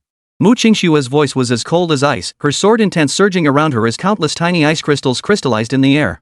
Little junior sister, why so tense? Her voice trailed off as the tip of her tail, wrapped around Su Lin's wrist, gently tickled him again. Look, even fifth junior sister hasn't said a word yet. Luo Shime froze for a moment before bursting into a playful laugh. Fourth senior sister, your courage has certainly grown since 100 years ago. But, her tone shifted, tinged with a hint of teasing. Master's favors aren't so easily claimed, you know? Yi Yu paid them no mind whatsoever. She leaned close to Su Lin's ear, her breath carrying an eerily warm heat. Does my master fear me? I am now the true demon king. The tip of her tail gently tapped his collarbone. No matter what you become, you are first and foremost my disciple. His voice remained gentle. That will never change. Just a disciple?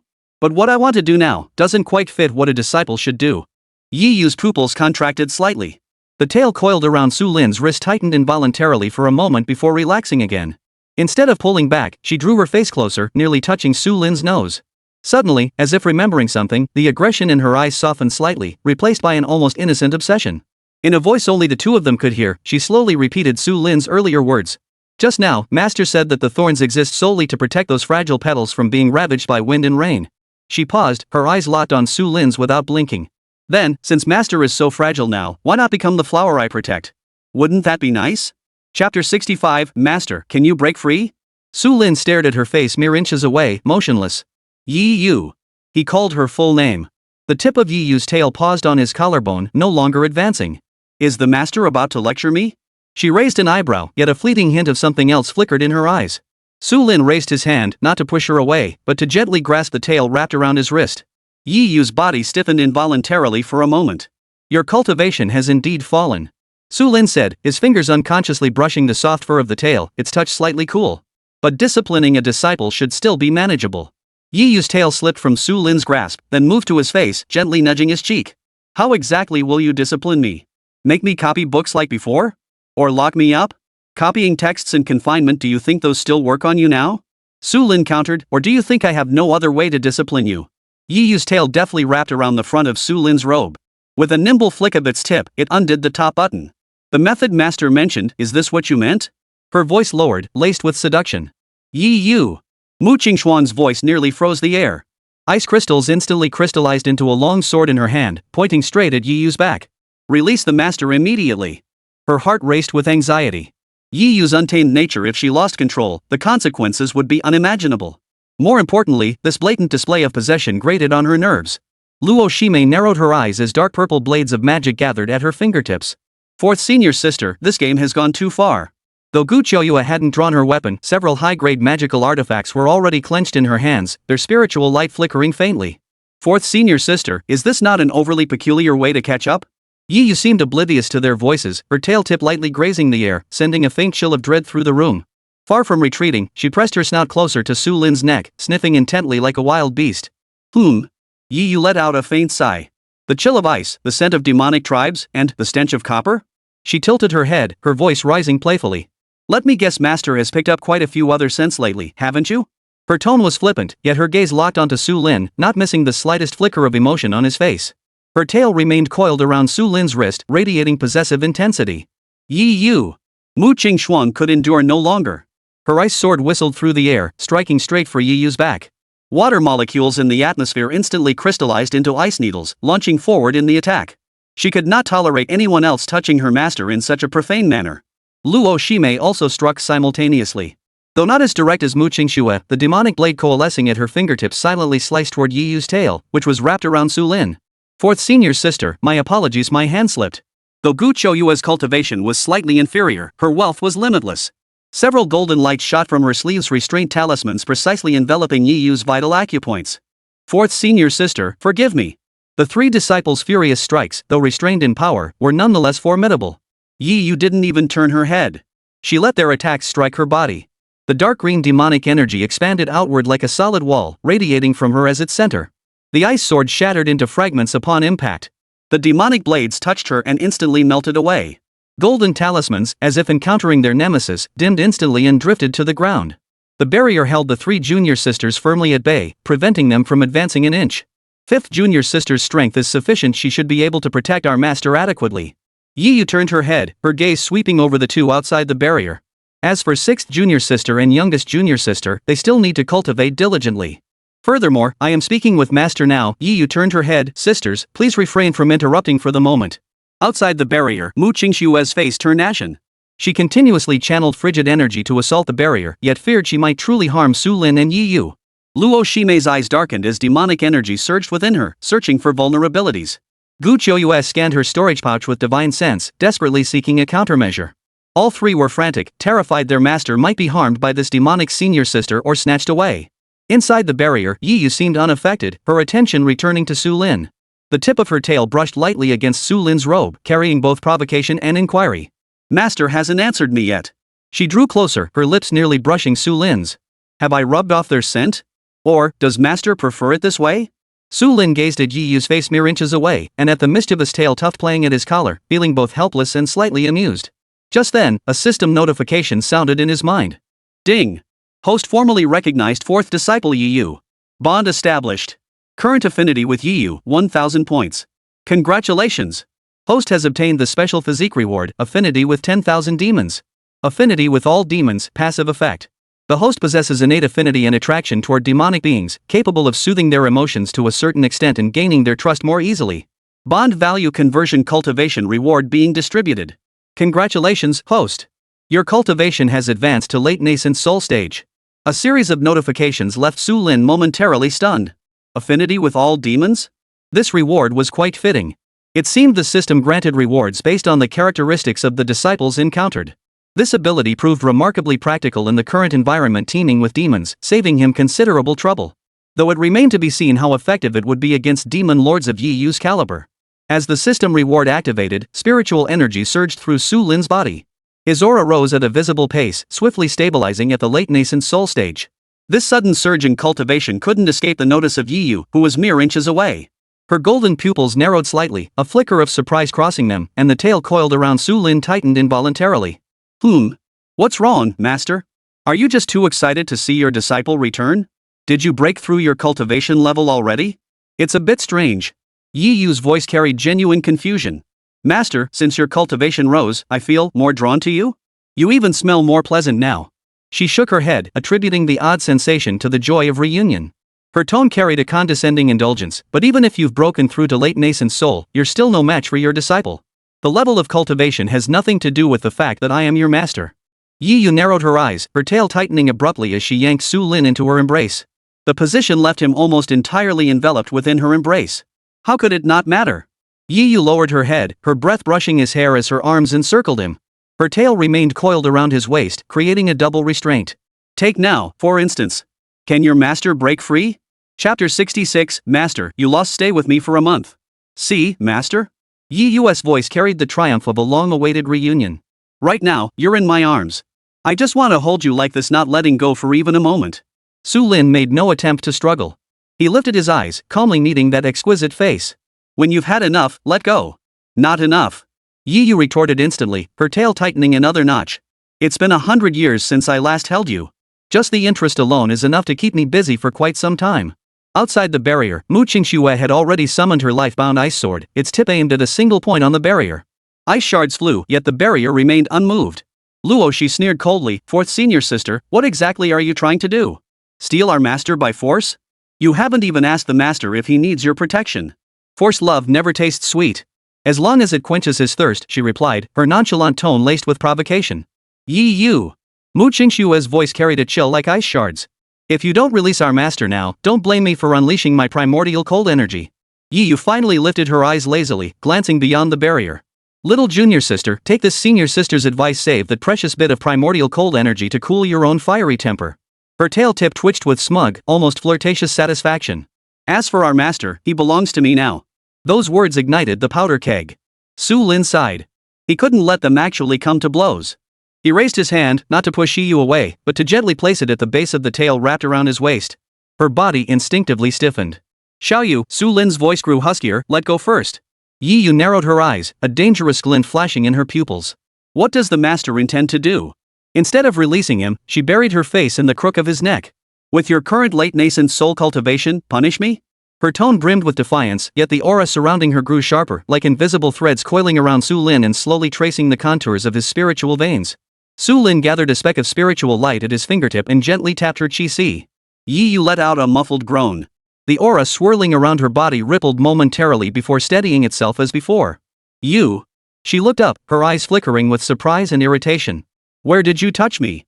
I am your master. Su Lin regarded her calmly, the lingering light of spiritual energy still dancing at his fingertips. Does disciplining a disciple require choosing a specific place?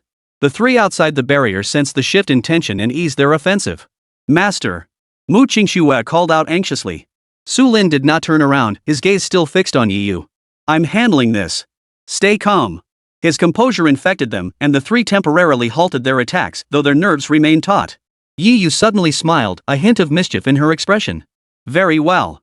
How does Master intend to discipline me? She leaned closer, their noses touching once more. The usual lecture? Or, perhaps something new? The tip of Yi Yu's tail slid towards Su Lin. Here? She whispered, or here? The tip of her tail drifted downward a few inches. Su Lin grabbed her wriggling tail. Enough. Not enough. Yi Yu seized his wrist with her free hand, her grip perfectly calibrated just tight enough to hold him fast without causing pain. My master taught me that if you want something, you have to fight for it yourself. I never taught you to fight for me. Then you missed that lesson. Yi Yu declared with righteous conviction, time to make up for that oversight. Let me teach you a proper lesson. Before the words had fully left her mouth, Yi Yu's tail suddenly tensed, pulling Su Lin deeper into her embrace. Their bodies pressed together almost seamlessly. She could distinctly feel Su Lin's late nascent soul stage spiritual energy coursing through his meridians.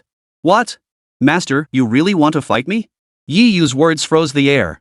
Qingxue's aura erupted with frigid cold, instantly coating the ground in frost. Yi Yu! How dare you! Luo Shime's fingertips pulsed with demonic energy, yet her face bore an unusual excitement. A fight? Interesting. Master, teach her a lesson. Fifth senior sister, Master is currently at the nascent soul stage, and fourth senior sister is late fusion stage. Even if we both attack together, we wouldn't be her match. You want Master to teach her a lesson? Qingxue looked at Luo Shime. Is that reasonable? Yi Yu sneered. What? Afraid? Her tone softened slightly. If Master is afraid, just admit defeat. Su Lin spoke calmly. How do we determine victory or defeat? Simple. I'll stand right here. If even one of your master's attacks lands on me, you win. What happens if I win? What if I lose? If you win, master, I'll obey you completely and submit to your will. Yi Yu's golden pupils narrowed slightly. If you lose, for the next month, master belongs to me. No way. Mu Qingxue immediately objected. Absolutely not. Fourth senior sister sure knows how to scheme. No matter the outcome, it seems you're the one who benefits, Qingxue remarked. She ignored the varied expressions of her three junior sisters beyond the barrier, her gaze fixed solely on Su Lin. Master, would you like to accompany your disciple to the room? It's quite spacious there. Perhaps I could go easy on you a little. Yi Yu, how dare you? The three sisters nearly shouted this in unison. But Su Lin raised his hand at that moment, silencing her. That won't be necessary. Su Lin cut her off. He looked at Yi Yu. Right here. Yi Yu's smile widened slightly. Master is so straightforward. She took a few steps back, and the demonic energy barrier behind her vanished. Mu Qingxue, Luo Shime, and Qingxue immediately stepped forward, surrounding Su Lin. Master, you mustn't. Mu Qingxue protested urgently, your current cultivation level. It matters not. Su Lin shook his head, gesturing for them to step back. His gaze remained serene, undisturbed by the disparity in power.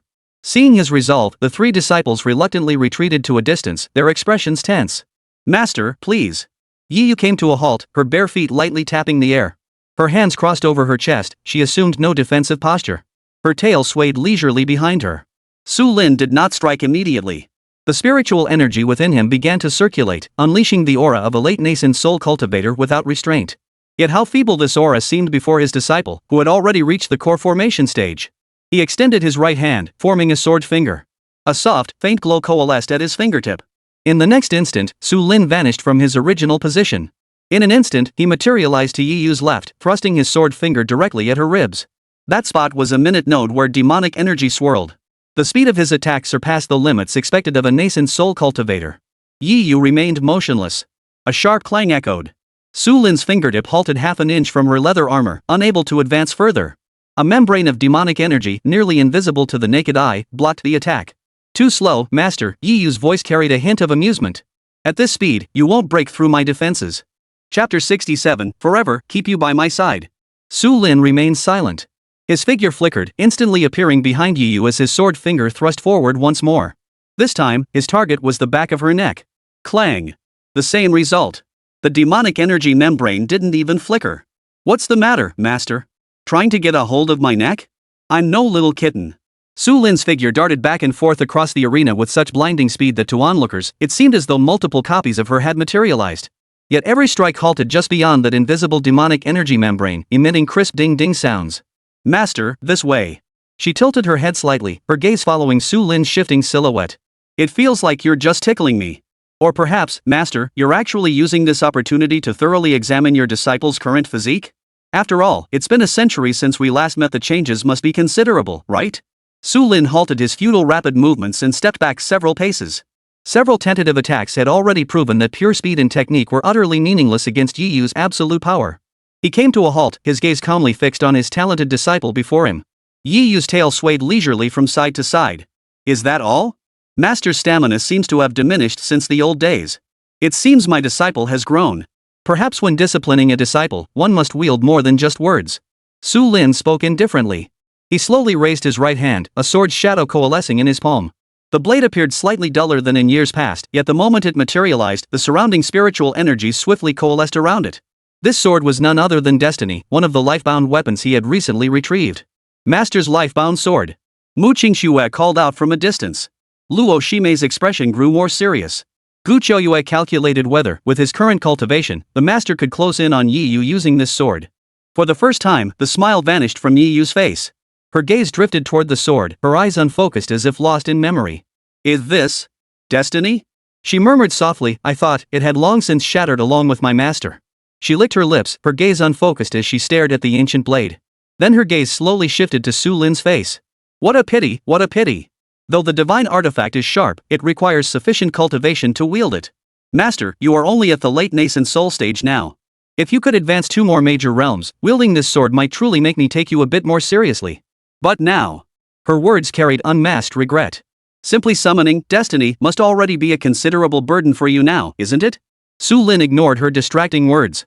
He gripped the hilt tightly, slowly channeling his spiritual energy into the blade.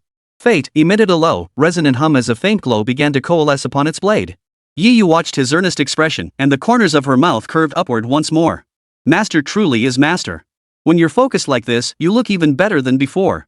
But mere looks won't suffice now. Then let's see what you've become in these 100 years. Su Lin flickered his wrist, and a jade-green sword light shot from the blade's tip like a crescent moon, striking toward Yi Yu. The blade's light collided with the invisible demonic energy shield, producing a louder clang than before. The barrier visibly rippled like a pebble dropped into still water, but that was all. Not even a single crack appeared. Now this feels more like it. Yi Yu raised a hand and lightly tapped the spot where the sword light had struck with a single finger. Su Lin took a deep breath, suppressing the surging energy within him. Destiny consumed immense spiritual energy, and that single strike had already left him strained. Watching Su Lin pant slightly, her smile deepened. Too much effort? Tired? Why not rest for a moment? Your disciple can carry you while you rest. That won't be necessary. Disciplining an unruly disciple naturally requires thoroughness. Hearing this, Yi Yu's tail wagged happily. Master, bring it on. I'm ready. Su Lin said no more. His form shifted, and he advanced once more, sword raised. This time, his speed seemed even faster than before. The sword tip sliced through the air, stabbing toward the protective barrier before Yi Yu. Clang! The collision rang louder than any previous strike, yet the shield remained unbroken. A powerful recoil surged through the blade. Su Lin felt a sharp pain in his chest and a stinging ache in his wrist, nearly causing destiny to slip from his grasp. Master! Mu Qingxue, Luo Shime, and Gu Qiuyue, watching from afar, saw Su Lin injured by the recoil. Their expressions changed abruptly. Amidst their cries of alarm, they simultaneously flew forward, attempting to catch him. Yi Yu casually swept her left hand, conjuring an invisible barrier that blocked the three junior sisters. They were fast, but Yi Yu was faster. Simultaneously, Yi Yu's tail swiftly coiled around Su Lin's waist. Just as he was about to lose his balance, it yanked him forward with brutal force. Su Lin felt immense force surge through his waist, propelling him helplessly into Yi Yu's embrace. The tail coiled tightly around him, as if terrified he might fall. See how dangerous that was? If your disciple hadn't caught you, wouldn't you have fallen, Master? That's enough for now. If we keep fighting, Master will truly exhaust himself. As Yi Yu finished speaking, Su Lin felt the tail coiled around him, slowly infusing spiritual energy into his body. A gentle force was repairing the damage inflicted on his nascent soul from forcibly activating destiny. What are you doing? What did you say, Master? Yi Yu pretended not to hear, pulling Su Lin closer into her embrace. Did you say I'm holding you too tightly? I'll loosen my grip then. Her words contradicted her actions as her coiled tail remained utterly still. Su Lin looked at her. Your spiritual energy. Yi Yu blinked her golden eyes, finally dropping her pretense. You've caught me. She admitted it without hesitation. Master is still the same as ever, always acting recklessly. It was like this 100 years ago, and it's still like this now. Her finger tapped lightly against Su Lin's chest.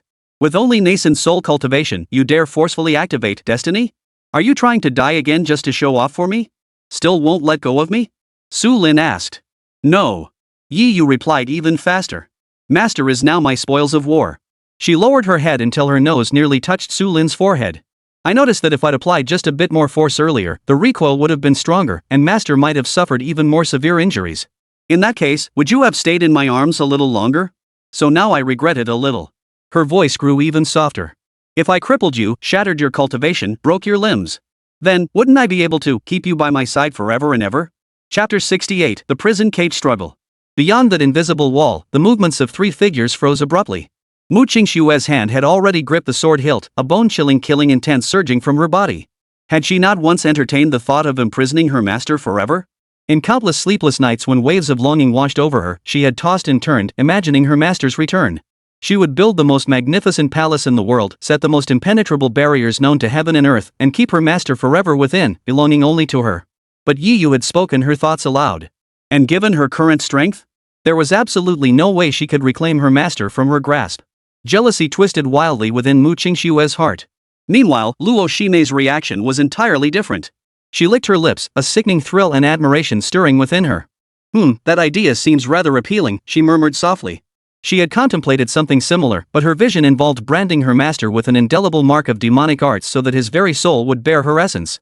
No matter how many times he reincarnated, he would belong only to her. Such methods are truly crude and vulgar, Gu Qiuyue murmured to herself from behind. Whether imprisonment or branding, both seemed too base in her eyes. True control never required chains. Her plan was infinitely more intricate and flawless than theirs. What she sought to weave was an invisible net of fate. Every aspect of his master's life, clothing, food, shelter, and travel, every single spiritual herb required for his cultivation. Every scripture he wished to read, every person he encountered.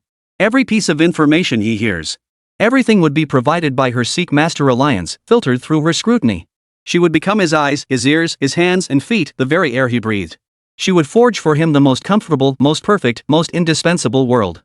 Only when the master grew accustomed to it all, only when he realized he could not take a single step without her, would the cage called the heaven-reaching treasure pavilion truly close with perfect precision. It was a supreme control that made him willingly indulge in it, oblivious to his own imprisonment. Give me back my master. Qingxue was the first to lose her composure, striking out first. A flash of cold steel, the sword was already drawn. Her strike was devoid of flourish, piercing straight toward the barrier. The sword energy condensed into a single point, erupting with full force. Seeing this, Luo Shime drew a weapon from her storage pouch. The blade was as black as ink, emitting a series of dragon-like roars as it left its scabbard. It was the Dragon Soul Abyss sword, gifted to her earlier by Su Lin through the system's feedback. Perfect opportunity to test what the master gave me. Luo Shime murmured with a faint smile. After all, Senior Sister's barrier is incredibly resilient. She swung the sword, channeling pitch-black demonic energy into its blade. The dragon's shadow seemed to come alive, crashing fiercely against the barrier. The pitch-black demonic energy of the Dragon Soul Abyss sword collided with Qingxue's frigid swordlight. Both forces converged at a single point, crashing violently against the invisible barrier Yi Yu had erected. Yi Yu's gaze was drawn to the sword in Luo Shime's hand. A faint, serpentine dragon shadow coiled around its blade, emanating an aura of pressure so formidable it sent a chill down even her spine. Did she just say that weapon was a gift from her master? This was no ordinary weapon, nor even a sacred one. Its aura was divine tier.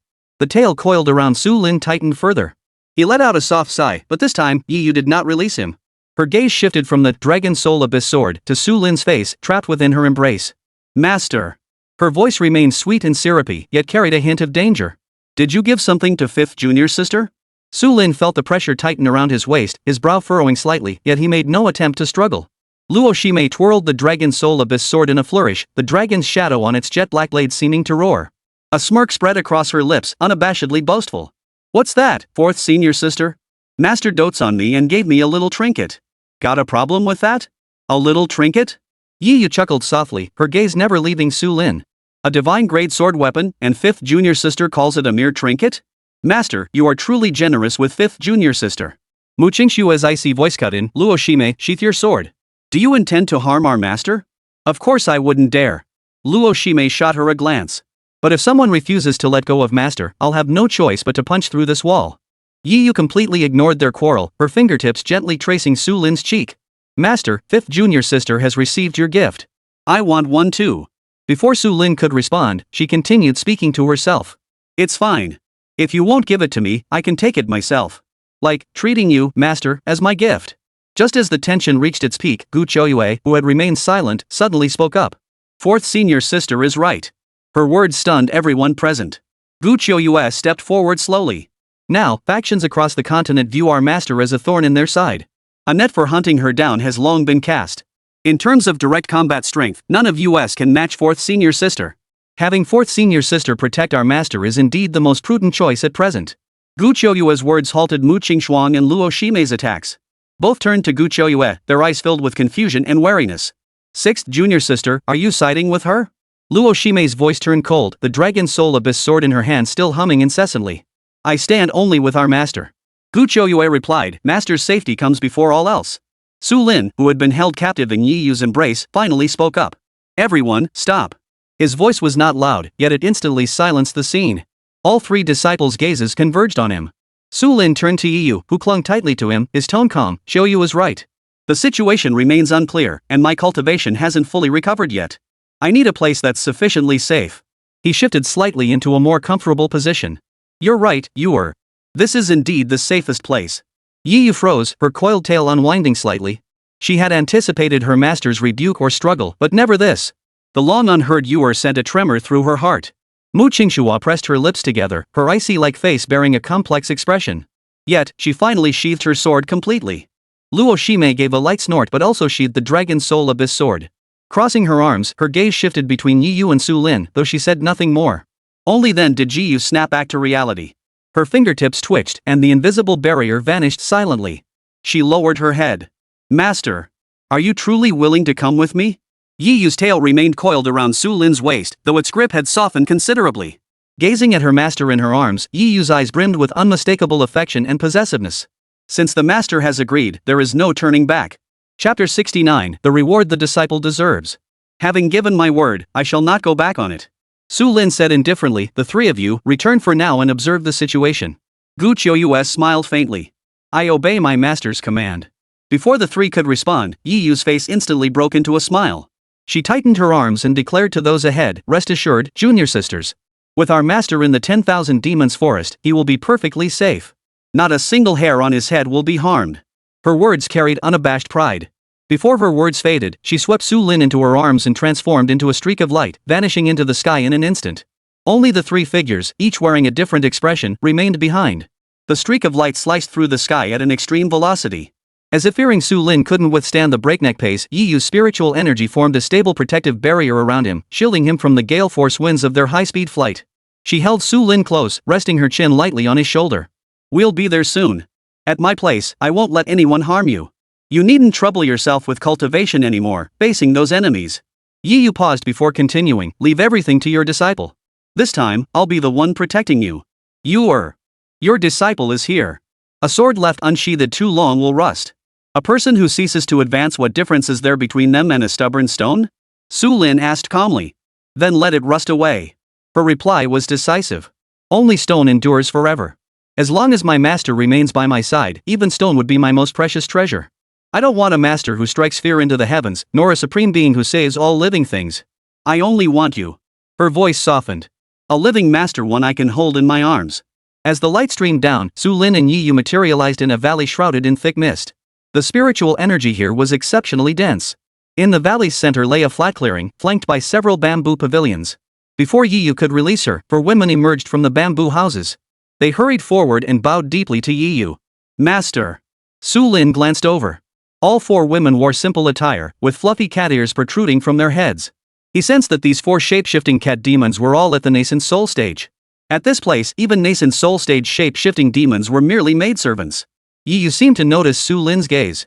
Following his line of sight, she chuckled softly and whispered in his ear, "What's the matter, master? Have you taken a liking to my little kitties?" She stroked the head of one of them. As the sovereign of 10,000 demons, keeping a few shape-shifting cats as maidservants shouldn't be surprising, right? I suppose not. Su Lin replied indifferently, it just seems a bit extravagant to have Yuanling stage demonic beasts serving tea and fetching water. Extravagant? I'm more worried they'll be clumsy and mess things up. The lead catgirl bowed her head and asked, Master, the spirit spring water is ready. Yi Yu gave a single nod in acknowledgement. Her arms remained wrapped tightly around Su Lin. The moment Yi Yu finished speaking, the gazes of the 4 catgirl maids were drawn to Su Lin like magnets, fixated on him. Their heads, which had been submissively bowed, lifted involuntarily. Their clear feline pupils dilated slightly, their noses twitched gently, and their ears moved involuntarily. They seemed to be catching some intoxicating scent in the air. It was the affinity of 10,000 demons emanating from Su Lin's body. For the demonic race, it held a deadly allure. At first, they struggled to restrain themselves, leaning forward slightly. But soon, the silver-haired catgirl in the lead couldn't hold back any longer, letting out a soft purr from her throat. She instinctively took a small step forward, her fluffy head tentatively brushing against the back of Su Lin's hand, which hung loosely at her side. This action broke the dam for the other 3 catgirls, who cautiously gathered around. Yi Yu observed it all, her eyes narrowing slightly, yet showing no sign of anger. Only when the catgirls were practically pressed against Su Lin did she speak, her tone unhurried. Enough. The 4 catgirls froze instantly, snapping back to their senses. They scrambled back several steps, kneeling on the ground, realizing their earlier indiscretion. What's there to fear? Yi Yu chuckled softly, turning her gaze to Su Lin. These girls were all stray cats I picked up down the mountain. I found them rather amusing, so I brought them back. Unexpectedly, they showed some aptitude for cultivation. After taking human form, I kept them around to handle various tasks. Seems like they're quite fond of you. Well then, if you ever feel bored, Master, you can have them keep you company. She paused briefly. But only for that purpose. You lot keep watch over the spirit spring. If the water cools, reheat it. She gave the order without turning back. Yes, mistress. The 4 catgirls responded respectfully. As they rose, their eyes lingered on Su Lin's back until both figures vanished behind the door. Only then did they depart, glancing back every few steps. Soft light filled the bamboo pavilion, the air carrying a faint, refreshing scent of plants. Su Lin's gaze swept over the furnishings, his footsteps pausing slightly. The decor here didn't resemble the residence of a ruthless and decisive demonic ruler. There was no opulent decoration, but instead, a familiar, down-to-earth atmosphere permeated every corner. The placement of that bamboo table, the angle of the recliner by the window, even the style of the tea set on the table, every detail mirrored his former dwelling. Master, do you still like it here? Su Lin didn't answer, only asked, did you make this? It was your disciple. Yi Yu's reply carried a barely perceptible note of delight. Over the past 100 years, whenever I had free time, I would come here to add something. Every bamboo stalk, every stone here, was arranged by my own hands, exactly as I remembered it. I thought that if one day you could return, wouldn't it be like coming back to the most familiar place? I'm so happy. You really did come back. Yi Yu pressed her cheek against Su Lin's back, her arms wrapped tightly around his chest. Master, you must be exhausted from your journey. Yi Yu suddenly changed the subject, her nose brushing against Su Lin's neck as she took a gentle sniff. Wash away all the other scents that shouldn't be here? Before her words had fully faded, she half-carried Su Lin toward the hot spring behind the bamboo house. It was a natural spiritual spring, surrounded by dense bamboo groves. Steam rose from the water, and an ethereal aura enveloped the place, completely isolating it from the outside world. Need your disciples' help? Yi Yu's voice murmured in his ear. If you're willing, your master wouldn't refuse. Master. She instinctively tightened her arms around him. You mean it? Yet, after the initial elation, she observed Su Lin's nascent soul cultivation level and sensed the still unstable fluctuations of spiritual energy within him. She shook her head. Not yet. Your body is too weak now, Master. But I can find another way to receive a portion of the reward my disciple deserves. Chapter 70, The Tao Foundation, Vibrant and Lively. Behind the bamboo pavilion, mist swirled around the spiritual spring. Four catgirls obediently guarded the edge of the bamboo grove, using their spiritual energy to maintain the spring's temperature. They dared not approach too closely, yet the alluring scent wafting through the bamboo gaps irresistible to demonic beings made them prick their ears and gently sway their tails behind them. Sister Qingxue. A calico catgirl with short orange hair whispered, leaning close to the silver-haired catgirl leading them. What are Master and that noble one doing inside? It seems so quiet. Shoo, don't pry into the Master's affairs. Our job is just to watch over the spring. Despite her words, her fluffy silver ears were perked up higher than anyone else's, straining to catch any sound drifting from the misty depths. At first, only the gentle ripples of water could be heard. But soon, subtle, unusual sounds mingled with the mist and drifted out. Master, your body is far more honest than it was 100 years ago. The four catgirls exchanged puzzled glances, each seeing confusion in the other's eyes. Honest?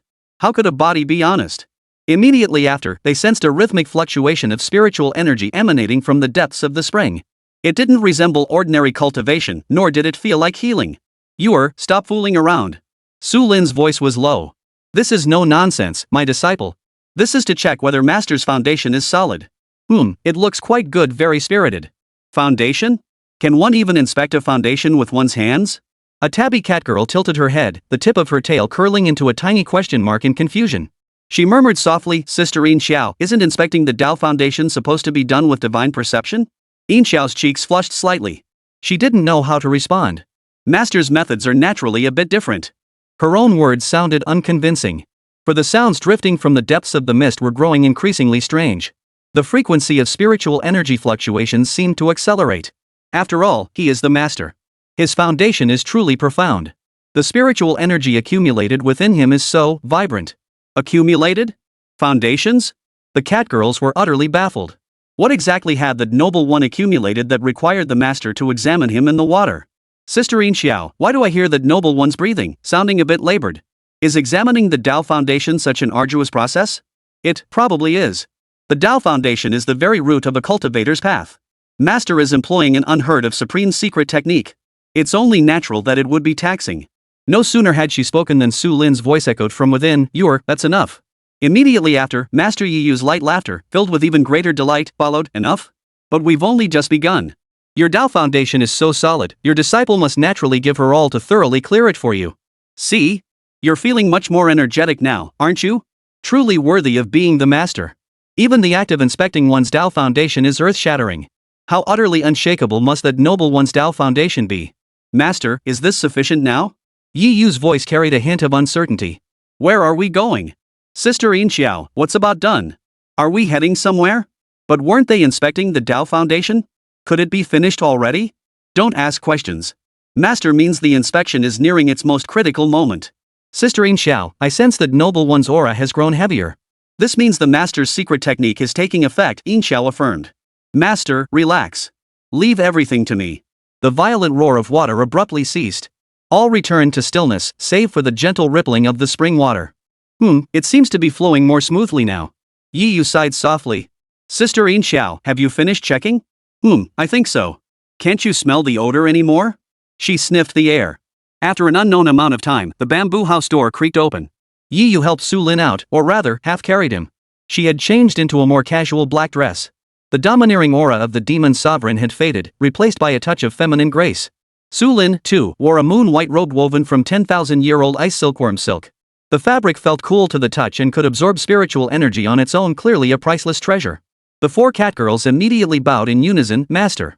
How did you like what you saw? Yi Yu's voice carried a hint of amusement as her gaze swept over the four of them. The four catgirls flinched in fright, hastily bowing again without daring to lift their heads. We report, Master, the spring water is just the right temperature. Qingxue answered first, fearing her master would blame them for negligence. Oh? Just observing the spring? Yi Yu tilted her head, stepping closer to them. She extended a finger and gently lifted the chin of the orange catgirl. Weren't you curious just now? Have you figured it out now? I understand now. Master's secret technique is so powerful. That Noble's Tao foundation must be incredibly robust. Yi Yu chuckled softly upon hearing this, releasing the little orange cat before turning her gaze to Su Lin. Su Lin shook his head helplessly, ignoring their antics. Yi Yu, now in high spirits, no longer troubled them. Instead, she waved her hand, her expression turning serious as she commanded. All right, my master's Tao foundation is now solidified. Next comes nurturing the divine soul. The four of you, go prepare some medicinal dishes for the master. Yes, master, they replied promptly. Take note. Yi Yu calmly listed a series of ingredients: ice crystal mystic fish from the North Sea, large ones. The 10,000-year-old fire spirit rasher from the southern frontier, take the very centerpiece. The 9-leaf dragon's blood grass from the eastern wastes, no less than 3,000 years old. Oh, and one more thing, a flask of purple gold dragon saliva, specially supplied to the imperial family of Central Plains. Wait. Su Lin interrupted helplessly. He raised his hand to rub his temples. Master, what's wrong? Is there something amiss with these items? Wrong? Su Lin gave a bitter laugh. Every single item you listed is a treasure worthy of fierce competition among the cultivation world. The North Sea ice crystal mystic fish, a sight rarely seen in 1,000 years. The 10,000-year firelingji of the southern frontier is a clan treasure. And then there's the dragon severing cliff. Ordinary cultivators can't even get close, let alone harvest the 9-leaf dragon blood grass. And the purple gold dragon saliva of the Central Plains Imperial clan? That's practically the lifeblood of the Imperial family. Yet here you are, casually asking for a whole jar? He thought Yi Yu would understand his meaning, but to his surprise, she burst out laughing upon hearing it. She extended her jade-like finger and gently tapped Su Lin's forehead. Master, have you misunderstood something? How could I possibly send those four unreliable ones to fight over such things? These items are currently stored in my private vault. They can simply go retrieve them. Chapter 71, Imprisoning Him. Su Lin stared at Yi Yu, taken aback by her words, resting in my private vault. He knew his four disciples had achieved extraordinary feats over the past century, but he hadn't imagined they'd reach this level. These top-tier treasures, coveted by all major sects, were spoken of by her as casually as cabbages in a backyard garden. What are you thinking, Master? Do you think your disciple is quite formidable? Yi Yu seemed to read Su Lin's thoughts, batting her eyelashes playfully. How did you acquire these things? Obtained? Yi Yu laughed, her smile carrying a hint of wild innocence. Master, if something is placed somewhere and I desire it, I simply take it. If their owners didn't want to give them up, I'd just kill them and take them. Isn't that simple enough? As she finished speaking, Yi Yu turned her head, her small face radiating anticipation. Her eyes sparkled, and the corners of her mouth lifted slightly. She craved Su Lin's approving gaze, longing for even a hint of praise. To her surprise, Su Lin merely looked at her calmly and asked an unrelated question. Have you been injured? Yi Yu couldn't help but feel a bit flustered, her tone tinged with surprise. Master, is that really the point? Ignoring her expression, Su Lin repeated his question, his voice clear and earnest. I mean, over the past 100 years, have you been injured while obtaining these items? Master, what are you saying? Your disciple is quite powerful now. Even back when I was at the fusion stage, acquiring these things would have taken considerable effort. You must have gone through a lot to get these. In that instant, Yi Yu felt her heart tremble violently. Over the past century, danger had certainly been present. To seize the 10,000-year-old fire spirit Lingji, she battled the flame demon guarding the molten core of the southern frontier for 7 days and nights. The fire demon, already at the peak of the fusion realm and holding the advantage of home turf, possessed strength that matched hers. In the end, she had to endure the excruciating pain of her right arm nearly being burned away to forcefully rip open the flame demon's chest, crush its demonic core, and finally harvest the firelingji. For 100 years, all living beings, be they human or demon, dreaded her might. They bowed to her tyranny, coveted her domain, and plotted against her life, yet not a single soul had ever asked if she felt pain or if she was wounded. She had long grown accustomed to facing the world with sharp claws and fangs, and had long forgotten the taste of pain. No. She licked her lips, yet the platitude, "it's just a minor scratch," refused to form on her tongue. She could only shift the topic with feigned nonchalance. "Master, you should focus on restoring your cultivation first. These items might just neutralize the within your body." Before she could finish, a warm hand gently rested on her head. The gesture was identical to one from a century ago. "You've worked hard." Su Lin's voice came from behind her, soft yet clear. In that instant, Yi Yu felt as though something had struck her heart with tremendous force. In the end, she could only whisper silently to herself, "Master is still the same master." Just then, four streaks of light shot swiftly from the distance, coming to a smooth halt before the bamboo pavilion. It was the 4 catgirl maidservants, each holding a jade box and an ice flask. Even from a distance, the astonishing spiritual energy emanating from the boxes was palpable. Clearly, they had retrieved every heavenly treasure and rare herb Yi Yu had requested. Yet the moment they landed, they keenly sensed something unusual about Yi Yu's aura. Their master, who usually regarded all things as insignificant, now stood frozen in place. Meanwhile, the gentle-mannered human lord was gazing at their master with an expression they couldn't fathom. The hearts of the 4 catgirls instantly leapt to their throats. "Something's wrong with our master. We must have done something wrong. Was it because we were too slow? Or did we mess up a step?" Daring not to think further, they all knelt down with a thud, holding the priceless treasure high above their heads, not daring to breathe a single breath. "Forgive us, master. We have failed in our duties. Please punish us." Su Lin observed their trembling forms, then glanced at Yi Yu, who remained lost in thought. A soft sigh escaped his heart. He stepped forward and spoke gently, "Rise. You have done nothing wrong." Yet the 4 catgirls remained kneeling, their bodies shaking even more violently, utterly frozen in place. Su Lin had told them to rise, but their master hadn't spoken. When the master tells you to rise, you rise. Here, his command is my command. The 4 catgirls trembled once more before cautiously rising to their feet, their heads still bowed low, unable to meet anyone's gaze. Su Lin found the scene amusing. Though these demons could now take human form, their intellect seemed rather limited. "What are your names?" Su Lin asked the 4 with a faint smile. The silver-haired catgirl at the front spoke first. Her voice was soft and trembling with nervousness. "In response to your question, my name is Yin Xiao." Behind her, the orange-haired catgirl Xiao Ju appeared lively and curious.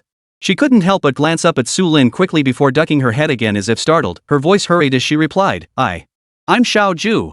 The tabby-patterned one seemed the timidest. I'm a ban." Lastly, a slightly darker-skinned catgirl remained the calmest, showing no discernible emotion as she spoke flatly, "Moing."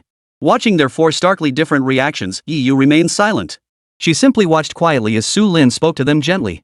The scene before her reminded her of herself long ago. It was a long time ago, when she too had stood before her master for the very first time. Back then, she had been even more nervous and flustered than these 4 kittens. Her master had asked her name in the same way. She remembered her voice being so faint, almost inaudible. But the master showed no impatience, merely smiled and asked again. Yi Yu's fingertips tightened unconsciously, gripping Su Lin's sleeve. That dangerous thought surged again. She couldn't let him continue like this. It was too dangerous. She watched Su Lin stroke Yin Xiao's head, and Yin Xiao instinctively rubbed against his palm. This harmonious scene glaringly reminded her, the master never belonged solely to her. Beyond the sect, there were Mu Qingxue, Luo Shime, Gu Qiaoe, and the other senior sisters who had ventured out into the world. Even the formidable foes from a century past might force her to endure the agony of separation once more. Better to hide him away, to confine him, to make him hers alone forever, thus ending all pain of loss. Chapter 72, Master, is this how this divine artifact is used? Su Lin didn't notice the fleeting change in Yi Yu's expression behind him. He could only think that the litter of kittens his disciple raised was simply too adorable. He turned to Yi Yu and said, "Little Yu, these little ones you've raised are quite well behaved and sensible, and their appearance is very endearing. Having them keep you company daily must help ease your boredom." "Well behaved? Charming?" Yi Yu said nothing, instead running her fingertips over the medicinal herbs radiating potent spiritual energy. "Master, there's no time to waste. Let's begin the alchemy process. I will personally take charge." Her tone suddenly turned icy cold. In alchemy, a single degree of heat can make all the difference in efficacy. She waved for the catgirls to place the herbs on the nearby green stone slab. Yi Yu took the North Sea ice crystal mystic fish, gathered spiritual energy at her fingertips, and began processing it on the spot. Using her spiritual energy as a blade, she precisely removed the fish bones. Next, she picked up the 10,000-year-old fire spirit Lingji. A crimson glow emanated from her palm as she slowly extracted the scarlet spiritual essence. Do you often refine medicine like this? I don't recall teaching you this method before. Su Lin stopped playing with the kittens and fixed his gaze on Yi Yu's movements. Yi Yu didn't pause, continuing to process the 9-leaf dragon blood grass. Over the past century, I've learned to refine medicine without a cauldron. Though I still can't match third senior sister, I've gained some unique insights. She blended the herbs in her palm as an emerald black demonic flame ignited from thin air. The flames danced under her control, and the scent of herbs gradually filled the bamboo grove. Outsiders don't understand our master's constitution. She spoke suddenly, her voice softening. They only know how to follow the rules with a cauldron, never grasping the essence of how medicinal properties complement each other. The medicinal liquid coalesced into a pill in her palm. After carefully inspecting its color and texture, she offered it to Su Lin's lips. "Master, please take it." Just as Su Lin reached to take it, she abruptly withdrew her hand. Wait. The potency needs a moment to fully integrate. Once the pill's properties stabilized, Yi Yu placed it in Su Lin's mouth and watched him swallow it. As the pill entered his body, Su Lin felt a torrent of searing heat explode through his meridians, as if his nascent soul had been cast into a furnace. Immediately afterward, an icy chill pierced his bones, as if he'd fallen into a frozen cavern. The alternating heat and cold made him frown deeply. Yi Yu kept a close watch on him. Seeing this, she immediately pressed down on his shoulders. A gentle yet commanding surge of spiritual energy flowed into him, precisely guiding the raging potency of the elixir and slowly tempering its effects. The turbulent energy within Su Lin's body gradually settled. At that moment, a system notification sounded in his mind. Ding! Detected deep affection from 4th disciple Yi Yu toward host. Bond value increased by 50 points. Current bond value with Yi Yu, 6,000 points. Bond value has exceeded the threshold, triggering a special reward. Please select your reward type. Su Lin's heart stirred. He recalled Yi Yu's unmasked jealousy when she saw Luo Shimei's dragon soul abyss sword earlier. With a flick of his thoughts, he selected the weapon reward. Reward issued, Divine Tier Binding Artifact Puppet Thread. A rope, dark gold throughout and shimmering with a flowing light, appeared in his hand. The moment the weapon materialized, Yi Yu and the 4 catgirls were drawn to its peculiar aura. The Qingxiao sisters instinctively took half a step back, their cat ears flattened tightly against their heads. Yi Yu stared intently at the weapon in Su Lin's hand. She could distinctly sense the power contained within that rope, far surpassing any ordinary spirit treasure. It even surpassed the aura of Luo Shimei's weapon. This was absolutely not something a nascent soul cultivator could possess. Master, what is this? Su Lin remained calm as he handed the rope over. It's for you. Yi Yu froze for a moment before her face erupted with wild joy. She practically snatched the machine tether from his hand, its icy touch sending a faint tingle through her fingertips. For me? It's really for me? Yi Yu asked repeatedly, seeking confirmation. I knew it. Whatever my junior sister has, I will have too. And it will be better than hers. Yet this ecstasy lasted only a few breaths. Her smile froze abruptly. She snapped her head up, her gaze sharpening as she fixed it on Su Lin. Something's wrong. Her voice grew heavy. With your current cultivation level, Master, how could you possibly possess a divine artifact of this caliber? This is absolutely not something that can be obtained through ordinary means. She stepped forward, her gaze intense as she pressed Su Lin. Are you hiding something from me? Or could it be that 6th junior sister secretly gave this to you to curry favor? In Yi Yu's view, only Qingxue possessed the wealth to bestow such a treasure upon Su Lin. The more she thought about it, the more suspicious it seemed. With a flick of her wrist, the newly acquired pull-string thread slid into her palm as if possessed by its own life. Seeing his silence only deepened her suspicion. She raised the thread in her hand, a dangerous curve forming at the corner of her mouth. This rope is meant for binding things, correct? Since my master refuses to speak, then this disciple shall tie you up first and question you slowly. With a flick of her wrist, the thread sprang to life. The dark gold thread slid out silently, instantly wrapping around Su Lin's limbs and torso. It tightened without causing any pain, yet completely restricted his movement. Master, don't move. Yi Yu's voice was soft as she stepped forward, her fingers brushing Su Lin's cheek. Your disciple merely wishes to confirm whether this gift truly works as intended. Su Lin made no struggle, his gaze calm as he looked at her. Do you find it useful? He countered. Very useful. A satisfied smile spread across Yi Yu's face. She tapped lightly with her fingertip, causing the thread to tighten slightly. See? Now Master can't escape. No matter where you go, I can pull you back. The 4 catgirls outside the bamboo hut peered through the open door, witnessing the bizarre scene inside. Their mistress, the empress of the 10,000 demons forest, had bound the noble being with a mere string. The 4 catgirls froze instantly, holding their breath. Silverbree's sister, mistress. What is mistress doing? Why tie up that nobleman? Did that nobleman anger our mistress? Is she punishing him? Even Moang, the most composed among them, furrowed her brow in confusion. That nobleman seemed gentle, and the master clearly treated him differently. Why would she suddenly attack him? Qingxiao's mind was also in turmoil. She quickly made a shushing gesture. Xiaoju muttered softly, and that rope looks so strong. Could that nobleman get hurt?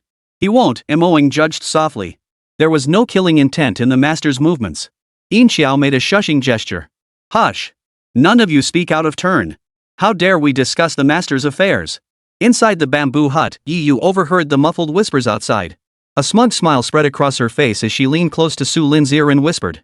Master, look, the little kittens are all worried about you. She called out toward the entrance, all of you, come inside. Hearing Yu's command, the 4 cat girls hesitantly entered the bamboo hut. At this hour, your spiritual energy must be running low to sustain your transformations, right? Yu smiled at their timid expressions. Then transform back and come play with your master for a while. Chapter 72, Impostors of the Master shall be skinned and burned to ashes. As Yu's words fell, spiritual light flickered around the 4 cat girls' bodies. Their forms rapidly shrank, and soon, 4 cats of different breeds appeared on the ground. Yu gazed at the 4 kittens on the ground and said, since you've transformed, why not perform a backflip? Wait. Su Lin interrupted. You want 4 cat demons at the nascent soul stage to perform backflips here? Why not? Isn't it to amuse the master? Yu glanced at them. They might be a bit dim, but they sure know how to entertain. If master finds them lacking, there are some tiger demons in the 10,000 demons forest who've reached the nascent soul stage. Shall I have them perform instead? Xiaoyu, Su Lin's voice carried a hint of reproach, you're a regional overlord now. Why are you still acting like a child? Yu pouted, walking over to Su Lin, who was bound by the puppet strings. She sat beside him and casually rested her head on his shoulder. So, master prefers me to be more docile? Or? She lifted Su Lin's chin, forcing his gaze to meet hers. Or do you prefer me just the way I am now, the one who can hold you firmly in my grasp? Su Lin looked at her, but before he could speak, a weight suddenly landed on his lap. It was the tabby cat, a ban. Having reverted to its feline form, it moved with surprising agility, lightly leaping onto Su Lin's lap and curling up in a comfortable spot. Soon after, Xiaoju followed suit. Bolder than its sibling, it nuzzled Su Lin's arm with its head. Su Lin sighed helplessly. Unable to move, he could only let them make themselves at home on his lap. Yu raised an eyebrow at the scene but said nothing. Then, Moing, who had been the quietest all along, leapt up too. It found the other knee, lay down, and closed its eyes. Last but not least was Qingxiao, whose movements were the most graceful. She landed lightly on Su Lin's shoulder, then cautiously turned her head, gently pressing her fluffy cheek against the side of his face. Watching the 4 cats nestle on Su Lin, especially Qingxiao's cheek rubbing gesture, Yu narrowed her eyes. She reached out, gently pinched the skin at the back of Qingxiao's neck, lifted it up, and set it aside. Master certainly has a way with them. Her voice betrayed no emotion, yet her fingers wrapped around the dark golden thread, tugging it gently. Seems this rope works wonders. Master can't move a muscle now, left entirely at their mercy. Then, mimicking Qingxiao's actions, she nuzzled Su Lin's cheek. Such a lovely scent. No wonder they adore you so much, master. Su Lin felt the faint tickling sensation on his cheek, a wave of helplessness washing over him. Xiaoyu, did you use the weapon I gave you just to trap me? Hearing this, Yu pressed her cheek even closer, her tone unapologetic. What else? She chuckled softly. When a master bestows a gift upon a disciple, the disciple must naturally make full use of it. This soul-binding thread can lock souls and bind immortals. It's a top-tier divine grade artifact. But I believe its finest use is precisely as it is now. As she spoke, the rope wrapped around Su Lin's wrist tightened slightly. See? It binds you and me together. Su Lin frowned slightly. Though the rope bound him tightly, it held not a shred of lethal intent. Instead, a gentle spiritual energy circulated slowly, seemingly harmonizing the potency of the medicine he had just taken. This rebellious disciple, he does have a thoughtful mind. See, this is so much better. I can clearly feel my master's heartbeat and breathing, confirming you're truly real, not just my hallucination. Su Lin sighed. Since when did I become your illusion? She leaned down, bringing her lips close to Su Lin's ear, her warm breath tickling his earlobe.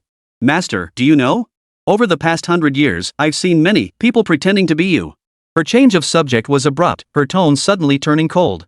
The kittens sprawled across Su Lin seemed to sense the shift in atmosphere. They scrambled off him, retreating to the farthest corner of the bamboo hut, their throats emitting uneasy whimpers. They thought mimicking your appearance and tone could fool me. Yu's voice was soft, as if she'd fallen into a memory that unsettled her. Those fools couldn't even fool our junior sister, yet they dared stand before me? In my opinion, little junior sister is still far too soft-hearted. And what about you? How did you handle it? Su Lin looked at her, asking calmly. Me? She laughed. Of course I treated them properly. After all, if they dare to scam people under the guise of our master, they should be prepared to face the consequences. I recall one incident, about 30 years ago. That fellow was quite skilled. He'd learned some secret technique from somewhere, not only mimicking the appearance to a 7 or 8 out of 10 resemblance, but even disguising his aura flawlessly. He stood before me, mimicking your manner from years past, gently calling me little you. At this point, a thread of killing intent spilled uncontrollably from Yi Yu's body. Su Lin could clearly feel the arms wrapped around him tense in an instant. Do you know, master? She pressed her face against Su Lin's chest, drawing a deep breath as if absorbing his scent to steady her emotions. In that moment, I truly, almost believed him. Su Lin remained silent for a moment, not rebuking the murderous intent in her words. He simply asked, then what?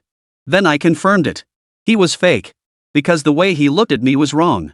Yi Yu's fingers gently traced the threads binding Su Lin, as if caressing a cherished toy.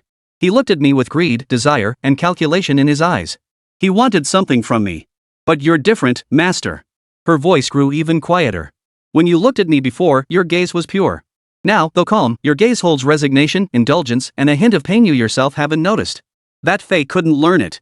So I gave him a lesson he'll never forget. Su Lin remained silent, waiting quietly for her to continue. He knew well that, given this apprentice's current style of operation, it could never be as simple as a lesson. First, I broke both his legs. He started screaming, begging for mercy, swearing he'd never dare again. But it was too late. Then, it was his face. Master's face, how could anyone dare to imitate it? Yi Yu extended a finger, lightly brushing Su Lin's cheek with an expression of both adoration and obsession. I used demonic fire to burn away every inch of that face that mimicked yours, then slowly peeled it off. Next was his throat. His greatest crime was using that filthy mouth to mimic your voice, calling me little you. That name belongs only to my master. Chapter 73, Incarnation of Heavenly Tao? The Woman Within the Crystal. Yi Yu glanced out the window at the deep night, suddenly seeming to recall something. Finally, I extracted his soul essence, fashioned it into a lantern, and hung it upon the tree. Whenever another impostor approaches, the lantern will light up glowing, shimmering brightly. As she finished recounting this tale, the temperature within the bamboo hut seemed to drop several degrees. The 4 kittens huddled in the corner trembled, not daring to make a sound. Yi Yu, however, pressed her cheek back against Su Lin's chest, feeling its steady, strong heartbeat, her tone returning to its earlier intimacy. So, master, please stop trying to be so strong. And don't give anyone else the chance to impersonate you again, okay? For a century, each of them had lived in the pain and fear of losing their pillar of support, building hard shells around themselves in their own ways. So, master, you still haven't told me how you came by this weapon? Yi Yu's fingers slid lightly along the trigger thread as she changed the subject. And the Dragon Soul Abyss sword in 5th Junior Sister's hands, it's no ordinary weapon either. Master, you're hiding quite a few secrets. It wasn't that Su Lin was unwilling to answer, it was simply that this question was difficult for him to explain. Seeing Su Lin's silence, Yi Yu suddenly laughed to herself, and the intense pressure she'd been radiating dissolved. She released the thread, wrapping her arms around Su Lin's neck instead, hanging her entire weight on him. Forget it, she murmured, resting her chin on his shoulder. Master never probed the true origins of my Shiyu bloodline either, did he? As long as you're by my side, that's enough. She untied the restraints binding Su Lin. The thread of fate transformed into a golden light, coiling around her wrist to become an exquisite golden bracelet. Now free, Su Lin flexed his stiff wrist joints. As if to dispel the heaviness of their earlier conversation, Yi Yu shifted the topic. Her palm flickered again, and an irregular polyhedral crystal appeared silently. The crystal radiated a profound jet-black hue, its interior seemingly swirling with a nebulous nebula. A void spirit crystal? Su Lin's voice trembled slightly. A flash of spiritual light erupted from his palm, materializing an identical crystal in his hand, though it appeared noticeably dimmer than the one held by Yi Yu. Inside the bamboo pavilion, the air seemed to freeze. Both Su Lin and Yi Yu's gazes were fixed on the profoundly dark crystals in each other's palms. Though irregular in shape, both crystals shared identical material, color, and most notably, the slow, swirling nebula-like phenomenon within. No mistake. Master, what you obtained from 6th Junior Sister is indeed it. She held her crystal closer, placing it side by side with the one in Su Lin's palm. Up close, the aura of shared origin became even more pronounced, as if they had always been one entity. Su Lin's expression grew grave as his fingertip lightly touched the crystal. Xiaoyu said she acquired this by chance at an overseas auction. Finding its aura unusual, she kept it. Where did you get yours? Beyond the southern border lies a place known as the Chaos Expanse. Yi Yu shed the intimacy she'd shown when alone with Su Lin, her tone turning solemn. After the Great War 100 years ago, I'd been relentlessly pursuing clues about that enemy. The explosive force of your self-detonation, master, was so immense it nearly erased all traces. It took me years to detect a faint, anomalous trace within some residual spatial fragments. She paused briefly before continuing. Following that trace, I tracked it all the way to the edge of the Chaos Abyss. The spiritual energy fluctuations there were chaotic beyond measure, with spatial fissures everywhere. Even a core formation cultivator entering faced a near certain death. I waited there for months, finally seizing a lull in the spatial storms to venture deep into the chaos. Deep within the abyss lay a colossal spatial scar, one that remains unhealed to this day. This crystal was what I found at the very core of that wound. When I discovered it, it was shrouded in countless spatial eddies. Within a 100-mile radius, not a blade of grass grew. Any living being that approached would have its soul instantly obliterated by the aura it emitted. Yi Yu's description was matter-of-fact, yet the inherent peril was self-evident. To retrieve it, I had to draw upon the primal power of my bloodline of the void, barely suppressing it enough to bring it back. For decades afterward, I studied it relentlessly, yet my progress was minimal. Its structure proved too solid for my divine sense to penetrate deeply. I could only confirm its connection to that enemy from years past. I had intended to wait until my cultivation advanced further before probing it again, but I never imagined you, Master, would return. Su Lin stared at the floating crystal before him, his expression grave. I suspect that what ambushed me a century ago was not a specific living being, but an incarnation of the heavenly Tao's will. The aura clinging to this crystal is identical to that of the Avatar. He explained his earlier conjecture: the laws of heaven sustain the world's order for the sake of justice. Yet the heavenly Tao's will, for reasons unknown, would eradicate what it deemed abnormalities. And his reborn self likely remained on that list of targets for elimination. I once attempted to probe the fragment Autumn Moon gave me with my divine sense. But the crystal structure is exceptionally solid, my divine sense couldn't penetrate it at all. Now that I have another piece, perhaps resonance between the two might allow me to glimpse some clues. Su Lin resolved to try again. Upon hearing this, Yi Yu immediately grew tense. She instinctively wanted to stop him, but seeing the look in her master's eyes, the words on the tip of her tongue vanished. She understood this was her master's unresolved conflict and theirs as well. As long as that enemy remained unvanquished, they could never find peace. Su Lin drew a deep breath and extended his divine sense toward the two suspended crystals. The crystals seemed to sense the external intrusion. Their inky surfaces glowed faintly, and an invisible barrier instantly formed, blocking Su Lin's divine sense. Su Lin did not give up, gathering her divine sense once more. The barrier sensed the external pressure, and the faint glow on the surface of the black crystals grew slightly brighter. Yi Yu stood nearby, watching Su Lin with tense focus. Her hands clenched tightly, spiritual energy gathering in her palms, ready to respond to any unexpected developments. Su Lin's divine sense locked in a tense standoff with the barrier for several breaths. He summoned the power of his nascent soul, pushing his divine sense to the absolute limit achievable at his current cultivation level. Finally, a minute crack appeared in the solid barrier. Seizing the moment, Su Lin poured his divine sense through the opening. The instant he penetrated the barrier, everything before Su Lin vanished. The bamboo house, Yi Yu, the light from the outside world all vanished, leaving only darkness. In the center of this darkness, he saw a figure. It was the outline of a woman, tall and slender, standing there in stillness. A thick mist enveloped her, obscuring her features, clothing, and even her exact form. Su Lin could only confirm it was the form of a woman. Chapter 74, Master, I want to do something naughty to you. Su Lin's divine sense collided with a wall. An invisible yet impenetrable wall. The woman's silhouette in the darkness shifted slightly. Mists churned. A voice struck directly at the depths of Su Lin's soul. Not worthy. Immediately after, an irresistible force slammed into him. Su Lin's consciousness was violently ejected from within the crystal. Thud. His back slammed heavily against the bamboo house's wall. The entire structure trembled. Master. Yi Yu's face paled instantly with fright. She had remained fully alert, darting forward the instant Su Lin was knocked back. Her arms wrapped around him, Yi Yu steadied his falling body. Her other hand pressed swiftly against his chest, channeling pure spiritual energy without hesitation. Su Lin kept his eyes closed, taking several seconds to suppress the dull throbbing pain radiating from his soul. Opening his eyes, he saw Yi Yu's face mere inches away, etched with deep concern. I'm fine. He waved dismissively, straightening himself up and wiping the blood trickling from the corner of his mouth. Just a minor wound from spiritual energy backlash. Yi Yu didn't release her grip. Her spiritual energy swiftly circulated through Su Lin's body, conducting a thorough examination.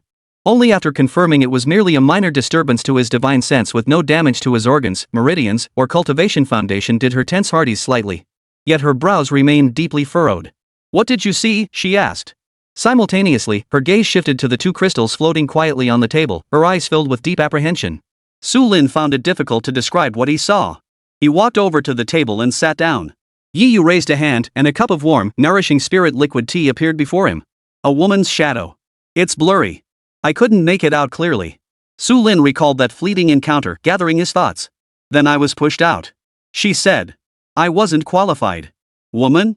Yi Yu latched onto the word with sharp precision. Are you certain it was female? The outline was female. No mistake. Su Lin took a sip of the smooth, nourishing tea. She was powerful. That barrier? With my current spiritual perception strength, I couldn't even budge it. I barely squeezed through a crack before being detected. Yi Yu fell silent. She picked up the 2 crystals on the table. They felt icy cold in her hands. She tentatively extended her divine sense toward them, only to be firmly blocked once more. Logically, if Su Lin's divine sense could penetrate it, there was no reason hers couldn't. Yet now, the crystals seemed to respond only to Su Lin. She traced her fingers over the icy surface. The initial rage that had surged at her master's injury gradually gave way to a more complex emotion. She was no fool. Calming down and giving it some thought, she grasped the crux of the matter. Given her master's current nascent soul stage spiritual sense strength, if the crystal truly rejected him completely, not even a sliver of a crack would be accessible. Yet not only had her master entered, but she had also glimpsed the blurred outline of a woman and heard her voice. This did not feel like rejection. It felt like permission. This crystal opened only for her master. Yi Yu walked over to Su Lin, sat beside him, and naturally rested her head on his shoulder. Master, she suddenly spoke, her voice low, who do you think that woman might be? Su Lin pondered for a moment before shaking his head. No clue. It could be a fragment of the mastermind's soul, or merely an image sealed within the crystal. Until we uncover more clues, any speculation is mere conjecture. But she told you I'm not worthy. Yi Yu's voice was muffled, tinged with obvious displeasure. It sounded like she knew you. She was looking down on you for your current cultivation level. She paused, then lifted her head to look at Su Lin's profile. Does she mean that once Master's cultivation reaches a higher level, it will be sufficient? Is she waiting for you? This conjecture made Su Lin frown. Yi Yu continued her analysis, her tone growing colder, a mysterious woman, hiding within a crystal stone of the same origin as our enemy. Upon sensing the Master's divine sense, she neither attacked nor annihilated him, merely uttering a dismissive unworthy. That doesn't sound like treating an enemy, it sounds more like evaluating a junior disciple. Her tone shifted, sharpening slightly. Or perhaps, someone she favors, a future fellow practitioner. A fellow practitioner? Su Lin repeated the phrase, finding the concept novel. Yes, Yi Yu murmured softly. A stranger who waits for you to grow stronger, so she may stand beside you. Her head, resting on Su Lin's shoulder, lifted slowly. Her fingers unconsciously and repeatedly stroked the bracelet formed from the mechanical thread. Her breathing grew increasingly uneven. The one who stands beside you. Yi Yu's voice turned cold. It can only be me. None of them are worthy. Before the words had fully left her lips, Yi Yu's hands shot past Su Lin's sides, slamming down hard on the chair back behind him with a dull thud. The entire chair, along with Su Lin seated upon it, was instantly confined within this confined space. Leaning forward, her body nearly engulfed Su Lin, casting a shadow that enveloped him completely. Warm breath brushed against his earlobe. At the same time, the tail slid over silently, wrapping itself tightly around Su Lin's calf. The soft fur at its tip brushed against his skin. Xiao Yu, get up first. Su Lin felt the pressure and tried to calm her down. No. Yi Yu refused with decisive brevity. Instead, the tail wrapped tighter around him. Even through the fabric, he could clearly feel the restlessness within her body. That woman said you weren't good enough. I'm upset. Her voice carried anger and resentment. Who does she think she is to judge you? She might just be connected to an enemy from the past. Su Lin attempted a rational analysis. Then she deserves to die. Yi Yu's pupils narrowed slightly, flashing with icy murderous intent. Anyone who once sought to eliminate you, and now dares to look down on you, deserves to die. Master, she finally lifted her head, her eyes locking directly with Su Lin's. Right now. I really want to do something bad to you. Trapped in his chair, unable to move, Su Lin met her gaze calmly, his tone utterly unruffled. I know. You know? Yi Yu raised an eyebrow. With that look on your face, how could I not know what you're thinking? Yi Yu let out a low chuckle, lifting her finger to trace a gentle line across Su Lin's cheek. I want to pin you to this chair. Use this thread you gave me to bind your wrists and ankles tightly, tighter still until you can't move at all. Her fingertips slid down his neck, pausing at his collar. Then. Su Lin remained silent, clearly sensing the body pressing against him, trembling slightly, a sign of intense restraint, teetering on the edge of collapse. He raised his hand, placing it gently on her back. Xiao Yu, he murmured her name. Master, don't move. Yi Yu's voice grew huskier, laced with suppressed gasps. Don't move. If you move, I'm afraid I won't be able to hold back. Hold back what? Chapter 75, Insufficient Cultivation? The treasure vault makes up for it. Yi Yu straddled Su Lin's lap, her arms tightly wrapped around his neck, pulling his head toward hers. Su Lin felt himself buried in a sea of warm, soft, and plump sensations. A sweet fragrance enveloped his nostrils. The fragrance from her body wove itself into his consciousness, sending a dizzying sensation through him. Master. Yi Yu's voice came from above him. Just stay like this, don't move. I want to hold you like this for a while, is that okay? Su Lin's face was buried in her embrace, his voice muffled. But then I won't be able to move at all. It's better that way. I'm the one who can move. Yi Yu chuckled softly, the vibrations from her chest clearly reaching Su Lin's cheek. This is how a master should be, quietly nestled in my arms, never leaving. Master's heartbeat is much faster than before. What's the reason? She chuckled softly, her laughter tinged with a sickly delight. Is it because of me? You're anticipating what's about to happen, aren't you? Su Lin remained silent. He knew any response now would only fuel her excitement further. Your silence means you agree, then. Yi Yu's breathing suddenly grew ragged. She'd finally made up her mind. Leaning down, she pressed her warm lips close to Su Lin's ear. The bamboo house fell silent, filled only with the sound of their intertwined breaths. Yi Yu's aura grew increasingly potent, so much so that Su Lin could feel his own spiritual energy becoming sluggish under its influence. His nascent soul cultivation seemed utterly fragile before a demon sovereign at the fusion stage. Just as Yi Yu was on the verge of losing control to her instincts, her body stiffened. Her dazed eyes regained a flicker of clarity. She had nearly forgotten. The bloodline of the shadows was ruthlessly domineering. During union, the bloodline's power surged involuntarily toward the other, seeking the deepest fusion. If the other's cultivation matched or surpassed one's own, it became the supreme art of dual cultivation. But, if the other's cultivation was far below hers, it wasn't fusion it was devouring. Master is currently merely at the nascent soul stage. And I am a genuine core formation cultivator. Her primordial demonic energy is a deadly poison to her master in his current state. She would kill him. This realization poured over her like a bucket of ice water, dousing every last flame within her from head to toe. She would destroy the master she had sought for a century, the one she had lost and then found again. Yi Yu felt an icy chill permeate her entire body. Her body grew numb as the arms that had embraced Su Lin instinctively loosened, and the coiled tail dangled limply. No! It's all because of this damned bloodline. He saw the blood drain from Yi Yu's face, her eyes filled with dread and self-loathing. The resolute aura that had radiated from him moments before vanished completely. Xiao Yu? Su Lin called to her. Master. I almost. She couldn't finish the sentence. Tears of terror welled in her eyes, only to be replaced by an even more stubborn resolve. No. You're too weak now. This won't do. Cultivate. Yes, Master, you must cultivate. Master's cultivation was too weak now, but if he could just become a little stronger, she could have him. If you remain stuck at the nascent soul stage, I can do nothing. In that instant, she thought of a place. Yi Yu suddenly grabbed Su Lin's hand, clutching it tightly, her eyes flashing with determination. Master, I'll take you somewhere. Where? My treasure vault. All the treasures I've collected, many of them can enhance cultivation. They're all yours now. She pulled Su Lin up. Come on, let's go now. She led Su Lin by the hand out of the bamboo pavilion. Beyond the bamboo house, the 10,000 demons forest lay still and silent, yet the air was thick with countless powerful demonic energies. Yi Yu didn't fly or tear open a spatial rift. She simply held Su Lin's hand and walked step by step deeper into the dense forest. She seemed to relish the sensation of holding his hand, their fingers intertwined as if she feared he might vanish at any moment. They traversed a bizarre blood-red maple forest before arriving at a massive cliff face. Below the precipice lay a bottomless, pitch-black abyss. Coiled along the cliff's edge lay a colossal black calamity dragon. Its body was so immense that even coiled there, it resembled a small mountain. Its scales were as large as door panels, emitting a cold purple glow. Its eyes remained tightly shut, as if in deep slumber, yet the aura emanating from its body steadfastly hovered at the peak of the refining void realm. As soon as Su Lin glanced at it, the calamity dragon seemed to sense something. Its massive eyelids slowly lifted, revealing a pair of enormous vertical pupils. The moment it saw Yi Yu, the majesty within those pupils instantly transformed into terror. Its massive body trembled violently, and it immediately lowered its enormous head, pressing it tightly against the ground, not daring to breathe a single breath. Get out of the way. It clumsily shifted its body, clearing a path for the two toward the depths of the cliff. It used to be the ruler of these mountains.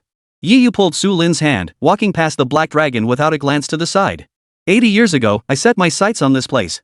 At first, it refused to yield. So you tamed it? Tamed? Yi Yu glanced at him, then laughed. Master, I never subdue anything. She halted in her tracks, turned to face Su Lin, and cupped his face with both hands.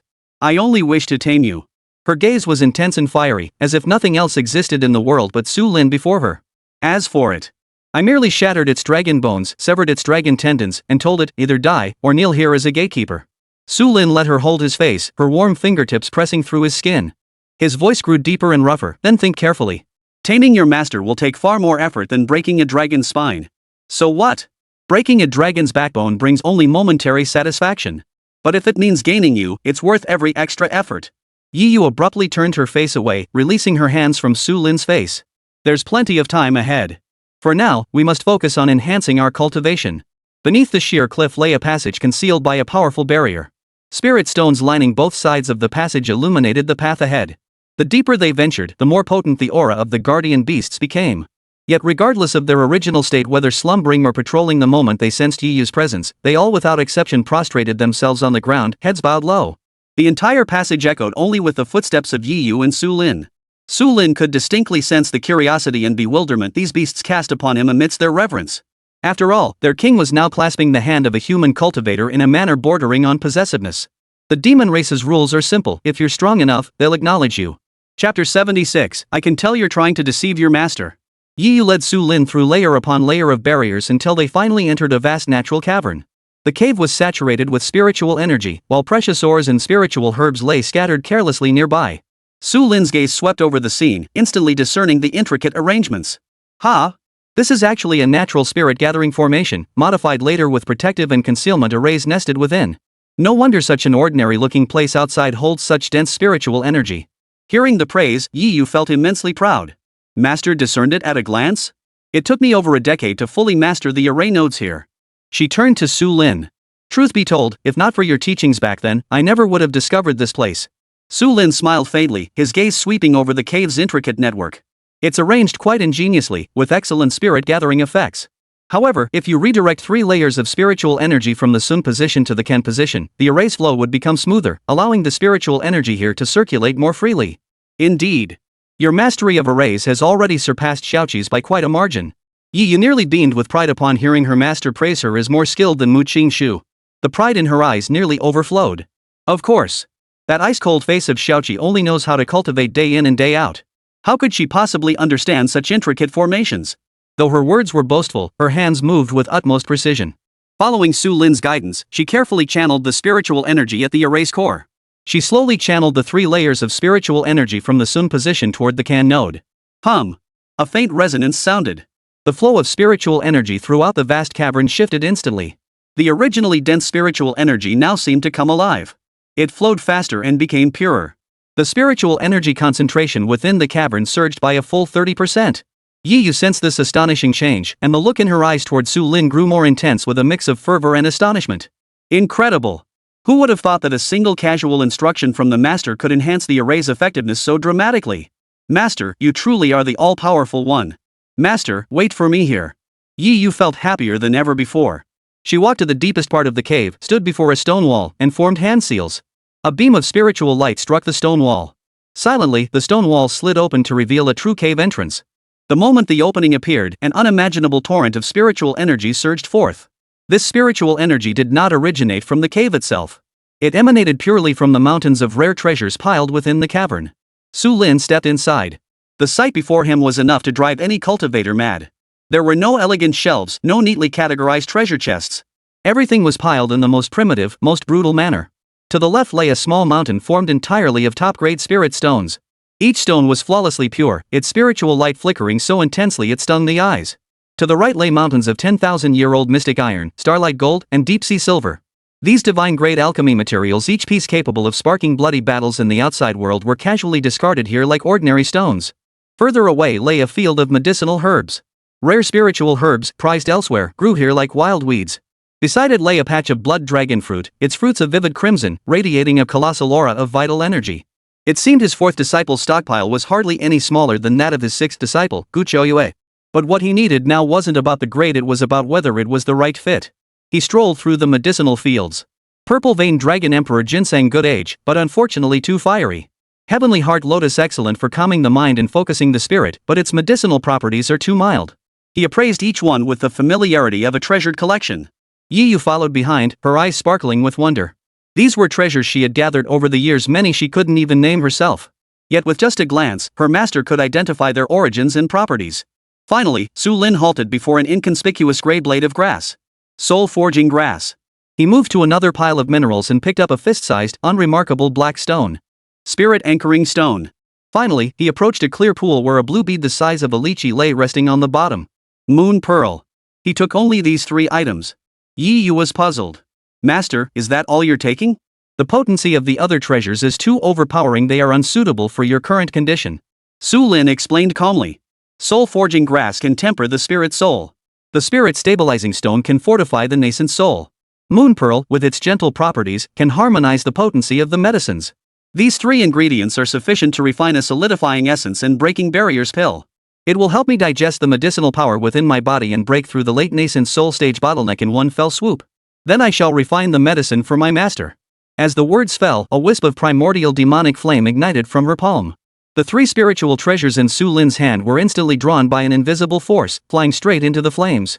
The demonic flame burned silently, yet Yi Yu controlled it perfectly within the confined space of her palm. Within mere breaths, the flames abruptly retracted. A perfectly round pill now floated serenely above her palm. A 3rd transformation golden pill, a supreme treasure among the finest quality. Refining such elixirs posed no difficulty whatsoever for Yi Yu at this stage. Master, please take it. Yi Yu offered the pill to Su Lin as if presenting a treasure. Su Lin did not take it immediately, but shook his head. No. Why? Yi Yu froze in surprise. The medicinal properties from that tonic you concocted for me earlier are still stagnating within my body, not yet fully assimilated. Su Lin explained, taking this pill now would cause the 2 medicinal energies to clash, which could actually harm your cultivation. Hearing Su Lin's words, Yi Yu tilted her head slightly. A flicker of confusion crossed her beautiful eyes before instantly transforming into wild delight. I see. Master fears the conflicting potencies would leave my body too weak to absorb the nourishment. This does pose a problem. Yi Yu stroked her chin, adopting a troubled expression. Yet the gleam of eager anticipation deep within her eyes was impossible to conceal. Suddenly, her eyes lit up as if she'd thought of a brilliant idea. Master, I know a way. Her voice brimmed with excitement. Oh? Su Lin raised an eyebrow, turning to look at her. Master once told us that isolation is the greatest taboo in cultivation. The best way to enhance one's cultivation is always through combat. So, I'll fight alongside you. This will also help you burn through the potion's effects faster. Yi Yu gazed at Su Lin with a smile. Her smile held a hint of mischief. I see right through you, you're just looking for an excuse to defy your master. Su Lin instantly saw through her intentions. This rebellious disciple clearly wanted an excuse to discipline him under the guise of righteousness. So what if I am? Instead of denying it, Yi Yu stood up straight with righteous indignation. She stepped forward, extending her index finger to gently lift Su Lin's chin. I can both defy my master and help him improve his cultivation. Isn't that killing 2 birds with 1 stone? Chapter 77, How did this friendly spar turn into teasing? Yi Yu took Su Lin's hand, and with a flick of her body, the 2 returned to the cliff's edge. The enormous calamity dragon, having just finished its nap and preparing to rise, froze in terror upon seeing Yi Yu return, cowering motionless where it lay. Yi Yu didn't spare it a second glance, merely pulling Su Lin up into the air. Bullying my master with my union stage cultivation really is pointless. She released Su Lin's hand and drifted backward, hovering in midair as her skirt fluttered in the wind. Oh? And what do you intend to do about it? This time, I intend to have some real fun. Her crisp voice echoed throughout the surroundings. If I used my union stage cultivation, master would definitely lose. That wouldn't be fun. So I decided to suppress my cultivation to match yours, and then we'll begin.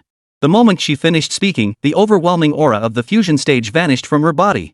Her spiritual energy fluctuations plummeted sharply, eventually stabilizing at the late nascent soul stage. This commotion instantly stirred the entire 10,000 demons forest. Countless powerful auras stirred from every corner of the forest. Figures shot skyward, converging toward the cliff's edge. It's the demon sovereign's aura.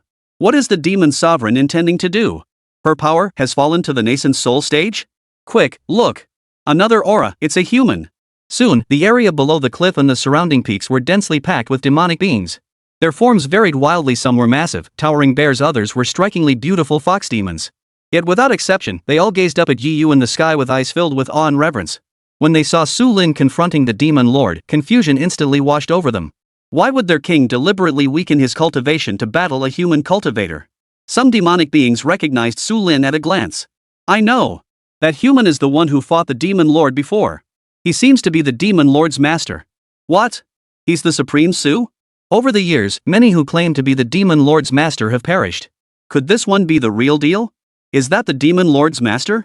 He feels so familiar. A 9-tailed fox demon whispered to her companion. Yes, he carries a comforting aura. Unlike other human cultivators, he doesn't feel repulsive. Su Lin's innate affinity with all demons was subtly influencing this group of demonic beings. Amidst the murmurs, the demonic crowd suddenly parted to form a path. 4 graceful figures strolled leisurely forward, none other than the 4 catgirls. The moment they appeared, even the great demons at the transformation spirit stage made way for them. As Yi Yu's 4 attendants, their status within the 10,000 demons forest was no small matter. Unfazed by the attention, the catgirls strode to the front, claimed the prime viewing spot, and crouched down in unison. Their tails swayed leisurely behind them as they settled in to watch the show. Hovering mid-air, Yiyu felt the countless gazes directed at her below, yet she remained utterly unconcerned. Her eyes were fixed solely on Su Lin. Master, are you ready? Your disciple is about to make her move, she said with a sweet smile. Su Lin stood with his hands behind his back. Bring it on. Let me see if you can still win with your cultivation suppressed. Before her words faded, her figure vanished from the spot. In the next instant, a fierce palm strike shot straight toward Su Lin's face. Su Lin's expression remained unchanged as he stood perfectly still. He casually raised his right hand, pinching his index and middle fingers together, and with pinpoint accuracy, tapped Yiyu's wrist. Yiyu felt a sudden numbness in her wrist, and her fierce attack dissolved instantly. Startled, she used the force to propel herself backward, creating distance. Master, your reflexes are astonishingly quick. All flash and no substance, Su Lin remarked. Oh dear, it seems my master finds it lacking, Yiyu said aloud, launching another attack. This time, it was no mere test. Countless black-red vines, formed from demonic energy, coiled toward Su Lin from all directions, sealing off every retreat. Su Lin remained rooted to the spot, neither dodging nor retreating. Just as the vines were about to touch his body, he moved. With a single step forward, he left an afterimage behind. Every vine pierced through the afterimage, striking nothing but air. Ha! Yiyu's attack missed, and she let out a surprised gasp. Xiaoyu, your combat instincts have weakened, Su Lin's voice echoed behind her. Yiyu's body stiffened, a chill rising from her back. Without hesitation, countless points of light flared along her tail as she swept it backward. Su Lin shifted slightly, dodging effortlessly.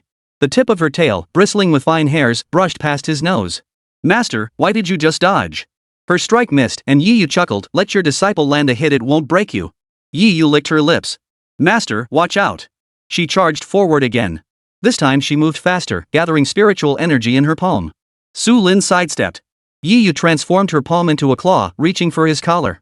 Su Lin raised his hand to block, their wrists clashing with a sharp snap. Why is your skin so cold, master? Are you chilly? Shall I warm you up? Yiyu's fingertips brushed against Su Lin's wrist. Su Lin frowned and shook her hand away. Focus. I am concentrating. Yiyu smiled, her advances unrelenting. The leg sweep targeted Su Lin's lower body, forcing him to retreat. Su Lin shifted his stance, advancing instead of retreating. He cut into her center, driving his elbow toward her chest. Excitement flashed in Yiyu's eyes. She didn't block, instead spreading her arms wide and thrusting her chest forward. Hit here? Su Lin's movement halted abruptly, his elbow grinding to a sudden stop. Yiyu seized the moment, clasping his arm as she pressed her body against his. Can't bear to let go, master? Her breath tickled Su Lin's ear. The demonic beings below watched in stunned silence. Su Lin tensed his arm, sending ripples of spiritual energy surging through it. Yiyu was flung backward, tumbling through the air before landing. No more hand-to-hand combat with your master. Now taste your disciple's spiritual energy. Several spikes formed from demonic energy shot toward Su Lin. Though not fast, they sealed off all escape routes. Su Lin raised his hand, unfurling a pale golden barrier. The spikes collided with the barrier, shattering into fragments and dissipating entirely. Master's protective aura remains as solid as ever. Yiyu smiled, her figure flickering as three clones materialized, pouncing from different directions. Su Lin didn't move a step, merely sidestepping, parrying, and flicking his fingers to deflect. His movements were concise, each strike hitting the clone's weak spot, shattering the illusions one after another. Not fun. Yiyu pouted, her true form suddenly pressing down from above Su Lin's head, her tail wrapping around his waist. Gotcha. Who's catching whom, I wonder? Su Lin smiled faintly. Then, seizing her tail, he gave it a sharp tug. Yiyu followed the momentum, falling backward toward Su Lin. Her arms wrapped around his neck as she landed in his embrace. Instead of being annoyed, Yiyu tightened her arms around him, holding him even closer. Master, since you defeated me, how about a reward? The demonic spectators below erupted in astonishment. Their ruthless demon lord was actually acting spoiled in a human's arms. Let go. Su Lin's voice was flat. No way, Yiyu's tail wrapped tighter. Master hasn't defeated me yet. How can it be over? Su Lin's free hand pinched the back of her neck. Yiyu's body went limp, and the strength in her arms instantly vanished. Master, you're using that trick again. Chapter 78, Rebellious Disciple. You just want to suppress your master. Su Lin released his grip and pushed her away. Yiyu steadied herself and rubbed the back of her neck. Master, your combat skills are truly impressive. Her tongue flicked her lips. It's just the force. If it were a bit stronger, it would be perfect. Her gaze fixed on Su Lin, brimming with amusement and the lingering resentment of repeated defeats. But master, you cheated. In a battle between equals, she couldn't gain the slightest advantage. Su Lin brushed his sleeves. How did I cheat? No other nascent soul cultivator is like you. Yi Yu accused, pointing a finger at him. You're using combat awareness from the Great Perfection stage. Isn't that cheating? Experience is strength too, Su Lin replied calmly. Fine. Yi Yu raised her voice, causing the demonic tribes below to prick up their ears. Since my master cheated first, then this disciple will cheat too. Before her words faded, the energy surging around her erupted violently, instantly shattering the nascent soul barrier and reaching the peak of the spirit transformation stage. Su Lin felt the pressure surge. I see you're just trying to suppress your master. So what? Yi Yu's smile grew even brighter as she stepped towards Su Lin, unleashing the full weight of her peak spirit transformation aura upon him. Didn't you seem so effortless just moments ago, master? Now, let your disciple witness your true prowess once more? Su Lin stood his ground, facing the crushing pressure with his posture straight as an arrow, immovable as a mountain. Peak spirit transformation? You think that's enough to suppress me? Whether it's enough or not, you'll only know once you try. Yi Yu's laughter rang out crisply as her assault suddenly intensified. Demonic flames transformed into a torrent of flying blades, cascading down from the sky. Besides, master, don't you think this sparring is just what we need? It exercises your limbs, aids in digesting accumulated medicinal power, and fulfills this disciple's long-held wish. Her figure darted through the demonic flames, her voice tinged with longing. You know, master, your expression is far too calm right now. This isn't fun. Merely watching you defend isn't enough to help you unleash your full potential. A fierce demonic flame streaked past Su Lin's sleeve, leaving a scorched mark. I want to see more expressions from you. She closed the distance in an instant, her fingertips nearly touching his throat. The look of struggle, of agony, even that forced composure when I push you to your limits must be utterly captivating. Su Lin offered no reply, instead channeling his entire spiritual energy to weave layer upon layer of defenses around himself. At the peak of the transformation spirit stage, raw power could no longer be fully compensated for by technique alone. Yi Yu's attack sent his protective aura trembling violently.